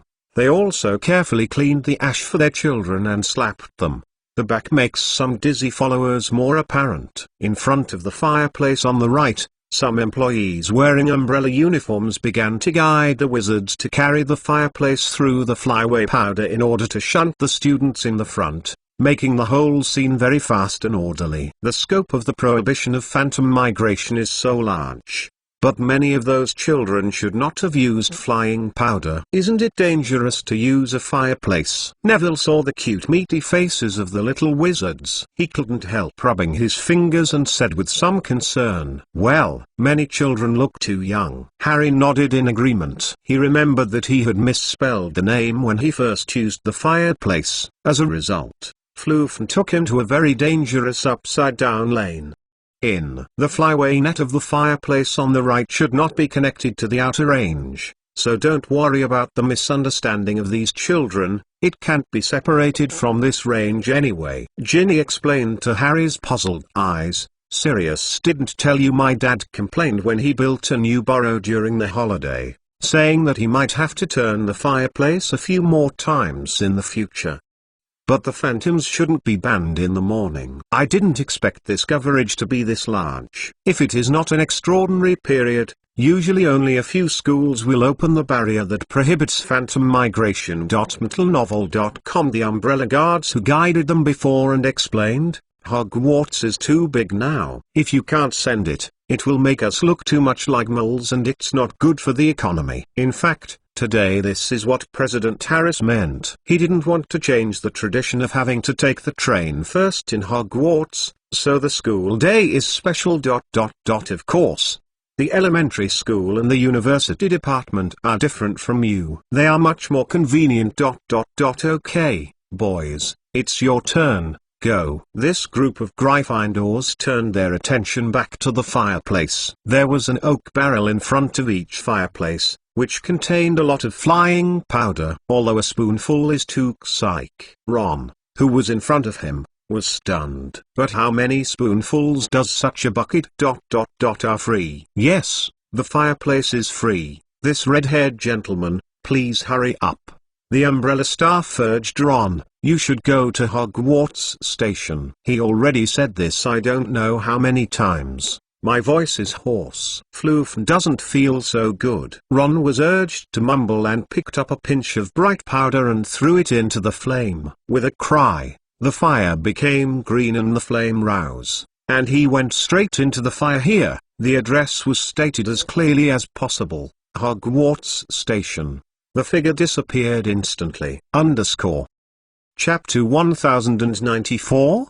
Familiar and unfamiliar. For the little wizards who have obtained the Phantom Transfer license, not many people will like this way of flying. Harry got out of the fireplace, patted the ash on his body, cleaned his glasses, and put it on his nose again to look around. This is a place he is very familiar with. He saw the familiar Black Lake, the towering castle on the hillside opposite the lake, a window flashing under the stars, and Harry knew he had entered the train where he used to stop at the Hogwarts platform. Just like the city gate turned just now, there are also many fireplaces installed in this renovated old platform. The familiar environment of Hogwarts now gives this group of students a sense of security, and after a moment of waiting for their attention, the little wizard who has no new residential family in Hogwarts, watching the Black Lake and the surrounding buildings emerging from the surrounding area makes the strangeness strike again. Hogwarts is no longer that isolated school now. And there was a group of buildings in the former open space next to this platform,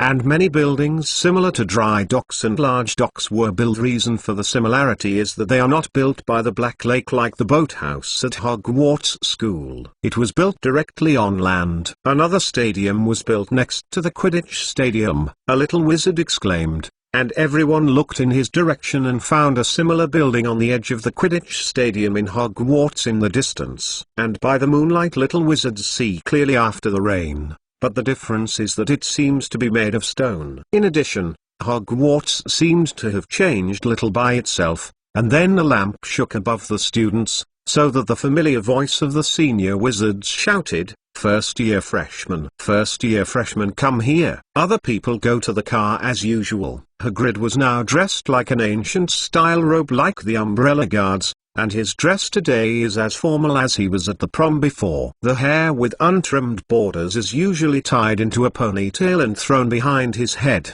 Bearded has also been carefully processed and made into braids, because of his physical and strength relationship and those of the Viking necromancer. He is doing well. However, the sudden roar of the dragon in the Forbidden Forest overshadowed a hybrid race, and the little wizards who had not returned to the school during the holidays shivered while realizing that it was really a good thing to establish a dragon farm in the Forbidden Forest. For Ravenclaw's sake. Lacey is bullying Norberto again. Hagrid's dress today was as formal as he was before the ball. Huh? Don't be afraid, Wait for your class after your third grade. I will touch her." Hagrid seemed to distinguish Harry and Ron from the tops in front of him. "Oh, you are here. Maybe you want to see Norbert with me later." By the way, she is Norbert. Charlie and colleagues later discovered that Noble was a female dragon, so he renamed it ... I should have known it ... The female Norwegian Ridgeback is much more vicious than the male. This is the one saved in Harry's first grade. "But let's say when we are empty, Hagrid, you should take the freshmen on a boat." Ginny looked at those who were stunned by the fear of Hagrid.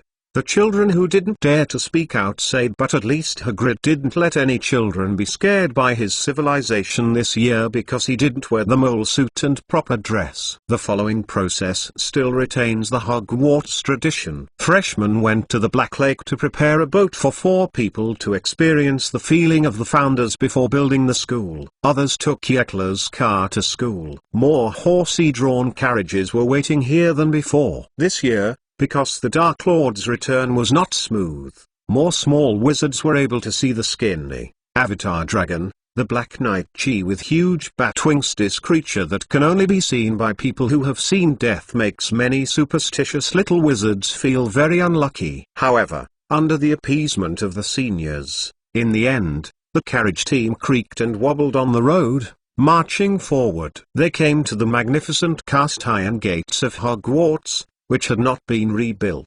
There are still many stone pillars on both sides, and there are warthogs with wings for decoration. But the guards outside the gate are not the older or the former umbrella wizards, but are composed of 3 tall necromancers wearing tall plate armor and holding a Viking axe, 2 of them standing on the left and the right on both sides of the iron gate. The man in the middle watching the carriage opened the gate for them, and then flashed away. As they approached the necromancers, another biting cold wave struck Harry, making him unable to shrink into the uneven seat and closing his eyes until they walked into the gate. In fact, Harry, there is no fear of these necromancers, mainly because this feeling reminds him of being attacked by dementors. The carriage increased its speed on the long ramp lane and drove all the way to the castle, watching many corner towers and towers gradually approaching them. Finally, the carriage stopped swaying, and Professor Tall McGonagall, who was wearing a protective robe similar to Gryffindor students,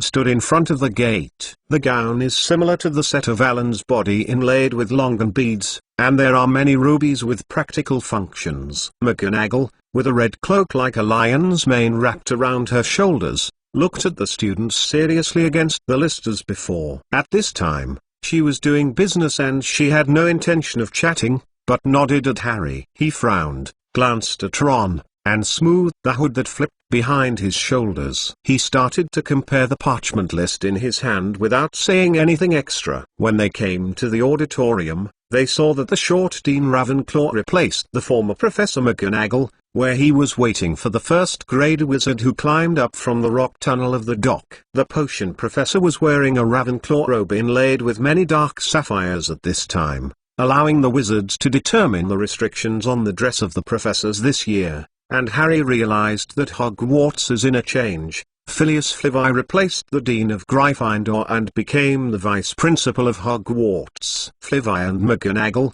who were not interested in fighting for power and profit, had no additional thoughts about this. This did not affect the mood of the 2 deans who were almost assigned to the other college, especially after Professor McGonagall comforted Flitwick. Entering the auditorium, the ceiling in the entrance hall is still so high that the ceiling can hardly be seen. It is large enough to move the entire house of Dursley's house. The luxurious marble staircase on the front side has not changed, and it leads straight upstairs. However, the burning torches around the stone walls in the past years have become the soft blue light of the Ministry of Magic this year. Compared with the red pier statues of the torches, it seems that people can keep calm blue at any time, making this ancient castle look like renewed vitality and elegance. The hall echoed the students' footsteps, the floor was light, and the little wizards entered the dining room. Thousands of candles floating in the air above the table have not changed. They are still fulfilling their mission to illuminate the restaurant. The velvet-like dark ceiling is gleaming with stars. It is still difficult to believe that there is a ceiling above it, and it is difficult. It is believed that the roof of the restaurant is not open air. But as the students walked a few steps, looking at the length of candles and the length of 4 long tables and the number of utensils that seemed to be more than in previous years, they realized that the auditorium may have been given an extra seamless telescopic spell this year. It's a lot bigger than before. Under the wall with windows in the innermost hall of the auditorium, a huge omniscience mark was placed in the center behind the faculty seats. The pupils of the all-seeing eye on the mark of you reading www.uukanzu.com are constantly turning to scan the whole hall. Harry they had just come to Gryffindor's table. As soon as Lavender Brown saw Ron like a bee saw nectar, he rushed up in a fuss and grabbed Ron's arm firmly. Upon seeing this, Harry sighed in agreement with Ginny and sat down. Harry, you can't run around in the middle of the night, otherwise you will be deducted a lot of points. This year is our last year at school. Seeing that we are doing well for the sake of God, let's take the college cup at least once.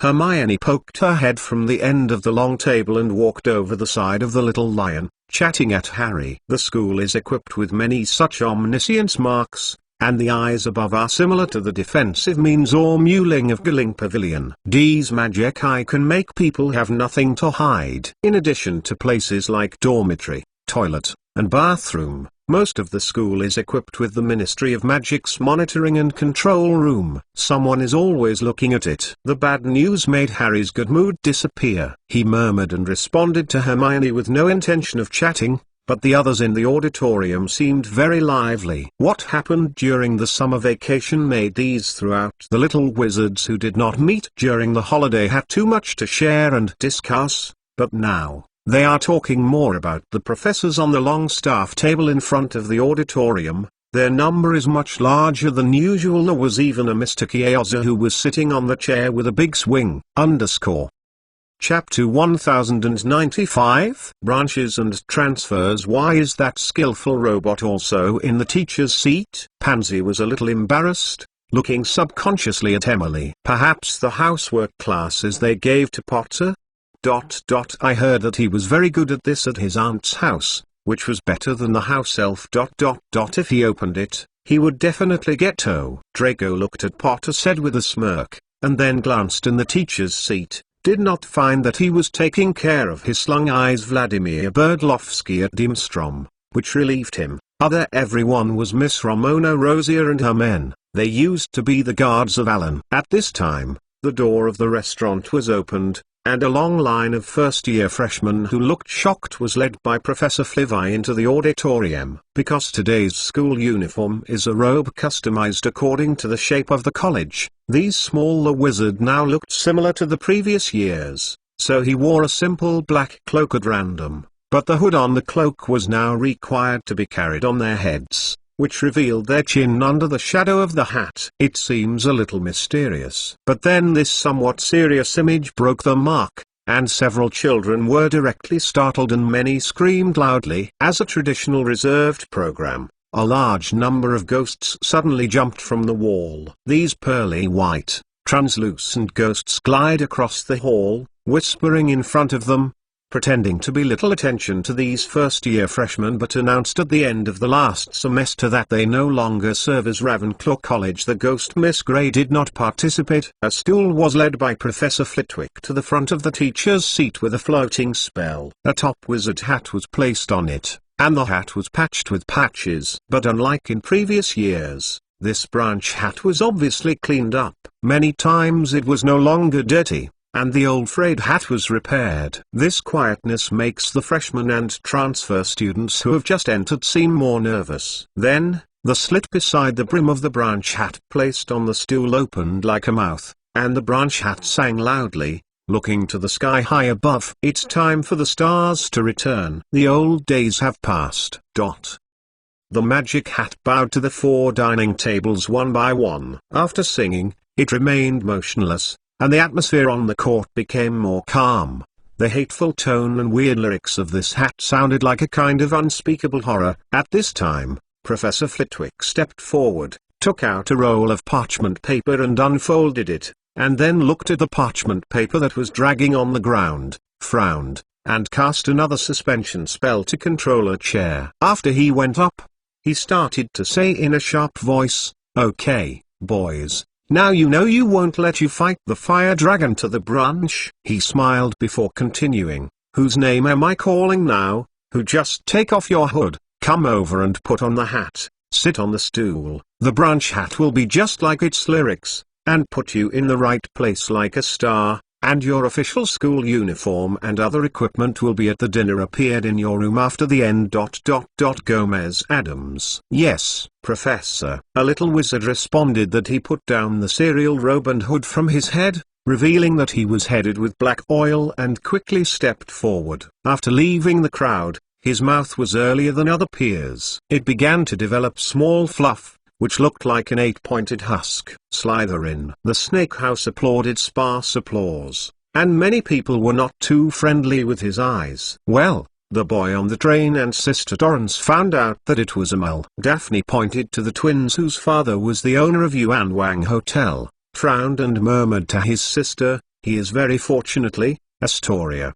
Not many Slytherins are muddy." Daphne. Don't take your family to school again. You just stayed at school. Astoria shook her head helplessly, her voice rebutted softly and firmly, "It's not the time of Principal Dumbledore, Principal Harris. I definitely don't want us to continue the confrontation. I heard Emily say that Professor Hagrid was ordered to not allow him to exaggerate Slytherin's pedigree when he received the new student." The branch continues. "You listen to their accent. A lot of foreign students have come this year." Parvati Patil twisted his head and tried to look carefully at the radiation under the student's hood, screaming, "I noticed that there are a few possibilities it's Indian." Ron snorted. Percy said that many pureblood families are against Alan's education, but when the time comes, they hope their children can come over and learn these magics. He has processed many such applications this year. Flegel straightened his back and applauded the little wizard who had just been assigned to Gryffindor. "There is no doubt that we at Hogwarts are the best magic schools in the world." Gabrielle Delacour. Professor Flitwick shouted, "That's not the sister of Fleur Delacour on the TV station? I remember she was a student at Booth Barton School of Witchcraft and Wizardry. Why did you come to Hogwarts?" Lavender Brown exclaimed for a moment. The Gabrielle,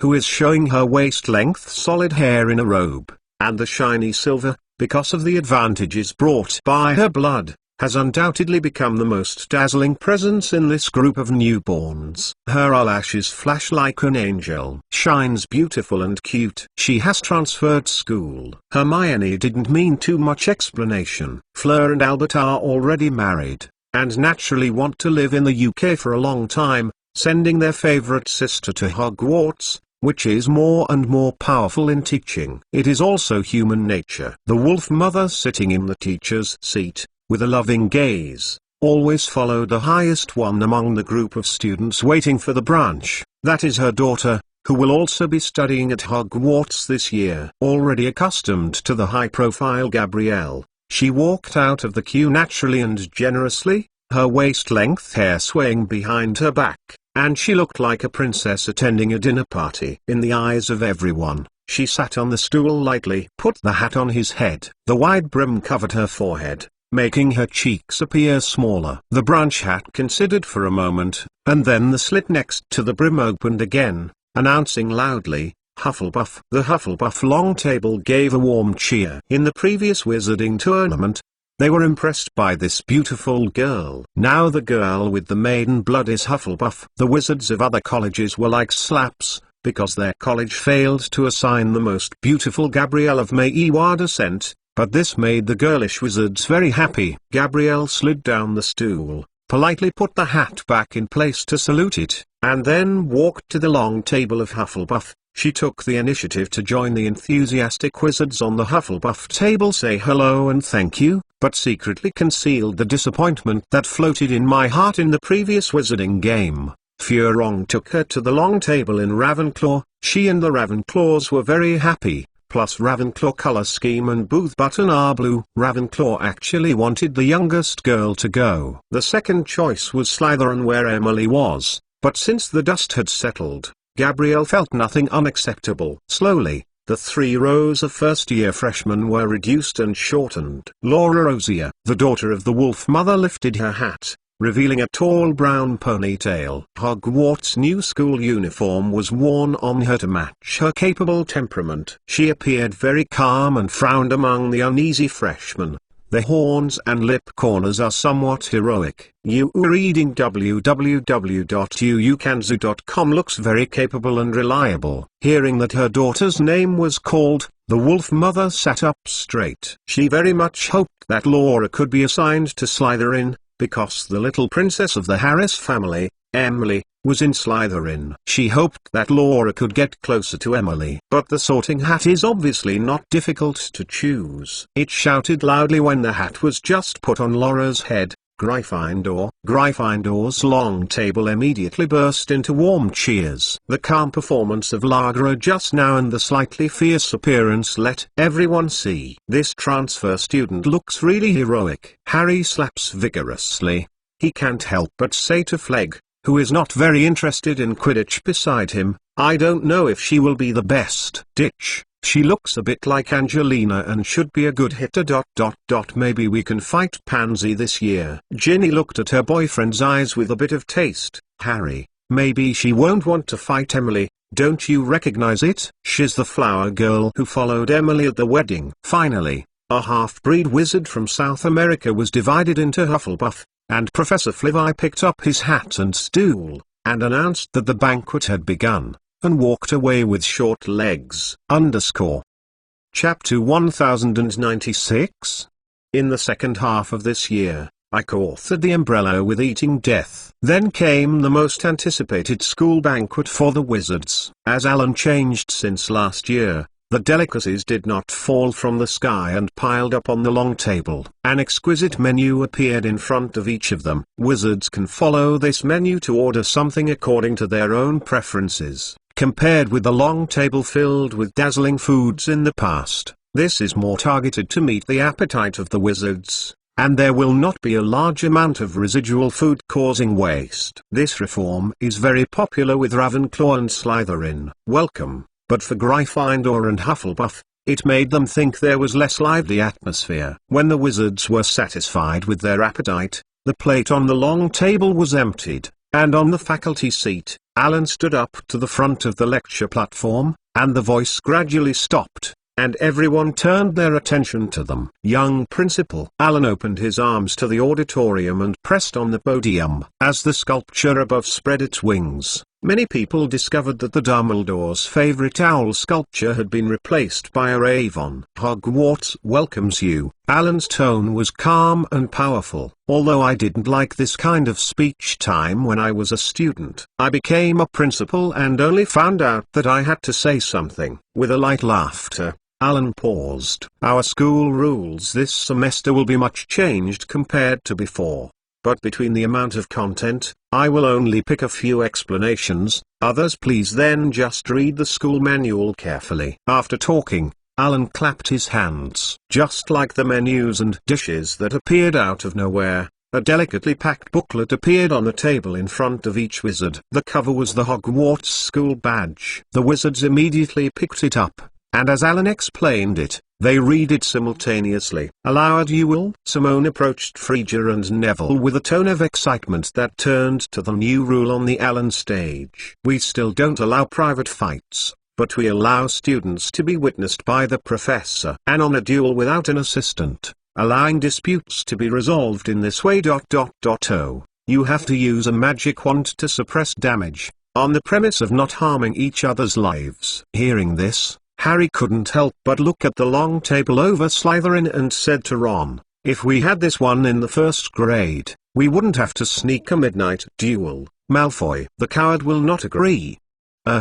Noticing Hermione's disapproval, Hermione, think about it, we didn't have to be detained so much. George and Fred will be very happy. The prank supplies that were forbidden to sell were brought into Hogwarts, but now they are allowed to bring in. Ron clicked on the school rule and thought he was only the poor pocket money, and the twins have to earn a lot of gold gallon. Ron's tone is a bit sour. Alan is an investor in the joke shop, but the two of them have found a good boss. We are going to get rich. I'm afraid they would be happier if they were still in school. Ginny, as the class leader and girl, didn't understand this kind of laissez-faire. Hermione, how can you allow Alan to open these things? Alan told me that this would help the little wizards practice their response to emergencies. Hermione was not happy to recall the reason for the other party when she was persuaded, this will exercise the vigilance of the students. And if it is done, pranksters will be punished the same way they are caught.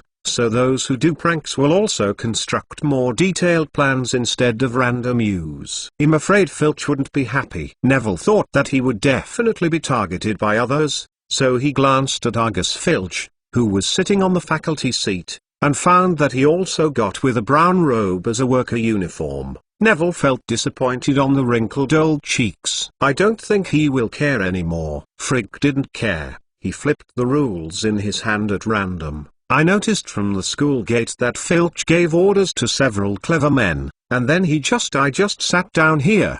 So now I don't need him to clean the cerebrum on the ceiling.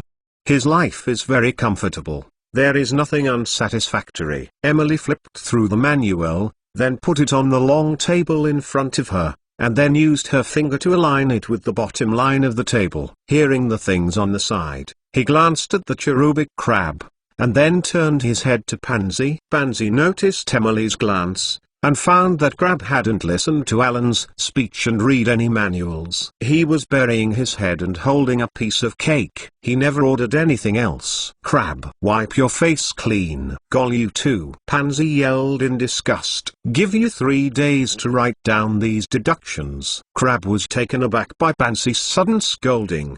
He stuffed the cake in his mouth and choked, his face flushed. Gaw passed his fat buddy a glass of orange juice before letting him go down. Pansy is right, you two idiots must remember, don't embarrass me. The deduction criteria, the behaviors that cause deductions and the corresponding penalties have been detailed here. Draco looked carefully with these entries. There is nothing general and ambiguous, although I still think that the reckless Scullins of Gryffindor are more likely to be deducted points. But this also shows that this year professors and deans cannot be casual. Draco frowned a glance at his dean Snape. Unless the student really makes a mistake.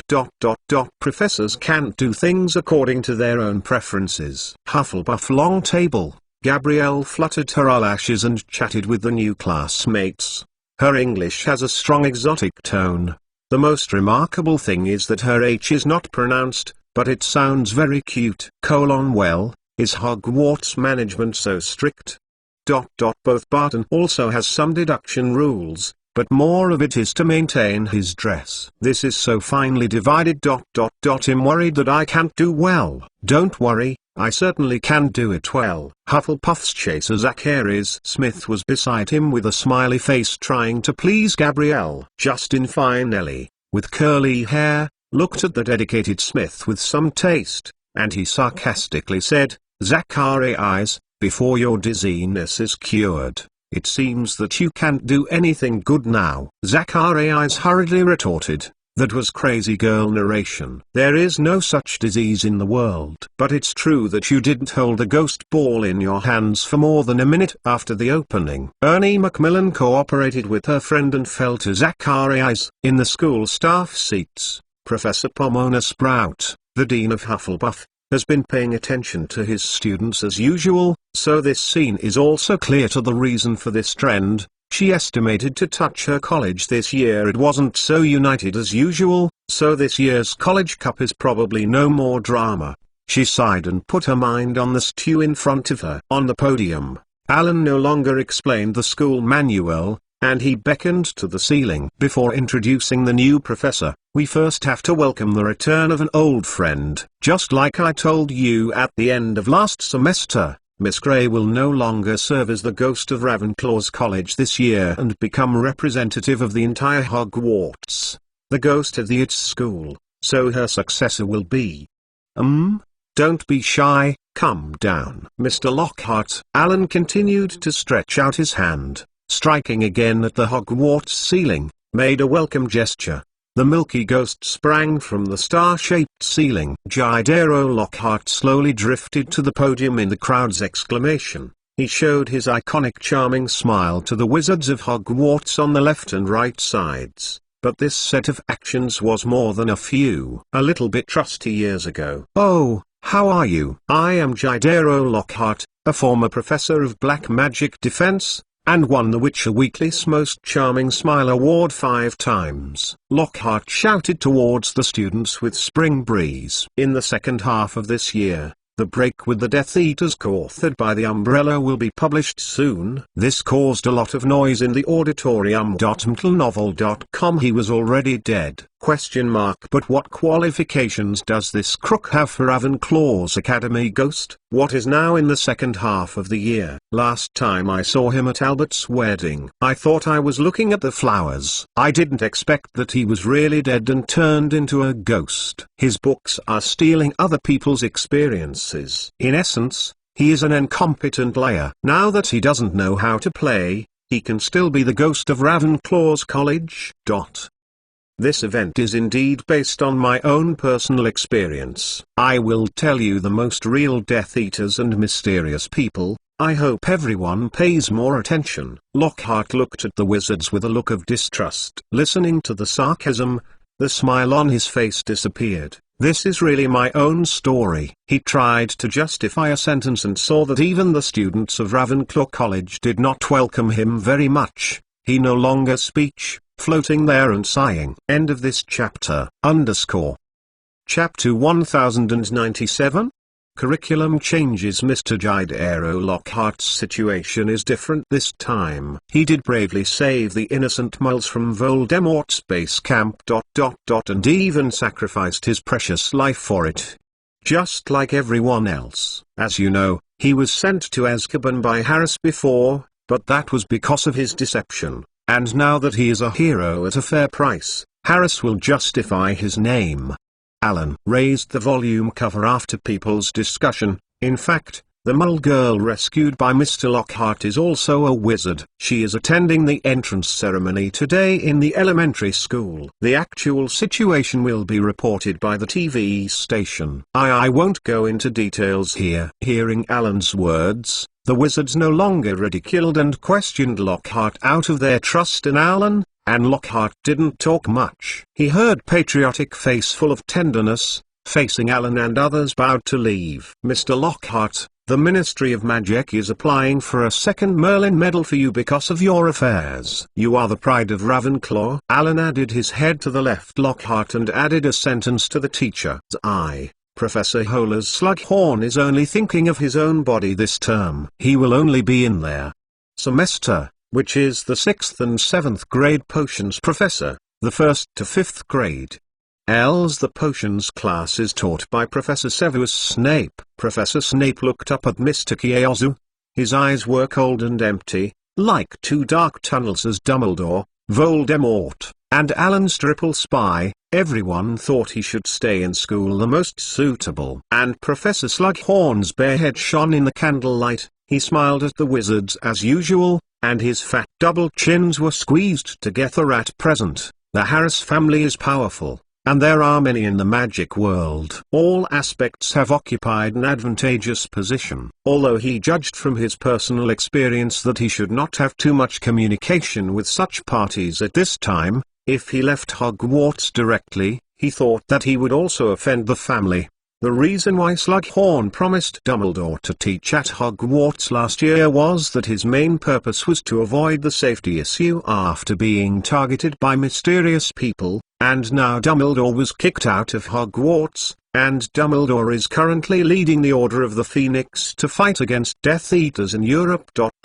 So after conjecturing the form, Slughorn decided to stay in Hogwarts. Currently the British magic world is the safest wizard in the world society, and Hogwarts is the safest place in the British magic world. So Professor Snape will not continue to serve as a professor of black magic defense this year. As for the replacement of Professor Snape, Alan turned his head to look at the skillful teacher in the teacher's seat. Mr. Murphy will as a professor of black magic defense. This made the wizards very surprised. Seeing so many people sitting on the teacher's seat, They thought that one of them must be a teacher of the black magic defense class. I did not expect that the teacher's title would even fall on a robot. As everyone knows about clever hand robots, it is very easy to use as a home robot. But can it be competent to teach this job in the black magic defense class? I have some sympathy for mystery. Oh, we should now speak the name boldly.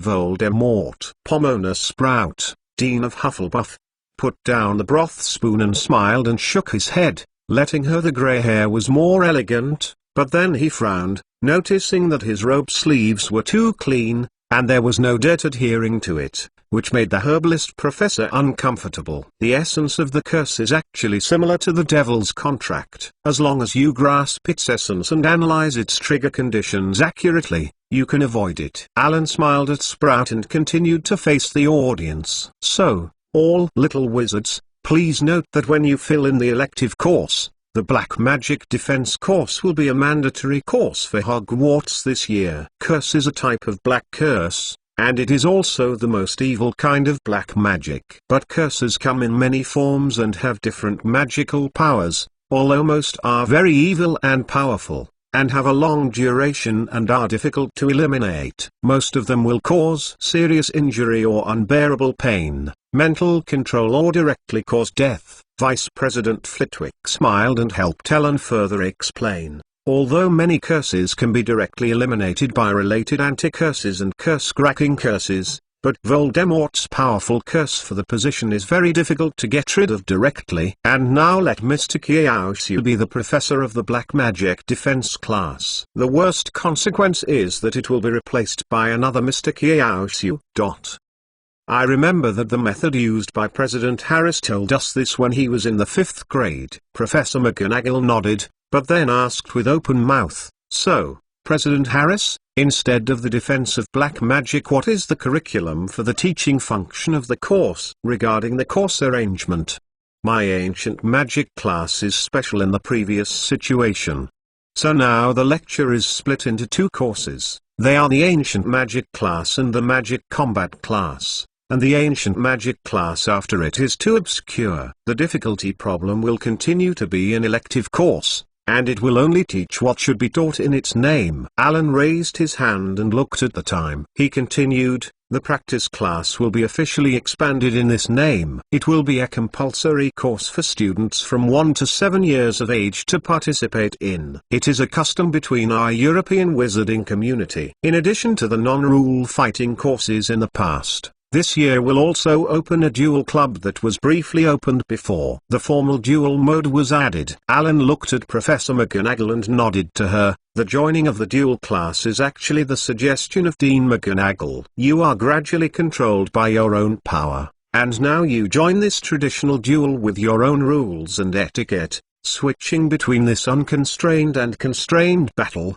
which can help you learn to use it. Learn to restrain. The little wizards in the audience were a little noisy, and I didn't know how to arrange an extra class and course, and some little wizards who didn't like fighting and loved peace hadn't participated in this course, but now that they became a required course, they remembered last year. The wizards who took this course were so stressed that they looked so sad after the practice class. Because of the tightness of the new semester curriculum and the establishment of the Wizard Elementary School, the history of magic will no longer serve as the curriculum for Hogwarts headquarters. It will be used as an enlightenment course for wizards in the Wizard Elementary School who can't yet use magic. Alan, it looks like there are some annoyed little wizards on the field who smiled and said, in addition, many people have put their energy in this course to prepare for the L's and exams. So this reform will be in 7 years. It will be completed officially. In the past few years, the Ministry of Magic will hold the exam for this course as usual.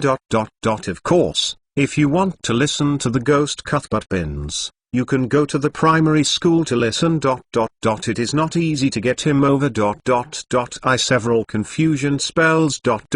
Cough. Alan noticed that he couldn't help but say a dry cough, and then pressed his hand to the omniscience mark on his arm. As for the Professor of Magic Combat class, she now. At this moment, the door of the auditorium was slammed open. Penlo Cravat appeared at the door. She strode towards the door, and the leather boots stepped on the smooth floor, making a crackling noise. Every step she took, there was a hollow voice echoing in the auditorium. Like other professors, today she did not wear the H-94 uniform representing the Armada, but was dressed as an ancient wizard. Although the robe covered the figure, but it can also make people pay more attention to her delicate face. Punlo walked to the teacher's seat and turned back. The wand held a flower in her hand. Her eyes swept over the faces of the wizards in the auditorium. She was satisfied that no wizard dared to bring her a little coldness. Her eyes met, and then her icy voice sounded in the auditorium.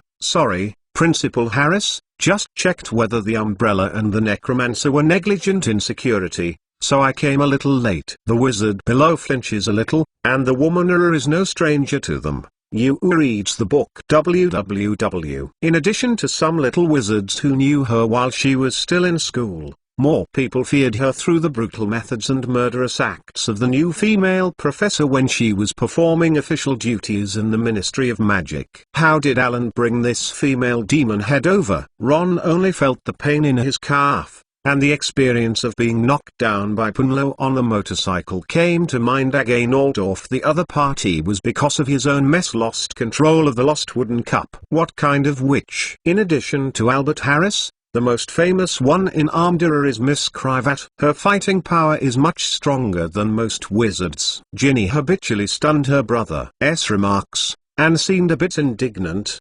"Do you look down on witches? Would you like to compete with me at the duel?" "Harry, you should take care of your girlfriend." She and the Alfmal player Hollyhead Harby team captain Gnog Jones met at the Horace dinner, and they became more and more intensified. Ron ignored Ginny and complained to Harry and said desperately, he'd rather face Snape's class. Hermione didn't care about Harry, who was appeasing his girlfriend and his brother. She looked at Punlo and murmured, "What check is safe?" She clearly waited outside the door for a long time. "For this appearance, she came here yesterday. I practiced a few times, so that I could come in too early before Alan finished reading his name.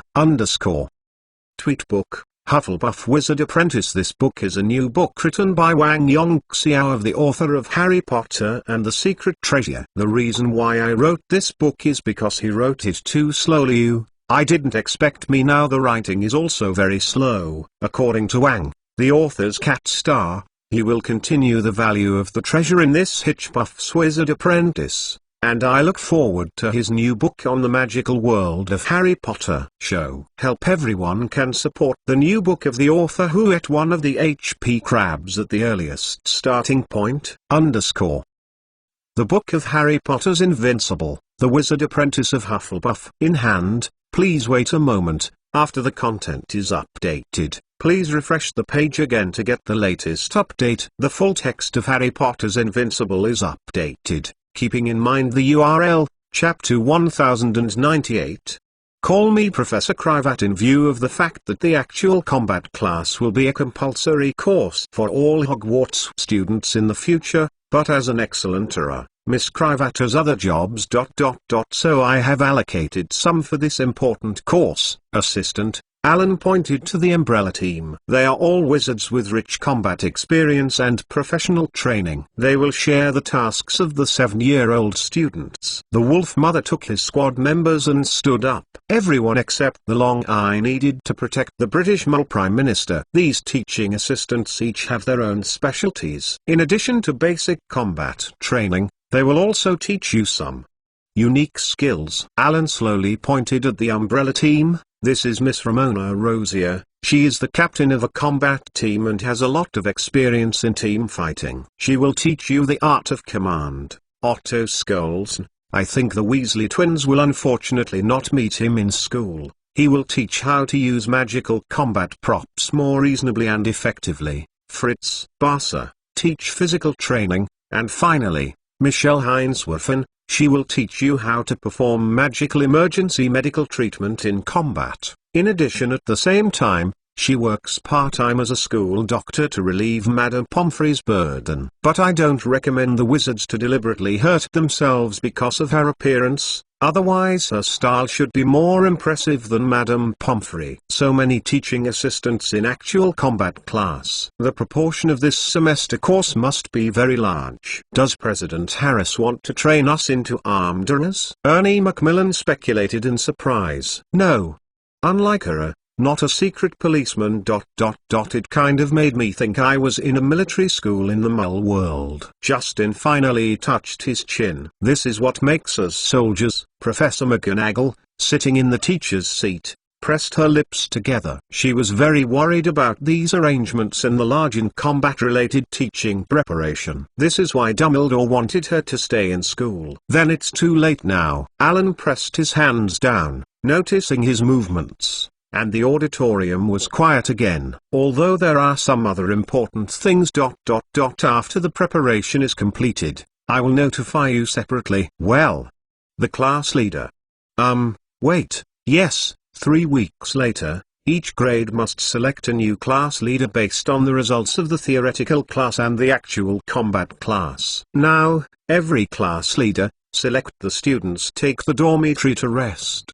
The next day, Hogwarts officially started school. The morning sun shines on the new practice class training ground. The practice field is located next to the Quidditch Stadium. Tone says the training ground. Now this new field is compared with the empty dam that was previously randomly stacked with deformities, like a professional arena. The newly built irregular circular arena, with the central area as the arena, was also set up here for those obstacles that were used in ancient magic classes. The venue itself did not change much except for its scale, and the surrounding grandstands on the site with the most changes. In the auditorium there are also large canopies suspended by hanging ropes, which are controlled by the wizards who stand on the uppermost colonnade, magically like controlling sails. These canopies are not only used to shade, but these canopies can control the weather and temperature in the arena, allowing the wizards to practice and adapt to competition and duel in various weather and temperature. The color of the canopy can also be controlled and changed,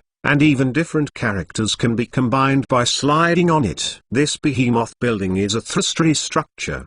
The exterior is composed of huge and thick stone, iron blocks and alloys carved with dense runes. Even if the wizard uses strong destructive magic in the competition, it will not destroy the arena. The top floor has 7 even circular arches, and its columns are very distinctive, arranged according to the standard order of Doric, Ionian and Corinthian. The lower 2 floors are decorated with small windows and pilasters. This somewhat exaggerated setting caused the little wizards on the scene to take a breath, and began to speculate that this future duel activity Hogwarts is expected to be normal, like the Duel of the Duel competition and Quidditch events. The schedule of this practice class is more complicated than other courses. Most of the time, it is divided according to grades. Although it is the same grade as the class, it is more arranged to mix other grades regardless of the age of the wizard. My mother said, considering the actual combat situation, you can't expect to ever meet an opponent who is 1 year old in a starting line with yourself.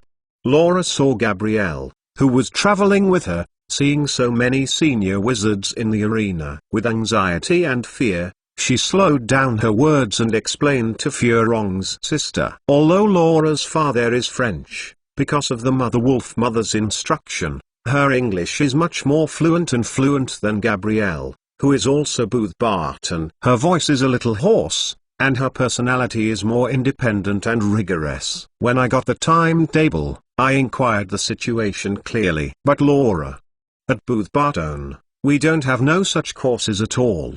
And fights are strictly prohibited on campus. Gabrielle's long eyelashes quivered, and there was a bit of anxiety in his voice. I have never fought. Don't worry about Gabrielle. Hogwarts has a Harris training class, which specializes in organizing students to practice various magic after class. You can join in and study together, and your strength will increase soon. Amy Lee patted Gabrielle's arms on her arms. Wait, if we are scheduled to fight today, you will be with us after the game and we will protect you. Oh. The roar from the arena made countless screams and shouts below, as well as the sound of breathing air in the eyes of the people looking up and watching. Two huge dragons flew over the arena. Their figures reflected on the arena of the arena and formed a huge shadow that enveloped the people. I know that there are fire dragons at Hogwarts, but they are free and unfettered. Gabrielle looked pale, she clutched her tightly. Gosh, that red is going to kill the one in front. Nobetta was beaten by Lacey again. Don't worry, it's just the fire dragon of Hagrid. It and other fire dragons have restraint devices on their foreheads that can be controlled well before they can be released to fly freely. It hurts people. Emily took Gabrielle's cold hand, and then a little unconfidently said, the red one behind and the other black one also have a Hungarian hornet. You still need to be careful. That is, Luna is in control. I think you should understand what I mean. The two dragons were circling in the sky. Lacey, who was more flexible in the back, chased Nobetta in the front. She stretched her neck and appeared to be preparing to spray a hot dragon breath to teach the front. Norbita, Lacey, Norbita, stop now! Exclamation mark. Good boy, obedient. A huge motorcycle roared through the sky, and Hagrid rode the Sirius motorcycle, chasing the two dragons in the back. The high-altitude wind scattered his beard and hair, and he issued a sharper belt than usual. The crying voice shouted loudly, Lacey, Norbita, stop now, stop playing. The farce was then heard by another louder engine sound, and the wizards were attracted by this increasingly loud sound. Penlo rode on the Vespa motorcycle that Alan gave her, and the magic robe on his body was rustled by the wind. She flew directly from the sky on a flying motorcycle, and stopped in a beautiful flick in the arena. You are reading www.uukanzu.com. Penlo took off the motorcycle helmet on his head, flicked his short black hair, stretched his long legs off the motorcycle, and stood the car. The helmet was hung on the handle of the motorcycle, and she looked around. Wizards! The voice spread throughout the arena. Very well, since Alan trusts me to let me be your practice teacher. I will do my best to teach you. The content of the first lesson. She paused for an evil smile. All of you come up against me together. Take out your restraining wand. Don't think of any ridiculous classmate friendship. Show your full strength. Let me open my eyes. Heard the words, thinking of the horror rumors about the new professor. The little wizards made some exclamations, which was worse than they expected. A few first-year Ravenclaw little wizards had never seen this in this posture. Tears burst into his eyes. Hermione's brows frowned on Hogwarts, and she couldn't help but reminded Penlo, the first-year freshmen haven't learned magic.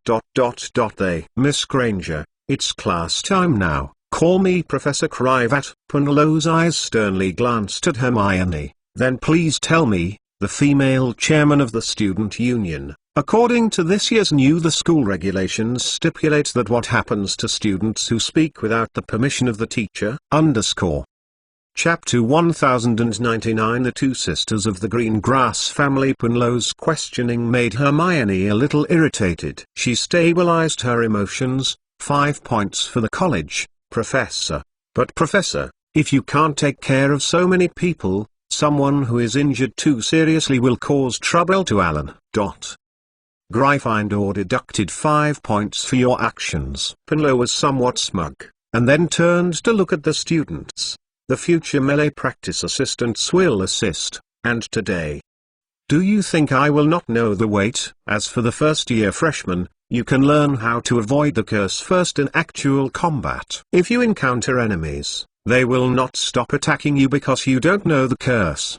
The female professor looked at them. The little wizard, so what are you doing here, stunned? Don't you pull out your wand yet to enter the battlefield? Professor. The wizards could only draw out their wands, guarding each other and slowly entering the battlefield. Before Penlo himself moved, the wizards formed an alliance to form a team, and consciously took the lead in seizing each other. The terrain that feels favorable. And most of the little wizards and freshmen who did not register last year, most of them are wandering around the venue in a panic and at a loss. Penlo held her arms high and watched the wizards looking for their partners and positions. Her eyes narrowed and she pulled out her wand to prepare for the end, but the sound of da-da-da came from behind in the distance and stopped her stepping down. I looked at Dean Gryffindor, who was walking away from the upper steps of the steps. Punlo narrowed his eyes and turned to meet the professor who had taught himself transfiguration before. The tone was somewhat alienated.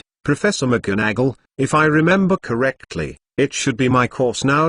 I think after the Brideau incident, you should learn not to hinder this course." Professor Crive, "I'm sorry, I need to take a little time. Although I don't agree with your curriculum, I'm not trying to stop you from taking classes." Professor McGonagall raised the parchment paper in her hand, and then said in a somewhat anxious voice, "Principal Harris informed me that students will be transformed into animagus in the afternoon, but I need to do a little research on the students and register the candidates.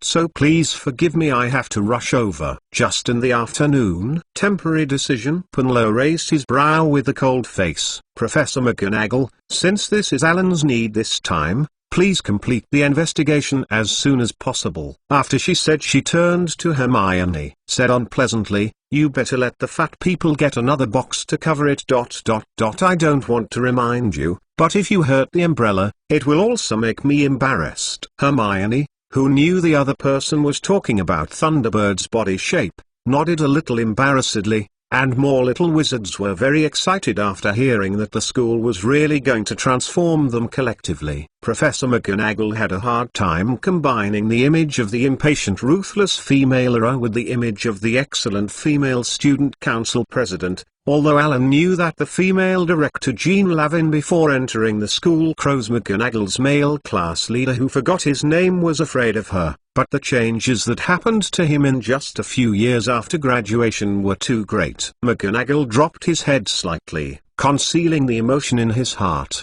and then raised his head. When she pointed her wand at her mouth, her stern voice echoed throughout the arena. "Everyone, I need to do a little research. The wizard who is ready to turn into animagus is here." There was a commotion in the arena, and many people rushed to the left of Professor McGonagall. Professor McGonagall registered the names of the wizards who had prepared the potions on the parchment paper, and looked up and asked, "You better be careful. This afternoon I'm going to arrange for you to transform." Seemingly noticed the commotion, she turned to Punlo and hesitated a little. "Professor Crive, I noticed that you are about to arrange them for a fight. I'm not trying to interfere with your teaching, but please pay attention to the fighting scale of the students. Don't let them get injured. This afternoon can be a challenge for these children." Penelope did not seem to have any objection to Alan's arrangement. She waved happily to the little wizards who were registering. "You don't want to participate in the melee today? Just be on the spot." Punlo turned to Professor McGonagall, withdrew his wand, then, "Professor McGonagall, please help me. I'm going to class. If it's convenient, please help me inform Mrs. Pomfrey and ask her to be prepared. Hogwarts Hospital is well equipped to handle most common and magical diseases and injuries, including the treatment of bone fractures and missing bones. Only in the most severe cases will patients be taken to St. Mungo's Magical Injury Hospital for further treatment healing. But the little wizards who got off more eye after the first actual combat lesson, when they realized the potions in Madame Bobby Pomfrey's hands that had been formulated with extra bitterness, those who were itchy tried the howling of the little witches for help from the new female school doctor quickly became part of Mr. Hainsworth's reputation for himself. In addition to the initial panic, Mrs. Bobby Pomfrey, who was very concerned about the students, quickly praised the skills of the Dr. Mishler. Although she felt that the other party had done something too much, she still made up for this woman automatically. They did this for the same purpose as she deliberately made the medicine very unpalatable. That is, hoping that the wounded wizards would pay attention to their safety and not come to the hospital. Outside the window of the school medical office, the dark forest is called the Forbidden Forest on the edge of the Hogwarts School of Witchcraft and Wizardry. As its name suggests, Hogwarts students were not allowed to enter in the past. Except for those who need to. Close students have the opportunity to enter the Forbidden Forest only when they are in confinement or taking special classes in the protection of magical creatures. So for most students who are used to obeying the law, this is a very novel and exciting experience. In fact, in addition to the Gryffindor group, there are always some wizards in every college to check it out. The Forbidden Forest in the afternoon seemed to be isolated from the sun, and the sun shone on the dense and tight leaves, and fell down, wandering the light and shadow of the ground. Under the guidance of Professor McGonagall, Professor of Metamorphosis, the wizards who are ready to transform and more wizards who are ready to watch the bustle walk down the path to the depths of the Forbidden Forest. As it goes deeper, the light becomes dimmer. The branches and leaves of a thick tree stretch out, the branches are interlaced, and the sun is blocked. The sun cannot touch the ground. The wizards walk in the forest, step on the soft soil, and sometimes step on the leaves are blackened and corroded. The little wizards holding their little boxes came to a relatively empty ground. There were no bushes here, only a thick trunk and lush foliage above their heads. The observing wizards were quietly scattered behind the surrounding trees, and the wizards who needed to transform under the command of Professor McGonagall and the commander occupied a relatively empty position in the middle, taking them in the shade of the sun covered by the woods. He came out with his own potion bottle, and the employees of the umbrella added some fresh blood to their blood-red potions. Of course, a few sloppy students only found out that their potions were damaged when their potions were taken out. This made the group of unlucky eggs have to sigh and have a mouthful of Mandela leaf throughout the month. And the principal Hogwarts, who had been waiting here, glanced at the wizards who were watching, and he was surprised to find that the two sisters of the green grass also stood among the unprepared wizards. You were reading www.uukanzu.com. Alan raised his eyebrows, so he made a shadow raven and let it fly over. The raven hovered in front of the two, and the mouth of the beak under the three eyes made Alan's voice, "The two young ladies of the green grass family, please come over. I have something to say to you." Obey. Principal Harris, Astoria, who had not participated in the ancient training class, responded panically to this shadow creature that made her feel uncomfortable. She rubbed her fingers and met Daphne's anxious eyes. The sisters held hands, came to Alan in front of the lush bushes. Alan waved his hand and transformed the roots of the plants on the ground into two wooden chairs. The two sisters sat down to isolate their figures from the eyes of curious wizards. "I noticed that none of you are one of the people who are going to be transformed today. But according to my judgment, your talents should have performed better." Alan slowed his tone, and his low voice was soothing. "Strength. So I want to ask, what additional difficulties did you encounter while practicing?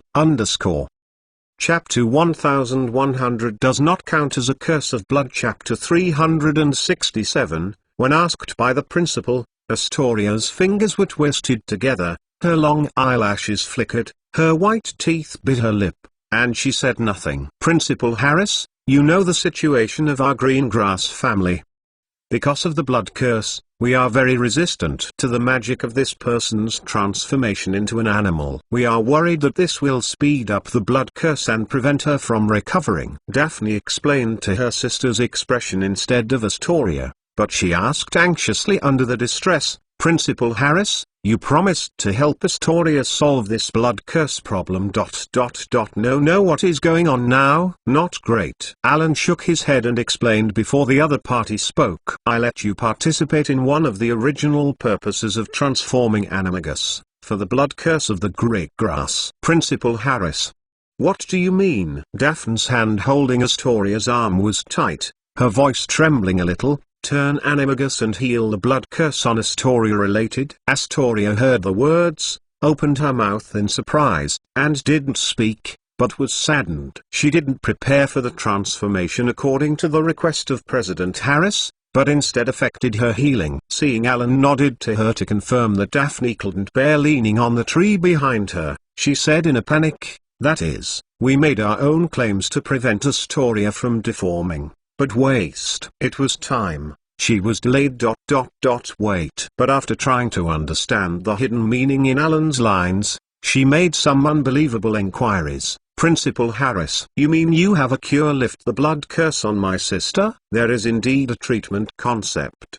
But to be precise, It is not actually a treatment. Alan pressed his palm down, motioning the two sisters not to be annoyed. He asked gently, "So, the two excellent little wizard at Slytherin College, can you tell me, what are the main characteristics of Animagus?" Astoria was calmer than Daphne in mourning and shock this time. She calmed her mind and said, "Animagus can transform a wizard into an animal that is closely related to it, and can also change from an animal back to human form." Well, the answer is good. In the past few years, I will add points to the little wizard who can answer this question. Alan continued to ask, "What about the blood curse on you?" The blood-cursed wizard family will inherit from the family's maternal lineage. These female offspring members will appear from time to time and the body will become a specific animal from time to time.